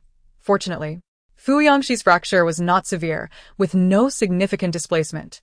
After being put in a cast, he would be discharged in 3 days. The subsequent recovery period of over 40 days would involve the use of crutches or a wheelchair, allowing him to continue attending school without disruption. Mingxi found Fu Yangxi to be quite intriguing. As she departed, he hesitated to speak, his gaze lingering on her, clearly conveying the unspoken question of when she would visit again and whether she would still hold affections for him. It was evident that he yearned for her to come see him after school the following days. Yet his words belied his feelings, suggesting that unless she brought a face mask, she should refrain from visiting, asserting that he would return to school in 3 days, and that her after-school visits would only hinder her studies. Mingxi, unwilling to endure his incessant chatter, interjected, "Be quiet, I am coming." Fu Yangxi turned his head away, a hint of bashfulness gracing his lips, appearing quite content with her declaration. As their relationship transitioned into the realm of romance, Mingxi found herself enveloped in a surreal sensation. The exhilaration of that fateful morning lingered in her mind. Every moment spent in Fu Yangxi's presence sent waves of sweet anxiety coursing through her, as tiny desires began to break through the surface. While she boldly declared her wish to kiss him, in reality, Zhao Mingxi was rather timid when it came to taking action. Their shyness had led to a mere brush of lips, a fleeting encounter that left them both yearning for more. Mingxi felt a twinge of regret, yet this gentle kiss held profound significance for her. After all, it was their first kiss, a moment that transformed her metaphorical bonsai into a flourishing tree, skyrocketing to a remarkable count of 425. 4 months ago, still trembling with trepidation while drawing on the fortune of Fu Yangxi and fearing the wrath of the red-haired school tyrant towards her, Mingxi never anticipated that her progress would unfold so smoothly. Even before the winter's end, she was poised to completely shed the fate of a supporting character. The following day was Monday, and the entire building was abuzz with the news of Fu Yangxi's fracture. The boys from the international class deliberated whether to send flowers as a gesture of sympathy. Meanwhile, the students from the other 2 classes rejoiced, exclaiming, "A fracture? Just like that?" Members of the Evergreen class eagerly spread the news, unable to suppress their laughter. It was well known that Fu Yangxi had long held dominion over the school. Students typically took great care to avoid him, terrified to even brush against a single hair on his head. In confrontations, it was always others who bore the injuries. He had rarely sustained any harm himself. Yet now, he had managed to break his own leg. With Fu Yangxi absent, the evergreen class reveled in their newfound audacity. Conversely, the boys from the international class, lacking their usual confidence, resembled wilted eggplants, hastily avoiding any encounters with their evergreen peers. During the second period in the afternoon, Pu Shuang seized the opportunity of Fu Yangxi's absence, free from his scrutinizing gaze, to approach Zhao Mingxi once more. In just a few days, Pu Shuang's complexion had noticeably deteriorated, and she appeared increasingly withdrawn. Although Zhao Mingxi had not compelled her to withdraw from school following their bet, the matter had been set aside. However, due to Zhao Yuan's influence, she inevitably faced whispers and gossip behind her back in class. These murmurs pierced her heart like daggers. Unlike the thick-skinned Xiaoxia, she had shed tears in private on several occasions. During the flag-raising ceremony on Monday, she noticed Zhao Mingxi standing in the front row, which reminded her that she had purchased an identical new backpack for Zhao Mingxi. However, during their last apology, she had been so overwhelmed with emotion that she forgot to give it to her. Thus, Pu Shuang made another trip. "You can take this back," she said. Yet, Mingxi still refused to accept the new backpack. It was not out of a desire to embarrass her, but rather because the backpack that Pu Shuang had thrown into the trash had been thoroughly cleaned by Mingxi after that night of training. It was now as spotless as a new one. Furthermore, with only half a year remaining in high school, and considering that the backpack had been a gift from Fu Yangxi, Mingxi felt there was no need to replace it. "Mine is clean now. I don't need to change," she stated. Pu Shuang's expression fluctuated between pale and flushed as she reluctantly took the backpack back. After that encounter, she did not seek out Zhao Mingxi again.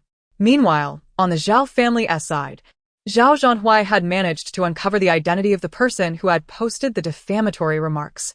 It was not difficult to trace, but previously, the Zhao family had been preoccupied with a shocking incident involving Zhang Yufan, leaving them little time to address this matter. Now that the chaos had been somewhat resolved, Zhao Zhanhui finally had the energy to tackle this issue. Upon investigation, they discovered that it was none other than Yi Xiaoxia from the Yi family. Both Zhao's father and Zhao Zhanhui turned ashen.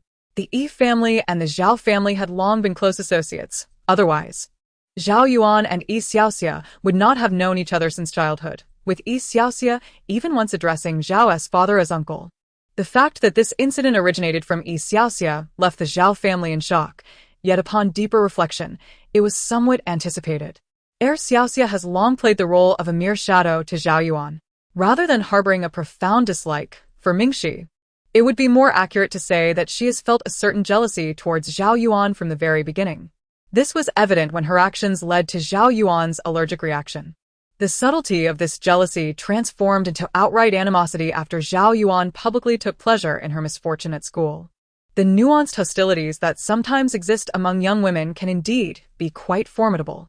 Upon learning of this situation, Zhao Yuning inhaled sharply in disbelief. However, the pressing question remains, is Zhang Yufan truly Zhao Yuan's biological mother? The dissemination of this information by Xiaoxia does not even qualify as slander. What could the Zhao family possibly do to a high school girl? Furthermore, given the business ties between the heir and Zhao families, would they really want to escalate matters to the courts?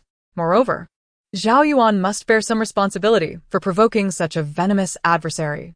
After enduring so many tribulations, the Zhao family finds themselves weary and compelled to focus their energies on mitigating business losses. Thus, despite uncovering Xiaoxia's involvement, the Zhao family chose not to pursue the matter further, treating it as an unfortunate bite from a snake. Nevertheless, whenever they encounter members of the heir family at various social gatherings, both Zhao father and Zhao Zhan exchange knowing glances, filled with unspoken discomfort, and strive to keep their distance. On Wednesday evening, the weather grew increasingly frigid, yet the snowfall that had persisted for several days finally ceased. Fu Yangxi was on the verge of being discharged from the hospital. Mingxi contemplated going to fetch him, but surely his family would be present for such an occasion. If she were to inadvertently run into his family, wouldn't it expose her budding romance? Was this truly appropriate? Mingxi instinctively wanted to inquire about Fu Yangxi.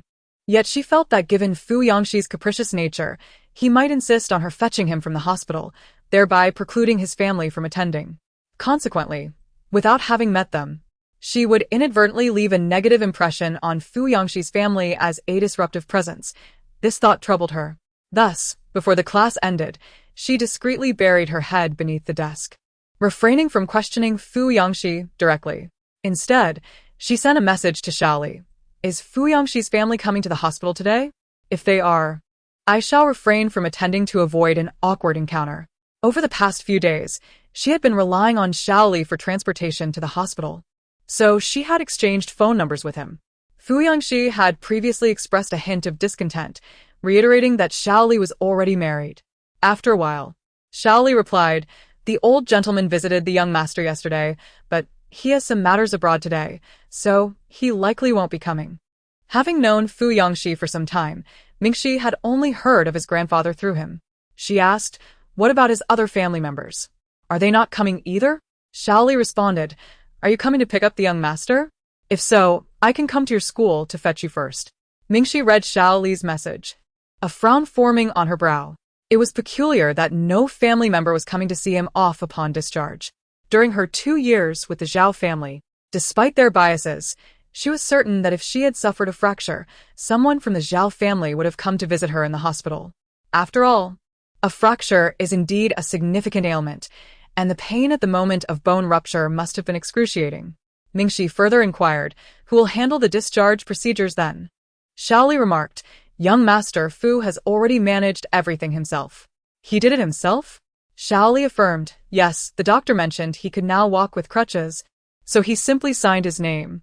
From Xiaoli's words, Mingxi discerned that Xiaoli did not seem to find this peculiar, implying it was customary. If she chose not to visit, would Fu Yangxi truly be left to languish alone in the hospital, only to be discharged? A sense of inexplicable unease welled up within Mingxi. She knew little of Fu Yangxi's family, as he seldom broached the subject. When she inquired, he would deftly divert the conversation. Her sole understanding stemmed from information gleaned about the Fu Corporation through Baidu, and even that was limited to the industries under its vast umbrella. Yet, one could deduce from the family's substantial wealth that such an extraordinary lineage would hardly divulge the minutiae of their genealogy and passed on a public platform. In essence, they remained shrouded in mystery. There was scarcely any news related to the Fu family, let alone pertaining to Fu Yangxi. Casting a glance at the time, Mingxi said to Xiaoli, why don't you come pick me up around 5:30? We shall first visit Fu Yangxi's apartment to collect some clothing. The temperature fluctuation between day and night was significant, while the hospital was warm enough to wear lighter clothing. Stepping out into the cold air would inevitably lead to a chill. Xiaoli couldn't help but marvel at how meticulous girls could be, promptly responding with an affirmative. After school, Mingxi gathered her belongings, and Xiaoli drove her to Fu Yangxi's apartment. Unfamiliar with the access code, Xiaoli relied solely on Mingxi, who swiftly input the code, causing the door to swing open. Xiaoli glanced at her in surprise. Aren't you coming in? Mingxi inquired, to which Xiaoli replied, you may enter and tidy up. Mr. Fu prefers solitude in his domain. Reluctantly, Mingxi stepped into Fu Yangxi's room, opened the wardrobe, and selected a black down jacket. At that moment, her gaze fell upon several medicine bottles nestled in the corner of the closet, the very types Fu Yangxi often consumed in class, resembling vitamins. They bore labels in French and German, yet none in English, rendering them indecipherable. After pondering for a moment, Mingxi decided to photograph each bottle's label, capturing a total of 5 images. She opened WeChat and sent the pictures to the doctor who had previously assessed her appearance, inquiring about the contents of the medications. Xiaoli opened the car door for her, ushering her inside as he drove her to the hospital. Upon arriving at the hospital entrance, Mingxi noticed a vendor selling roasted sweet potatoes nearby, steaming and inviting. She recalled that Fu Yangxi had likely never tried such street food, so she told Xiaoli she would buy one first. Xiaoli, holding her coat, proceeded into the hospital. The sweet potatoes were priced at 12 yuan each. When split open, they revealed a fragrant, sweet, and tender interior that was simply mouth-watering. Mingxi exhaled a puff of cold air, patiently waiting for the vendor to finish roasting. As she scanned the payment code, her phone vibrated, indicating a new message on WeChat. It was a reply from the doctor she knew. Have you been experiencing insomnia lately? Surely not. Your facial injuries have healed, haven't they? I hope you are not feeling psychological pressure due to your injuries. Be cautious with those medications. They may lead to dependency. Mingxi's eyelid twitched, and she swiftly opened WeChat to respond. What do you mean? Are all these bottles for treating insomnia? Isn't there a bottle of vitamins? She inquired. The doctor replied, Aren't those your medications? They are largely sedatives or related to insomnia, possibly prescribed by a foreign doctor, as they are seldom used domestically, except by severe insomnia patients. In cases of heavy reliance on medication, it is advisable to address psychological factors first. Relying solely on pharmaceuticals yields little effect. A knot tightened in Mingxi's heart. Last time, Dong Shun had informed her that the French medication was for treating insomnia, and she had assumed it was merely a common sleep aid like melatonin. However, she was taken aback to discover that this entire array of bottles and jars were indeed the same. How long had Fu Yangxi been deprived of a good night's sleep? Suddenly, her mind raced back to the times she had seen the wounds on his neck and wrists inflicted by glass. What could be the cause? Could it be Related to his family? She noticed that whenever he stayed in his apartment, everything appeared fine, but once he returned to the old house or his family home, something invariably went awry. Of course, these were merely speculations. Mingxi's heart was shrouded in uncertainty, as if it were being squeezed, rising with a tide of worry and discomfort. She felt an urgent need to uncover the truth. The fragrant roasted sweet potato was handed to her, yet her appetite had significantly waned. Distracted, she scanned the code to make the payment and walked towards the car.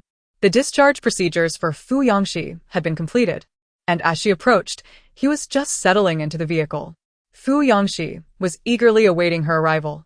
Upon seeing her approach, he opened the car door, leaning out to urge her, Little Mask, why did you take so long? It hasn't been that long, has it? I just arrived. Mingxi urged him to retract his head, closed the car door, and entered from the opposite side. As soon as he stepped inside the vehicle, the warmth dispelled the frost from his eyelashes. Fu Yangxi, with his left foot encased in plaster, found himself hindered and could only sit on the right side of the car, having removed the seat of the passenger side to accommodate his long legs. He shed his down coat, clutching at his chest, and was left wearing only a loose black sweater. His gaze persistently followed Zhao Mingxi, and he murmured with a hint of pride, It's only a brief moment of chill from the hospital to the car. You even had Xiao Li fetch my coat for me. How thoughtful. Mingxi should have shot him a glare, reprimanding his vanity, but at that moment, she was entirely devoid of the inclination to tease him. Instead, her mind was preoccupied with thoughts of his solitary discharge from the hospital. Many nights, he found himself restless, often suffering injuries. As the car engine roared to life, Mingxi remained silent, offering him a steaming sweet potato. Noticing a shift in her demeanor, Fu Yangxi's heart raced with apprehension. Suddenly, a realization struck him, and his expression darkened with anger. What? Is it because I didn't go to school that someone has? No, Mingxi replied weakly. Raise your hands. Fu Yangxi, perplexed, looked at Zhao Mingxi yet. Still holding the sweet potato, he complied and raised both hands. In the next moment, Mingxi shifted closer, gently leaning in to embrace him. Fu Yangxi was momentarily taken aback, unable to react as she wrapped her arms around him. As the moment of mental paralysis passed, he lowered his gaze and was struck by the fragrant aroma emanating from the girl's hair. The figure in his embrace was soft, warm, and fervent. Mingxi clung tightly to him, burying her head against his chest, her arms wrapped firmly around his back, an unusually tenacious embrace. What's wrong? Fu Yangxi asked, taken aback, his heart racing. Mingxi closed her eyes and replied leisurely, It's nothing. I just suddenly wanted to hold you. I missed you after a day apart. Fu Yangxi's ears flushed to deep crimson. Slowly, he lowered his hands to rest on Mingxi's back, gently patting her twice. The sweet potato in his hand was forgotten. He caught a glimpse of Xiao Li's envious gaze reflected in the rear-view mirror. Fu Yangxi raised an eyebrow, brimming with confidence and pride, signaling with his eyes. What are you looking at? This is what a girlfriend does. She's affectionate. What can I say? In Chapter 59, there was a low step at the entrance where shoes were exchanged. Fu Yangxi supported himself against the shoe cabinet to stand up, while Xiao Li lifted the wheelchair inside. Fu Yangxi hopped onto the step on one foot. He cast a glance at Zhao Mingxi, striving to make his jump appear graceful and suave. But how elegant could one be while hopping on one foot? Fu Yangxi felt a twinge of embarrassment and muttered displeasedly, Who designed such a step? Mingxi watched in alarm, instinctively raising her hand as if to offer support, fearing that the tiled floor might be too slippery and lead to another fall. However, whether it was intentional or not, Fu Yangxi resisted her assistance and fluidly executed a series of movements. Mingxi watched, stunned. After he managed to hop up, Shaoli hurriedly pushed the wheelchair behind him. He leaned against the handrail and settled back into the wheelchair, lifting one leg encased in plaster with great effort, adjusting the immobilized foot into position. Then, with a handsome arch of his brow, he turned his gaze towards Zhao Mingxi. Mingxi, what is there to be so proud of? After Fu Yangxi was discharged from the hospital, he faced a dilemma. If it had been his left hand that was fractured, it would have been manageable. One hand would not pose a significant issue. However, it was his ankle that was broken. While hopping on one foot was feasible, navigating to the bathroom for a shower presented a considerable challenge. Mingxi raised this concern. Shaoli responded, "Do not worry yesterday. The old gentleman arranged for a caregiver for young Master Fu, who will arrive shortly. Additionally, I am available around the clock." Fu Yangxi, accustomed to solitude, clearly exhibited reluctance to allow a caregiver into his home. The mere thought of needing assistance from someone else, particularly given his towering height of 188 centimeters, sent shivers down his spine. Frowning, he maneuvered his wheelchair towards the sofa, his expression sour. "Mind your own business. I told you I can manage with crutches." Shaoli hurriedly replied, "This is merely the old gentleman's concern, young master. Please do not voice such sentiments in front of him, or else it may lead to another quarrel." Mingxi placed her backpack on the bar counter and suggested, "How about?" The two of them turned to look at her in unison. "No need for a caregiver. I can take care of him." Shaoli exclaimed in astonishment. "Are you certain you are willing?" Shaoli had once thought that Zhao Mingxi was merely experiencing a youthful romance with Fu Shao, enjoying the benefits of wealth that came with dating a rich heir. Why would she feel the need to personally care for someone? This revelation was rather unexpected for Shaoli. What was there to be unwilling about? It was not a difficult task. Mingxi remained oblivious to Shaoli's thoughts, assuming that Shaoli believed she was merely trying to earn the caregiver's wages. She quickly waved her hand, saying, "A caregiver can certainly be hired. However, Fu Yangxi prefers not to have strangers around, so it is more convenient for me to be here. It's just that I lack sufficient strength. If anything were to happen, I would still need you, brotherly." On call, Shaoli glanced at Fu Yangxi, whose handsome face was already flushed. Silently, Shaoli consumed a metaphorical bowl of dog food, reflecting on how, in this moment, there was no disdain for physical contact.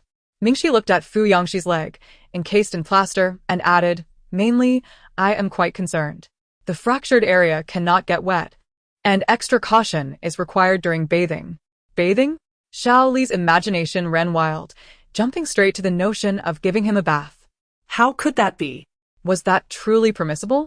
Fu Yangxi struggled to maintain a facade of composure, yet the joy and pride on his face were nearly impossible to suppress. He turned his gaze elsewhere, his ears burning, and feigned acquiescence, saying, "Well, then let it be so." Thus, Mingxi moved in. This stay would likely be prolonged. When Shaoli accompanied her to collect her belongings, she packed everything in one go. Fu Yangxi eagerly awaited her return. And when he saw Shaoli laboriously bringing in her luggage, his spirits soared to the heavens. However, Fu Yangxi never anticipated that he had overthought the situation. While bathing that evening, Zhao Mingxi displayed an air of utmost propriety. She filled the bathtub with water, tested the temperature, and laid down a non-slip towel on the floor before addressing Fu Yangxi. "It's ready." Fu Yangxi stood on one foot, his hands braced against the sink, his heart racing with a mix of excitement and anxiety. He studied his reflection in the mirror, mentally preparing himself for quite some time. He even lifted his shirt to glance at his abdominal muscles and dampened his bangs with water, creating an effect of droplets cascading down his dark hair. Yet, in that moment, he was startled by the sound of Zhao Mingxi's hearty laughter echoing from the living room as she watched a ridiculous comedy on her tablet. Unable to contain himself, he called out, "Zhao Mingxi, what are you doing?" "What's the matter?" Mingxi replied, pausing her show. She approached the bathroom door. "Have you started washing? Be careful not to slip.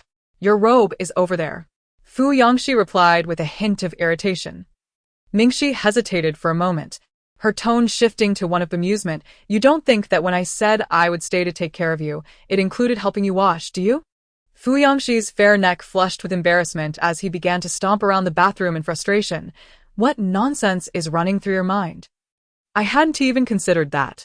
What on earth are you thinking about all day? I'm almost undressed. You're not allowed to come in. Don't peek at me. Mingxi, taken aback, felt heat rise to her cheeks. What was this nonsense? She certainly had no intention of sneaking a glance, though she couldn't help but steal a few furtive glances through the glass door of the bathroom. The young man, tall and imposing, appeared striking even as a silhouette amidst the swirling mist. Mingxi stifled her fluttering heart and turned away.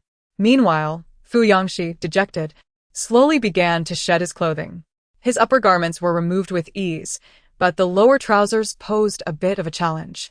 Nevertheless, it was not insurmountable. The splint was securely fastened, rendering his left ankle nearly immobile. He simply needed to remove one pant leg first, then bend his injured leg to slide the other leg off at the ankle. Once Fu Yangxi stepped into the bathtub, he propped his left leg outside. Mingxi, seated on the sofa, continued watching the show, though her attention was evidently diverted from the screen. Her gaze frequently drifted towards the bathroom, ever attentive to the sounds within. Fortunately, Fu Yangxi demonstrated remarkable balance, encountering no mishaps throughout the process. When he emerged from the bathroom clad in a white bathrobe, his damp black hair framing his face, his deep-set eyes captivated her. Water droplets traced the line of his jaw, cascading into the contours of his collarbone. Aside from the plaster on his left ankle slightly detracting from the overall aesthetic, and his somewhat comical one-legged hopping, he exuded an allure that was undeniably mesmerizing. It was the first time Mingxi had seen him post-bath. She lifted her gaze and found herself unable to look away. Leaning against the doorframe with arms crossed, Fu Yangxi appeared relaxed, a self-satisfied smirk gracing his features as he raised an eyebrow, inviting her gaze. Well, if you wish to look, then do so without reservation. After lingering in the bathroom for quite some time, it was finally his turn to utter that sentiment. Mingxi chuckled softly. However, unlike Fu Yangxi, who was adamant in his denial, she was more forthright, casting a direct compliment. My partner is truly handsome. At that, Fu Yangxi could no longer maintain his composure, his ears flushing crimson. Mingxi approached and assisted him into the wheelchair. It was 10:30. Should they retire for the night or indulge in a bit of television? Mingxi suggested to him, why not take a seat on the sofa and watch some television? Fu Yangxi's cheeks were still flushed with embarrassment. He took a moment to compose himself, striving to present an appearance of innocence, as if his mind were devoid of any thoughts. He hopped on one leg to the wheelchair and settled into it. Mingxi then pushed him towards the sofa, saying, you can watch television for a bit. I'll go take a shower. If you need anything, just call me. The blanket is right beside you. Make sure you don't catch a chill. Fu Yangxi replied. All right. He had no desire to retire for the night so soon. The two of them occupied separate rooms, and once he entered his own, she would be out of sight. It is curious how humans function. Even when they are together at every moment, the feeling of inadequacy persists, leaving one to yearn deeply. Sometimes, Fu Yangxi felt that having Zhao Mingxi by his side was still insufficient. His possessiveness was insatiable. He wished to carry her in his pocket, to see her with his own eyes at all times, to hear her voice perpetually, and to feel her skin against his. Ideally, she would wear a little mask, gazing only at him and listening solely to his words. Before Mingxi returned from school with her belongings, she asked Shaoli to accompany her to purchase a few items, including new pajamas. After her shower, she dried her hair and emerged clad in fluffy sleepwear. Fu Yangxi had been eagerly watching the bathroom door, but upon hearing movement, he quickly diverted his gaze and feigned engrossment in his tablet. Why is there no television in your home? Mingxi inquired as she approached, surveying the sparse surroundings. The furniture was indeed minimal. The lighting cast a cool hue. The bar counter was made of marble, and there were no superfluous coasters or cushions to add color, rendering the entire apartment rather desolate. Fu Yangxi rested his left leg on the coffee table, pulling at it languidly before finally lifting his eyelids. He assumed she was curious and remarked, I will purchase one tomorrow and have Shaoli come over to supervise the installation. Mingxi chuckled. Shaoli mentioned you previously wouldn't let him enter.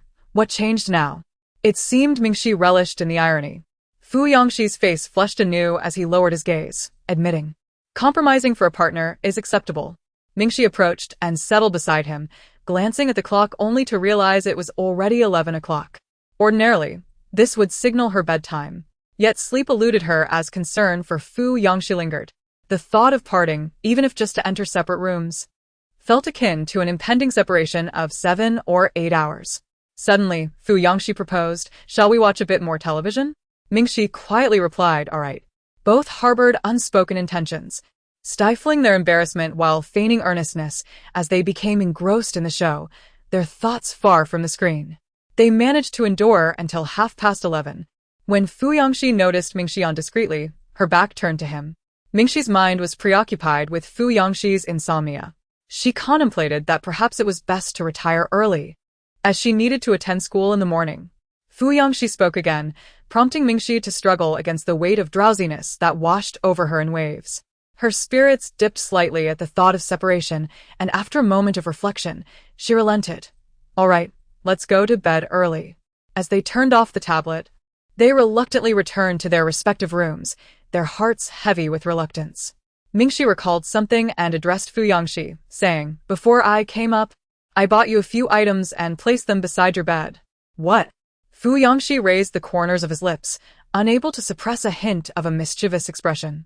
"Did you buy something for our 5th anniversary?" He wheeled himself over to the bedside. Upon seeing the items beside the bed, he paused momentarily. Mingxi's voice resonated from behind him. "I noticed your medications." Fu Yongxi's body stiffened slightly. However, Mingxi did not press further. She merely spoke softly. "I bought you 2 picture books, which contain only images and minimal text. They should not be too taxing to read. If you find it difficult to sleep, you can peruse them. Let your thoughts flow. Perhaps it might be of some use." Mingxi scratched her head, struggling to devise a better solution. The medications Fu Yongxi had already tried yielded rather mediocre results. "If they prove ineffective, wake me up, and we can stay up together. Eventually, we will surely fall asleep. And perhaps share a beautiful dream." Fu Yongxi swallowed hard, his fingers tightening around the picture book as he turned to look at her. Mingxi stood at the doorway, her voice gentle. "In any case, I do not wish for you to be alone."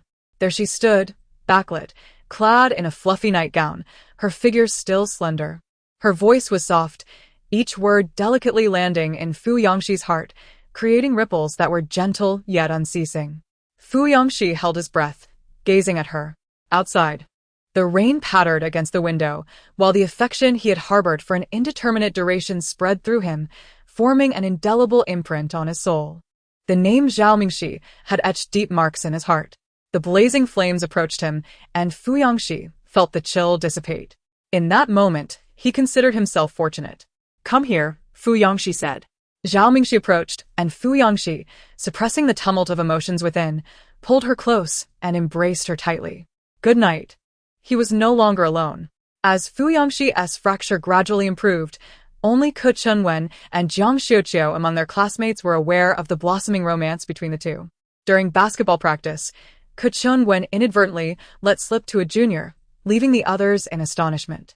Casting a glance towards the sports field and noticing Zhao Mingxi's absence, he surmised that Fu Yongxi was likely unable to participate in physical education due to his leg injury, prompting Zhao Mingxi to remain in the classroom for self-study. He had no desire to witness their affection firsthand and sighed as he executed a layup, saying, "Don't let this slip. I can't be the only one oblivious." How on earth did these two actually end up together? Before he could finish his thought, the juniors were left agape, exclaiming, "What? They only just got together now? Didn't Zhao Mingxi and the boss start dating the day she transferred?" Ke Chunwen could only respond with a stunned silence. It was a week later that Lu Wangwei, the homeroom teacher, sensed something amiss. Observing the peculiar situation, he noted a strange occurrence. Why had Zhao Mingxi and Fu Yongxi been arriving at class simultaneously? Once or twice could be dismissed as mere coincidence, but why had it persisted for an entire week? Moreover, Fu Yongxi's attendance has significantly improved. He no longer arrives late and even accompanies Zhao Mingxi to the classroom by 7 in the morning. This is simply astonishing, isn't it? Teacher Lu Wangwei finds himself increasingly perplexed. He suspects that this young prince, Fu Yangxi, might be bullying Zhao Mingxi. So, what if he has a broken leg? Why is it always Zhao Mingxi who pushes him through the school gates? Zhao Mingxi resides on campus, yet he has specifically summoned her to the entrance to run errands for him. Furthermore, after school each day, she pushes him and his wheelchair to his car. Surely, this is not the typical form of campus bullying. Lu Wangwei is quite concerned. During self-study, he rests his hands on the podium, ostensibly not observing the students below, while in reality, he keeps a wary eye on Fu Yangxi and Zhao Mingxi in the corner, in the second-to-last row of the classroom. Zhao Mingxi has completed the exercises she set for herself and is now relaxing, exchanging notes with Fu Yangxi. Fu Yangxi. So, that's what it meant.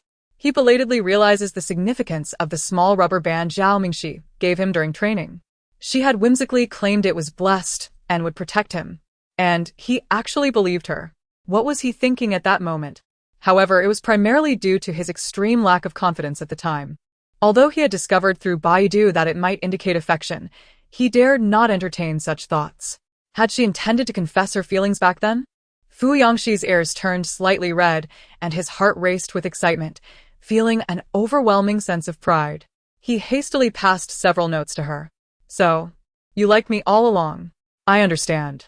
The last smug expression made Zhao Mingxi want to hit him. Fu Yangxi lowered his head to continue writing.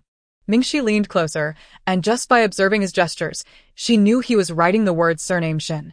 Fu Yangxi regarded Shin Liao as his foremost rival every day, wishing to outdo him in every possible way. Mingxi felt overwhelmed at the thought. Taking the initiative, she threw a note at him. This matter is clarified. So, what about your little flying chess? Little flying chess? What little flying chess? Fu Yangxi looked up at Zhao Mingxi, utterly confused. Mingxi clenched her teeth, thinking, he's still pretending, men are truly no good. She remarked, on your birthday night, Zhang Xiuqiu mentioned that you have a childhood friend whom you named Little Flying Chess. So, How's the game? Fu Yangxi was left speechless, utterly horrified. What nonsense! What childhood friend? He had never even glanced at another girl in his life. Mingxi responded with a simple, heh. That night, Zhang Xiuqiu was lured to Fu Yangxi's apartment, where Fu Yangxi locked the door, compelling Zhang Xiuqiu and Shaoli to play flying chess all night long. Fu Yangxi's exact words were, play until you feel nauseous. Zhang Xiuqiu. In Chapter 60, the next day, Lu Wangwei paid special attention and noticed that it was indeed Zhao Mingxi pushing Fu Yangxi's wheelchair into the classroom once again. The group of boys in the class was immensely envious, while Fu Yangxi, coolly shoving his hands into his pockets, raised his chin with an air of arrogance and pride. Wearing noise-canceling headphones, Fu Yangxi was practically dying to flaunt Zhao Mingxi to the entire world. Lu Wangwei was infuriated. As soon as class ended, he summoned Mingxi to his office with a stormy expression. Has someone been bullying you in class recently? Mingxi was momentarily taken aback and replied no. With a serious tone, Lu Wangwei urged, Mingxi, you can always confide in me. I will stand by you. Mingxi pondered briefly, unable to fathom who could possibly bully her. In truth, since she had transitioned to the international class, she had made a pivotal decision to ally herself with Fu Yangxi. This was perhaps akin to capturing the leader before subduing the minions, which had ensured that no one dared to confront her from the outset, and now she was thoroughly integrated with her peers. I assure you, there is no such issue. Lu Wangwei misconstrued Zhao Mingxi's silence as a sign of submission to Fu Yangxi's dominance and promptly summoned Fu Yangxi to the office. He launched into an irate tirade against him. Zhao Mingxi is the only student from our class who has advanced to the finals. Are you unaware of how precious her time is? While creating mischief is one thing, to bully a girl right before the finals is utterly unacceptable. Regarding the wheelchair, any of your friends could assist, so why must you harass Zhao Mingxi? Harass? Fu Yangxi was taken aback, completely unprepared for such an accusation. His expression darkened. Mingxi, caught in a comical predicament, quickly intervened to temper Fu Yangxi's temper. Teacher, you've misunderstood. I've recently moved out, and now live close to Fu Yangxi, so I simply help him get to school each day. It is not that he is bullying me. I refuse to believe it. Lu Wangwei exclaimed angrily at Fu Yangxi. If your leg is injured, Why not hire a caregiver or ask Kuchingwen for assistance? Why do you constantly burden Zhao Mingxi? Does she genuinely wish to help you? Or is she merely afraid of offending you? Surely, it cannot be that you are romantically involved. Fu Yangxi glared at Lu Wangwei, suppressing his fury. What do you mean by that? He did not wish to delay Xiao Kozhao's time, hence he arose early each day to accommodate her schedule. The mere fact that they could attend school together filled him with elation, yet Lu Wangwei's words were perplexing, suggesting that Zhao Mingxi only assisted him out of fear. Was he truly that inept? Before Fu Yangxi could articulate his thoughts, Mingxi interjected, Indeed, we are in a relationship. I don't believe the school has any regulations against young love. Lu Wangwei stood in stunned silence for 2 seconds. He was utterly taken aback. Slamming his teacup onto the desk, his astonishment causing him to leap slightly. What? Fu Yangxi, with his plastered leg elevated, let out a triumphant huff, as if a little bird preening its feathers. However, before he could revel in his victory, Lu Wangwei, filled with exasperation, turned to Zhao Mingxi, as if he wished to shake her shoulders in frustration. Mingxi, why are you so misguided? If you are facing difficulties, you should speak to a teacher. Fu Yangxi muttered under his breath, what a load of nonsense. As the two exited the office, Lu Wangwei, still in shock, begrudgingly accepted the reality of their relationship. He rubbed his forehead, wearing a pained expression as if lamenting the loss of a precious cabbage to a pig's snout. Fu Gongbai Cc felt deeply discriminated against. In the lexicon of these individuals, it seemed inconceivable for a school bully to engage in a romantic relationship with an academic achiever. To them, romance equated to idleness. While his pursuits consisted merely of slumber, tormenting classmates, and donating a few buildings, Zhao Mingxi's willingness to enter a relationship with him was perceived as a result of coercion. As Mingxi walked beside him, she playfully poked his handsome face, asking not happy? Typically, Fu Yangxi's towering stature made such gestures difficult, but now, seated in his wheelchair, she found it effortless to ruffle his hair. With an air of authority, Fu Yangxi retorted, Woman, do not poke recklessly. Mingxi countered, the homeroom teacher means no harm. He merely worries about my studies. Yes, I understand. He cares for you, and I am not upset, Fu Yangxi responded.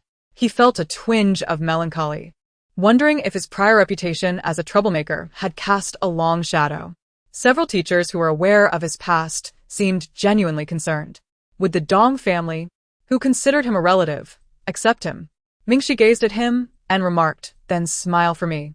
Fu Yangxi forced a smile, wheeling himself towards the classroom, only to be halted at the back door by Mingxi, who leaned against his wheelchair. With both hands resting on it, she fixed her gaze on him and said, Mua. In an instant, Fu Yangxi was utterly smitten, his head spinning. Mingxi continued, regardless of anything, I only want you. Fu Yangxi tightened his grip on the armrests, turning his head away, his ears burning with embarrassment, attempting to maintain composure. Goodness! This little mask was quite adept. He was utterly captivated. Falling in love truly was an extraordinarily enchanting experience. In the past, Fu Yangxi believed that Zhao Mingxi harbored feelings for him, often basking in a sense of self-satisfaction and secretly reveling in her gestures of concern, such as gifting him desserts and running laps for him. He thought that period was the most joyful and fulfilling time he had experienced in recent years. However, he was pleasantly surprised to discover that once they were truly together, the happiness multiplied 1,000-fold. Stripped of bitterness, only the sweet and sour remained. He no longer had to long for her attention in vain, nor did he endure the restless turmoil of uncertainty. Everything he thought, spoke, and confided in her was met with a response. When he missed her, she missed him too. When he gazed at her across a sea of people, she was always watching him in return. With a mere glance, they could discern each other's emotional fluctuations. It was a profound sense of reassurance, knowing that they could communicate about any issue and that no matter what transpired, they would never part ways. During lunchtime, a few of them gathered in the cafeteria. Since Dong Shen transferred to the school, he frequently sought out Zhao Mingxi in the cafeteria. He either occupied the seat beside her or claimed the one directly opposite her.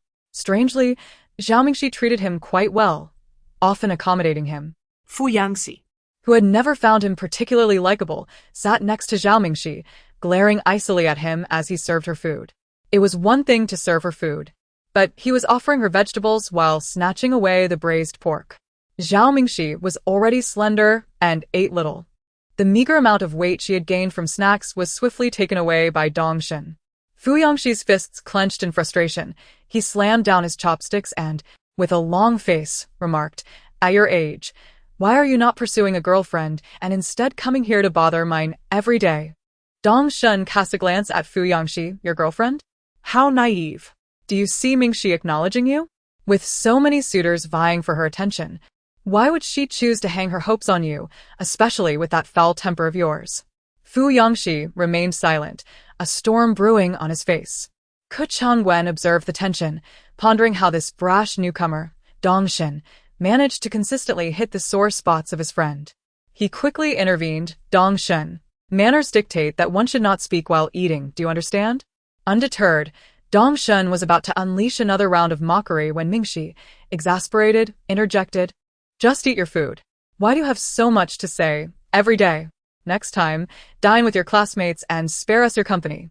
Mingxi nudged Fu Yangxi with her elbow. Instantly, he felt a wave of comfort wash over him. He seized his chopsticks once more and playfully tossed the meat from his plate onto Mingxi's, casting a triumphant glance at Dong Shen. "Did you hear that, you little brat?" Dong Shen, feeling utterly wronged, bit down on his chopsticks. "I just transferred schools, and I haven't made new friends yet." "That's easily remedied," Fu Yangxi retorted, looking down at him from his elevated position. "Call me brother-in-law, and I shall ensure the entire second-year class revolves around you." Dong Shen. He would sooner die than comply. After all, he had his dignity to uphold. If he called out like that, how could he ever hope to contest Fu Yangxi for Mingxi's affections? Though Dong Shen refused to concede, Zhao Yuan, seated at the table behind them and deeply engrossed in his meal, was internally reeling. What? Zhao Mingxi is with the Fu heir? When did that happen? How did Dong Shen become so chummy with them? Since Zhao Mingxi severed ties with her family, Zhao Yuan felt as though he had been isolated from their circle, receiving information solely through whispers of gossip. By the time he became aware of events, they had long since transpired. Zhao Yuan harbored only one sentiment towards Dong Shen: jealousy. He felt a pang of bitterness, convinced that Dong Shen was ungrateful. After all, Zhao Mingxi treated him like a beloved younger brother, preparing desserts for him and even chastising him. What more could Dong Shen desire? He wouldn't even deign to call him brother-in-law. If it were him, he would gladly address him as brother-in-law. Seeing that Zhao Mingxi and her group had finished dining, Zhao Yuan quickly lifted his plate and stood up, excusing himself from his companions as he hurried after them. "Brother-in-law," he called out directly to Fu Yangxi. Seated in his wheelchair, Fu Yangxi remained silent. Zhao Mingxi glanced at him, while Ke Changwen and Dong Shen exchanged looks of surprise. Fearing that Zhao Mingxi might leave, Zhao Yuan seized the opportunity to engage her in conversation. He had much to say, including the recent illness of Zhao's mother, who had been hospitalized for appendicitis and undergone a minor surgery. Zhao's mother had since softened her temperament, leading to a reconciliation between them. Furthermore, the family's business continued to suffer from the repercussions of Zhao Yuan's actions, with both his father and elder brother consumed by work, day and night. Additionally, his brother had discovered that the individual who had posted at that time was Yi Xiaoxia, and he wanted Zhao Mingxi to be cautious of her. A multitude of concerns weighed heavily on Zhao Yuning's mind, and he felt an overwhelming urge to confide in someone. However, he was acutely aware that Zhao Mingxi might not be inclined to hear such matters at present. The moment he began to speak of them, he would only distance himself further from her. Thus, suppressing the words that lingered on his lips, Zhao Yuan instead said, "I have adopted a cat, and I named her Xiaomei." He watched Zhao Mingxi with careful attention, adding, "If you have some free time, would you like to come and see her? I can bring her out. She is quite well behaved." Mingxi's emotions were somewhat tangled. Zhao Yuan had undergone considerable transformation, the most apparent change being his newfound restraint. Rather than shouting or being overly boisterous, he approached her with utmost caution. Although Mingxi still wished to sever ties with the Zhao family, she found it difficult to utter any harsh words in the face of Zhao Yuan, whose eyes were red and brimming with sorrow and pressure. She replied, "Perhaps another day." As Mingxi and her companions departed, Zhao Yuan felt tears welling up in his eyes. They had actually exchanged words, regardless of the circumstances. It seemed that Zhao Mingxi no longer harbored the same disdain for him as before. Though Mingxi and fiancé did not publicly announce their relationship, their actions inevitably conveyed a sense of intimacy. Consequently, within a week of the school celebration, the entire building was abuzz with gossip, declaring that Zhao Mingxi and fiancé were indeed in a romantic liaison. This news eventually reached Shen Liao's ears. Although he had suspected such a day might come during that evening training session, as the whispers of the rumor seeped into the very air around him like a slow-acting poison, he chose to cover his ears and ignore it. Until one day, he caught sight of the two figures entering through the school gate, descending from the same vehicle. Zhao Mingxi was draped in fiancé's coat, their hands intertwined. In that moment, a deafening realization struck Shen Liao, shattering his composure completely. He stood on the corridor, striving to maintain an impassive expression. Yet his countenance gradually soured in the biting wind. It was challenging for Shen Liao to articulate the turmoil within him. Zhao Mingxi, who should have been a constant presence in his life, had vanished from his world, stepping instead into fiancé's domain. The girl who ought to have shared the same path with him was now holding hands with fiancé, traversing an entirely different road, one that bore no relation to him. Suddenly, his own path felt desolate and empty. Zhao Mingxi possessed numerous little habits. When listening to others, she would fix her gaze intently upon them, her beautiful eyes seemingly shimmering with a watery glint. At times, when she felt shy, her cheeks would flush, and she would tuck her hair behind her ears. Yet now, the expressions that once belonged to him were being evoked by another. Shen Liao felt as though he were clutching a handful of sand. He had not yet recognized the preciousness of the grains before they slipped through his fingers. He was indifferent, even considering the sand insufficiently fine. But when he finally comprehended his desire to hold onto her, to grasp tightly, it was already too late. He could only watch helplessly as the sand dwindled in his palm until it vanished entirely, leaving no trace behind. Throughout his life, Shen Liao had sailed smoothly in all his endeavors, yet in this particular matter, he faced a devastating defeat. Yi Bai and others observed Shen Liao's rapid descent into despair with their own eyes.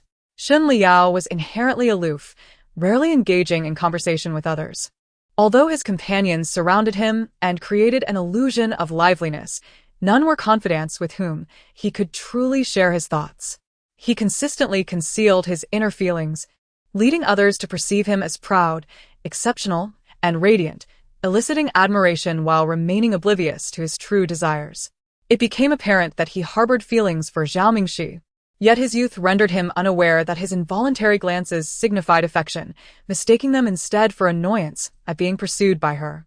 He often coldly urged Zhao Mingxi to leave, until one fateful day when she truly departed, leaving his world askew.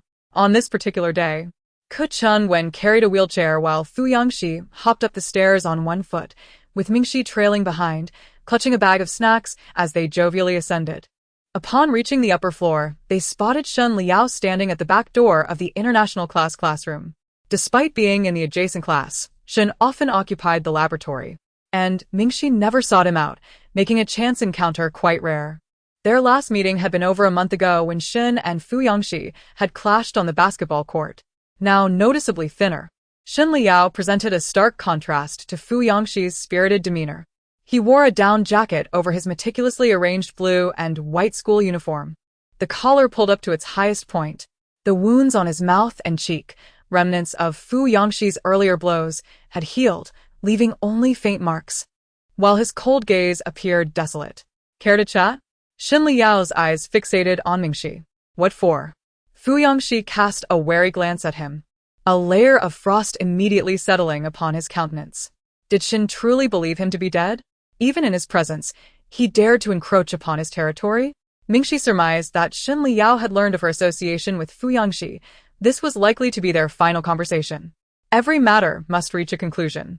After a moment of contemplation, Mingxi grasped fiancé's hand and said, "I will be gone for 10 minutes." Fiancé's jealousy and possessiveness threatened to erupt. 10 minutes. That was a span of 600,000 milliseconds, during which a multitude of words could be spoken and deeds accomplished.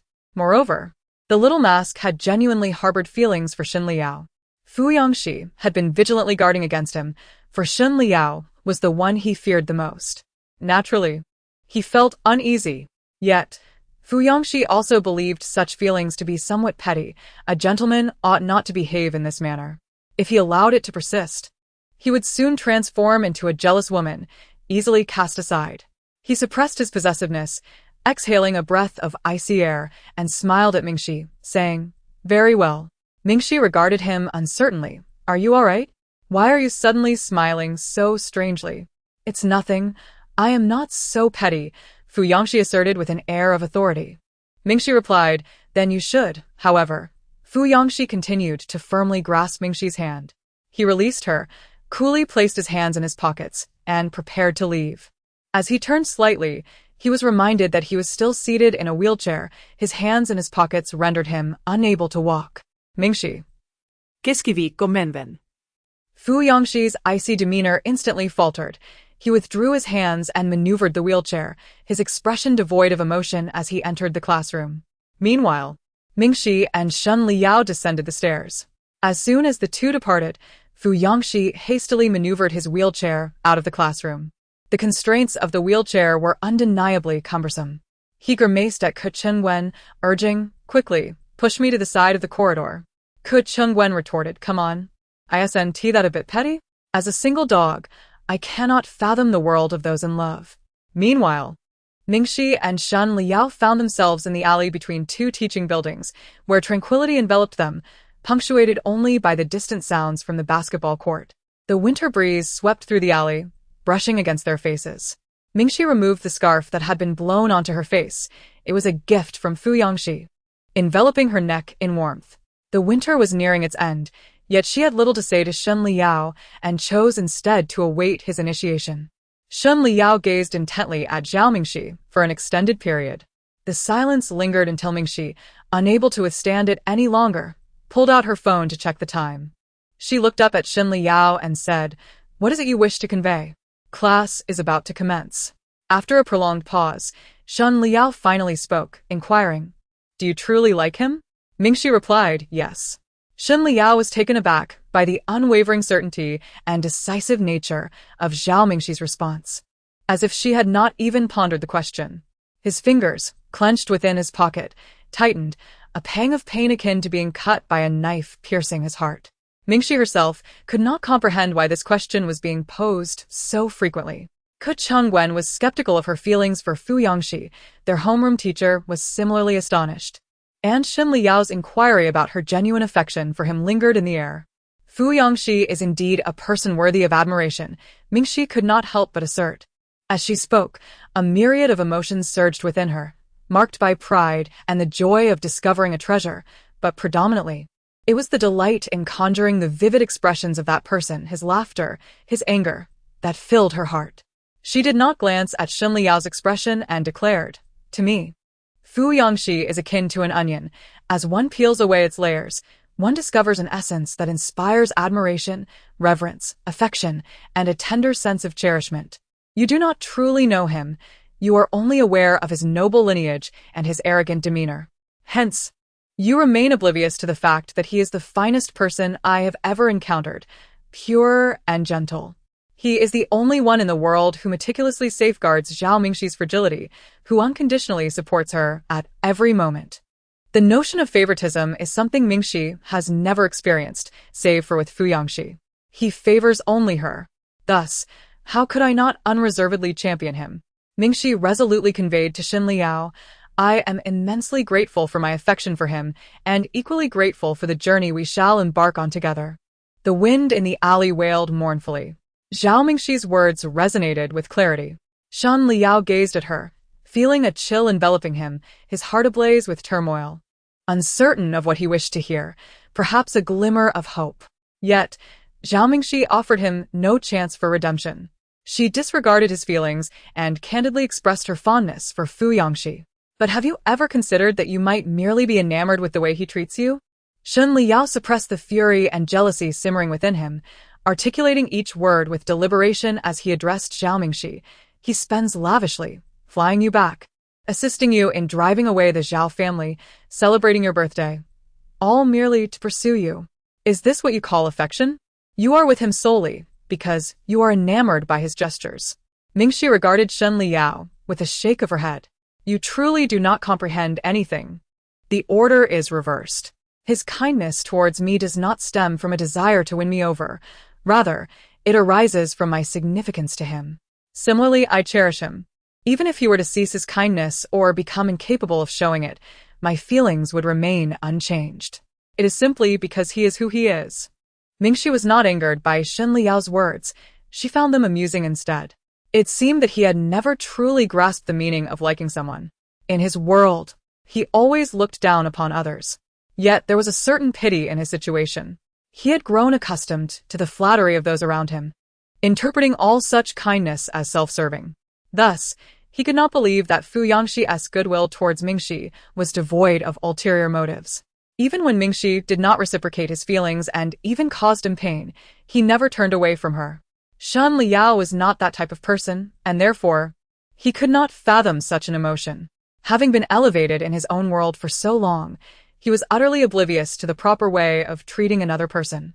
As Mingxi spoke, Shen Liao's face turned ashen, his blood boiling as he fixed a piercing gaze upon her. Mingxi found little reason to continue her conversation with Shen Liao and turned to leave. However, Shen Liao suddenly spoke with a hushed voice, expressing, I cannot. But you may teach me. Throughout his life, Shen Liao had never admitted to ignorance nor experienced such a moment of humility. He gazed at Zhao Mingxi's retreating figure, only to find that she did not turn back. A chill crept into his heart as he heard Zhao Mingxi pause before saying, But no one is obligated to wait for you indefinitely, and neither am I. When you encounter someone you admire again, do not behave this way. With that, Zhao Mingxi departed. Long after she had gone, Shen Liao remained rooted to the spot, the world around him dimming. In that instant, he comprehended the profound loss of something crucial, irrevocably beyond his reach. He had succumbed to Fu Yangxi. Meanwhile, Fu Yangxi trudged down the corridor, his expression sour as he fixated on the floor. Upon seeing Zhao Mingxi turn back into the teaching building, he hastily maneuvered his wheelchair toward the classroom. When Mingxi entered, she found Fu Yangxi donned in noise-canceling headphones, embodying a demeanor of complete detachment from the world, his face devoid of expression as he stared blankly at his book. As Mingxi settled into her chair, he lifted his dark brows slightly, inquiring, You're back? After glancing at the clock, Fu Yangxi scoffed, 15 minutes, which exceeds 300,000 milliseconds. Mingxi remained silent for a moment before stealing a glance at him, noticing that the noise cancellation feature on his headphones was not even activated. She couldn't help but chuckle. Aren't you curious about what I discussed with Shen Liao? Not at all, he replied. Fu Yangxi exhibited an unusually cold demeanor. Mingxi retrieved a notebook and an exercise book from his desk, remarking, Oh, then I shall refrain from speaking. Fu Yangxi remained silent, his mind in turmoil. The thought of Xiao Kozhao whispering with someone surnamed Shen gnawed at him, leaving him restless for an eternity. He waited a full 3 minutes, and upon noticing that Xiao Kozhao showed no inclination to speak, he abruptly snapped his book shut and turned to Zhao Mingxi, feigning indifference. If you truly wish to convey something, I am all ears. Mingxi glanced at him. Fu Yangxi's facade of nonchalance began to crumble, his indignation flaring as he exclaimed, You! Before he could finish, Mingxi lifted the book to shield their heads and leaned in, planting a gentle kiss on his handsome face. Fu Yangxi was momentarily taken aback. Touching the spot where Mingxi had kissed him, he retorted, Do not use this to dismiss me. Yet, before he could complete his thought, Mingxi leaned in again, this time pressing her lips against his. The sensation was dry yet soft, fleeting as a dragonfly skimming the surface of water. However, it was sufficiently stirring to make ripples in his heart. Fu Yangxi's ears flushed crimson, and unable to contain himself, he turned his head away, mumbling, I suppose that is acceptable. Mingxi seized the opportunity to whisper, What more can be said? I had nothing to discuss with Shen Liao. I merely declined him one last time, and made it clear that my affections lie solely with you. Fu Yangxi cleared his throat and admonished Mingxi. We are still in the classroom. You are the pride of the homeroom teacher. Act more seriously. He pressed his fist against his lips, the corners of his mouth nearly curling up to his temples. The classmates were taken aback, murmuring in disbelief, Goodness, have our eyes deceived us? The boss is truly terrifying when it comes to romance. As for Shen Liao, Mingxi was uncertain if this could be considered a new chapter. Nevertheless, Shen Liao did not reappear in her sight. After all, he was not one to obsess, having said what needed to be said. Any further pursuit would not align with his character. In truth, Mingxi suspected that his feelings for her were not particularly profound. Perhaps a hint of affection lingered. Yet, such youthful infatuation was shrouded in ambiguity and lacked clarity. When unrequited, it could not manifest in any tangible way. As time passed, those feelings gradually faded into obscurity. With the arrival of several heavy snowfalls and their ensuing separation, they were forgotten. Chapter 61. Zhao Yuan returned to school before the anniversary celebration. She stealthily entered through the back door of the classroom in the early morning, head down, her expression cold as she made her way to her seat. The entire class was taken aback, their eyes nearly popping out in astonishment, unable to recognize her. After more than a month apart, she appeared to have undergone a complete transformation. Her cheekbones were more pronounced, adorned with long eyelashes, her makeup more pronounced, and her attire had entirely shifted in style. If she had once resembled a wealthy young lady, she now bore the semblance of a member of a low-budget girl group. What was happening? Had she entered a girl group audition? I had heard that my uncle was in the entertainment industry, and it was rumored that Zhao Yuan had signed with a newly discovered agent and was preparing to debut. In this vast world, there exists an abundance of everything. One moment, one is engrossed in reading a good book, and the next, they embark on a new journey. It is indeed remarkable. Others seem to lead lives that are far more vibrant and legendary than her own. For the past month, Zhao Yuan has been residing in a hotel, initially opting for the Hilton out of habit. However, after only a few days, she discovered that her family had suspended her card. Overwhelmed by despair, she harbored deep resentment towards her family's callousness. The cash she had on hand amounted to merely a few thousand yuan, insufficient for sustaining herself for long. Was she to return to the dormitory? Yet, the students who typically apply for dormitory housing are primarily those from impoverished backgrounds, and Zhao Yuan could not bear to associate herself with them. Determined, she relocated to a budget hotel charging over 200 yuan per night. Even this arrangement, however, would not suffice for an extended period.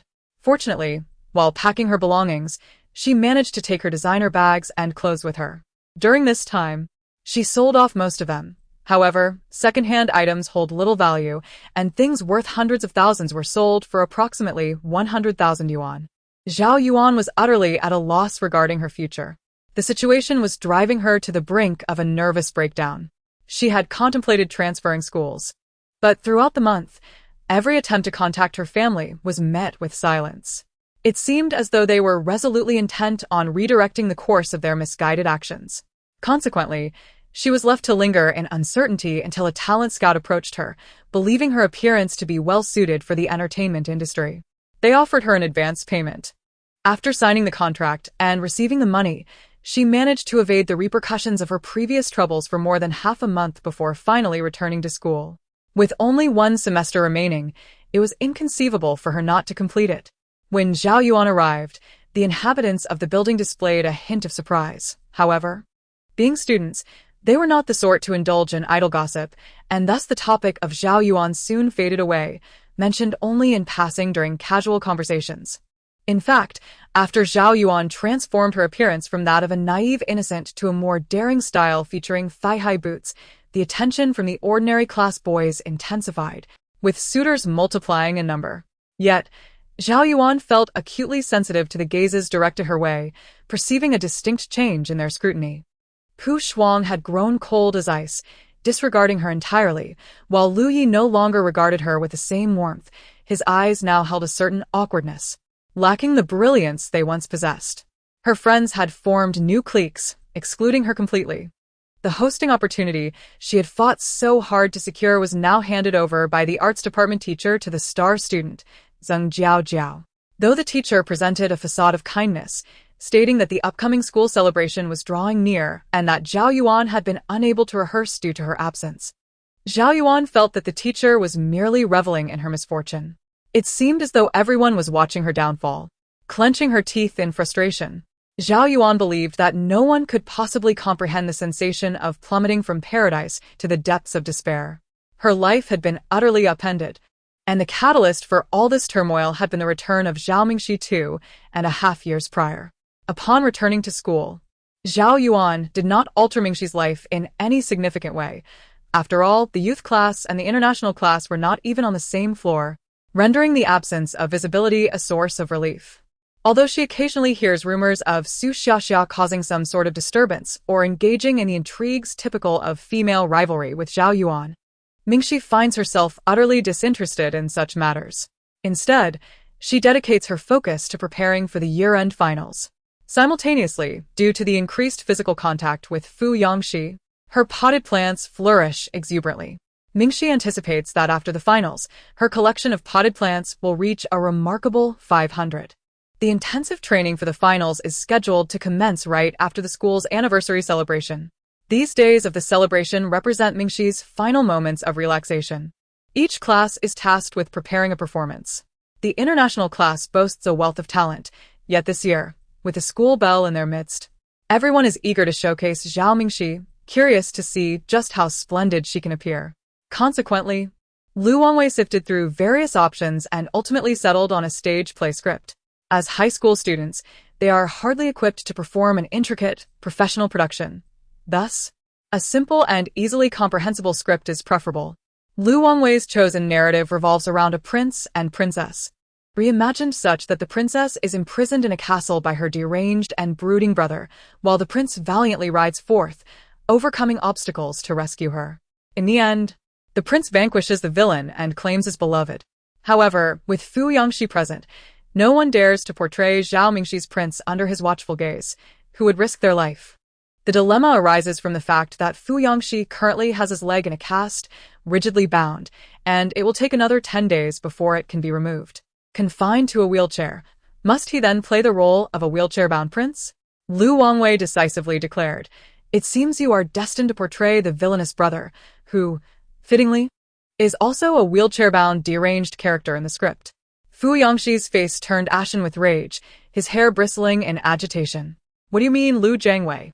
Are you settling personal scores?" The homeroom teacher had never quite seen eye to eye with Fu Yangxi. Otherwise, the incident involving Mingxi's punishment of running laps after transferring classes would not have occurred. What other explanation could there be? This prince had numerous action sequences with assassins. Yet young Fu was unable to stand. What does it mean to be unable to stand? Can you stand? In a fit of fury, Fu Yangxi slammed his hands on the wheelchair, exclaiming, "Then let us change the script." There was no time. They had to rehearse twice before performing. Teacher Lu, exasperated, turned to Mingxi and said, "You should talk to him. Why is this young man so hot-headed?" Mingxi, caught between laughter and tears, glanced at Fu Yangxi. As they exited the office, she remarked, "Who told you to act like a fool? You break your leg just from hearing a confession." Fu Yangxi retorted coldly, "If I'm the fool, then what are you?" The fool's wife. Having gained a momentary verbal advantage, Fu Yangxi turned away, clenching his fists, his ears flushed with embarrassment. Mingxi was left speechless. Inwardly, Fu Yangxi cursed himself for his ears' propensity to flush. Was there something wrong with him? It truly affected his performance.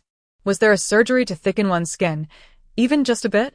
Did such a procedure exist in this world? Mingxi, pushing him toward the classroom, said, "But I must admit, it's partly my fault. Had I known there would be an incident, I wouldn't have blurted out my confession that morning. We could have chosen a better time to meet." Fu Yangxi immediately elongated his face and said, "No, it won't do. Not even a minute, not even a second. You may wait, but I cannot. Do you understand?" Mingxi chuckled softly. Although Fu Yangxi felt 100 million reluctances in his heart, it was the last year of high school, and during the school anniversary, he would have to witness Zhao Mingxi performing a prince and princess act with someone else. Wasn't that just deliberately causing him discomfort? However, with his legs still encased in a cast, he was indeed unable to portray the prince in any fighting scenes. As for the villain, the role was much simpler. He merely needed to don a black cloak and play the part of a vampire. Moreover, the little mask had never participated in such a lively school anniversary before, and this time, they had even received an invitation from the Dong family, allowing them to watch from the front row. as if they were rather looking forward to this final youthful memory of the school anniversary. Thus, after enduring some frustration, fiancé ultimately acquiesced, albeit reluctantly. Yet, he harbored a strong desire to give Jiang Xiuqiu a good thrashing. How could this fellow possibly be deemed the second most handsome in the international class, having secured his role as the prince with a vote of 49 to 51? The only 2 votes that did not go to him were from the little mask and himself, Zhang Xiuqiu noticed fiancé ichigaze, which had been directed at him for days. The 2 had been accustomed to playing tricks on each other since childhood. But last time Jiang Xiuqiu had outsmarted Fu Yangxi in a game of Ludo, and now he was portraying a couple with Zhao Mingxi during the school anniversary. It was clear that he had climbed to the top of Fu Yangxi's list of targets for revenge. Fu Yangxi was determined to find an opportunity to retaliate. On the day of the school anniversary, the entire school was festively adorned. The stage was set, performances were underway in front, and chaos reigned backstage. Due to the participation of Fu Yangxi, the head of the teaching department, whether coerced by a donation or not, specifically allocated a dressing room for a group of students from their class. Fu Yangxi, hindered in movement, donned his costume first, while the group outside awaited their leader. Too timid to utter a word of impatience, Mingxi pushed open the door to the lounge and found him already attired. The disordered room was cluttered with various Western fantasy props scattered across the floor and tables, while crosses adorned the walls. The wintry dusk light cast a golden halo. The window was ajar, allowing the howling wind to sweep in, tousling Fu Yangxi's dark hair. Hearing the commotion, he turned his head. The vampire's black robe billowed in the breeze, his deep-set eyes creating a striking silhouette of youthful beauty. Outside, the stage seemed to be filled with song. Last night's meteor streaked across your eyes. That was the joy of my youth. Today, I long to see you again. In that fleeting moment, Mingxi stood entranced, her heart racing. Was it odd? Fu Yangxi felt a tinge of nervousness, uncomfortably tugging at his robe. Noticing Zhao Mingxi's silence, he was overwhelmed by insecurity, exclaiming, "I told you this makeup artist is inept. They smeared blood all over my face and neck. Am I portraying a vampire or a chainsaw murderer?" Mingxi endeavored to calm her wildly racing heart as she approached and grabbed a tissue. "Hold still. Let me clean you up." The makeup artist indeed lacked skill, possibly hastened by Fu Yangxi's urgency. The blood had not only smeared at the corners of his mouth but also stained his brows. Mingxi wiped away the excess plasma from his face and, after a moment's contemplation, delicately pressed her fingertip onto the tear mole at the outer corner of his right eye, leaving a trace of blood. With his crimson lips, pulley teeth, and striking dark hair, he resembled a youthful vampire. Mingxi's heart raced anew as she suddenly realized that Fu Yangxi's striking presence in the crowd was not merely due to his wild red hair, but rather attributed to his captivating visage and charisma. Otherwise, how could he remain so remarkably eye-catching even with his newly cropped dark locks? Fu Yangxi tugged at the hem of his shortened garment, and upon lifting his gaze, he caught sight of Zhao Mingxi staring at him in a daze. A smirk played upon his lips as he embraced her waist, exuding an unmistakable air of triumph. "Stop staring. If you keep it up, your eyes will fall out." Mingxi pinched his chin, continuing to cleanse his face. "Am I only permitted to gaze at you? You audacious vampire. How can you be so domineering?" Fu Yangxi lightly tapped her forehead. "Oh, you charming little mask. You slander me. When have I ever gazed at you?" He feigned indignation. "What are you doing? You have blood on your hands. Do not smear it on my face." Mingxi chuckled. "Then let me inquire. Last night, when the television displayed a dramatic series featuring a passionate French kiss between a man and a woman, why were you staring at me with such significance?" With Zhao Mingxi's recent move into his previously empty home, though neither had explicitly mentioned cohabitation, they had seamlessly settled into a shared existence. The once barren living room now boasted charmingly shaped cushions on the sofa, a cool bar top adorned with a blue Doraemon mug, and the walls decorated with stickers that Mingxi had affixed. Fu Yangxi found delight in her embellishments, even sensing a newfound vibrancy within his home. Fu Yangxi also purchased an enormous LCD screen for his television. However, the accompanying drawback is the incessant display of male and female protagonists in American, British, and Korean dramas, who seem to spend their entire days kissing and sleeping. Do they engage in nothing else? Do they not have jobs or studies to attend to? This relentless portrayal leaves fiancé parched and bewildered. Although he is not a lecherous individual, he is, after all, a vigorous 18-year-old man.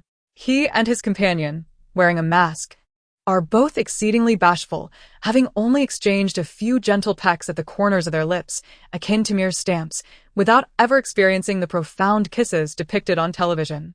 Fiancé's throat tightened, and his ears flushed crimson as he vehemently denied, "I was not staring at you. I was merely fatigued from watching television and shifted my gaze to rest my eyes." Mingxi fixed her gaze on Fiancé's lips and candidly inquired, "Fiancé, do you wish to kiss me?" Fiancé initially intended to refute her claim, insisting it was not true. Yet, as his eyes lingered on Zhao Mingxi's glistening lips, framed by long eyelashes and illuminated by the soft light in her eyes, he felt an overwhelming sense of surrender. He nervously watched her, unable to help but shamefully swallow hard. Ah. Mingxi's lips curled into a slight smile. In that instant, Fiancé felt his image as a tall, pure-hearted hero, which was far from reality, crumble before her. In truth, Mingxi's cheeks flushed as she admitted, it's not entirely out of the question. She had long desired to experience the deep kiss described by the system, thinking that with such a kiss, the 500 luck points could accumulate swiftly. However, Fiancé remained oblivious, unable to grasp the essence of being a little domineering. After all, as a young lady, she couldn't simply take the initiative to kiss, prying open the other's lips with her tongue. Upon hearing this, her delicate face flushed crimson. The small fitting room was filled with a sweet, ambiguous tension, the air thick with factors that made one flush and pulse quicken. "Then, shall we give it a try?" Fiancé mustered her courage, balancing on one foot, her tall figure standing resolutely before Mingxi. He hopped closer, lifting a hand to cradle the back of Mingxi's head. Mingxi, inopportunely, glanced at his foot and quipped, "Can you maintain your balance on one foot?" "No, don't distract me," Fiancé retorted, a mix of embarrassment and indignation in her tone. "I can do this, I assure you." Mingxi held her breath, gazing upwards at him. Their breaths intertwined softly, each able to hear the other's heart beating, feeling the warmth radiating between them. Fiancé continued to support her head, his other hand braced against the wall, anchoring himself. Slowly he leaned down. Just as their lips were about to meet, the door suddenly swung open with a loud crash. "Are you done yet? Hurry up." Mingxi jumped, escaping from beneath Fiancé. He lost his balance, his lips meeting the cold, unyielding wall. Teacher Liu, oblivious to their intimate moment, urged them to hurry and change. "There are still 2 performances before you go on stage. We need to allow time for the other students to change as well." "Fiancé, why are you so slow?" Fiancé struck the wall in frustration and turned to glare fiercely at Lu Wangwei. The day of the school anniversary was indeed chaotic. However, it was undeniably the most vibrant and dazzling day of Mingxi's entire high school journey. The 11 members of the international class took to the stage clad in theatrical costumes, with Mingxi adorned in a blush pink puff-sleeved princess gown.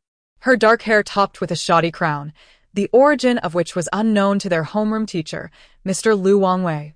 Despite its simplicity, the crown, when paired with Mingxi's radiant visage, lent her the appearance of a runaway princess. The students participating were allowed to invite family members. With her grandmother no longer alive, Mingxi was unable to extend an invitation to her and instead invited the Dong Hui couple, who occupied the front row. As soon as she made her entrance, she spotted them holding a light board, likely arranged by Dong Shen, resembling a fan support. A mix of satisfaction and bittersweetness washed over Mingxi's heart. The performance was about to commence, depicting a princess ensnared in a tower overgrown with gloomy vines, gazing longingly into the distance. Jiang Shiqiu, donned in a white knight's attire, along with his squire, Ke Chunguan, made their entrance. After battling several fire-breathing monsters, the ultimate antagonist, the princess's deranged brother, emerged. The moment Fiancé appeared, a vampire silhouette materialized from the shadows, adorned with an exaggeratedly charming smile, causing a stir amongst the audience. "Fu Xiao is so handsome." Jiang Shiqiu nearly stumbled, casting a skeptical glance into the crowd, where he noticed a number of adults interspersed among the thousands of students, 2 of whom looked remarkably familiar. Seemingly employees he had encountered during a visit to the Fu family. Damn, he had been careless. It was no wonder so many were raising their hands for Fu Yangxi. They were merely supporters. Fu Yangxi spun his wheelchair, emerging from the darkness with a brooding demeanor, accompanied by a voiceover. The handsome Duke, in his relentless pursuit of a remedy to save his sister, has endured countless hardships while confining her within the chilling walls of a castle. Yet, as time swiftly passes, 3 millennia have elapsed, and still, audacious suitors dare to covet the princess. Today, one of the most nefarious princes has emerged among them. Audience. In an instant, Zhang Xiuqiu transforms into the antagonist. Mingxi. Wait, this script is incorrect. Who has tampered with it? Below the stage, Lu Wangwei, in a fit of exasperation, glances towards the corner where a bespectacled individual reads the script, yet the bespectacled one, succumbing to Fu Yangxi's imposing presence, continues. Thus, a life-and-death showdown is about to commence. Zhang Xiuqiu, quick-witted in a moment of crisis, shatters the prop branch beneath his feet and seizes Mingxi. Come with me. Everyone here has been ensnared by your wicked brother's machinations. I and the valiant prince come to rescue you. Now, the script has completely gone awry. Mingxi, in a frenzy, attempts to salvage the narrative, striving to steer it back on course. However, if you wish to take me away, you must first procure 12 moonlit flowers from the swamp. Only then can we escape the Duke's magical grasp. Ko Chengwen, feeling discontented to be merely a supporting guard despite his handsome appearance, attempts to seize the spotlight. Removing his helmet and raising his sword, Prince, let us split up and retrieve them. I shall brave any peril for you. Fu Yangxi, witnessing Mingxi's unwavering intention to follow Zhang Xiuqiu, exclaims in fury, Am I not good enough for you? Mingxi, huh? Wait, this line isn't in the script.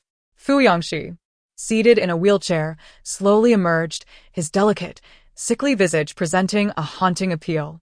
My dear, you have not lost an arm or a leg. For 3,000 years. You have been nourished by the morning's peach dew and feasted upon the finest venison. I have devoted everything to you. You are my entirety. Why do you still wish to abandon me? Mingxi gazed at his reddened eyes and the blood-stained tear mark, fully aware it was merely a makeup effect. Yet she felt as if she were on the verge of collapsing. Below the stage, the princess stared vacantly at the nefarious antagonist, her uncontrollable response being, Then, perhaps, I shall not leave. The audience was taken aback. Zhang Xiuqiu's expression darkened. He steeled himself to respond, No, my princess, this man is far too wicked. You must not show him mercy. Before he could finish, he was abruptly stabbed in the back by Ko Chengwen, who was eager to add drama. Zhang Xiuqiu turned in disbelief, exclaiming inwardly, What the hell? I knew Fu Yangxi would betray me, but I never anticipated it would happen so swiftly. His guard raised his sword, a heavy expression on his face, stating, I am sorry, Prince. I have betrayed you. Do you not realize that I too am your father's son, bearing the royal bloodline, yet having grown up in your shadow?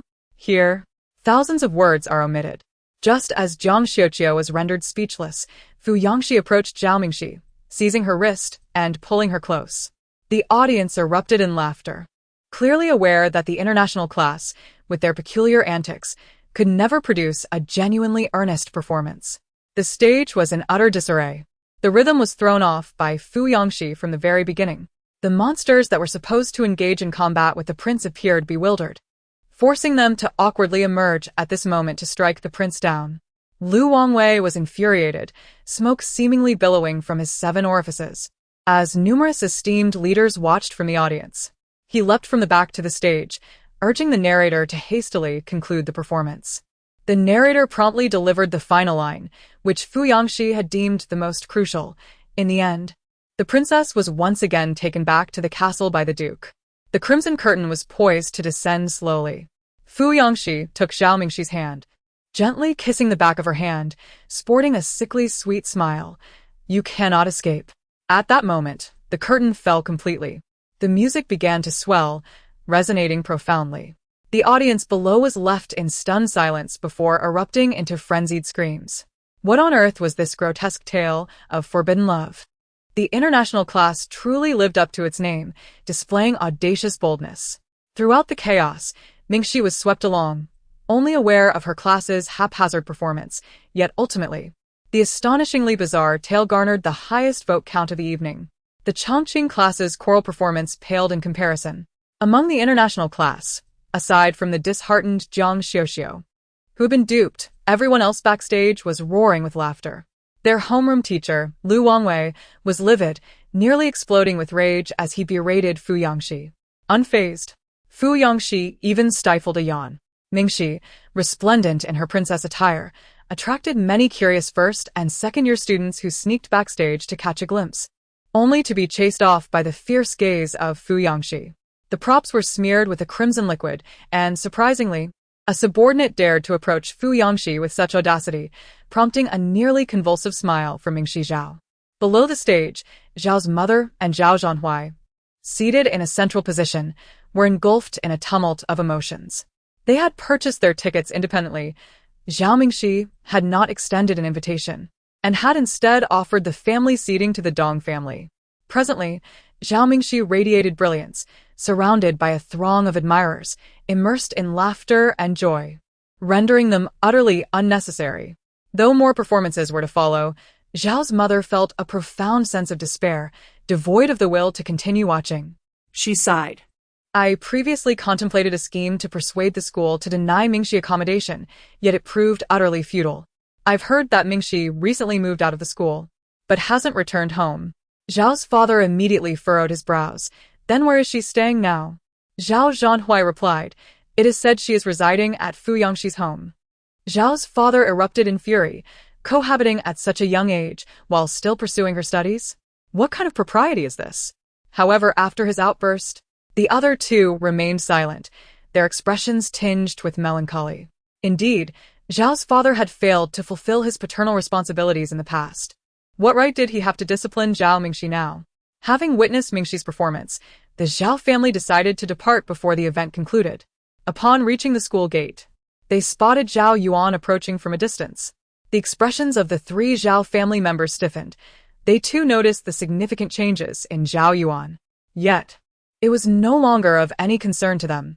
Initially, it was their misplaced compassion that had prevented them from restoring Zhao Yuan to her rightful place, ultimately leading to the present consequences. They could never repeat their past mistakes. Zhao Zhanhui took the driver's seat, while Zhao's parents turned to get into the car. However, to their astonishment, Zhao Yuan had come to inform them that it was Zhao Mingxi who had originally posted that message. She aimed to ruin my reputation and that of the Zhao family, Zhao Yuan said, her eyes reddening with emotion. Upon hearing this, not only Zhao's father and Zhao Zhanhui, but even Zhao's mother felt a surge of indignation. Struggling to suppress the impulse to slap Zhao Yuan, she exclaimed, I truly misjudged you. Why, even now, do you continue to place the blame solely on Mingxi? It was not her. It was your so-called good friend, Yi Xiaoxia. The Zhao family drove away, the exhaust fumes trailing behind and landing on Zhao Yuan's face. This was the last moment she would share with her family. Zhao Yuan watched helplessly as the world turned its back on her, oblivious to the reasons that had led her to this dire situation. In a fit of despair, she picked up a stone from the ground and hurled it at the Zhao family's vehicle. In the following days, Zhao Mingxi managed to steal moments of leisure amidst her intense preparations for the finals, occasionally engaging in playful banter with Fu Yangxi. Two significant events transpired during this time. Yi Xiaoxia and Zhao Yuan had a fierce altercation in the restroom, nearly resulting in a school-wide announcement. Meanwhile, Mingxi and Fu Yangxi went for a follow-up examination. The cast on his leg would be removed in 5 days. Time swiftly passed, and in the blink of an eye, Mingxi was set to attend the training camp for the finals. This final competition was scheduled to last for 25 days, and upon its conclusion, the winter vacation would commence. As they were in their final year of high school, the winter break was particularly brief, consisting of only 10 days for the spring festival, after which classes would resume. The return would usher in the tense second semester, culminating in the impending college entrance examination. Thus, Fu Yangxi planned to take Little Mask on a journey during the last fleeting moments of leisure, yet he hesitated to broach the subject with Zhao Mingxi. This training session necessitated leaving the city, and Fu Yangxi had discovered that the location was a 2-hour drive away. It was indeed quite distant, and 25 days felt excessively long. The two had only recently begun their romantic relationship and had never been apart for such an extended period. With the aid of a crutch, Fu Yangxi hopped to the school gate. where he bid farewell to Mingxi as she boarded the bus. They embraced in the biting cold wind, Fiancé enveloping Mingxi in his ample, warm down jacket, holding her tightly as if wishing to meld her into his very being. He rested his chin atop her head, sorrowfully murmuring, "Little mask, why don't you take me with you?" Mingxi felt a wave of tenderness wash over her waist from his clinginess. "Remember, you have to remove the cast in 5 days. Don't forget to have Zhao Li support you. You mustn't fall again," she urged, regaining her composure. Time seemed to stretch indefinitely before Fiancé reluctantly released her. The school was rife with early romances, yet it seemed indifferent to the matter. The bus remained stationary, with Shun Liao and the others still on board, and Yi Bai, observing Shun Liao's unwavering gaze, could not help but open the window and call out, "Hurry up." Mingxi, grasping her luggage, boarded the bus. As it pulled away, Fiancé stood rooted in place, watching her depart until the bus was but a vanishing silhouette. Only then did he despondently make his way back into the school. Experiencing for the first time the bittersweet pang of parting from a beloved, Mingxi too felt a profound sadness. As soon as Mingxi boarded the vehicle, she donned the AirPods that Fiancé had purchased for her and dialed his number. Once Mingxi entered the intensive training program, she swiftly immersed herself in preparation, studying to the point of dizziness. Meanwhile, Fiancé remained alone in a vacant room, perpetually wearing an expression of low spirits, prompting his classmates to steer clear of him. Much to Kuchingwen's dismay, the moment the plaster cast could be removed, Fiancé took it off in the morning and requested leave in the afternoon, carefully retrieving his car from the garage and driving onto the highway.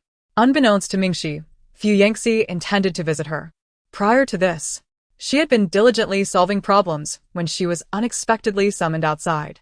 There stood a man clad in a suit, a stranger to her, who courteously inquired, "Miss Zhao, our esteemed elder wishes to meet you." Mingxi's heart skipped a beat, and she thought to herself, "Here it comes." Was this to play out like a scene from a drama where a fortune of 90 million was offered to persuade her to distance herself from his grandson? Would she accept or decline?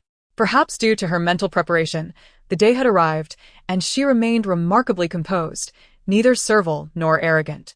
She asked the suited man to wait briefly while she went inside to gather her belongings and request a leave of absence from her training instructor before accompanying him. The man escorted Mingxi to an upscale private Japanese restaurant, which, from the exterior, appeared quite extravagant, with a stretch limousine parked outside. Observing her hesitance to enter, he continued to smile politely, saying, "Rest assured, Miss Yao, no abduction will occur here. If you feel uneasy, feel free to take a photograph of this place and send it to your friends." Chapter 62. As Mingxi stepped inside, she encountered a gaunt old man clad in a waistcoat, seated cross-legged and intently savoring a cup of tea before him. He bore an uncanny resemblance to a character from a Japanese manga practicing the Kamehameha technique. Upon hearing her footsteps, he lifted his gaze and cast a penetrating glance in her direction. His eyes exuded an enigmatic depth. "Zhao Mingxi? Come, take a seat," he commanded, his voice imbued with the gravitas of age. Mingxi quickly gathered her composure, approached, and sat down cautiously, attempting to establish a rapport. "Grandfather, hello." Who is your grandfather? The old man shot her a sidelong glance, scoffing lightly. The deep creases on his face were etched with dissatisfaction. Mingxi thought to herself, to be honest, this is quite intimidating. The mental preparation she had undertaken prior to her arrival crumbled entirely. Despite his casual attire, the old man emanated an aura of authority that exerted an overwhelming pressure upon her. It felt as though she bore the weight of a 1,000-pound burden upon her shoulders. As a young girl, she felt rather insignificant in his presence. Lowering her head, she contemplated her predicament, wondering if she would be forced to acquiesce in tears or if she should first accept money and later discuss the matter with Fiancé. Then, the old man spoke again. "You can only call me grandfather once you marry into the family. For now, according to propriety, you must address me as Grandfather Fu. You, like Fiancé, simply do not understand etiquette." Mingxi was taken aback. "Wait a moment. Marry? Who is marrying whom? Is this progression not a tad too swift?" The elder remarked, "I had never seen you before, yet I have always been intrigued by you. When you returned from Tongcheng, Fiancé climbed onto the rockery and declared his affection for you. proclaiming that should anyone dare to touch you, he would leap from the building. Mingxi couldn't help but smile at this revelation. It seemed that fiancé had harbored feelings for her long before. Before she could ponder further, the elder continued with a torrent of words. At that moment, I believed he was quite foolish to harbor such unrequited love. He was utterly unworthy of being a member of the Fu family. It infuriated me. Fortunately, we managed to secure you, dear girl, or where would my dignity have gone? Ha! I was no less charming in my youth. When I pursued someone, the entire city was captivated by me. As he spoke, the elder gazed out the window, reminiscing about his past glory, a proud expression adorning his features. Mingxi thought to herself, wait a moment, do all members of the Fu family possess peculiar thought processes? What about wealth? Is money not a consideration? Have my dreams of 90 million vanished into thin air? Half an hour later, Mingxi remained expressionless, enduring the elder's incessant chatter, her only hope being for fiancé to rescue her. Finally, when the elder showed signs of thirst and called for a tea refill, she seized the moment to interject. I thought you were here to drive me away from fiancé. The elder took a sip of tea, grimacing at its heat, glancing at her with confusion.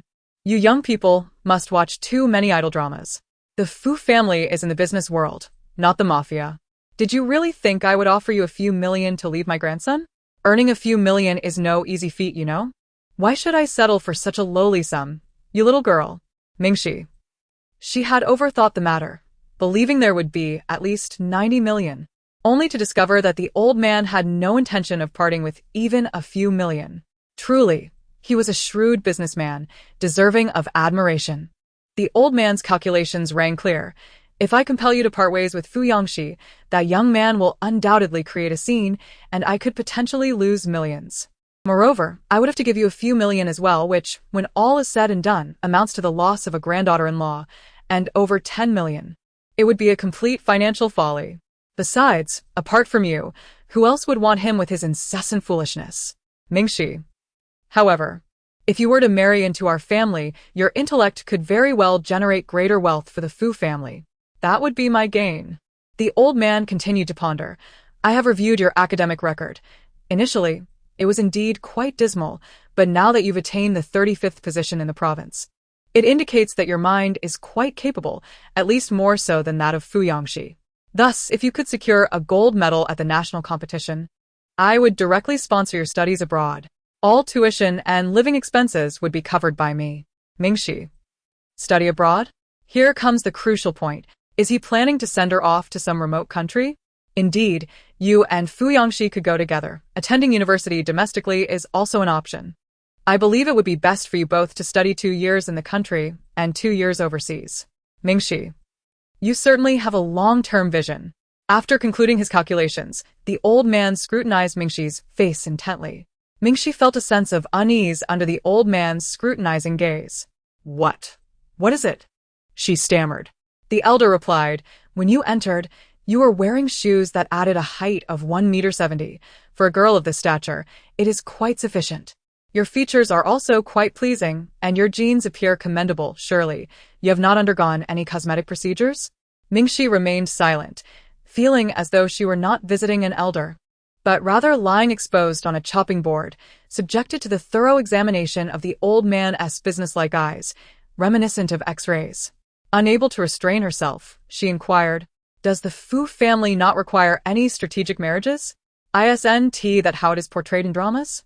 At this juncture, a fiancé, a pure and virtuous figure, should ideally appear to add a twist to the narrative. The old man scoffed. Do you truly believe that the Fu family, in its current standing, still necessitates such unions? It seemed he interpreted Mingxi's inquiry as a slight against the vast empire of the Fu family, and he began to elaborate on the extensive industries and assets they possessed. Wealth that could last for countless lifetimes. Mingxi began to suspect that the elder was simply a man deprived of conversation, seizing upon her presence to boast. A marriage is not out of the question, but my grandson would surely break a leg upon hearing your declaration. Should he choose to part ways with you, it would likely lead him to consider a leap from a height, and if he were to jump, the stock prices would surely plummet. I had someone calculate the potential financial losses, and the assessment concluded that remaining unmarried is indeed the more prudent choice. The value you could bring is not significantly less than that of a marital alliance. Mingxi was left speechless, realizing the old man's reasoning was somewhat peculiar. For 2 full hours, the elder held her captive in conversation. The Japanese cuisine had long been consumed, and they had sipped on several pots of tea. As the discussion showed no signs of concluding, Mingxi felt utterly exhausted. However, she could not display her feelings in front of the old man. She shifted her posture from sitting to kneeling, quietly pounding her small calf with her fist in an attempt to relax. As Fu Yangxi rushed in, his face pale against the biting wind, he was met with this scene. The old man was there, imposing and relentless, chattering away about who knows what, while Zhao Mingxi knelt before him, her face ashen. According to the assistant, Zhao Mingxi had been subjected to this for 2 hours. 2 hours of the old man forcing her to kneel? How is this any different from the needles of Granny Rome? Fu Yangxi's expression darkened, his face like frost, as he hurried over to embrace Zhao Mingxi. Are you all right? The old man? Zhao Mingxi. Fu Yangxi steadied Zhao Mingxi, Gently touching her face to ensure there were no needle marks before pulling her protectively behind him. He turned to glare at the old man, seething with anger. If you have the courage, confront me directly. What kind of cowardly trick is this from behind? Have I not warned you that if you dare to harm her, you will jump from the top floor? Mingxi smiled behind him. How did you know? Do not be afraid, little mask. Fu Yangxi continued to stand his ground against the old man, gritting his teeth. This is the first and last time. I sincerely hope you will never show yourself in front of Zhao Mingxi again. The old man, infuriated, felt his blood pressure surge as he slammed his hand on the table and stood up. You dare to threaten me? Huh? Do you think I can be intimidated by you? You little brat, I will make sure to beat you to a pulp today. As he spoke, the old man began to search for something to strike with. Mingxi was taken aback. Was he really going to fight? She quickly intervened, saying to Fu Yangxi, I truly am fine. Fu Yangxi's eyes were filled with fury. He made you kneel for 2 hours, and yet you claim nothing happened? Come with me. With that, he grasped Mingxi's arm and turned to leave. The scene was chaotic, with the old man behind them shattering a cup in his anger. Mingxi, dazed, was pulled out of the Japanese restaurant by Fu Yangxi, who was still intent on defending himself. I assure you, nothing happened. Your grandfather did nothing to me. I merely sat too long and needed to rest my legs from kneeling. Didn't you see the surveillance footage? Fu Yangxi remained skeptical. I know my grandfather very well. He is not one to treat you kindly. Why would he not bully you? What could his intentions possibly be, if not to drive you away from me? Mingxi replied with an odd expression. He asked if I had undergone plastic surgery, as if he were calculating the genetics of our future offspring. Fu Yangxi was momentarily speechless. After some back and forth, he finally came to believe that his grandfather had not mistreated Mingxi. Under Mingxi's counsel, he composed himself and returned to apologize to the old man, only to find that the elder had already cooled down and departed on the highway. Mingxi now understood what kind of person Fu Yangxi's grandfather truly was, someone who could not be easily summarized in mere words. As they walked along the street after leaving the restaurant, Mingxi asked, You mentioned that your grandfather often scolds you. Why is that? Fu Yangxi realized he had inadvertently revealed too much, and his demeanor shifted awkwardly. It's nothing really. As a boy, I was a bit mischievous and inevitably faced my grandfather's reprimands. My feelings towards him are rather complicated. The old gentleman expressed his desire for kindness towards him. However, at times, the intensity of his gaze conveyed a palpable bitterness, particularly when witnessing his mistakes, which often led to severe reprimands. Yet, to claim he harbored disdain for him would be an exaggeration. At the age of 13, the old gentleman initially contemplated sending him abroad, a decision that could be perceived as a form of protection, sparing him from the impending chaos that awaited. Moreover, it was evident that the old gentleman had never considered anyone but him as the rightful heir.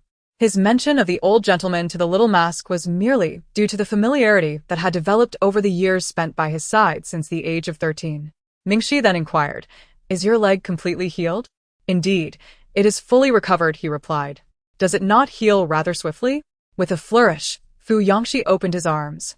Lifting Mingxi and taking a few steps, passers-by turned to stare, causing Mingxi's cheeks to flush with embarrassment as she playfully struck him. He then set her down, exuding pride as he proclaimed, What do you call this? A hero's mettle, robust and strong. Mingxi retorted, that term truly does not suit you. Thank you. With a visage reminiscent of a youthful beauty, he seemed perpetually preoccupied with thoughts of martial exploits. Is this what it means to be a boy? After a long separation, the two struggled to contain the burgeoning affection that had developed. Yet, having been apart for a brief period, both felt a tinge of shyness. Fu Yangxi took Mingxi's hand, guiding her to the spot where he had parked his vehicle, opening the trunk to reveal the items he had brought for her. Among them were several garments from home, along with new woolen socks and snow boots, as well as 2 knitted hats. It has been quite cold lately.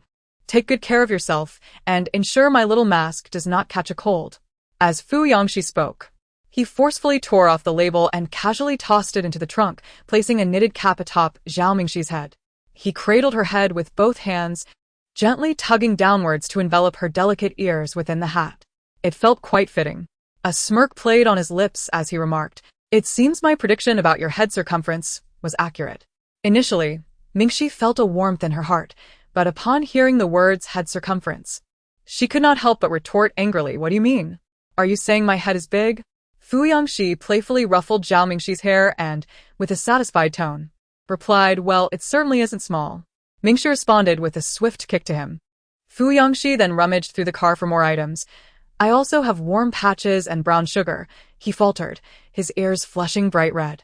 Mingxi's cheeks burned as she exclaimed, "Fu Yangxi, are you counting my days on the calendar? How do you know when I get my period?" Fu Yangxi retorted indignantly, "Do you think I wanted to know? It was you who stained the bed sheets and sneaked off to wash them the next morning." This had left Fu Yangxi blushing for quite a while. He had reminded himself 100 times before arriving to be cool, composed, handsome, and aloof. Yet he could not contain himself, exclaiming in embarrassment, "I didn't mean to intrude on your privacy."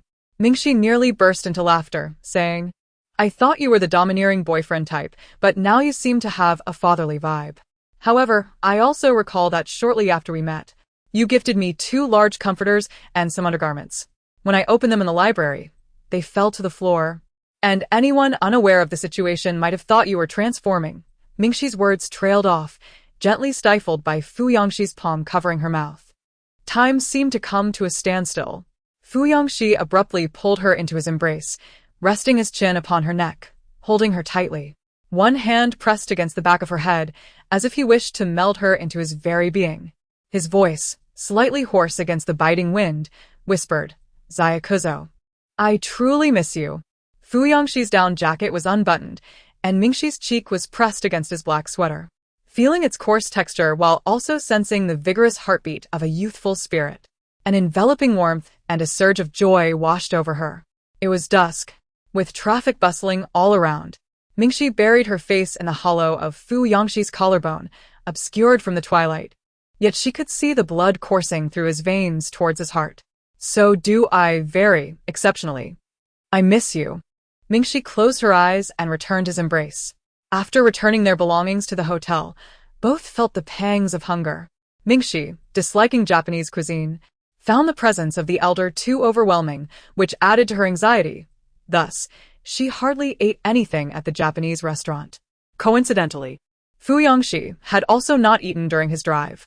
They searched on a popular review platform and settled at a noodle shop. Just as they sat down, a small boy approached, insisting they vacate their seats and clinging to Mingxi's leg. Fu Yangxi's fist was as resolute as ever, indifferent to age or gender. His expression immediately darkened, his pitch-black brows arching in a warning. "What are you doing, you little brat? There are so many seats available. Why must you encroach upon ours? I want to sit by the window," the child shouted. Fu Yangxi, maintaining an indifferent demeanor, continued to twirl his chopsticks with an air of superiority. "It's of no consequence. We arrived first." At that moment, a middle-aged man approached. His face flushed with anger. "What is wrong with you high school students? I have a child. Can't you show a little consideration? Is your child the only one that matters?" Fu Yangxi scoffed, rising to his feet and gesturing towards Zhao Mingxi across from him. "Let me introduce you.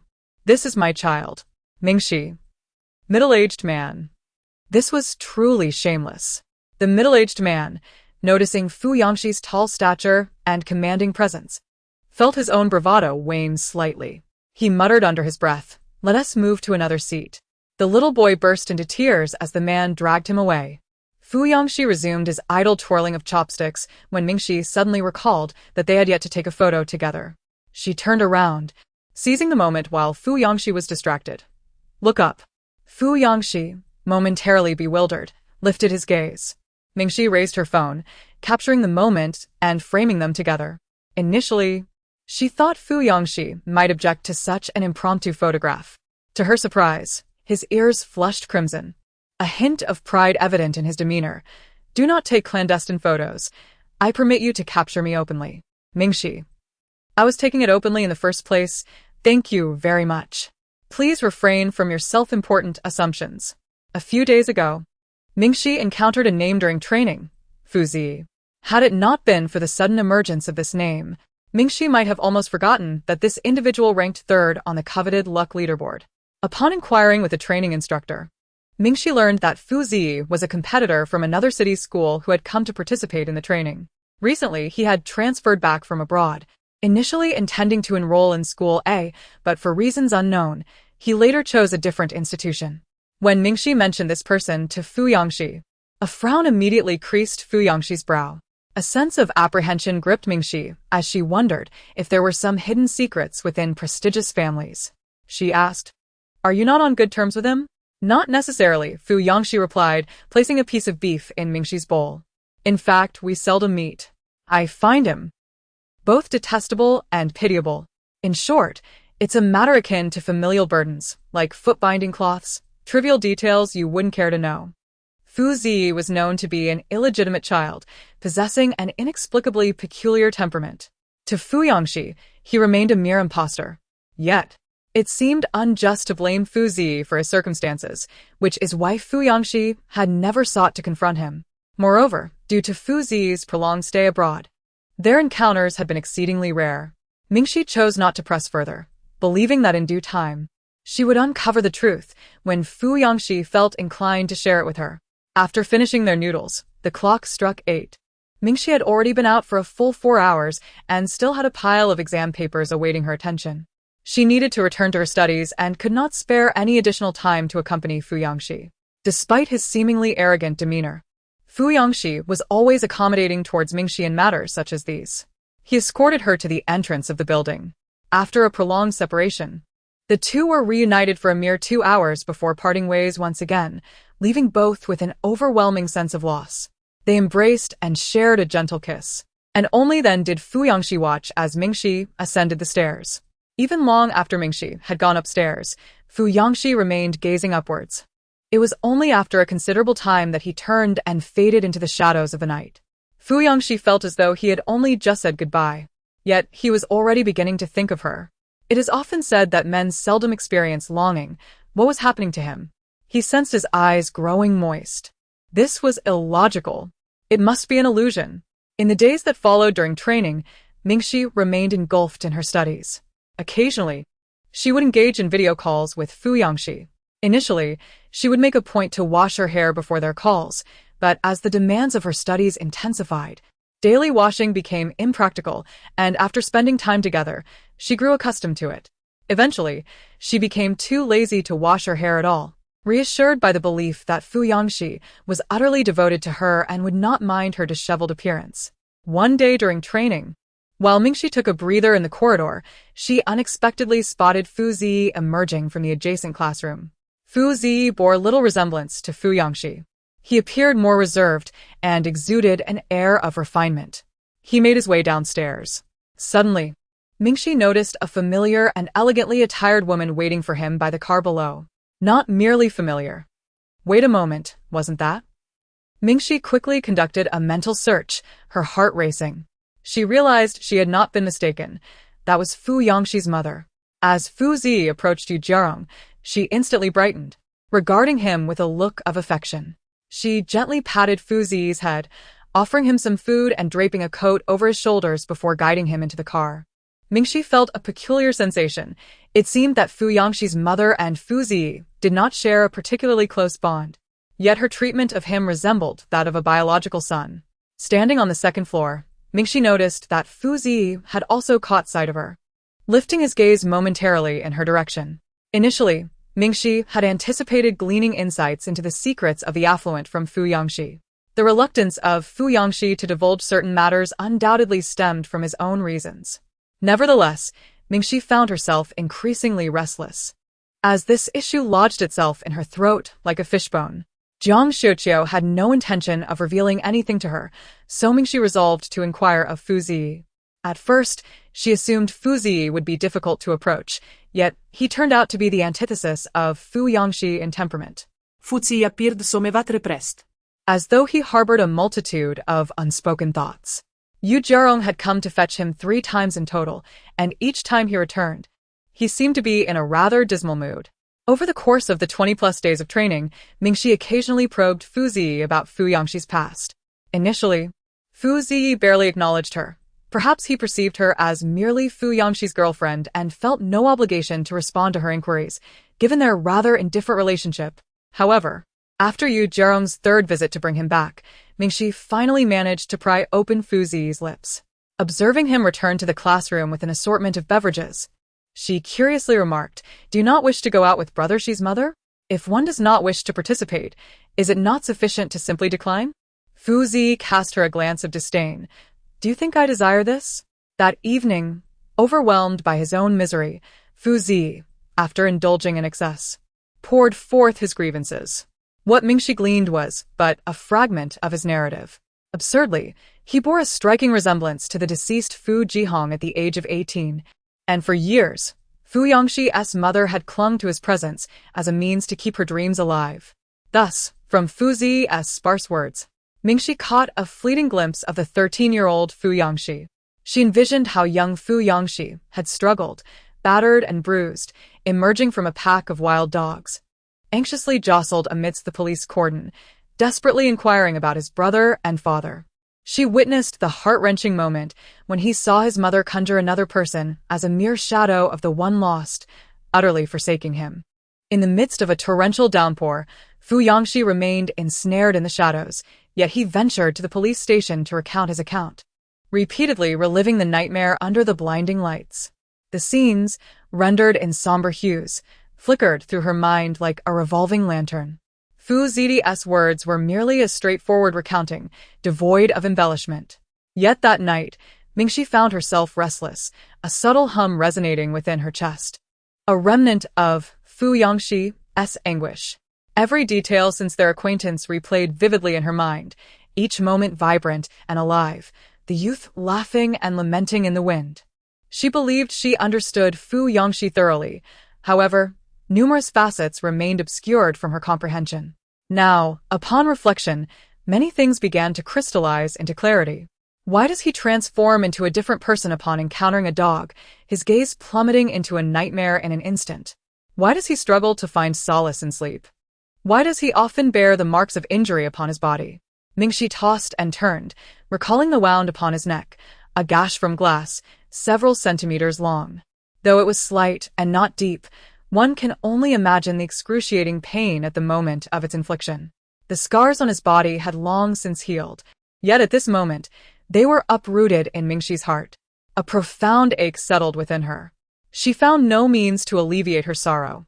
That night, she wept uncontrollably in the dead of night.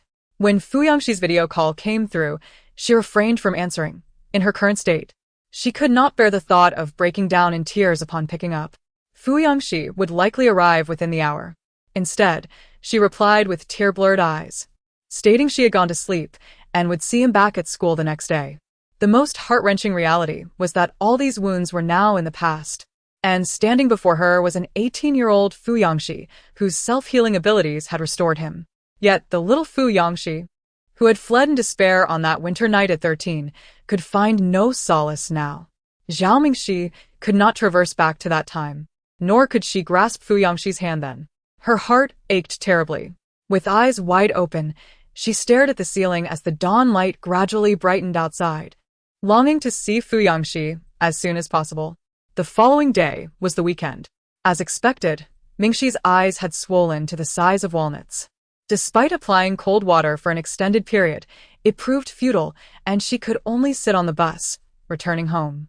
In the biting cold, she spotted Fu Yangxi's tall figure waiting for her at the school gate. Upon her descent, Fu Yangxi seized her luggage and immediately sensed an unusual demeanor about her. "Have you been crying?" he inquired, his keen intuition prompting him to glance toward Shen Liu, who was coldly descending with his own bags, and cast a fleeting glance at Fu Yangxi. Fu Yangxi's temper flared at the mere sight, his brows arching in response. Mingxi quickly pulled him aside, explaining, "I haven't been crying, it's just that I had some spicy hot pot yesterday, and it was so scorching that it brought tears to my eyes. I'm rather helpless, and this morning my eyes are swollen." Fu Yangxi remained somewhat skeptical, yet he had acquaintances at the training camp and had not heard of anyone bullying the little mask as had occurred during the previous gathering. Could it truly be tears shed over hot pot? Mingxi suggested, "Let us not dwell on that. Weren't we supposed to visit your grandfather's old residence for dinner today?" They had discussed this during a video call a few days prior, recalling that Fu Yangxi's grandfather had quarreled with him during the last visit, resulting in an unpleasant parting. Only later did Fu Yangxi realize that the old man bore no ill will towards Mingxi. While Fu Yangxi could be quite stubborn, he was also willing to acknowledge his mistakes, leading him to apologize to his grandfather. The elder's anger had subsided, permitting the two to join him for a meal. Thus, Mingxi accompanied Fu Yangxi, with Xiao Li driving them. On the way, Fu Yangxi noticed that Mingxi was behaving rather oddly today. "You seem a bit off, what's wrong?" He observed that the little mask was constantly leaning toward him, their gaze fixated on his face, their whole being seemingly tethered to him, and noticed a slight flush on his handsome visage. "You're rather clingy," Fu Yangxi remarked. Mingxi, at this very moment, felt no desire to speak. She merely buried her head deeper into his embrace, savoring the tranquility of their connection. The Fu family's ancestral home was vast, reminiscent of the grand estates she had only seen on television, rivaling some of the historic gardens in Suzhou. Ordinarily, Mingxi would have relished the opportunity to admire such beauty. Yet today, all she yearned for was to retreat with Fu Yangxi into the warmth of their cozy bed for a peaceful slumber. The chill in the air was biting, turning her breath into frosty wisps. Guided by Fu Yangxi, Mingxi entered the study of the elderly patriarch. After a brief interlude, the chef announced that dinner was ready, and the three of them proceeded to the dining table. Perhaps due to Mingxi's presence, Fu Yangxi surprisingly managed to engage in a rare moment of calm with the old man, even playing several rounds of chess together. However, before they could savor more than a few bites, an unexpected visitor arrived. The striking woman whom Mingxi had encountered outside during the training session, Fu Yangxi's mother, Yu Jiarong, made her entrance. The atmosphere instantly grew tense upon her arrival. Both the old man and Fu Yangxi were like volatile firecrackers, and it was Mingxi who often mediated their interactions. Now, the air was thick with unspoken animosity. The elder cast a disapproving glance at Yu Jiarong and muttered, "What brings you here?" With a cold smirk, Yu Jiarong replied, casting a glance at Mingxi, "I came to see what kind of girl Yang Yang is dating. I recall that his brother never had a girlfriend before he passed, yet Yang Yang seems to be moving rather swiftly." Fu Yangxi's expression darkened. "Is it necessary for you to disrupt us at this moment? I came to visit you. Is that considered a disruption? Do you all wish for my absence so fervently?" Yu Jiarong, in disbelief, exclaimed, and then turned to Zhao Mingxi beside her, asking in a somewhat peculiar tone, "What is your name?" Fu Yangxi fixated his gaze upon her, his entire demeanor taut with tension. While he could typically endure her sarcastic jibes directed at him, he could never permit her to drag Zhao Mingxi into the fray. He coldly hurled the utensils onto the table, his handsome visage seemingly suffused with a chilling aura. His expression bore a stark contrast to his usual demeanor, marred by shadows of ire, as he fixated on Yu Jiarong and demanded, "What do you intend to do?" Mingxi instinctively glanced at Fu Yangxi, who reached out, firmly grasping her hand beneath the table. Although he did not look at her, his gesture conveyed a reassuring message. "Don't be afraid, my little mask." Their fingers intertwined, and Mingxi felt her heart constrict, as if it were being gently squeezed, then cradled with utmost care, a sensation both sweet and painful. Suddenly, she comprehended why Fu Yangxi never spoke of his family. It was akin to a mire, and he feared her disdain. Perhaps he dreaded the possibility that, upon learning the truth, she would reproach him and cast him aside. "What do I intend to do? Haven't I already said? I came to see your girlfriend." Yu Jiarong seethed with resentment at Fu Yangxi's protective demeanor towards the girl. She remained ensnared in the past, while Fu Yangxi and the old man seemed to march forward unimpeded. Why was that? Fu Yangxi, without uttering a word, took Mingxi's hand and prepared to leave. Addressing the old man, "We are leaving." Instantly provoked, Yu Jiarong erupted in anger. "Stop right there." However, before Mingxi could catch the concluding words, Fu Yangxi abruptly tugged up the hood of her down jacket. Fu Yangxi pulled the hat down over her head, shielding her ears with his warm hands against the biting cold wind. He gazed into her eyes, determined to keep her from hearing the malicious slander that surrounded them. As he covered Zhao Mingxi's ears, he waited for Yu Jiarong to finish her tirade, his expression hardening as he swiftly led Zhao Mingxi away. However, as they approached the gate, Mingxi suddenly halted, pushing his hand away. In that fleeting moment, Fu Yangxi felt as though his breath had been stolen. Disbelief washing over him as he looked at Zhao Mingxi, his heart plummeting into despair. He almost convinced himself that Mingxi had developed some estrangement due to Yu Jiarong's words. Yet, in the next instant, he watched as Zhao Mingxi turned to face Yu Jiarong. With unwavering determination, Mingxi addressed her, "Aunt, this is moral coercion." Anger flared in Yu Jiarong's eyes as she retorted, "Who are you to speak?" It was precisely due to the burdens of emotional manipulation that Fu Yangxi felt utterly devoid of belonging in this world. Though you no longer loved him, he had never ceased to love you. Thus, even when you fell ill, he refrained from forcibly sending you to a sanatorium, allowing you instead to vent your emotions onto him for 5 long years. The elderly gentleman, Yu Jiarong, and the lawyer Zhang looked on in stunned silence as Zhao Mingxi continued. "But have you forgotten?" Her eyes began to redden, tears cascading down her cheeks. She felt a profound sense of injustice for Fu Yangxi, her heart aching to the point of wanting to wail. Yet, she held back, determined to articulate everything she needed to say. "Have you forgotten that, despite his capacity to endure, he remains but a child? When his heart simmers like a pressure cooker, can you truly perceive it? During those sleepless nights, did you notice his struggle? You perceive him as indifferent, and thus, you feel compelled to force him into a shared reminiscence, to wallow in sorrow. Yet, how can you ascertain that he is untroubled?" Fu Yangxi embodies this sentiment. Even if your affections have waned, he harbors no animosity towards you. Instead, he simply ceases to love himself. An oppressive silence envelopes him. The frigid air solidifies Mingxi's tears into ice. Perhaps startled by her falling tears, or perhaps due to her words, a complex expression surfaced upon the faces of Yu Jiarong and the old man. "You do not want him, I do." Mingxi grasped Fu Yangxi's hand and led him outside.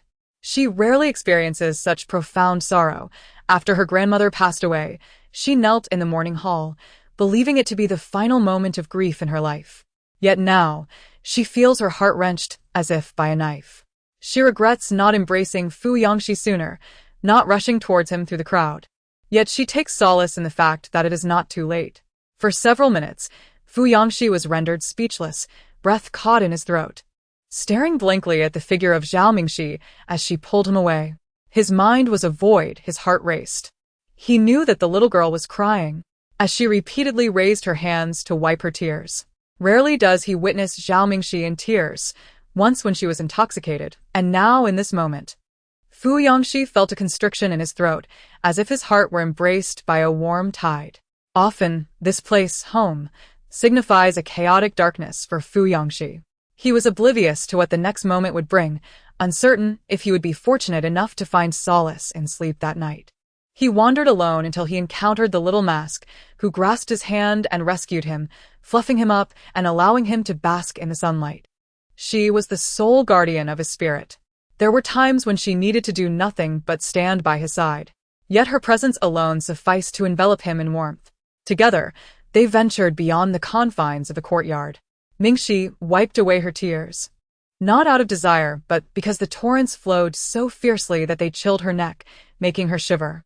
"So, this is what you were crying about," came the raspy voice of Fu Yangxi from behind. "Come here." Fu Yangxi turned her back gently. His eyes reddened as he used his thumb to wipe away the tears at the corners of her eyes. "Your eyes are red," Mingxi remarked. Fu Yangxi smirked, his handsome face bearing a playful defiance as he stubbornly insisted, "It's just the cold." Hurry, let's get in the car and go home. Mingxi forced a smile. But the next moment, she found herself unable to contain her tears, sobbing uncontrollably in his embrace. Chapter 63. They had not had their fill over there. So they returned to prepare some noodles. I'm actually a bit angry, Mingxi said, stirring the boiling noodles in the pot with her long chopsticks. Her voice still choked with emotion. She avoided Fu Yangxi's gaze, fixated instead on the bubbling water and swirling noodles, her eyes rimmed in red. Earlier, I asked you about the wound on your neck, and you had the audacity to tell me it was from a glass bowl exploding while making instant noodles. Are you heartless? Unable to restrain herself, Mingxi dropped her chopsticks. She should have realized it long ago, after living here for such a time. She had never seen Fu Yangxi consume instant noodles. His refrigerator was utterly devoid of food, lacking even the simplest fare of noodles and a glass bowl. How could he possibly prepare any? Fu Yangxi had consistently deceived her. As he witnessed Mingxi return, weeping against the biting cold, her eyes swollen to the size of walnuts. His heart ached profoundly. He gently patted her back in an attempt to alleviate her hiccups, lowering his gaze to her, remorsefully uttering, "It is my fault." Mingxi lifted her reddened eyes to glance at him, retorting, "Indeed, it is your fault." Yes, I was wrong," Fu Yangxi conceded, his usual brash demeanor softening. Even his spiky hair seeming gentler in this moment. He circled around Zhao Mingxi, placing his hand on the nape of her neck, tenderly squeezing it as he comforted her. "Little crybaby, please stop crying, all right? You still dare to call me a little crybaby?" Mingxi replied, "Aside from this time, when have I ever cried?" Fu Yangxi countered. "That time you were drunk." Mingxi shot him an indignant glare with her crimson eyes. Sensing the urgency of self-preservation, Fu Yangxi quickly adjusted his words. "No, I misspoke. You didn't cry that time. I was the one who cried. Is that acceptable?" Yet, Mingxi remained troubled, an insurmountable sorrow enveloping her. For it was impossible to traverse back in time and retrieve the Fu Yangxi of yore. Amid her sobs, she reached into the refrigerator for a tomato. "I'll take care of the cutting." Fu Yangxi promptly seized the tomato and knife from her grasp, glancing at Mingxi, his eyes betraying a sense of helplessness and vulnerability. As he was uncertain how to console her, he paused for a moment and reiterated, "I am sorry. I will not conceal anything from you again." Mingxi felt a pang of sympathy. Why did she require Fu Yangxi's apology? I am no longer angry. "I apologize. That was not my intention," Mingxi hurriedly replied. Fu Yangxi smiled briefly and playfully flicked her nose with his finger. "I understand." Little did he know, Mingxi was concerned for him.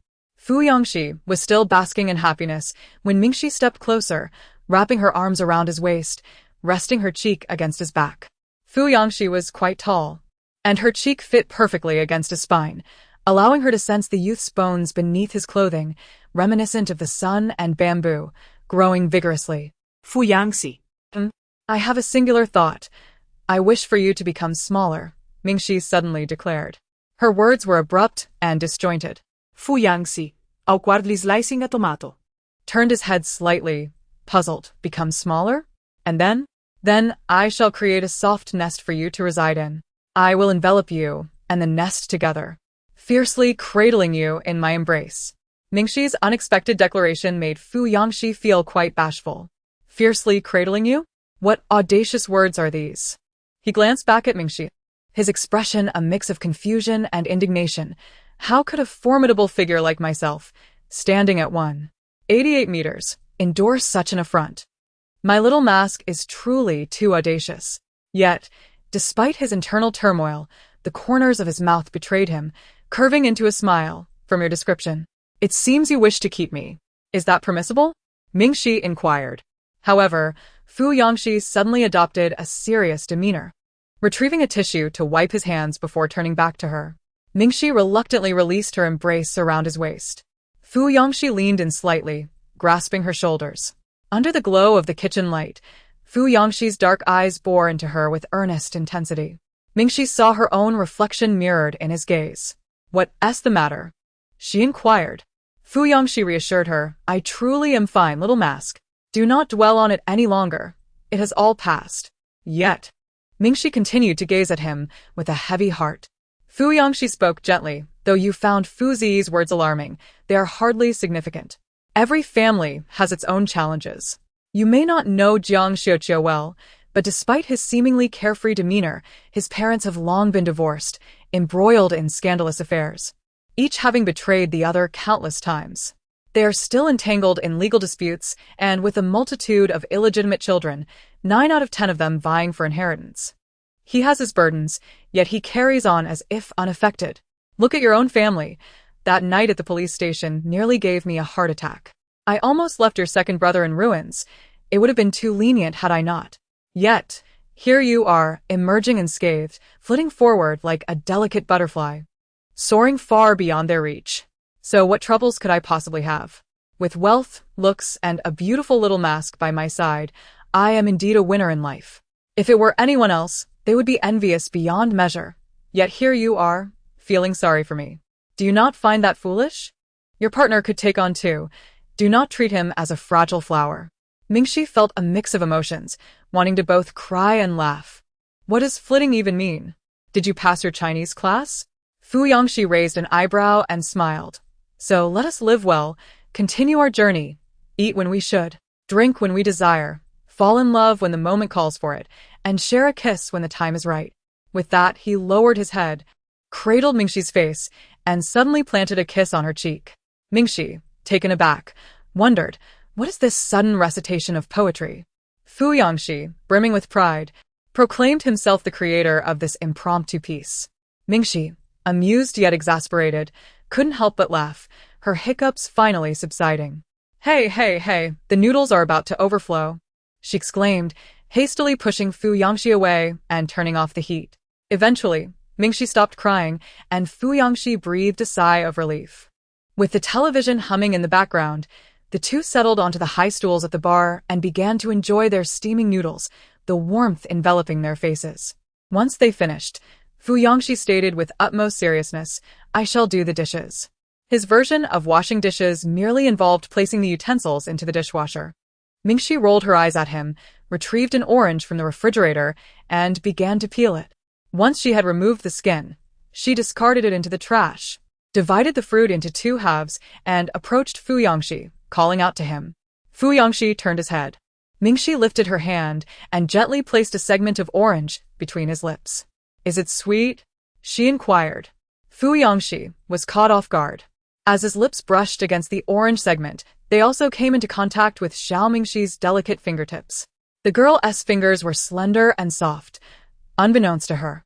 She remained oblivious to the intimacy of the moment. After feeding him, she bashfully lowered her head and popped a segment of orange into her own mouth, her fingertips grazing her lips softly. As their lips met, hers gently sank in, only to return plump and dewy. Fu Yangxi gazed at her fingers, then at her lips. And in that fleeting moment his blood sugar surged, sweet. He struggled to swallow the orange segment, his heart racing uncontrollably. Mingxi was blissfully unaware that she had inadvertently stirred Fu Yangxi's affections. She continued to feed him the remaining orange slices one by one. Just as the last segment was about to be placed in his mouth, Fu Yangxi could no longer restrain himself. He grasped her waist and pressed her against the refrigerator, initiating a passionate French kiss he had seen on television. The sensation was beyond Mingxi's ability to articulate. It was utterly wild. Her blood raced to her head, and it felt as though her very soul was about to escape from the kiss.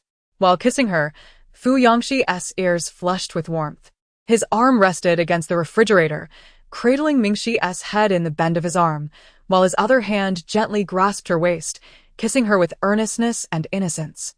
Although it was he who pinned Mingxi against the refrigerator, his bashfulness made it feel as though she were the one dominating the kiss, as if he were the one being sullied. Their soft lips connected, imbued with the tangy sweetness of oranges. The atmosphere around them grew increasingly warm. Mingxi found herself short of breath, her legs beginning to weaken, and she instinctively tugged at Fu Yangxi's collar, pulling him closer. When he did not lean in, she felt he was too distant. Yet, once he pressed closer, enveloped by the familiar scent of youthful vigor, Mingxi felt herself heating up, akin to a shrimp nearly boiled. I can't take it anymore. Mid-kiss, she melted and slid down, dazed and breathless. Her mind went blank. She felt as though she had become a soft, insignificant creature. Fu Yangxi lifted her up and kissed her for a while before finally letting her go. As their lips parted, Fu Yangxi lingered with a hint of reluctance, his ears flushed, pecking at her lips repeatedly, like a chick pecking at grain. Mingxi leaned against the refrigerator and teased him. "Your ears are so red." Fu Yangxi staunchly denied it, suppressing his blush. "It's just too hot, all right? It's definitely your fault for cranking up the heating." Mingxi was exasperated. "What nonsense is that? You're the one who is shy and you blame me?" Fu Yangxi seemed to have heard an absurd joke. "Shy? That word does not exist in my vocabulary." Mingxi sighed. "What should I do with such a proud boyfriend?" Oh. "It's so annoying. Let us break up." She laughed while scolding him, attempting to escape, but Fu Yangxi swiftly pulled her back. No way.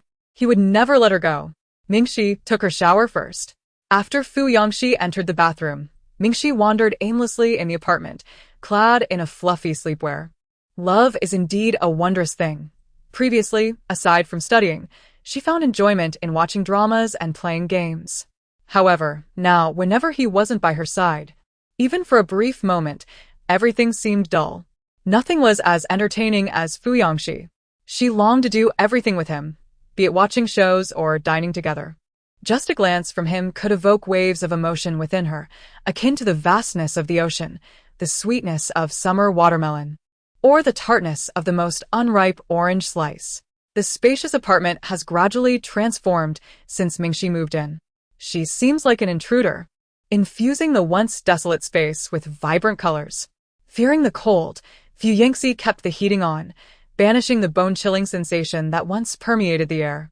Her aversion to darkness prompted Fu Yangxi to install additional floor lamps, dispelling the shadows that lurked within. Mingxi had previously explored Fu Yangxi's room, including the media room and workspace on the second floor. However, entering again now presented a starkly different experience. In one room, the carpet was strewn with an array of books, titles such as Repairing Motorcycles, Atop the Himalayas, and A Brief History of Time lay scattered about. Although the books were in disarray, the space did not feel chaotic.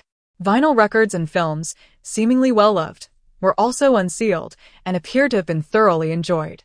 In another room, remnants of robotics parts, a basketball, sports attire, disassembled lamps, and rusted green screws cluttered the floor.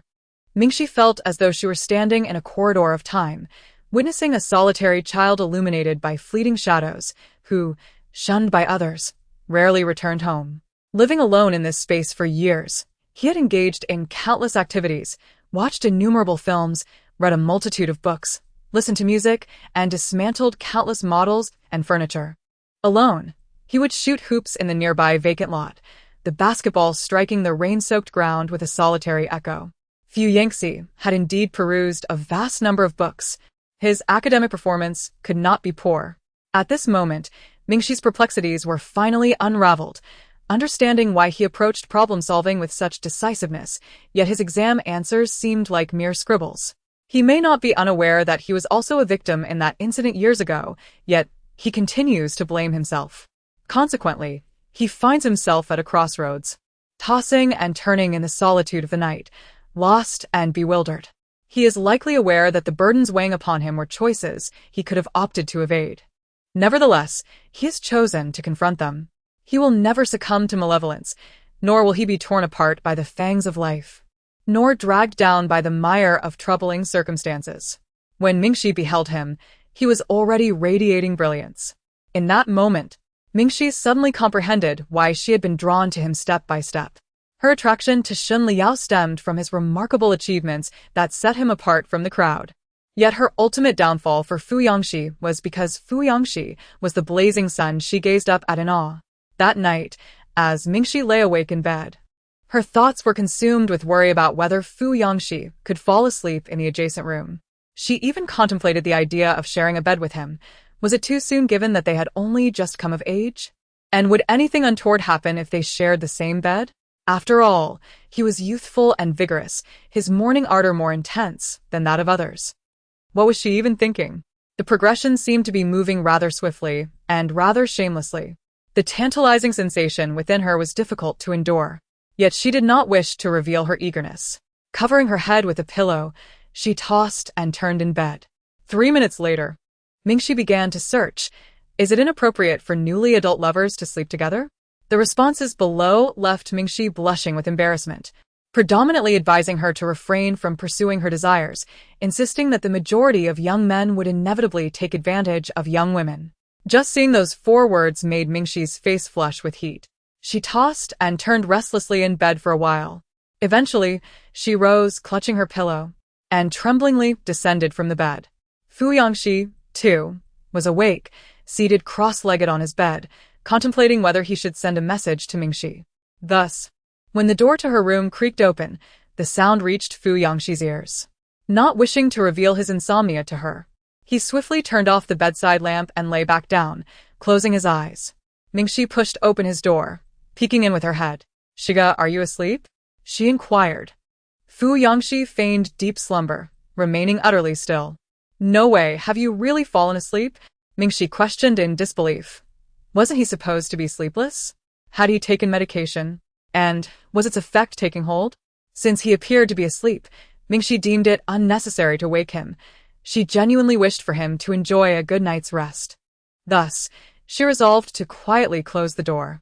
Fu Yangxi, not wanting her to think he frequently suffered from insomnia, yet reluctant to see her leave, found himself in a mental tug-of-war.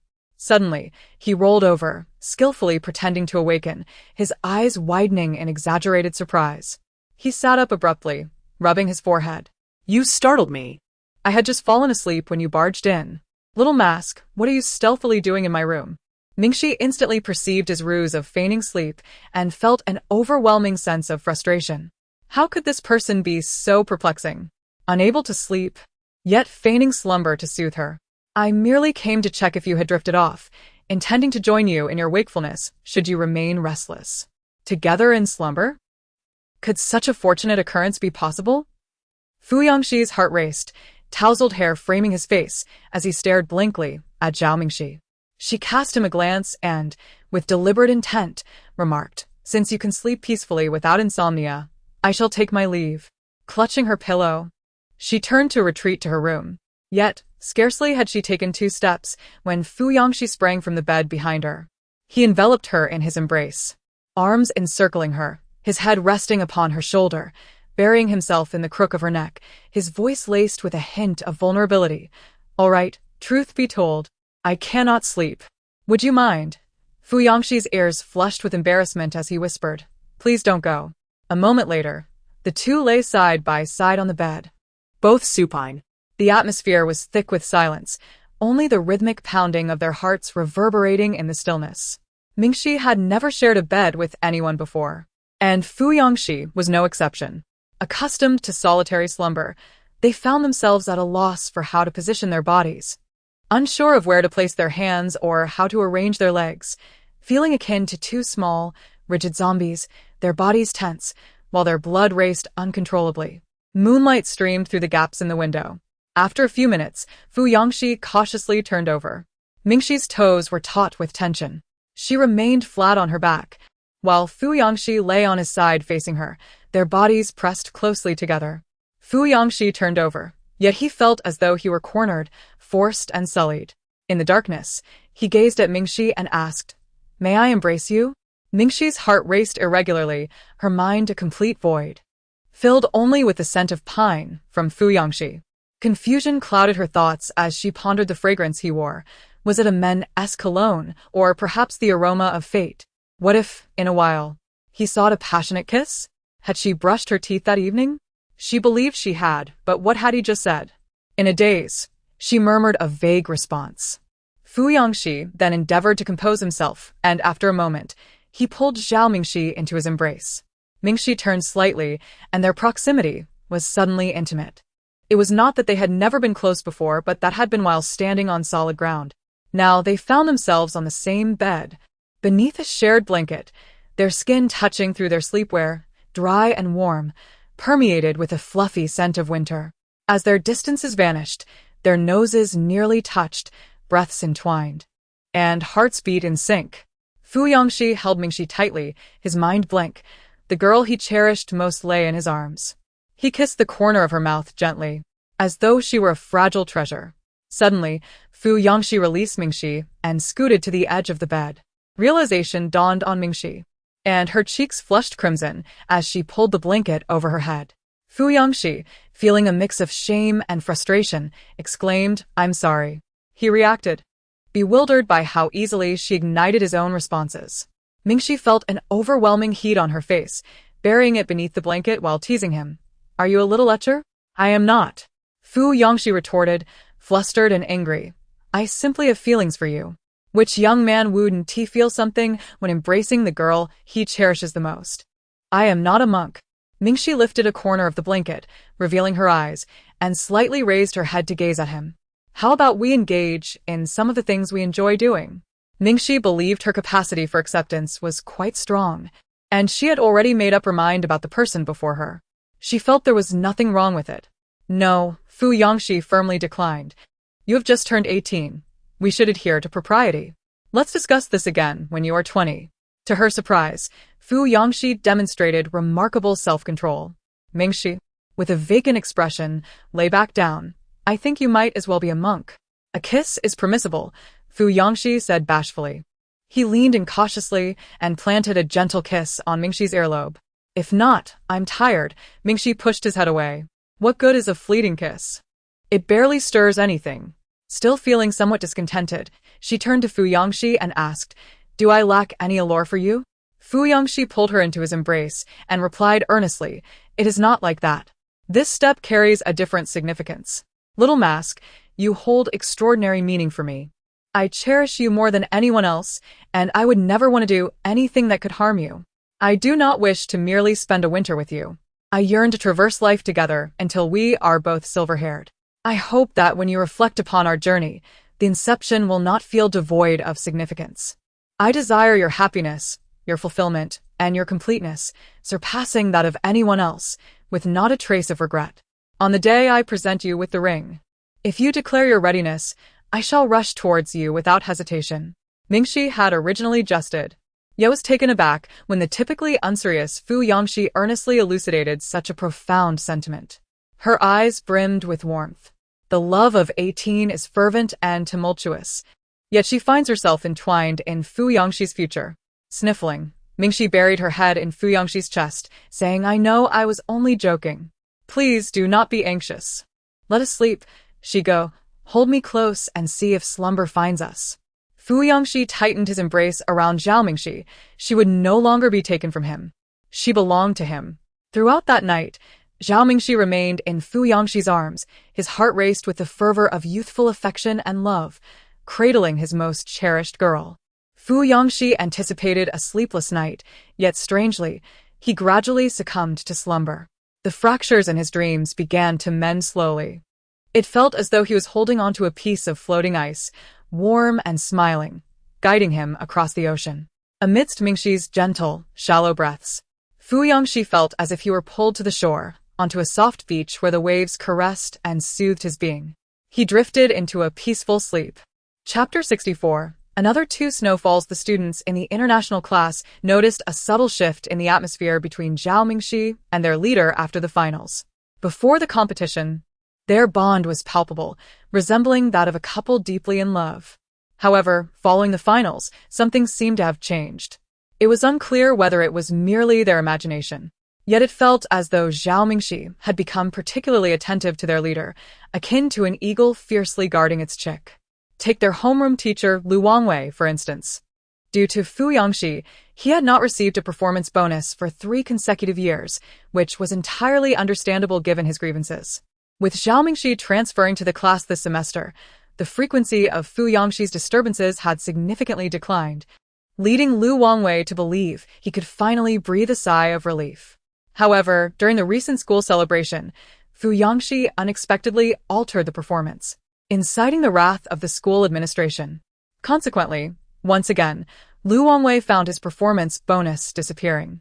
Lu Wangwei was infuriated with Fu Yangxi, seizing upon trivial matters like the blackboard was not cleaned properly to penalize him with laps around the track. For the boys in the international class, running laps was a mundane occurrence, hardly a significant issue. Fu Yangxi removed his headphones, lazily rising to leave the classroom. Yet, Zhao Mingxi stood up to vehemently argue with Lu Wangwei. She articulated the myriad dangers and consequences of corporal punishment in winter, asserting that if anything were to happen to Fu Yangxi while running, be it elevated blood pressure or stepping on a screw, the responsibility would ultimately rest upon Lu Wangwei. Caught off guard by the impassioned defense of his most prized student, Lu Wangwei was left momentarily speechless, his thoughts scattered in all directions. As he exited the classroom clutching his study guide, he was utterly disoriented, having entirely forgotten the purpose of his entry. Fu Yangxi, With his hands casually tucked into his pockets, wore a triumphant grin that seemed to reach the heavens. He glanced at Zhao Mingxi beside him, who was seated with an air of self-satisfaction, as if inscribed upon his face were the bold characters declaring him the favored man. The younger members of the international class stood in stunned silence. Their formidable leader, typically a ferocious tyrannosaurus, had been rendered delicate as a flower by Zhao Mingxi's words. How thick must this filter be? Had it even distorted beyond recognition? Moreover, this scene felt strikingly familiar, as if they had returned to a starting point. The younger members of the international class were somewhat resigned, merely consuming the occasional morsels of dog food during breaks, amused by Fu Yangxi's transformation since entering a relationship. However, Ke Chengwen lamented his plight, spending 10 hours at school. He was overwhelmed by 9 hours of being inundated with dog food to the point of nausea. On this day, the trio gathered at a KFC outside the school, where they unexpectedly encountered Fu Zi, dressed in a beige coat. He had come to the vicinity to attend to some matters with a friend and could hardly anticipate such a coincidence. As he turned with his tray, he inadvertently locked eyes with Fu Yangxi, who was seated by the window. Fu Yangxi, with his mere presence and demeanor, stood out strikingly, especially beside the school beauty, Zhao Mingxi, who was engrossed in her meal, making it nearly impossible not to draw attention. Leaning back in his chair, holding a cup of cola, Fu Yangxi nonchalantly raised his gaze. Their eyes met, and Fu Zi momentarily froze, as if the world around him had ceased to exist. He appeared to shiver, swiftly turning on his heel to flee, abandoning the freshly purchased fries and burger, which he tossed onto the table before dragging his friend along. The friend, caught off guard, uttered a curse as a spilled soda cascaded across the floor. Fu Yangxi, Mingxi, was equally bewildered. Although she was not well acquainted with Fu Zi during training, she had never heard him express fear of Fu Yangxi. Could it be a hereditary pretentiousness, feigning fear when none existed? Mingxi inquired, "Have you ever bullied him?" "Not at all," came the reply. Fu Yangxi was utterly perplexed, gazing out through the floor-to-ceiling window. He set the soda down on the table and remarked, "He must be quite deranged. Every time he sees me, he bolts as if he has seen a ghost." "Am I really that intimidating?" "Not at all," Mingxi answered. Fu Yangxi turned to look at her, and as she observed his furrowed brows, she dipped a fry into ketchup and playfully fed it to him, adding, "Absolutely not intimidating." It seemed he was somewhat mollified, letting out a soft huff. After chewing a few fries, he dismantled his burger and pushed it toward Mingxi, saying, "Don't just eat fries. By 3 or 4 in the afternoon, you'll be ravenous." Meanwhile, Ke Chengwen watched the scene unfold, perceiving it as a zookeeper attempting to convince a prancing lion, "You are hardly the king of beasts. Others flee not from your fierce aura, but rather because you are just too adorable." "Zookeeper, do you not feel a pang of conscience for saying such things?" Fu Yangxi shot a glance at Ke Chengwen, his dark brows arching. "Do you have an issue with that?" Mingxi turned her gaze towards Ke Chengwen, who remarked, "What opinions could a single dog possibly have? Lacking even basic rights, how dare a single dog voice any dissent?" Previously, Fu Zi was merely an eccentric figure to Fu Yangxi, someone who would flee upon sighting him, often trailing behind Yu Jiarong as the illegitimate son of the Fu family. However, with Zhao Mingxi serving as a bridge, Fu Yangxi began to grasp a semblance of understanding regarding Fu Zi. It seemed that this young man was not willingly playing the role of a pretender. The past incident had undoubtedly cast a shadow over him as well. Since their encounter, Fu Yangxi had been deep in thought, contemplating how to ultimately resolve the matter. As days turned into weeks, no solutions materialized. Time did not prove to be the best remedy, failing to mend the sorrow wrought by the loss of loved ones. Yet, despite this, it was imperative for everyone, including his mother, to move forward rather than remain stagnant. Initially, Fu Yangxi felt a pang of jealousy upon learning from Zhao Mingxi that she had met Fu Zi during her training. However, Upon witnessing Zhao Mingxi's complete lack of interest in Fu Ziyi, he quickly alleviated his envy. As the saying goes, a man must not be overly jealous of a woman. Moreover, the elder had previously been concerned about potential discord between him and Fu Ziyi, which led to Fu Ziyi being transferred to a boarding school in a neighboring city upon his return. Despite Fu Ziyi's family residing in the same city, he was compelled to attend a boarding school far away, returning only once a month, a rather pitiable situation. Since the age of 13, Fu Yangxi had been devoid of any true family ties. Uncertain about how to strengthen his bond with family, he, despite a shift in his perception of this illegitimate cousin, refrained from making any efforts to engage in activities such as basketball to bridge the gap. Life continued as usual, with each person immersed in their own existence. The trio emerged from KFC, braving the biting cold wind. Fu Yangxi tucked Mingxi's hand into his pocket. Observant as ever, Chengwen suddenly called out to Zhao Mingxi, gesturing with his milk tea towards a certain direction. Am I mistaken? Isn't that Zhao Yuan? Has she gotten a boyfriend? Mingxi had heard about Zhao Yuan's contract with the agency. In the past month, she had scarcely encountered Zhao Yuan at school. Someone who used to appear every few days seemed to have vanished entirely from her sight. Although the tumult surrounding the true and false heiresses had subsided, Zhao Yuan continued to attract attention. Had it not been for her impending graduation, she would have preferred to stay away from school, spending most of her time in society. Thus, it was quite surprising for Mingxi to spot Zhao Yuan at the school gate. Following Chengwen's, she glanced in that direction. Outside lay a lengthy tree-lined path, leading to various commercial streets and food avenues. Diagonally across was an art school, primarily attended by those preparing for the arts examinations, including performers, artists, and dancers. At that moment, Zhao Yuan stood at the entrance of an internet CAF, clad in knee-high boots and a black overcoat, her eyes adorned with heavy makeup. Fishnet stockings accentuating her allure as she embraced a tattooed young man who was casually riding a skateboard. Behind her trailed a few individuals who bore the unmistakable aura of ruffians.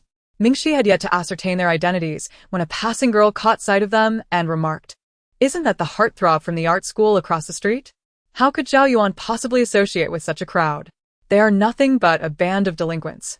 I even heard that last month they sent a teacher to the hospital. Such deplorable behavior. Yet it must be said, the young man possessed a certain charm.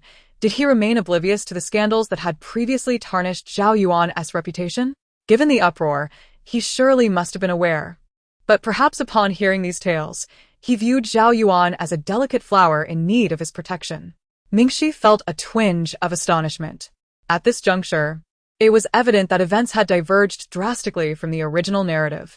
The budding romance between Zhao Yuan and Zhao Zhan had been entirely extinguished, leaving Zhao Yuan entangled with a mere passerby. Moments later, the young man from across the street pinched Zhao Yuan's cheek before departing with his motley crew. Their hair dyed in a myriad of colors. Mingxi endeavored to discern the identity of this young man, her gaze fixated upon him. Yet she found herself unable to recall any semblance of recognition. Furthermore, the names being bandied about by the onlookers seemed absent from the original text, suggesting that this indeed was an unnamed passerby. At first, Fu Yangxi assumed she was gazing at Zhao Yuan, but after a moment, she realized Mingxi's attention was directed at the tattooed young man opposite them. She was even rising on her toes to scrutinize him intently. Fu Yangxi inquired, "Do you find him handsome as well?" Fu Yangxi gazed intently at Zhao Mingxi and remarked with a hint of melancholy, "After all, as an art student, one cannot rely solely on talent to earn a living." Mingxi, momentarily taken aback, mumbled, "Moreover, he does look quite decent." No sooner had she spoken than she noticed Fu Yangxi's expression darken. In a moment of panic, Mingxi hastily clarified, "What I mean is, he looks average. Perhaps the people around him deem him the school heartthrob because of his dancing skills." Successfully diverting the focus, Fu Yangxi retorted with a tinge of jealousy, "So you believe a man's dancing prowess can enhance his appeal? How many points would you award him?" Mingxi, driven by a desperate urge to redeem herself, insisted, "I wouldn't give him any points. Why would I? I only allocate points to you."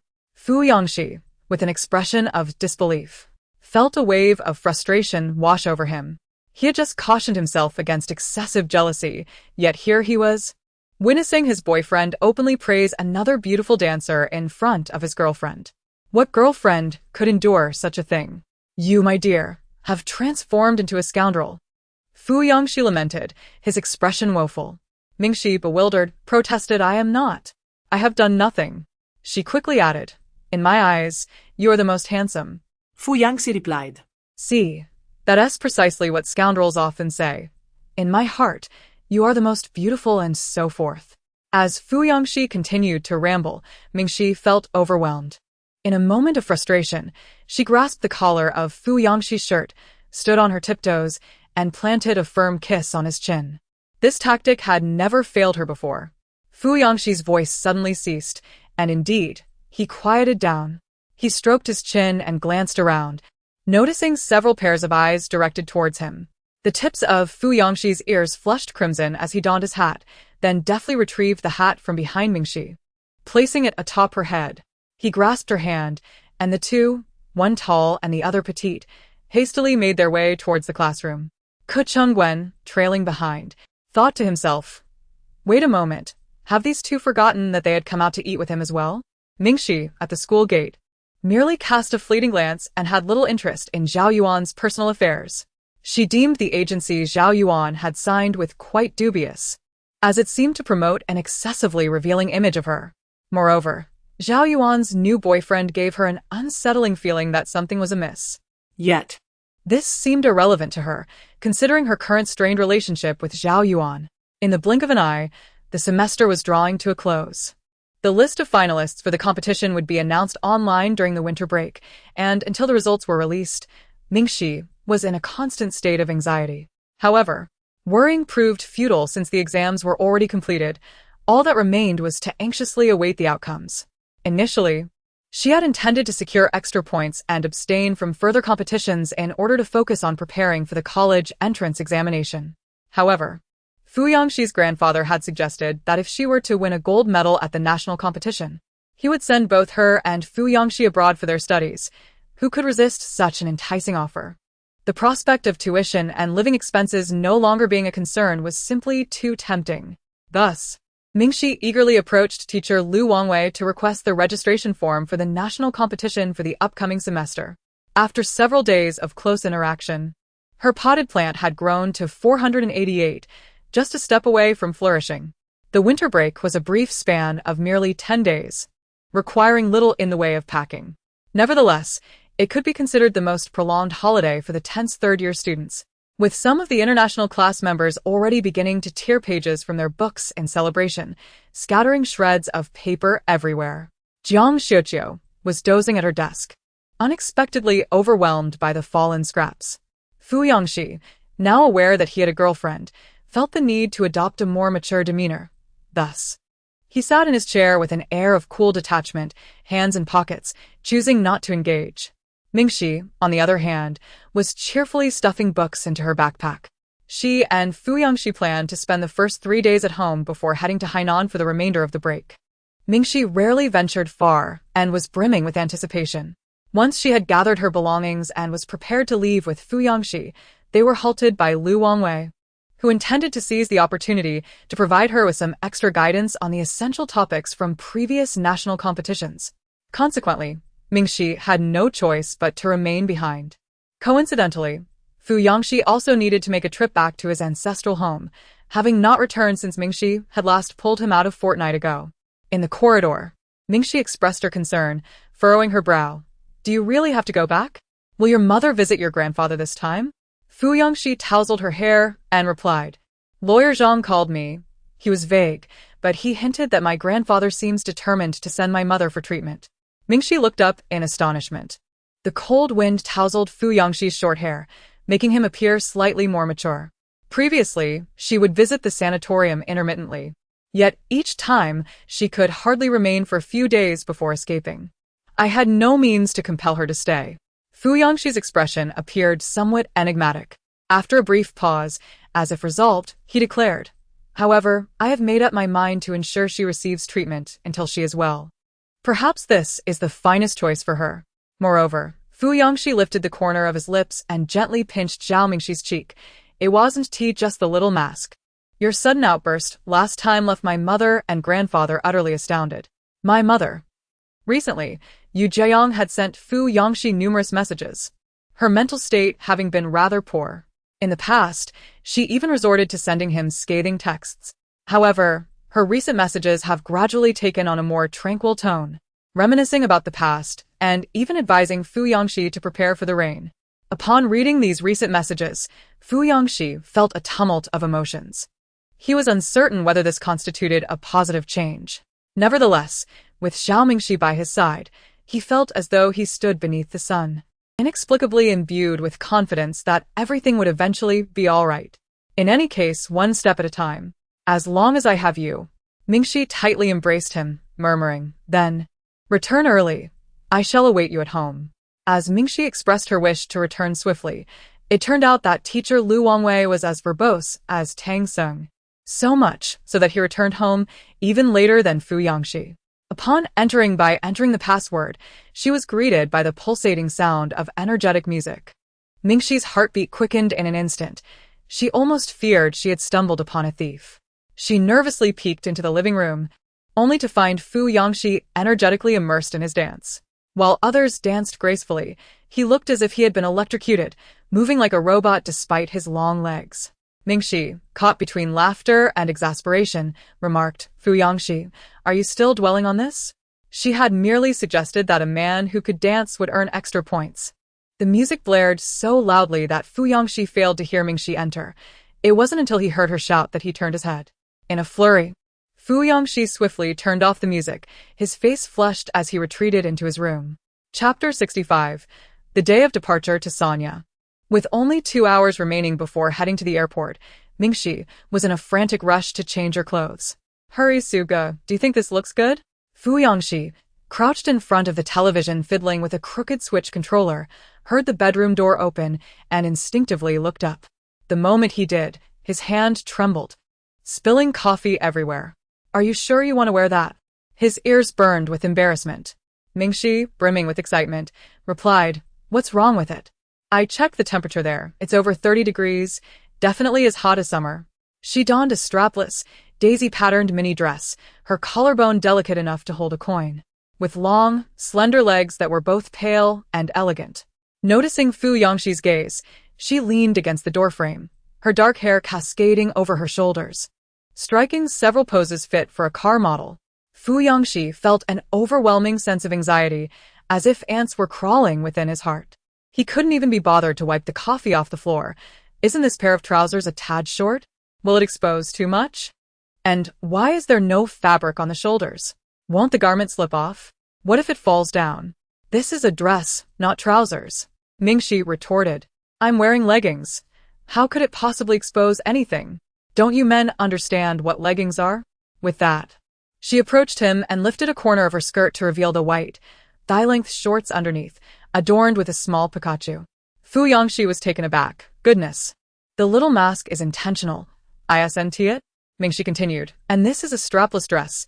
Such styles are commonly used for formal wear. You must have seen many at banquets. Fu Yangxi had never paid attention to whether the dresses worn by women were strapless or leg-hugging. Today he realized just how coolly girls could dress in summer. Isn't this a bit too revealing? He remarked. Mingxi found his reaction baffling. What's unattractive about it? Fu Yangxi stood up, wearing a sorrowful expression that clearly said nothing about this looks good, pointing at the flower on her abdomen. This flower is misaligned. It looks like a little belly. And this one is as yellow as an oil painting. The color lacks any aesthetic appeal. It's not the little mask that's the issue, but this dress doesn't do you justice. Mingxi was exasperated. How could he suggest she had a little belly? She tugged at her dress, casting him a dubious glance. You can't possibly be the type of foolish, straightforward man who becomes displeased when his girlfriend wears something revealing. Can you? How could that be? Fu Yangxi's fair neck flushed with guilt. I merely offered a suggestion, devoid of any ulterior motive. Mingxi glanced down at her dress, pondering whether its modest price of 200 or 300 yuan from Taobao rendered it devoid of design. Perhaps I should change into something else. Initially, Mingxi had been preoccupied with the looming specter of a terminal illness, focusing solely on enhancing her fortune and competing. However, with circumstances now improving and a trip to the seaside on the horizon, she naturally desired to don something more aesthetically pleasing. She eagerly returned to her wardrobe, trying on several outfits. The results were mediocre. The design lacked flair. The hem of the dress seemed too short, raising concerns that a longer stride might lead to a stumble. Fu Yangxi, with a righteous demeanor, pointed out various flaws. Had the prominent designers been present, they might have united to chastise Fu Yangxi. Exhausted from the fitting ordeal, Mingxi could no longer restrain herself and dragged Fu Yangxi to her wardrobe in frustration. Which of these do you consider aesthetically acceptable? Fu Yangxi scanned her summer dresses, noticing one that was shorter than another, his brow twitching. He searched meticulously and ultimately retrieved her school uniform. Mingxi was taken aback. Fu Yangxi looked down at her, raising an eyebrow with utmost seriousness. How about you wear your school uniform instead? Pure and radiant, she undoubtedly represents the most enchanting scenery by the seaside, drawing gazes that stretch from the beach to the horizon. Mingxi. Just leave. Fu Yangxi suddenly sensed an oddity and, caught off guard, inquired. Wait a moment. Zaya-kuzo, why are you dressing so exquisitely? Mingxi retorted playfully. Hee, just checking for handsome guys. Fu Yangxi's eyes widened in disbelief. Frustration etched upon his handsome face as he tossed his school uniform onto the bed and reached out to pinch Mingxi's cheek. Zhao Mingxi, come here. Ha ha ha. Mingxi quickly scampered away. Ultimately, Fu Yangxi relented, allowing Mingxi to pack a few strappy long dresses into her suitcase. As she eagerly gathered her sun hat and sunscreen, Fu Yangxi's heart sank, yet he consoled himself that strappy dresses were acceptable, at least they would cover her legs. However, when they set off, both were clad in down jackets, as it was still snowing in City A.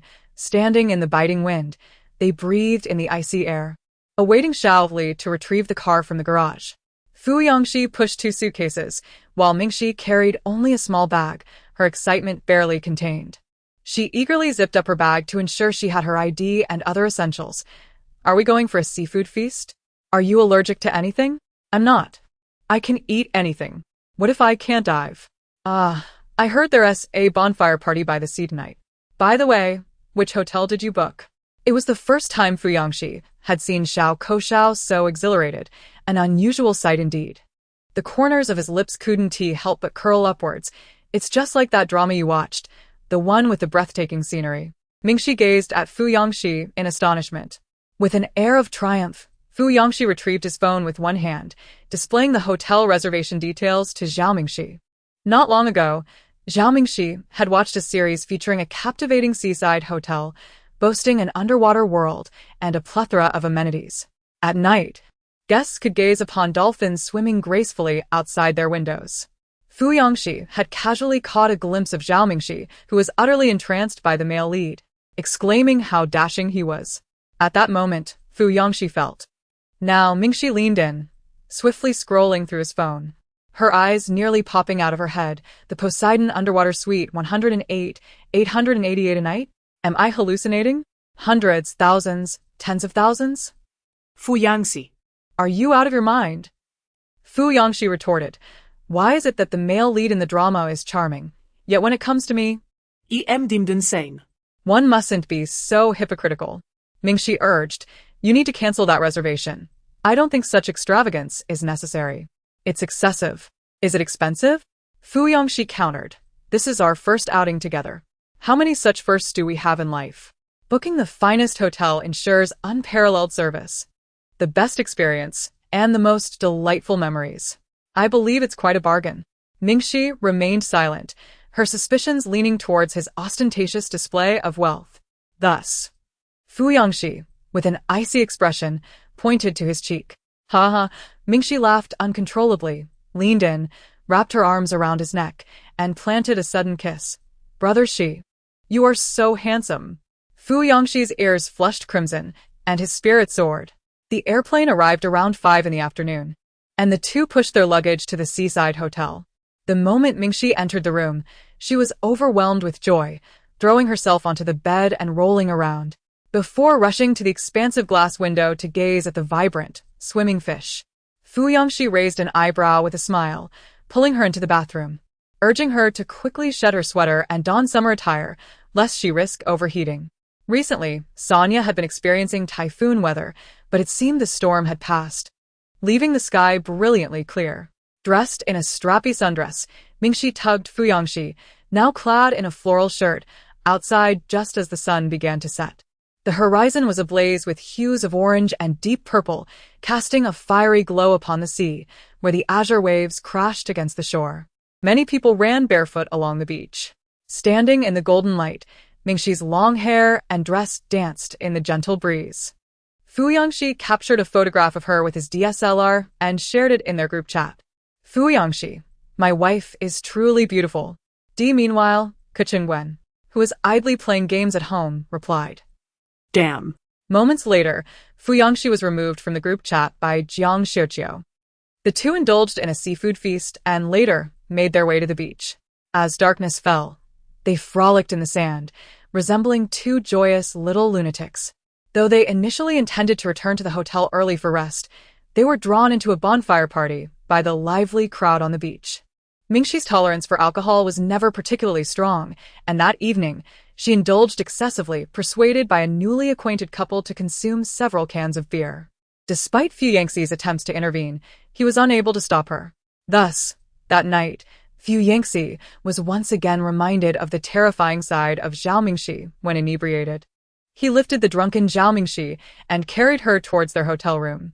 With flushed cheeks and a dazed expression, her bright eyes shimmered with a watery glimmer.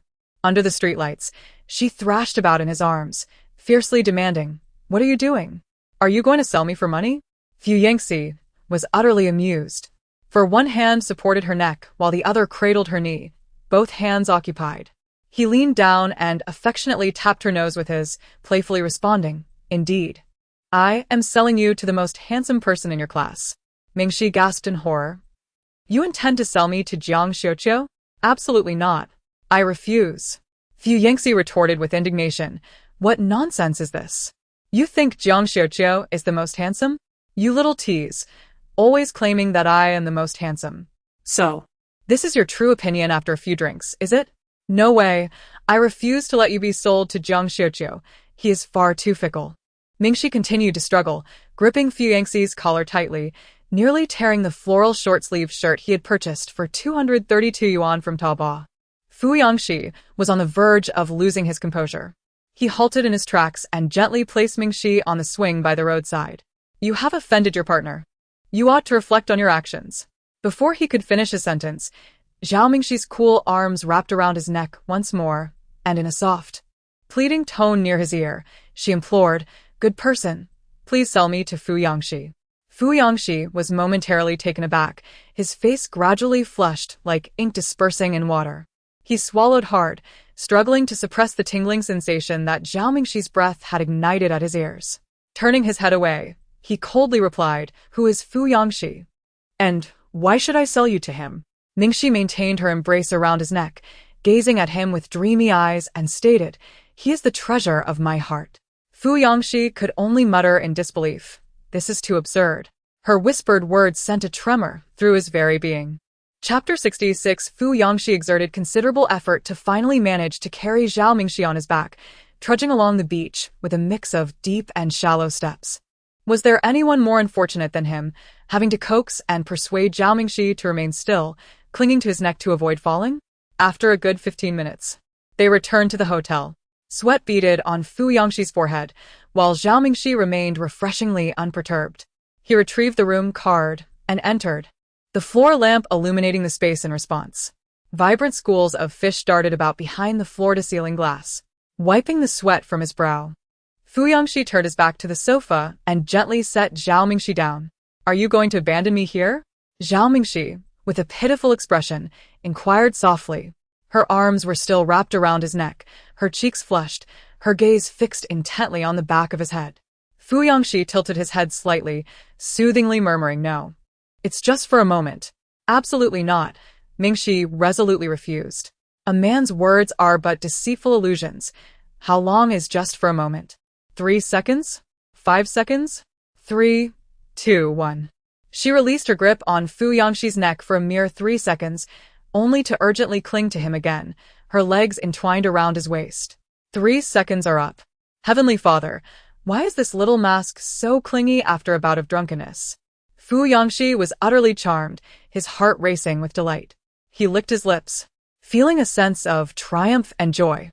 Little mask, is it that you cannot bear to part with me? Indeed, Zhao Mingxi declared, refusing to let go, nearly suffocating Fu Yangxi in her embrace. He could not help but chuckle softly. Then perhaps you should change your name to Little Sticky Rice Cake. Mingxi still held on tightly. Fu Yangxi had no choice but to turn, facing her directly, his hands propped against the back of the sofa. While she sank into its depths, her long hair tousled and her eyes sparkling as they gazed at him. Unable to restrain himself any longer, Fu Yangxi leaned down, gently pecking the corner of her lips. Mingxi found his kiss utterly delightful, willingly inviting him closer, her hands wrapping around his neck, urging him to lower himself further. The air between their lips was infused with the warm, sweet scent of beer. Yet, Fu Yangxi's damn gentlemanly principles resurfaced. He thought of her inebriated state. Although he merely intended to kiss her, it felt like taking advantage of her vulnerability. No, he must resist and refrain from kissing her again. With a resolute lift of his chin, Fu Yangxi fixed his gaze upon Mingxi and declared, "Release me at once. I must wash and then retire for the night." Mingxi stared at him, her expression vacuous, before suddenly bursting into a fit of tears, though it was merely a theatrical display, devoid of actual sobs. With an exaggerated sense of grievance, she lamented, "You are being so cruel to me." Fu Yangxi felt more wronged than Do-e. "If you do not let go, I shall assist you with your bathing," he threatened. Mingxi's cheeks flushed with warmth as she leaned closer, whispering heated breaths against his ear. "That is not permissible." Fu Yangxi gazed at the enchanting Zhao Mingxi in disbelief. Under the influence of alcohol, this diminutive sprite was proving to be quite the temptress. He resolved that she must never be allowed to drink with others again. A sudden doubt crept into his mind. Did Zhao Mingxi even recognize him as Fu Yangxi? Surely. Her playful antics were not indiscriminately directed at all. Raising his head, he grasped Zhao Mingxi's hand, pulling it away from his neck, forcing her to meet his serious gaze. "Zhao Mingxi, cease your movements. I must inquire, do you know who I am?" With a mischievous chuckle, Zhao Mingxi wrenched her hands free from his grasp and resumed her restless exploration across his chest, threatening to tear his shirt. With a playful glint in her eyes, she continued to blow soft breaths against his ear. "You are my sweetheart." Fu Yangxi could barely contain the blush rising upon his cheeks. He feigned an icy demeanor, adopting an expression of stoic indifference. Addressing Zhao Mingxi, he stated, "Behold clearly, for I am Xin Liang."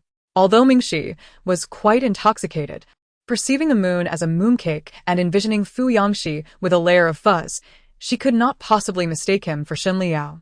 In her inebriated state, Mingxi mused internally, "What sort of foolish being is this before me? How audacious to impersonate Xin Liao and deceive me."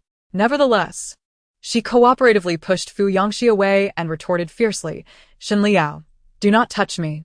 Fu Yangxi could scarcely contain his laughter. How endearing is this little mask? He gazed at the disheveled Zhao Mingxi, wiped his face, and adopted a more serious demeanor, saying, "Then look closely, I am Fu Yangxi now." The tipsy Mingxi could only roll her eyes in exasperation. She played along, widening her eyes in feigned astonishment. "Fu Yangxi? You've come? Oh, I want a hug." Fu Yangxi's heart melted. He could not help but gently pinch the cheek of the Zhao Mingxi who had flung herself onto him. How utterly adorable. Is there anyone in this world more charming than Zhao Mingxi? The evening was a chaotic whirlwind. Though a fragment of consciousness lingered in Mingxi's mind, her body felt as though it had succumbed to a muddy slough, utterly incapable of rising, let alone bathing herself. She clung to Fu Yangxi, coaxing him to assist her in washing. Reluctantly, Fu Yangxi filled the bathtub with water and tested the temperature. Then, with his eyes closed, he helped her remove her dress before lifting her into the tub. At that moment, as he embraced her, his mind nearly exploded. The softness and delicacy of her form ignited a fervor in his heart that threatened to leap from his chest. Zhao Mingxi splashed about in the bathtub, imagining herself as a fish. After quite some time of commotion, Fu Yangxi eventually retrieved her, wrapping her in a towel and tossing her onto the bed after she donned her undergarments. Once all was settled, Fu Yangxi felt utterly exhausted. Despite her petite frame, holding her was surprisingly weighty, especially given her earlier antics. The fish swimming about released bubbles, seemingly lamenting the excessive intimacy between the two. After a night of indulgence, Mingxi awakened the following afternoon, feeling utterly disheveled, as though her body had been dismantled. She almost suspected that Fu Yangxi had done something to her. Fu Yangxi's face flushed crimson as he exclaimed, "What could I have possibly done? I changed your clothes with my eyes closed. Do you have any idea how challenging that was? You are absolutely forbidden from drinking again." Mingxi looked at him with an expression of disappointment, as if to say, "You didn't do anything at all? Are you even a man?" The delightful moments flew by in an instant. In the following days, they indulged in seafood feasts, went diving, swung on swings, and set sail on a yacht, and before they knew it, New Year's Eve had arrived. They welcomed the new year together. Although the current festivities lacked the essence of years gone by, after watching the fireworks display, they returned to their hotel, turned on the television, and enjoyed this year's spring festival gala, staying up until midnight. During this time, both Zhao Mingxi and Fu Yangxi received a flurry of phone calls and text messages filled with well wishes. In a state of emptiness and solitude, Ke Chengwen initiated a video call to Fu Yangxi, who was taking a shower. Upon answering the call, it was Mingxi, lounging in bed and indulging in snacks.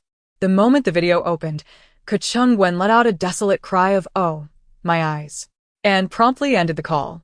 As the new year approached, Mingxi's words remained unspoken, and the screen went dark, leaving her in a bemused state. She reached out to several teachers, the Dong family and He Yang's family, to extend her New Year greetings, inquiring about the situation at He Yang's home. Currently, only 5 more potted plants were needed to complete her collection. As she gradually liberated herself from the misfortunes associated with the antagonists, He Yang was no longer defined merely as the friend of the primary villain.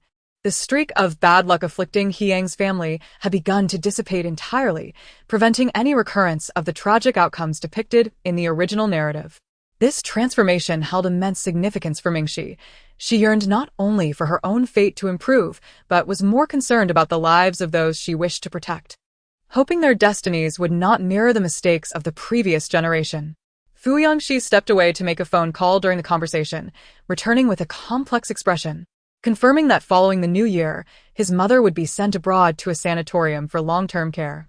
This decision had been made by Yu Jiarong herself, not as a result of Mingxi's previous outburst, which had served merely as a minor catalyst.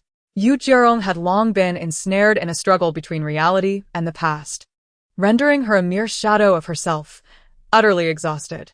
Upon realizing the harm she had inflicted upon Fu Yangxi, the rational part of her finally triumphed over her madness.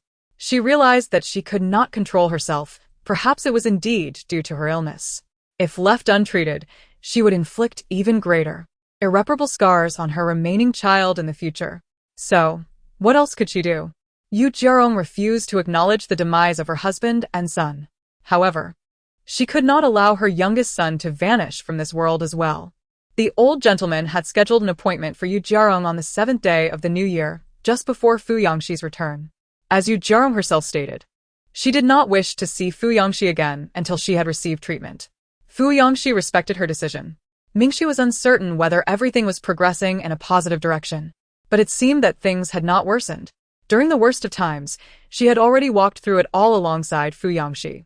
The Zhao family experienced a rather desolate new year. This year, Zhao Mo did not return home, leaving only Zhao father, Zhao mother, Zhao Zhanhui, and Zhao Yuning in the house. The dining table, which should have seated 7, now had 3 empty places. Of course, Zhao Yuan's place and room had been permanently removed and would never be set again. Zhao Mo made a brief phone call home, offering a few words of blessing before hanging up. His career was affected, and he was still busy, unable to return for the new year. The family sat together in the living room, the television on, with an array of fruits and snacks on the coffee table, yet no one touched them, all distractedly gazing at their phones. In truth, they were secretly hoping for a call from Mingxi. However, that day passed, and even after midnight, they received no phone call from Zhao Mingxi. Zhao Jia's current condition remains a mystery to Mingxi, who has not afforded them a significant place in her heart.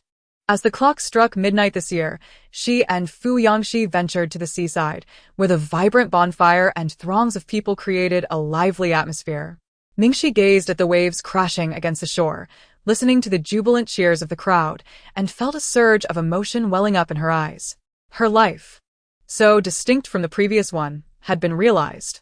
Under the moonlight, amidst the bustling crowd, she embraced Fuyangxi, holding on until the dawn of the new year.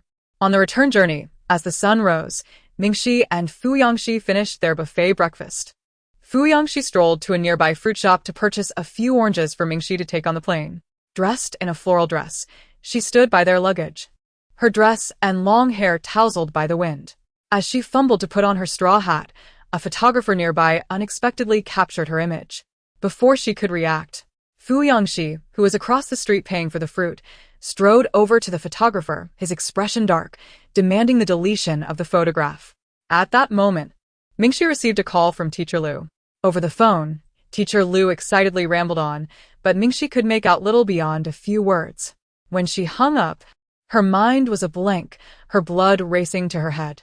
Everything felt surreal, as if she were in a dream. The weight of negativity gradually lifted. She could finally demonstrate her true abilities and achieve her authentic results. She was no longer the supporting character Zhao Mingxi. She was at last simply herself. Fuyangxi. The first thing Mingxi did after hanging up the phone was to turn to Fuyangxi, eager to share her ecstatic news with him. Unbeknownst to her, this individual had become an indelible part of her life. Fuyangxi was returning from the fruit market, carrying a bag of oranges and a bouquet of daisies. When he heard her excited voice calling out to him, he was momentarily taken aback. Instinctively, he turned his head, only to see Mingxi rushing towards him, her skirt billowing in the air. She had discarded her luggage and dashed into his embrace like a jubilant little bomb, breathlessly exclaiming, "Just now, Fuyangxi," holding the flowers, gently patted her back and said, "Take your time, there's no rush." In truth, he had already anticipated her news, a smile forming at the corners of his lips.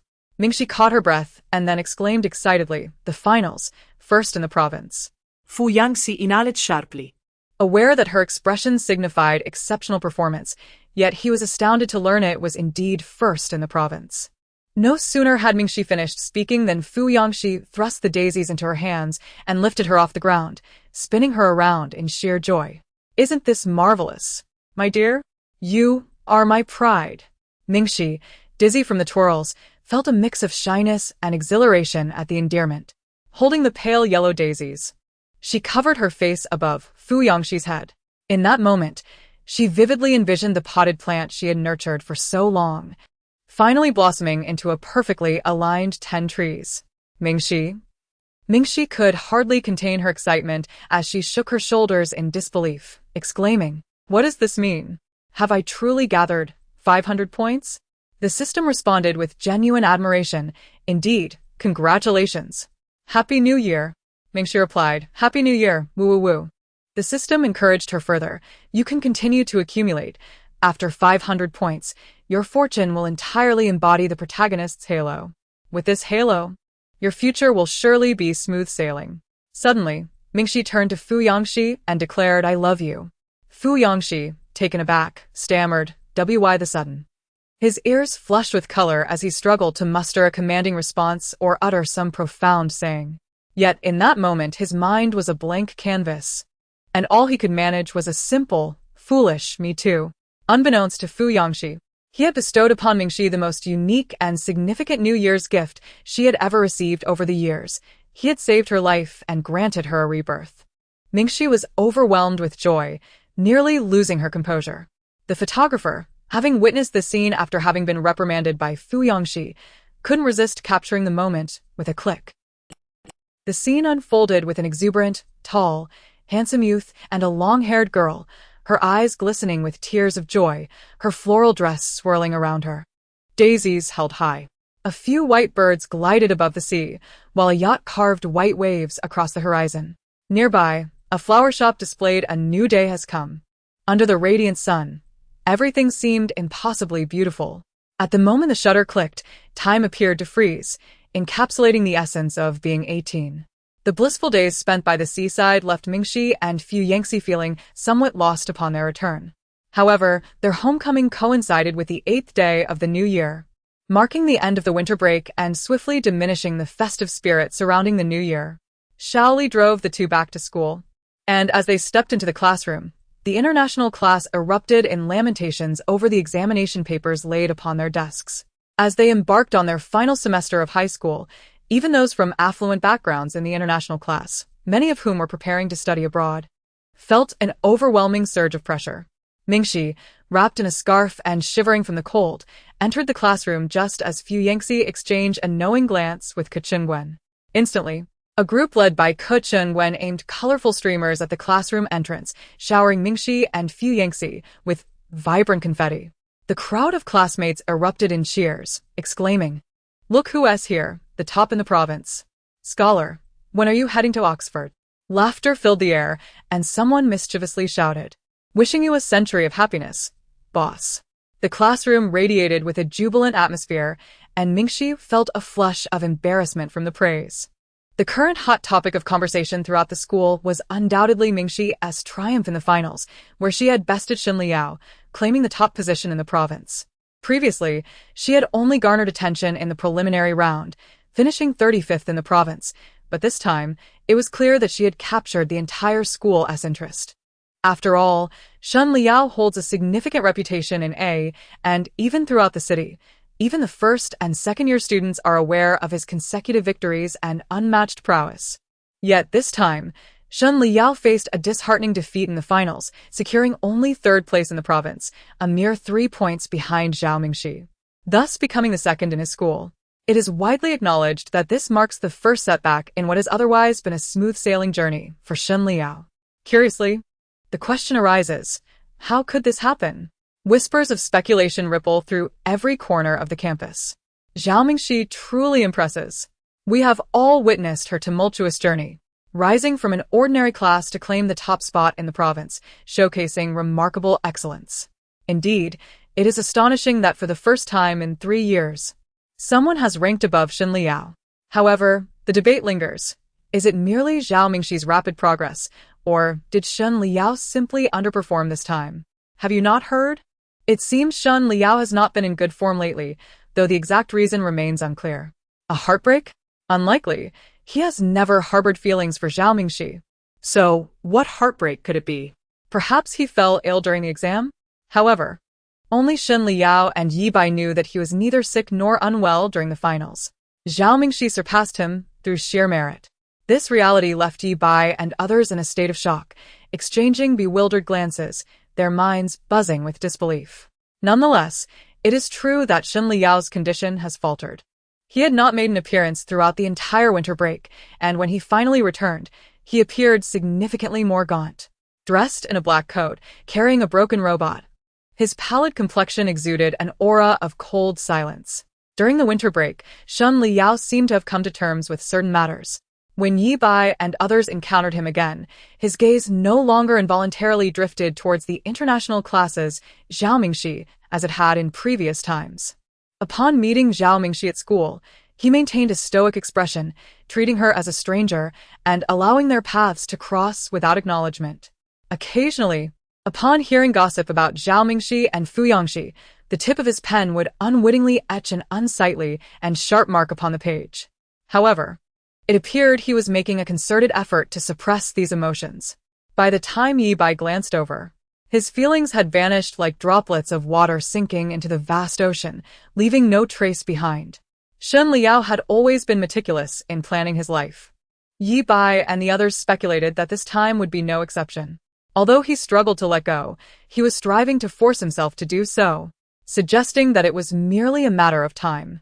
Furthermore, perhaps sensing Shen Liao's transformation, Kong Jiajia from the neighboring school began to pursue him with increased fervor, often leaping over the wall to visit him twice a day. Yi Bai and the others were now hesitant to provoke Kong Jiajia, fearing that their teasing might drive him away, turning him into yet another Zhao Mingxi. 2 weeks after the finals, Mingxi went to collect an award and briefly appeared on provincial television. Previously, the television station's reporters had always interviewed Shen Liao, but this time, it was a charming young lady who surprised everyone. She was asked to hold up her provincial competition gold medal before the camera and share her insights and methods for academic improvement. Mingxi stepped into the interview recording studio for the very first time, feeling a twinge of anxiety. Despite knowing that Teacher Liu, Yangxi and Ke Changwen were waiting just outside, and that Yang had slipped in to touch up her makeup in the lounge. She still could not help but tense her body.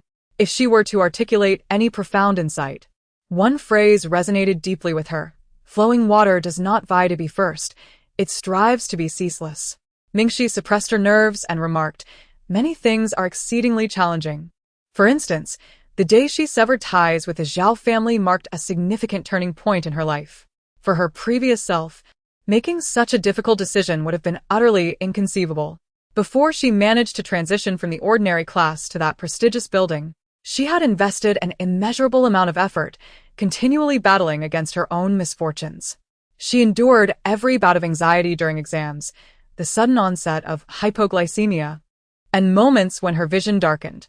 In her quest to break free from her destiny, she ran 30 laps around the track, after which not a single muscle in her legs or arms could be lifted. Her entire being felt as though it had succumbed to numbness. Was it not equally arduous for Yangxi? Each night for 5 long years, he tossed and turned, haunted by nightmares.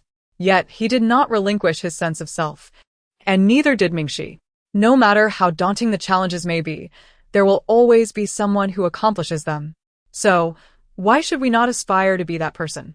Perhaps the efforts of 1 day, 2 days, or even 3 days may yield no visible change, but we must not be disheartened or give up. As long as we persevere and strive toward our desired direction, there will inevitably come a day when subtle transformations arise, ushering in a new beginning. Mingxi spoke fervently, entirely lacking in on-the-spot experience, feeling as if her words were woefully pedestrian and cliché. Yet, to her surprise, the reporters applauded. Not far away, teacher Lu Wangwei looked on with a sense of admiration, removing his glasses to rub his eyes in disbelief. Mingxi thought, "Is this for real? Surely they don't find my words insipid and empty?" Unbeknownst to her, in stark contrast to the previous indifferent remark from Shen Liao, whose superiority was palpable, her heartfelt expression had furnished the reporters with ample material to work with, hence their evident excitement. The photographer in front of the camera, captivated by Zhao Mingxi, stood up and eagerly urged, "Strike a few more poses. Let's capture more shots for the educational website." Mingxi internally buried her face in her hands, overwhelmed by the kindness being showered upon her. News of Mingxi's triumph as the provincial champion spread like wildfire. At that moment, the Zhao family was glued to the television, watching the live broadcast of the interview. Zhao's mother and father were engulfed in a tumult of emotions, as if gripped by an unseen force, causing them discomfort and anguish. On screen, Zhao Mingxi, with her lustrous black hair and fair complexion, radiated a beauty and excellence that captivated all who beheld her. How had they ever considered Mingxi inferior to Zhao Yuan? She was, in truth, a pearl dulled by dust. If only someone had delicately brushed away the grime, she would have shone with breathtaking brilliance. Regrettably, they had failed in their duty, nearly trampling her into the mud. It was she who had fought valiantly, painstakingly, wiping away the dust from her own being. Now, she sparkled with brilliance, yet none knew of the tears and blood she had swallowed in silence. At this juncture, Zhao's mother finally comprehended the gravity of her past mistakes. Her heart ached for Zhao Mingxi, and she experienced a deep remorse, a tumultuous sadness churning within her. As tears streamed down her cheeks, the achievement of being first in the province was, after all, a monumental event. This year, Zhao Mingxi, akin to Shen Liao of previous years, had her name emblazoned on a banner, prominently displayed at the school gate for all to see. Anyone entering or exiting the school would be confronted with it. Individuals from the Evergreen class, including Yi Xiaoxia and Pu Shuang, caught sight of it, their emotions a tangle of complexities. However, this time, the Evergreen class members were genuinely convinced, and no one dared to speak in a sarcastic tone any longer. Zhao Mingxi had proven her capabilities through sheer hard work. Zhao Yuan had entered a romantic relationship and remained at the company, participating in an intensive female group training session in preparation for a talent show slated for August. Consequently, after the commencement of the semester, she had not attended school for over a month. Members of the Evergreen class speculated whether she had decided against pursuing higher education. Might she be shifting towards an arts examination? Given Zhao Yuan's academic prowess, even with a 6-month absence from school, she could easily secure a place in a reputable university through the Gaokao. Thus, no one felt compelled to fret over her situation. It wasn't until March, when she returned to school to obtain a signature from the academic director, that she noticed the vibrant banner at the school gate. The bright red letters proclaiming Zhao Mingxi, first in the province, proudly spanned across it, momentarily piercing Zhao Yuan's eyes with its intensity. She grasped a fellow student and inquired, "Was Zhao Mingxi the first-place winner in last year's finals?" "Indeed, didn't you know?" the student replied, casting her a curious glance. It caused quite a stir when school resumed last month. It even made it to television. Zhao Yuan clutched the leave request in her hand, her entire body trembling slightly. She cast a glance at her injured knee, a remnant of her dance training, which had yet to heal. Her gaze drifted to the tiny wounds on her fingers, a consequence of the chores she was compelled to undertake. Raising her head, once more, she fixated on the banner before her. In that fleeting moment, resentment surged within her like a dark spring, overflowing with fervor. Her fingers had become increasingly calloused, while Zhao Mingxi trod upon a path adorned with blossoms. Her biological mother had been incarcerated, her reputation in tatters. Even if she were to achieve fame in the future, she would perpetually live in fear of her past being unearthed. The company had even preemptively devised measures to elicit sympathy. Meanwhile, Zhao Mingxi basked in the sunlight, embraced as the true heiress who had been wronged, while the Zhao family eagerly awaited her return, which she regarded with disdain. How profoundly unjust it was. Her boyfriend from the art school urged her impatiently, "Hurry up. Go get your director's signature, and then we can play video games." Indeed. And beside her stood the illustrious fiancé. Yet, here she was, accompanied by a frivolous youth whose sole ambition was to game and to indulge in their relationship. Zhao Yuan's fingertips dug into her palm, her heart brimming with loathing, nearly drawing blood. "What are you dawdling for?" her art school boyfriend pressed. Zhao Yuan turned her head to cast him a glance, her eyes reflecting a darkness he barely recognized, startling him momentarily. Chapter 67. That day, upon returning to her company dormitory, Zhao Yuan remained in a daze. The dormitory accommodates 6 girls in one room. Zhao Yuan lies on the upper bunk, in close proximity to the yellowed chandelier on the ceiling. She observes tiny insects infiltrating through the window, fluttering around the long unwashed lampshade. Memories of her previous residence in the Zhao family villa flood her mind. She had never encountered any flying insects indoors. While they might be present in the garden, the gardener employed by Zhao Zhan was highly skilled, employing specialized insect repellents, ensuring that even bees were a rarity by springtime. Enduring the incessant buzzing of the insects, she shuts her eyes and curls her legs. However, as she turns over, her foot accidentally kicks a pile of clothes. A surge of overwhelming resentment swells within her.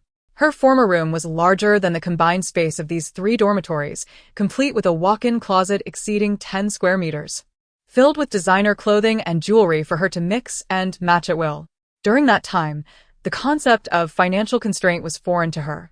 Anything she desired would be procured by the Zhao family, unless it was as exorbitantly priced as an aircraft. Yet here, the wardrobe in the dormitory measures less than half a meter in width, proving utterly inadequate, forcing her to pile most of her garments atop her bed.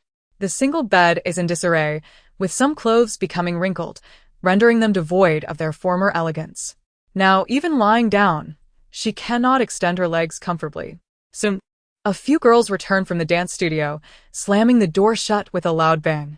One of them, with pink-dyed hair, has already donned revealing denim shorts and a crop top, despite it being only March.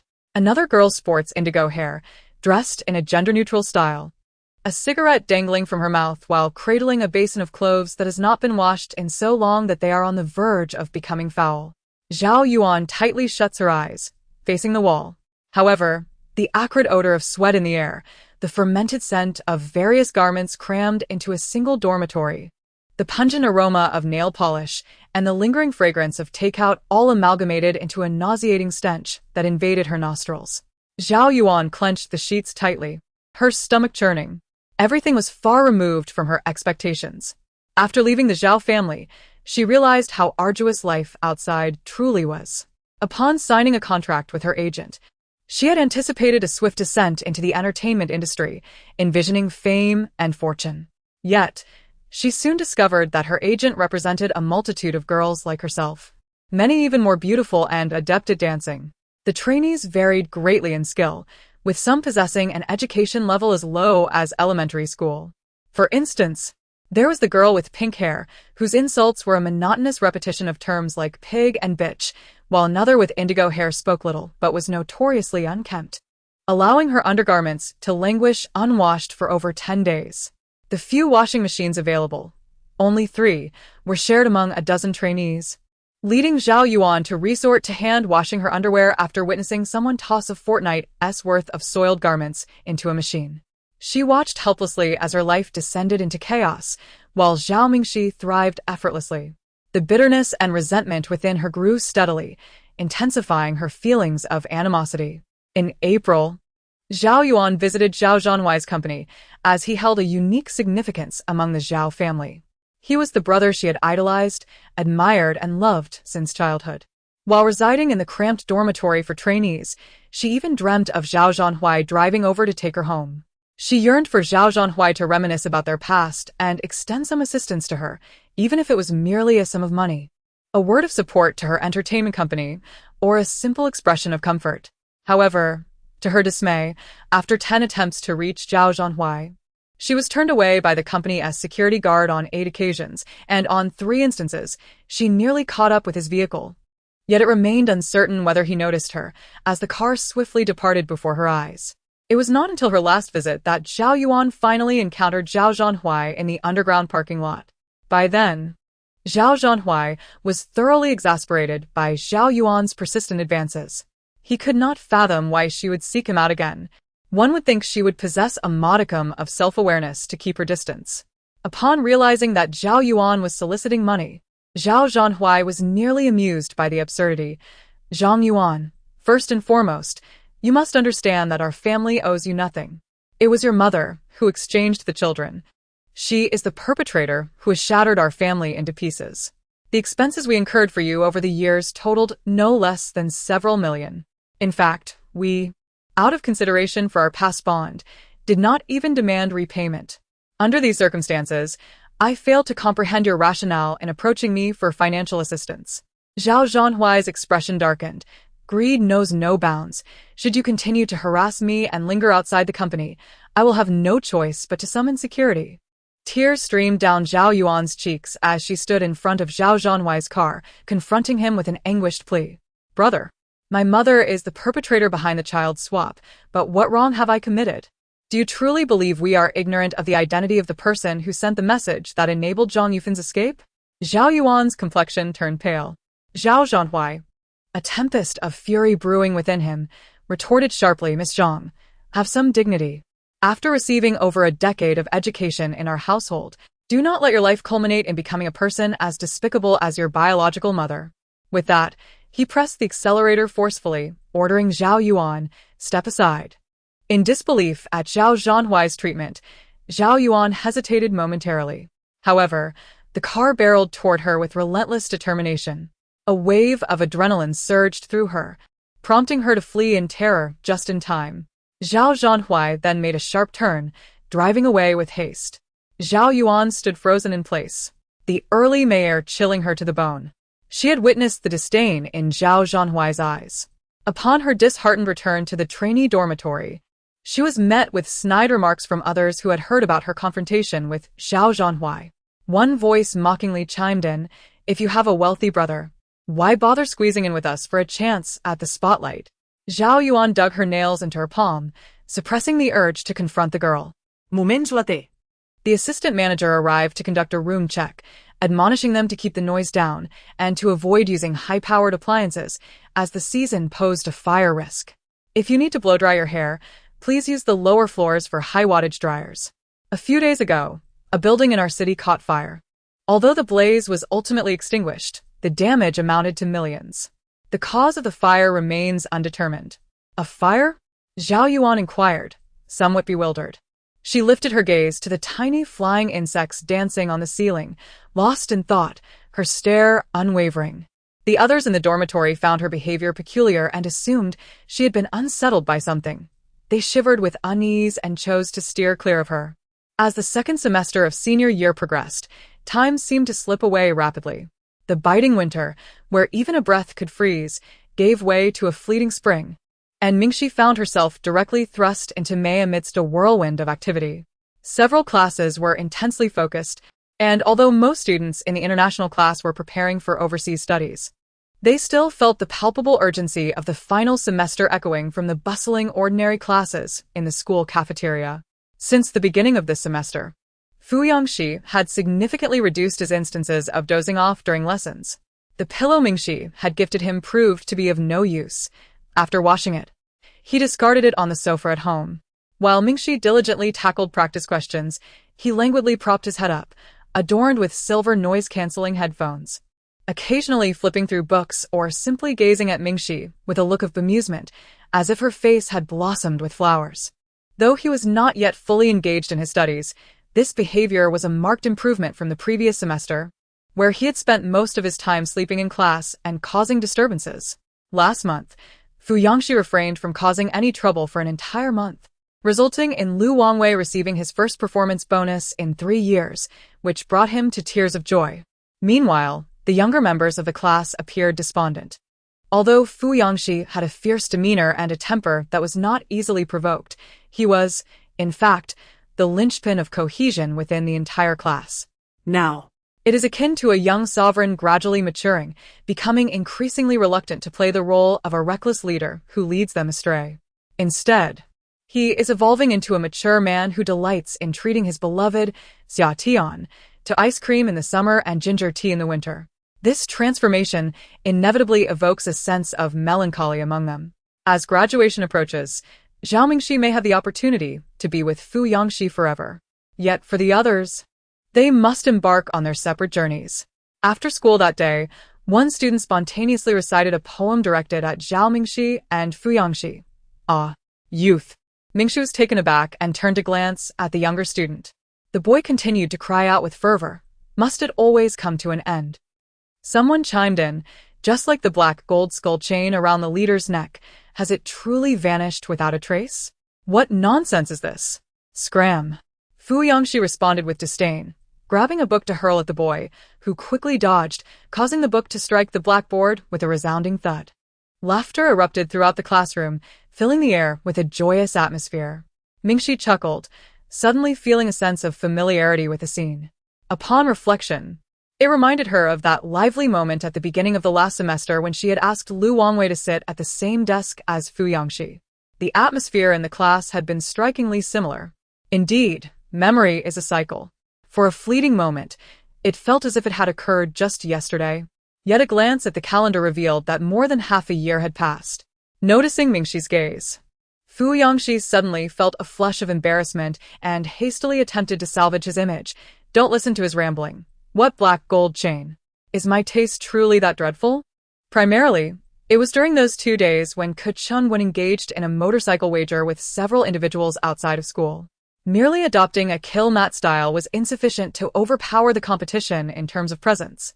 Kuchun, resembling a turtle emerging from its shell, leaned forward and inquired, "Wait, was it me who placed the bet? I distinctly recall, it was you, Shiga." Fuyangxi cast a cold, piercing glance in his direction. Kuchun replied, fine. "I remember now, it was indeed me." Mingxi nearly burst into laughter and remarked, "Actually, it suits you quite well." "Well suited? What does that mean?" He interpreted her words as suggesting he was quite kill mad at the time. Fuyangxi, flustered and irritated, was about to retort when Mingxi continued, "At that moment, you were slumped over the table, clutching a sports jacket, and when you impatiently lifted your head, your brows furrowed. The first glance you cast my way struck me as both cool and handsome." You know that feeling, right? Mingxi doodled a small heart in her notebook, an arrow piercing through it. Fuyangxi pretended to be nonchalant as he stole a glance, nearly choking in the process. He coughed, flipping through the pages of his book in an effort to appear serious, yet he couldn't suppress the flush creeping up his ears. Mingxi delighted in teasing Fuyangxi, and witnessing his reaction sent her into peals of laughter. Beside them, Kuchun remarked, "A woman's words are mere illusions." He dared to wager that Zhao Mingxi Upon first laying eyes on Fu Yangxi, did not experience instant infatuation. At this juncture, a question tugged at Ke Qingwen's curiosity, compelling him to inquire of Zhao Mingxi. When you first transferred classes, what were you so intent on absorbing from Shiga? Fu Yangxi too recalled this detail and promptly perked up his ears. Mingxi glanced at her potted plants, which had gradually grown to over 600 tender sprouts. She had indeed grappled with the dilemma of whether to reveal the truth to Fu Yangxi, confessing that her initial intention to approach him was driven by a desire for fortune. However, after much contemplation, she concluded that it mattered little whether she disclosed it or not. Speaking the truth would only serve to wound Fu Yangxi further. She knew that he would not sulk over such trivial matters. Even if he did, a few comforting words would suffice, as he was typically quite easy to appease. Yet, the thought of him being upset caused her heart to ache.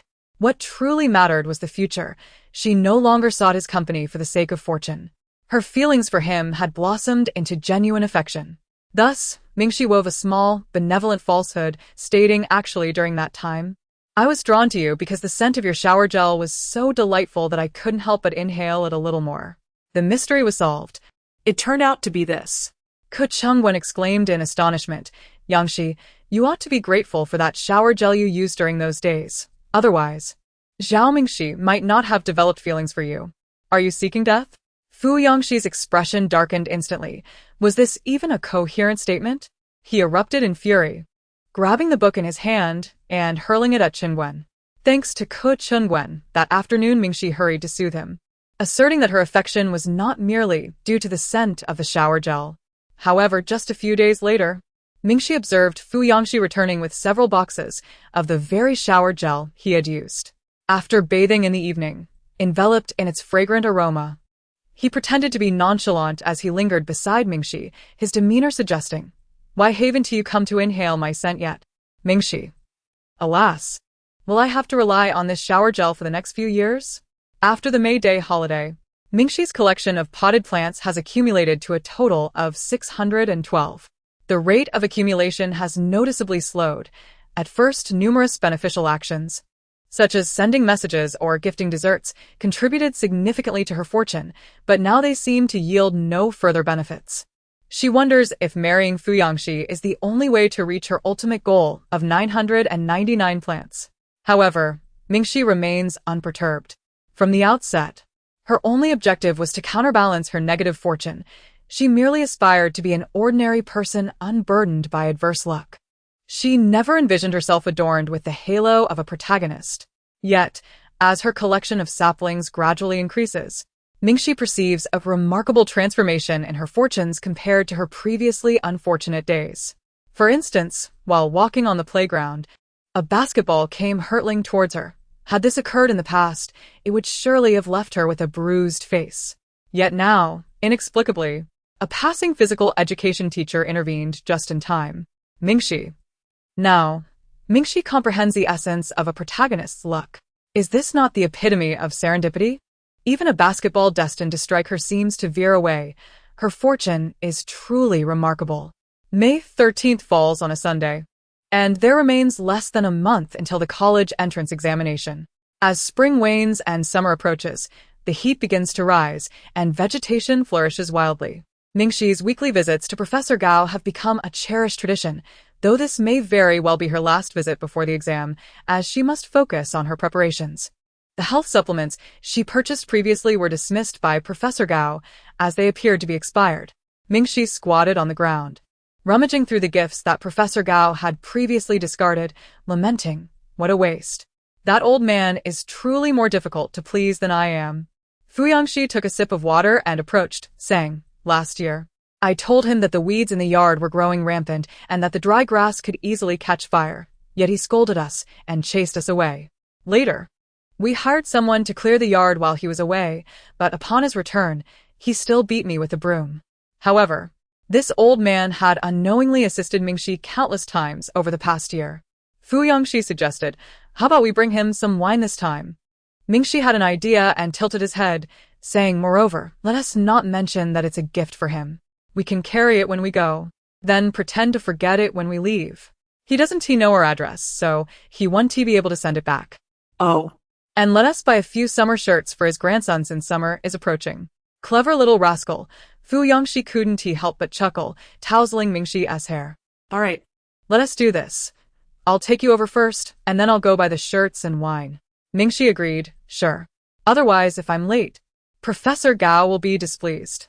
Professor Gao's residence was located in a dilapidated and remote area, nestled deep within an alley, surrounded by elderly residents. However, Professor Gao had a peculiar temperament and did not get along well with his neighbors, resulting in most of them being reclusive. On this hot day, when Mingxi arrived, he found the professor engrossed in a game of chess with himself, while his grandson sat nearby, observing the ants in the wall crevice. Mingxi set down her belongings and, with considerable effort, inquired about what her grandson wished to eat, subsequently planning to procure some groceries. Professor Gao cast a fleeting glance at her. Although his countenance remained as frigid as ever, a twinge of reluctance stirred within him. Over the past 6 months, it was only during Mingxi's weekend visits that this dilapidated abode experienced a semblance of vitality. Once she departed, the house would return to its desolate and lifeless state.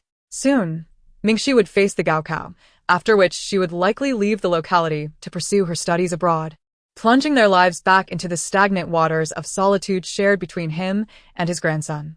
I shall accompany you to buy the groceries, Professor Gao declared, brushing off the dust from his trousers as he rose. Mingxi hastily interjected, I can manage on my own. Professor Gao, with an air of impatience, retorted, we are out of rice and you, a mere girl, cannot carry it alone. You can procure the vegetables while I fetch the rice. A round trip will take no more than 20 minutes. My grandson has autism, not a lack of intelligence. Reluctantly, Mingxi fell silent. Before departing, Professor Gao instructed his grandson to entertain himself in the room, then meticulously secured both doors of the house, the front locked from the inside, while the rear was a small door leading from the kitchen. Together, he and Mingxi traversed the vegetable garden through the back door, following a narrow path to the market. In the tranquil afternoon, the sweltering sun radiated like a wave of heat. Zhao Yuan observed as Mingxi entered the dilapidated house, yet noticed that she did not emerge. The silence within was palpable. Was she merely taking a nap? Standing in the alley, Zhao Yuan lifted her gaze to the constricted sky and scrutinized her surroundings. Having visited several times, she had confirmed the absence of surveillance. A tremor coursed through her hands and feet. If a fire were to ignite, the frenetic tongues of flames would consume every fabric within the house, rendering this old dwelling utterly defenseless against the crackling inferno. Unlike a modern apartment, it lacks the fire hydrants typical of schools. She wondered whether the blaze would spread rapidly enough to ensnare Zhao Mingxi within its grasp before the fire truck arrived. In this secluded alley, even the approach of a fire engine would prove to be a formidable challenge. Recently, she had absorbed numerous news stories, learning that fires could sometimes take time to escalate. Especially with the addition of certain accelerants, her gaze fell upon the canister of oil she had procured. Yet, what if the trapped individual managed to break a window and escape? Would it necessitate securing the doors and windows from the outside? Such actions would lead to Zhao Mingxi's disappearance. If she did not vanish, would she suffer burns instead? If her face were to be disfigured, who would still cherish her?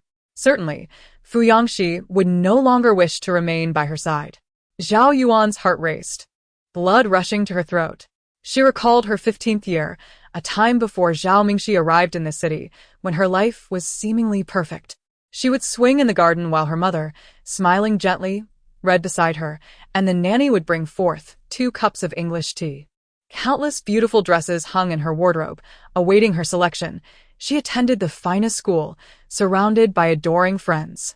Zhao Zhanhui was tender and considerate, picking her up on weekends, inciting envy among her peers. Those were indeed blissful days. However, once Zhao Mingxi entered her life, those moments transformed into the disdainful gazes of Zhao Zhanhui and the fly perched upon the lampshade in their cramped dormitory. The incessant buzzing of that insect had deprived Zhao Yuan of restful sleep for months, driving her to the brink of despair. How could she possibly endure a lifetime akin to that of a mere fly? If she found herself unable to rise again, she resolved at the very least to drag down the ones she loathed most, allowing them to share in the torment of hell. The more she contemplated, The more frenzied she became, her hands and feet turned icy, yet her face twisted in rage and flushed crimson. She stealthily entered the courtyard. Mingxi had returned from the market first, as Professor Gao was likely delayed with the rice. Before she could reach the mouth of the alley, a piercing scream shattered the air. A throng of elder men and women stumbled out in terror, and soon she glimpsed flames leaping from a direction that cast a fiery glow upon the adjacent bungalows. Where was the fire? Upon closer inspection, she realized it was emanating from Professor Gao's residence. The flames were ferocious, engulfing the house like a colossal furnace, roasting those trapped within as thick smoke billowed upward. Mingxi was taken aback, her groceries scattering across the ground as she rushed toward the scene. Had they called 119? Yes, they had. The fire truck was en route. However, she caught sight of a plump, elderly woman who had collapsed onto the ground in a faint. Professor Gao's grandson was still inside. A rational person would cover their mouth and nose, shatter a window, and escape, but that child was undoubtedly paralyzed by fear. Moreover, Professor Gao had locked the door before leaving. By the time the ambulance arrived, would it be too late? Mingxi's heart raced violently as an unsettling intuition gnawed at her. This was no mere accident, but rather something that felt eerily connected to her. In that moment, there was no room for hesitation. She seized a drenched blanket from the hands of an elderly man who had just emerged and pressed it against her mouth and nose before dashing inside. Just 10 meters. All she needed to do was rush in and bring him out. Chapter 68. The kitchen and living room were ablaze, the frenzied tongues of fire devouring everything in their path. The thick smoke choked her throat and lungs, as if they might explode. The searing pain spread through her, while terror gripped her heart and the intense heat blurred her vision. A child, eyes wide with fear, cowered beside the toilet. As Mingxi wrapped the blanket around him and bolted for the exit, a beam suddenly snapped and crashed down. Mingxi, wake up. Zhao Mingxi, it's all right now. Drenched in sweat, she felt as though her head were being held underwater. Not a single part of her body, from eyelids to fingertips, bore any strength. Overwhelmed by fear, she summoned all her will to open her eyes, only to find herself in a hospital. The pristine ceiling greeted her, and the sharp scent of disinfectant finally eclipsed the lingering smoke. Her heart raced uncontrollably. Turning her head, she saw Dong Hui, eyes red-rimmed, gently wiping her face and neck with a damp towel, while Hiyang stood nearby. She's awake. Hiyang hurried outside to summon the doctor. Mingxi heard the doctor's voice outside. She's fine.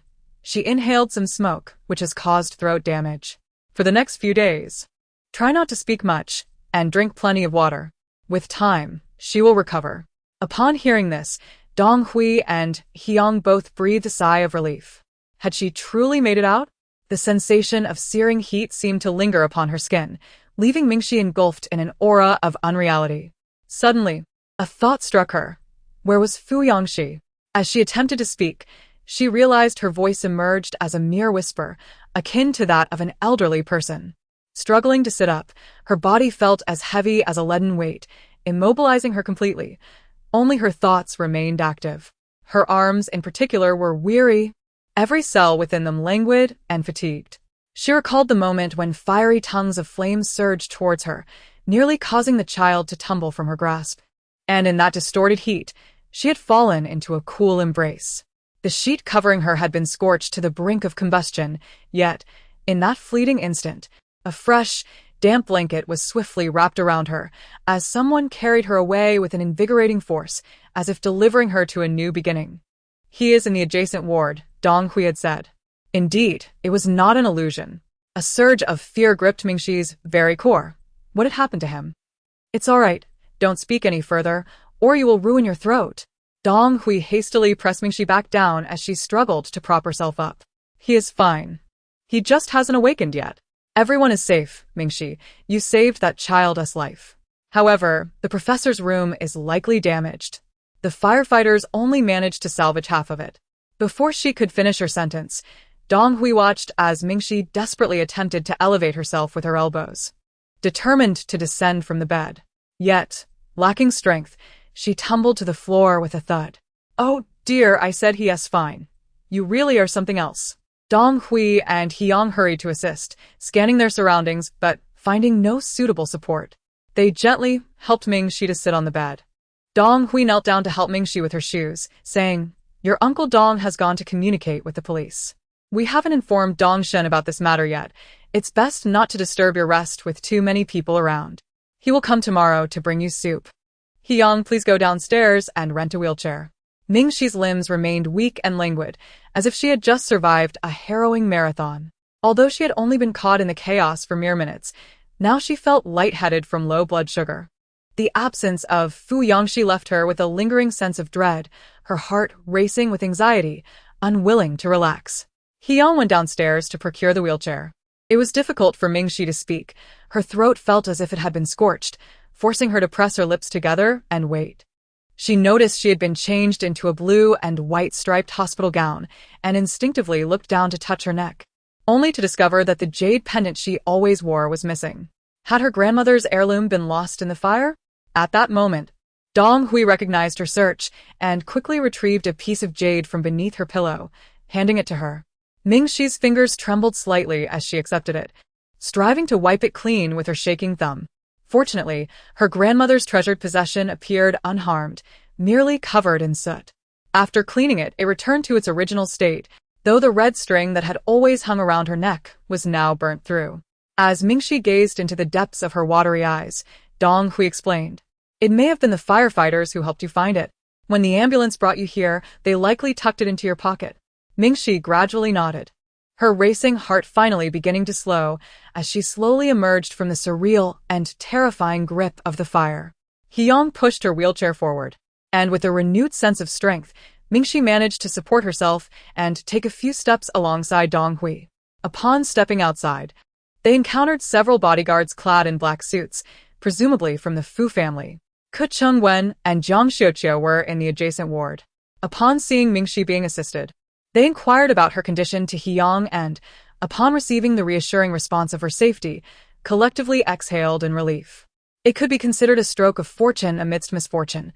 The fire had not escalated beyond control, and Mingxi's swift escape with a child had been timely. Just before she could exhaust herself, she was rescued by Fu Yangxi, who had rushed back in.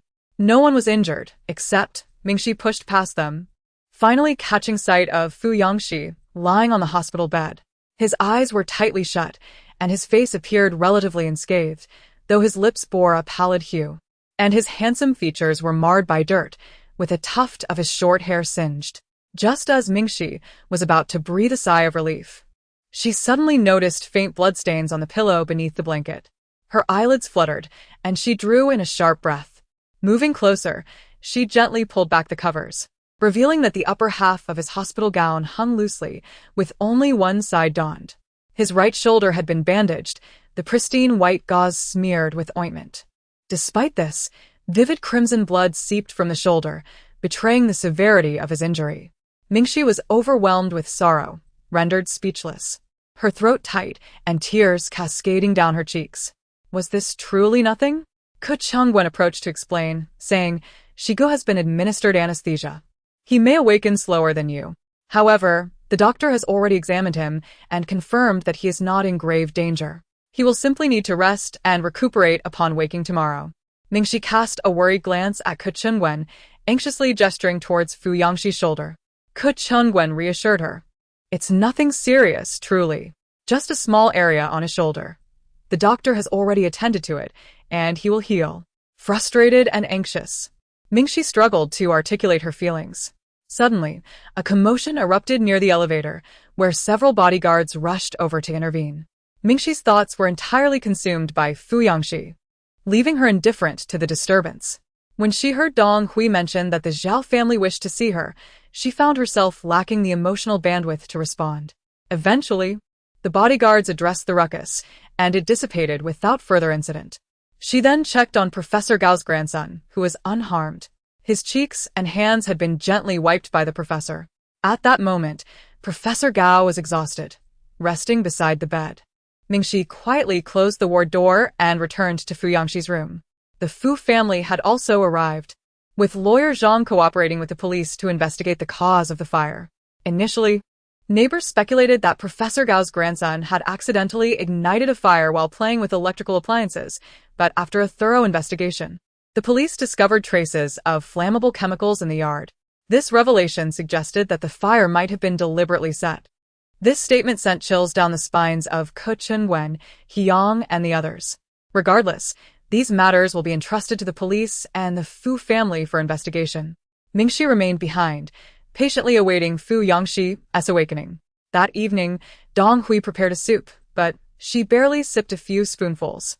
Around 10 o'clock, Shaoli arrived to change Fu Yangxi's bandages. Beneath the bright incandescent light, Mingxi observed as the nurse and Shaoli unwrapped the bandages from Fu Yangxi's right shoulder. The youth's chest was robust and well-defined, once flawless in its perfection. However, now a gruesome burn marred the fair and broad shoulder. Extending from the clavicle down to the right shoulder, a grotesque sight of charred flesh. After the new bandages were applied, blood soon seeped through once more.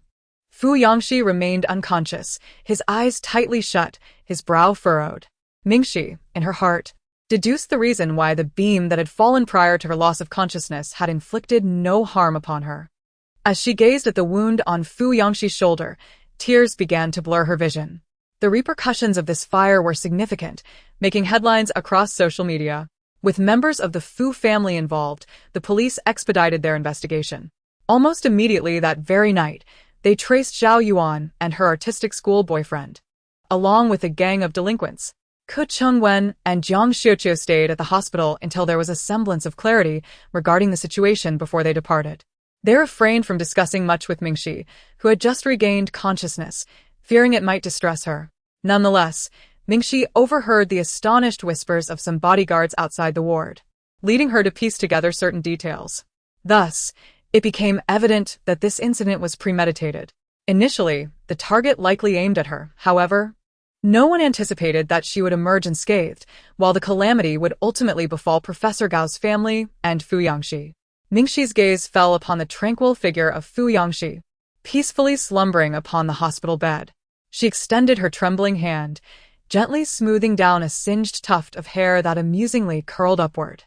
Her heart felt as though it had been tightly squeezed by an unseen hand, overwhelmed by a surge of anger intertwined with guilt. That evening, Dong Hui urged Mingxi to return to her own room for rest, while the nurse insisted she could not linger in other patients' wards. With no alternative, Mingxi reluctantly complied. Exhaustion enveloped her, her entire being felt heavy and fatigued, her eyelids refusing to part. Eventually, she succumbed to a deep, drowsy slumber upon the hospital bed. The following day, as Mingxi opened her eyes, she beheld a familiar sleeping visage at her bedside. Fu Yangxi had nestled against her bed, his right shoulder bandaged, with his head resting on his left arm, curled up awkwardly, appearing quite uncomfortable. The morning sunlight streamed through the partially drawn curtains, illuminating the right side of his face and casting a brilliant outline upon him. It also spilled onto his patient gown, where a small stain of blood had seeped through at his shoulder. His face remained smeared with dirt, untouched by anyone's care, which rendered him both mature and childlike, tender yet disheveled. Why had no one cleaned his face? Did no one remember to tend to such a simple act? Mingxi found herself both amused and on the verge of tears, an overwhelming wave of emotions crashing over her. She stifled the prickling sensation of tears, lifting her finger in an attempt to brush his cheek, yet hesitated for fear of awakening him. Ultimately, her finger quivered as it shielded him from the glaring sunlight. At that moment, Fu Yangxi's eyelashes fluttered, and he slowly awakened. After sleeping in such a position for several hours, he found his neck sore and stiff. Instinctively, he attempted to shift, only to inadvertently aggravate the wound on his right shoulder, eliciting a sharp gasp. "Do not touch that. You might cause the wound to become inflamed," Mingxi exclaimed, startled, as she quickly sat up and grasped his hand, attempting to prevent him from massaging his shoulder. "Who wrapped this? Such clumsy hands.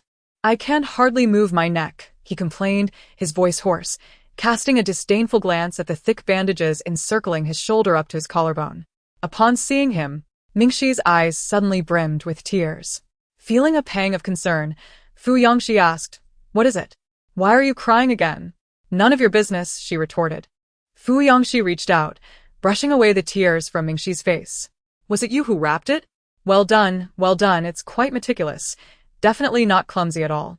Mingxi felt an overwhelming urge to strike him, her anger flaring as she exclaimed, "If you possess the ability to save others, then why do you get injured? Just look at your shoulder, it's a bloody mess. And why aren't you resting in your own ward? What are you doing here? Can't you just stay put and wait for your dressing change?" Fu Yangxi replied nonchalantly, "It's nothing serious, just a minor injury." Fearing he might utter some nonsense about a man's badge of honor, Mingxi interjected, "You need to be more aware. Such deep burns will leave scars." Ah, "Let them scar, if they must," Fu Yangxi declared with a hint of pride. "Does having scars make one less handsome? There are so many scarred individuals in this world, and surely I am the most handsome among them." Mingxi. "Thank you." Suddenly, I find it difficult to feel sorrow. What Fu Yangxi could not express was that, upon awakening, he found himself enveloped in darkness, as if he had plunged into an abyss. His eyes throbbed with intense pain. For a fleeting moment, Fu Yangxi feared he had lost his sight. His first thought was that Mingxi would be profoundly heartbroken. He then recalled the television dramas that Zhao Mingxi had watched, how the blind male protagonists typically behaved. They would conceal their affliction, even feigning normalcy, pushing away the female lead, declaring a breakup, and embarking on a path of tragic love. However, upon reflection, Fu Yangxi realized he could never emulate that. Even if he were to lose his sight permanently, he would strive with every ounce of his being to protect Zhao Mingxi, to shield her from harm. Why should he relinquish the Mingxi who belonged to him by merit? Who could be more trustworthy than he, even in blindness? After this tumultuous train of thought, a wave of despair washed over Fu Yangxi. He groped to turn and rise from the bed to seek out Zhao Mingxi. Upon opening the door, he discovered that the corridor was vividly illuminated. It turned out that his earlier belief of being blind was merely due to the darkness of the unlit hospital room in the dead of night. In the following days, Mingxi and Fu Yangxi remained in the hospital recuperating. Teachers and classmates from school visited one after another, crowding the room to its limits. By afternoon, Shen Liyao and Li Haiyang had both arrived. Though they could not become lovers, the bond of their shared past remained. Shen Liyao brought a basket of flowers and fruits, placing it beside Mingxi's bedside, urging her to rest well and to contact him if she needed any tutoring assistance. Fu Yangxi's expression soured as she instructed Shaoli to procure a flower basket twice the size of the one belonging to Shen Liyao during dinner, ultimately replacing it and placing it beside Zhao Mingxi's bedside. Professor Gao and his grandson found themselves entirely ensnared in an unforeseen calamity. When Professor Gao came to express his gratitude to Zhao Mingxi, she felt a pang of guilt, entirely oblivious to the fact that saving his grandson was a deed worthy of appreciation. The destruction of Professor Gao's home left him in a dire situation.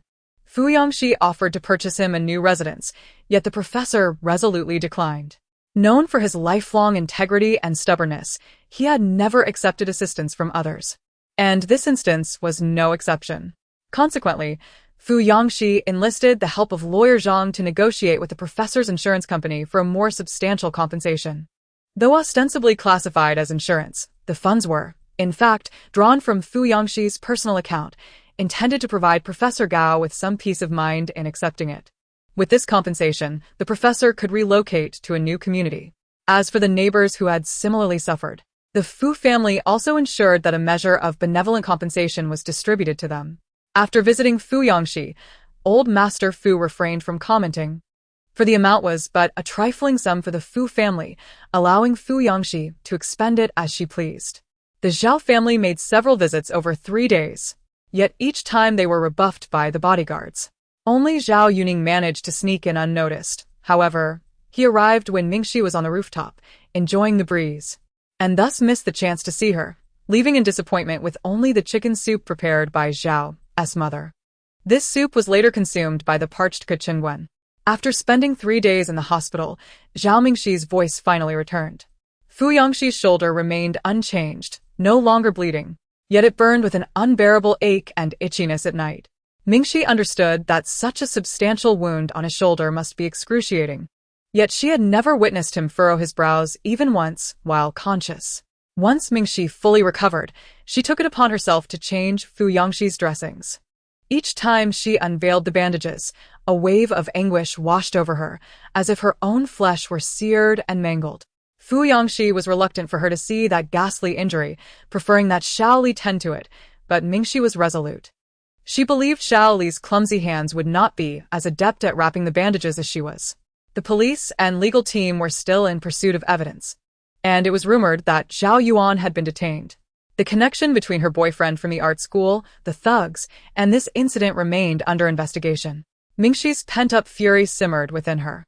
Each day, as she changed Fu Yangxi's dressings, she bit down hard on her teeth, desperately stifling the impulse to personally imprison Zhao Yuan. Some fellow students whispered about the situation, speculating on what could have driven Zhao Yuan to such madness. Had she been subjected to some form of bullying that led her to this dire path? Yet, Mingxi had no desire to fathom Zhao Yuan's motives for her crime.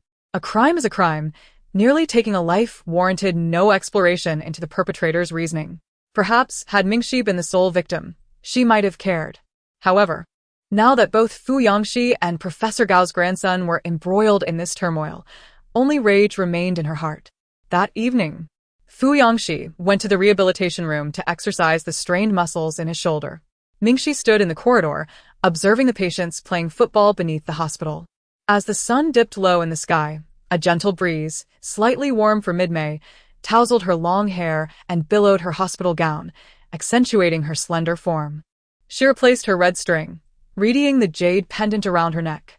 Calmly, Mingxi made a decision in her heart. She inquired of the system. If I can exchange the first 500 points to no longer suffer from a terminal illness, can the remaining 499 points be exchanged for something else? After a moment of silence, the system responded, somewhat astonished. What do you wish to exchange for? Once you accumulate the remaining 499 points, you will possess the halo of the protagonist. With the protagonist's halo, you'll have everything. What more could you desire? Mingxi replied, I wish for the mangled flesh on Fu Yangxi's right shoulder to be restored to its original state. The system stammered, huh? Mingxi reiterated, you heard me correctly. The system, in disbelief, exclaimed, are you out of your mind? Do you not understand what the protagonist's halo signifies? It means a life of smooth sailing. Imagine everyone adores you, and all are merely stepping stones for your ascent. Is such a life not to your liking? Strangely, the life the system described, akin to Zhao Yuan's, held no allure for Mingxi. She realized that to rise, someone must inevitably be her stepping stone. The thought of Fu Yangxi becoming a casualty of her protagonist's halo was not one she wished to entertain. Please assist me with this exchange, if you would, Mingxi implored. Although the system found it incomprehensible, it ultimately acquiesced to her request. If you insist on being obstinate, then after accumulating 500 points, the fortune you gather will inevitably befall him, and his wounds will miraculously heal quickly, much like the injury that once marred your own visage. To be candid, a boy bearing a few scars is of little consequence. There truly is no necessity for it. Mingxi shook her head resolutely. She had made up her mind. She did not desire a life of untroubled ease. She merely wished for Fu Yangxi to accompany her, traversing life in safety and serenity. She hoped that all he ardently desired, sincerely pursued, dreamed of, and cherished would also find its way into his hands. As Mingxi turned, Fu Yang had just emerged from the rehabilitation room. Upon spotting Mingxi, he hastened toward her. His short hair was tousled by the wind, and the blue and white hospital gown billowed around him, his tall figure cast into a striking silhouette by the setting sun. Mingxi waved to him, beckoning, over here. With her raven hair and porcelain skin, her extraordinary beauty drew the gaze of many patients in the corridor. Fu Yangxi raised an eyebrow in delight, casting a glance at Zhao Li beside him with an expression that proclaimed, my wife is stunning. However, he soon noticed that Zhao Li could not help but stare at the pretty mask she wore.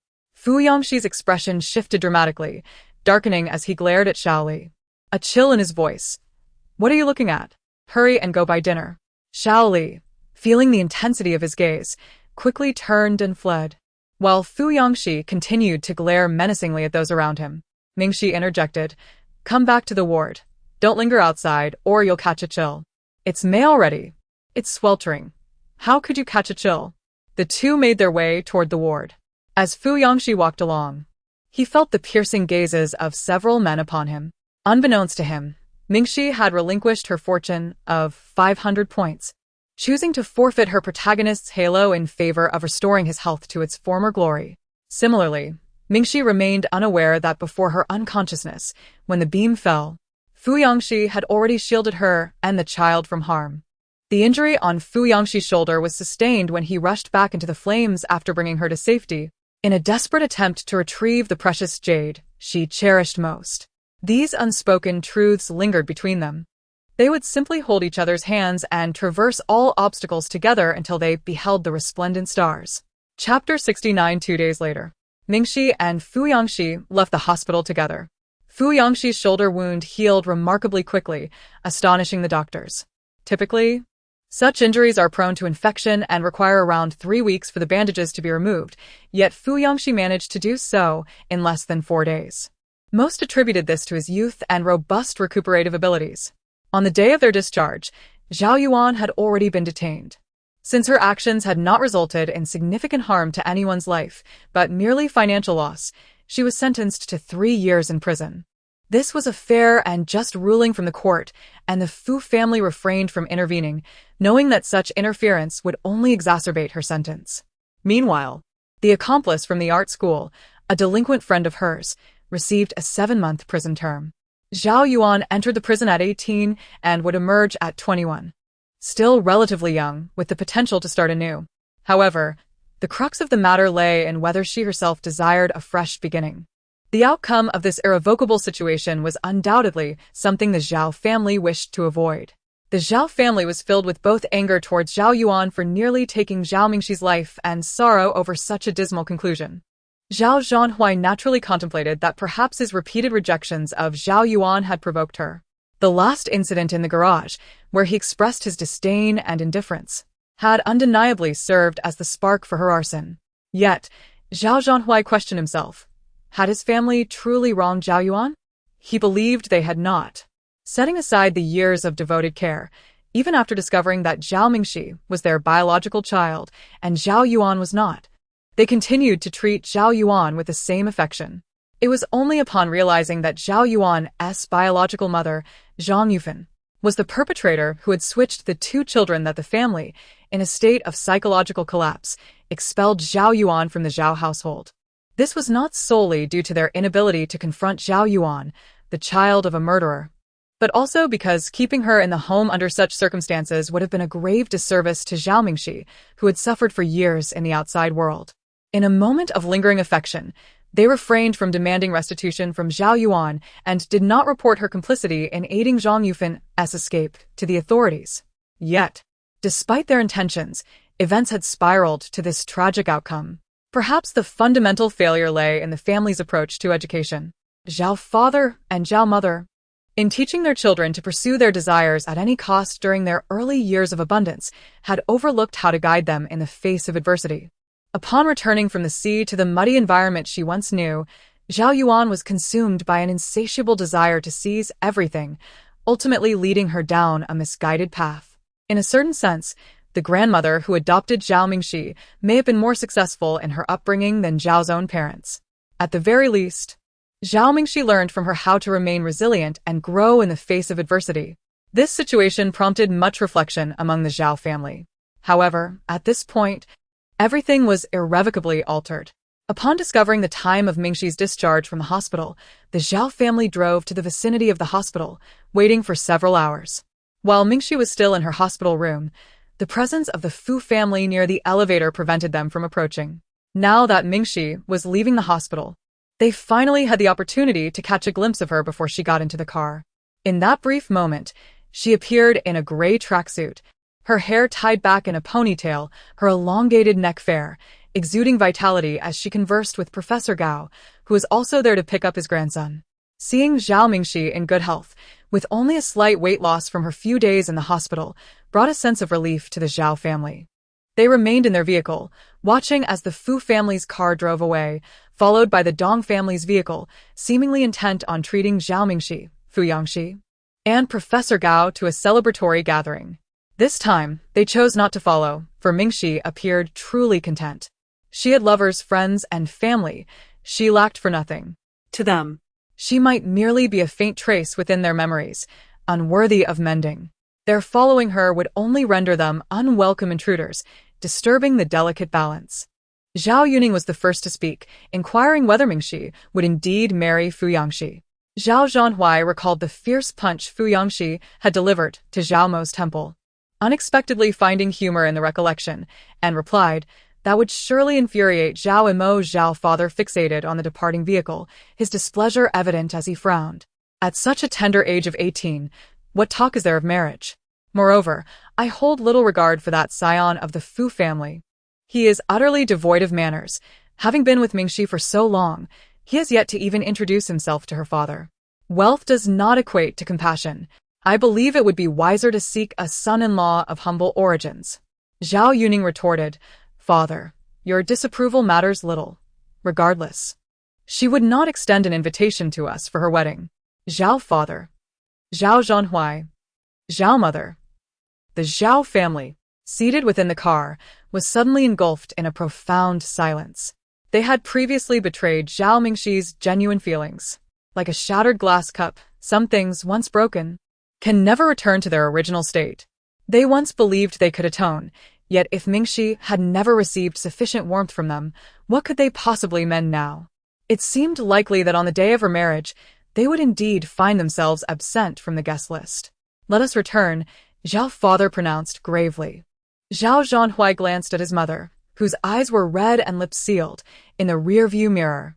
With a sigh, he turned the car around and headed home.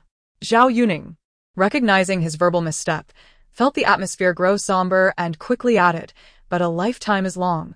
Who can say for certain? Who knows what might happen? Perhaps one day, Mingxi, and we will reconcile. After all, one must cling to hope." The other three found some solace in his words. Zhao Zhanhui regarded Zhao Yuan thoughtfully. Noting his significant growth, he was no longer as naive as before. This, perhaps, was the sole comforting aspect amidst the myriad of unfortunate events over the past 6 months. Mingxi and Fuyangxi returned to school after addressing Professor Gao's moving arrangements. Upon their arrival, they were greeted with tears of joy by their classmates. With the impending college entrance examination, the recent events had been particularly disheartening. A couple of classmates even ignited a bonfire in the corridor, urging them to leap over it. Mingxi found the act foolish, yet the enthusiasm of the crowd compelled her to muster the courage to jump over. Fuyangxi, charmed by her playful demeanor, positioned himself to catch her. Ke Changwen and the other classmates continued to cheer, but the head teacher, though belated, rushed in with a cane, shouting, with only a few days left until the exam, "Why is your class still causing a ruckus? Where is Lu Wangwei?" Meanwhile, Lu Wangwei, seated in his office, sneezed, realizing that his performance bonus for May had once again evaporated. The incident involving Zhao Yuan, who was arrested for arson, has sparked intense discussions within the school community. The faculty and students were utterly astonished, as if they had been watching a gripping television series, one that challenged their moral sensibilities. Prior to this event, Zhao Yuan had scarcely attended school this semester, and when she did, she often donned attire that left little to the imagination, leaving her classmates in the evergreen class feeling rather unfamiliar with her. Thus, when the news broke, it did not evoke the sense of disbelief one might expect. In fact, some had already sensed that Zhao Yuan's mental state was somewhat off-kilter.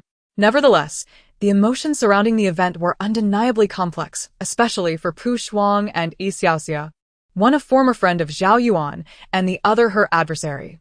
The two exchanged a glance amidst the chatter in the classroom before quickly averting their eyes. In late May, after several torrential downpours, the students of the elite class observed an unusual occurrence. Recently, Shen Liyao had not returned home directly after school or gone to the laboratory assigned to him, but instead chose to remain and tutor his classmates who were preparing for the upcoming college entrance examination, assisting them in their final push to secure the necessary scores for admission to their desired universities. Yi Bai and others found this behavior utterly perplexing, feeling as though Shen Liyao was no longer the same individual they knew. The rest of the class even speculated whether he had undergone some kind of transformation. "What are you staring at? I've already secured my admission, so I'm merely passing the time." Shen Liyao meticulously inscribed analytical titles on a blank sheet of paper, his demeanor icy, his eyelids remaining unflinched. The detached tone in his voice unmistakably belonged to Shen Liyao. Yi Bai and the others exchanged glances, hesitating over whether to linger for Shen Liao. In the past, he would hardly engage in such matters, regardless of who approached him for inquiries or assistance. Even if it was their homeroom teacher, Ms. Jiang, seeking his input on trivial issues, he would merely deem it a waste of time. The reason he was dubbed God Yao was not solely due to the multitude of gold medals he secured in various competitions each year, but also because of his almost ruthless indifference. To be candid, some boys found him rather obnoxious. However, the girls were undeniably drawn to his air of superiority. Perhaps it was the lingering effects of losing to Zhao Mingxi in the finals that had instigated a subtle transformation in him. Yi Bai and the others sensed an indefinable shift in his demeanor, as if he had been unceremoniously yanked from his lofty pedestal.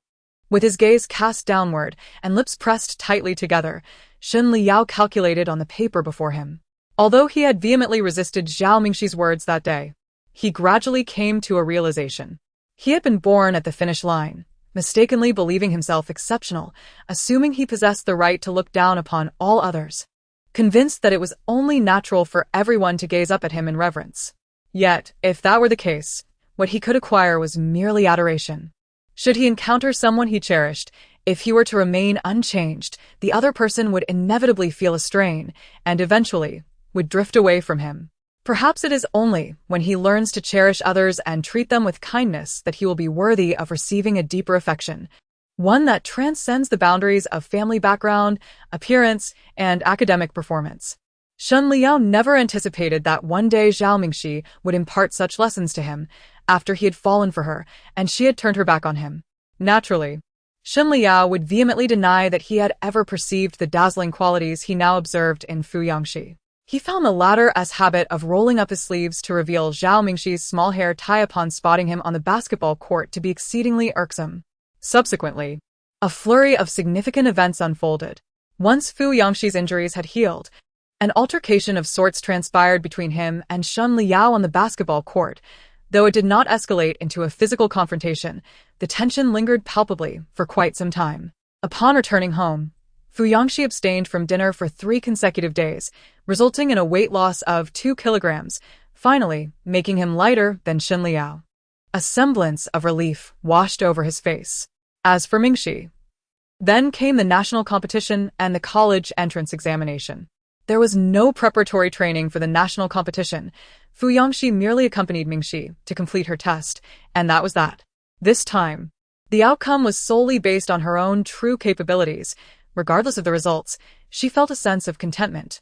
The days leading up to the college entrance examination were sweltering, with everyone drenched in perspiration. In a near heatstroke state, they completed the exams in one go, finally exhaling in relief.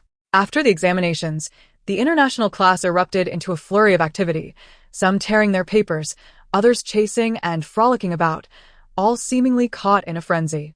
The crisp white exam sheets fluttered through the air like confetti in the blazing sunlight, amidst an atmosphere charged with fervor and heat. As Mingxi busily tidied up her belongings, she inquired, "Isn't it true that most of our class plans to study abroad? Many have already left for foreign shores by the end of September. Why, then, are we still so exhilarated after the college entrance examination?" Fu Yangxi donned a black short-sleeve shirt and, seemingly from nowhere, produced a slender black and gold skull chain to adorn his neck. Ever since Mingxi had remarked that he looked stylish wearing it, causing her heart to flutter upon their first meeting, he had taken great pride in wearing it without fail. Leaning against the wall, he was earnestly tearing pages from his book and raised an eyebrow at Mingxi, saying, "A mask, a sense of ritual, do you understand?" Mingxi retorted, "What kind of absurd ritual is that? It seems to me you simply wish to tear up your book." She then wondered aloud, "Why is there suddenly a Chinese dictionary in my desk?" In the midst of rummaging through his desk pocket, Fu Yangxi unexpectedly unearthed a thick dictionary. Mingxi exclaimed, "That's mine. How did it end up in your desk?" Fu Yangxi handed it to her. "Do you still need it?" Take it back. Mingxi replied, "No, it's too heavy. I'll leave it here for now. Later, some second-year students will come by to borrow books, and I can simply pass it on to them." Fu Yangxi exclaimed in frustration, "How can you be so careless? Little mask, do you still care about studying? This hefty dictionary costs 56 yuan. Mingxi leaned over to feel his forehead and asked, "Are you running a fever?" Suddenly, Fu Yongxi's face flushed crimson, and he hastily shoved the dictionary back into his desk pocket. Sensing his peculiar behavior, Mingxi swiftly snatched the dictionary from his hands before he could tuck it away. Wait, don't. Before Fu Yongxi could finish his sentence, Mingxi had already opened the thick dictionary. Sunlight streamed through the window, illuminating a delicate deep blue brocade box nestled within the hollowed pages of the dictionary.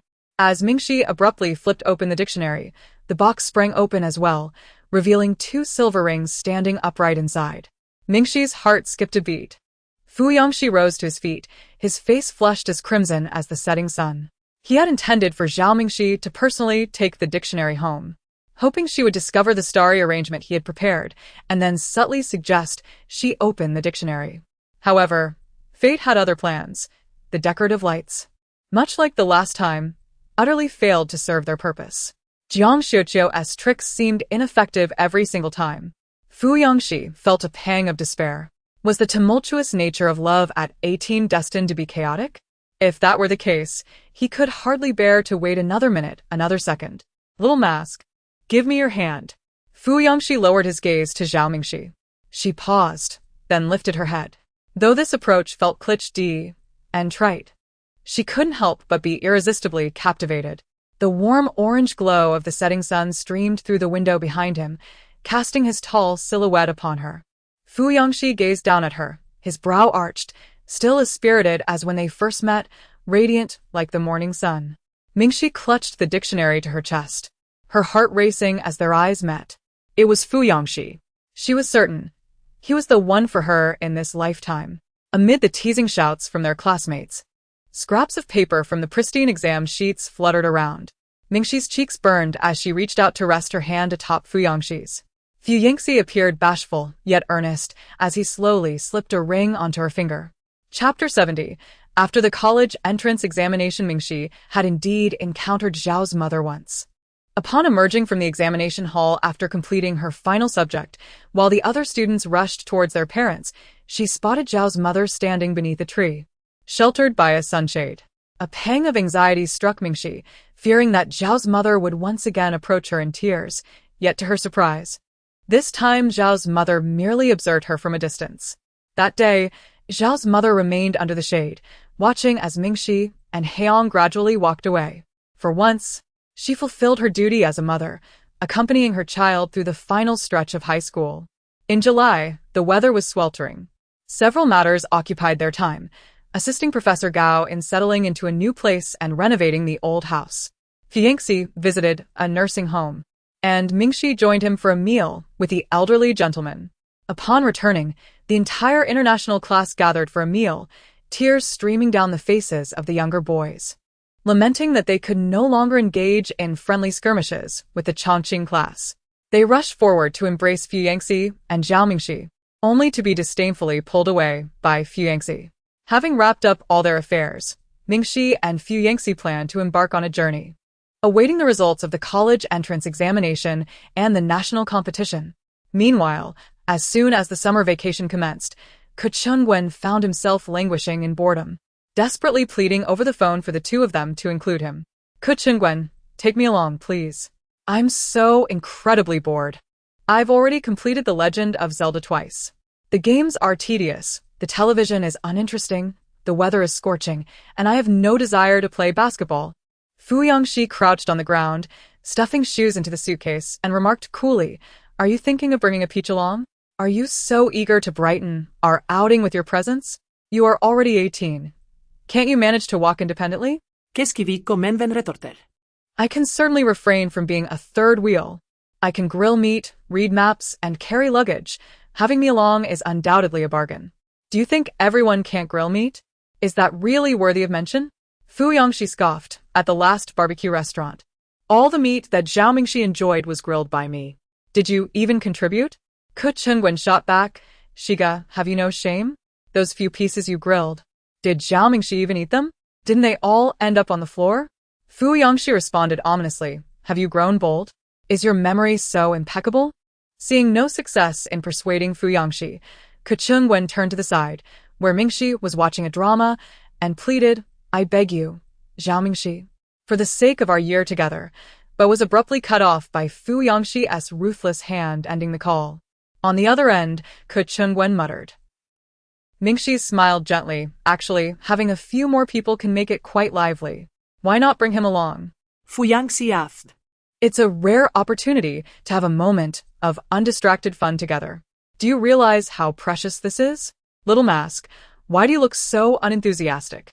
I am looking forward to it, Zhao Mingxi replied, but it's just that we've already gone out alone last time. So having more people this time could also be enjoyable.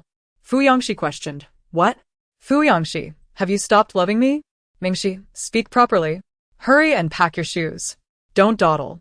And why on earth are you bringing over 30 pairs of shoes for just half a month? Fu Yangxi, you truly no longer love me. You want to even let me bring extra shoes. Mingxi bursts into laughter. Ha ha, indeed. Did you skip your workout yesterday? Beauty fades swiftly, and youth is fleeting. There's simply no remedy for such matters. Fu Yangxi, exasperated, kicks open the suitcase and pinches Zhao Mingxi's face. You little rascal. How can you be so callous? Ha ha ha.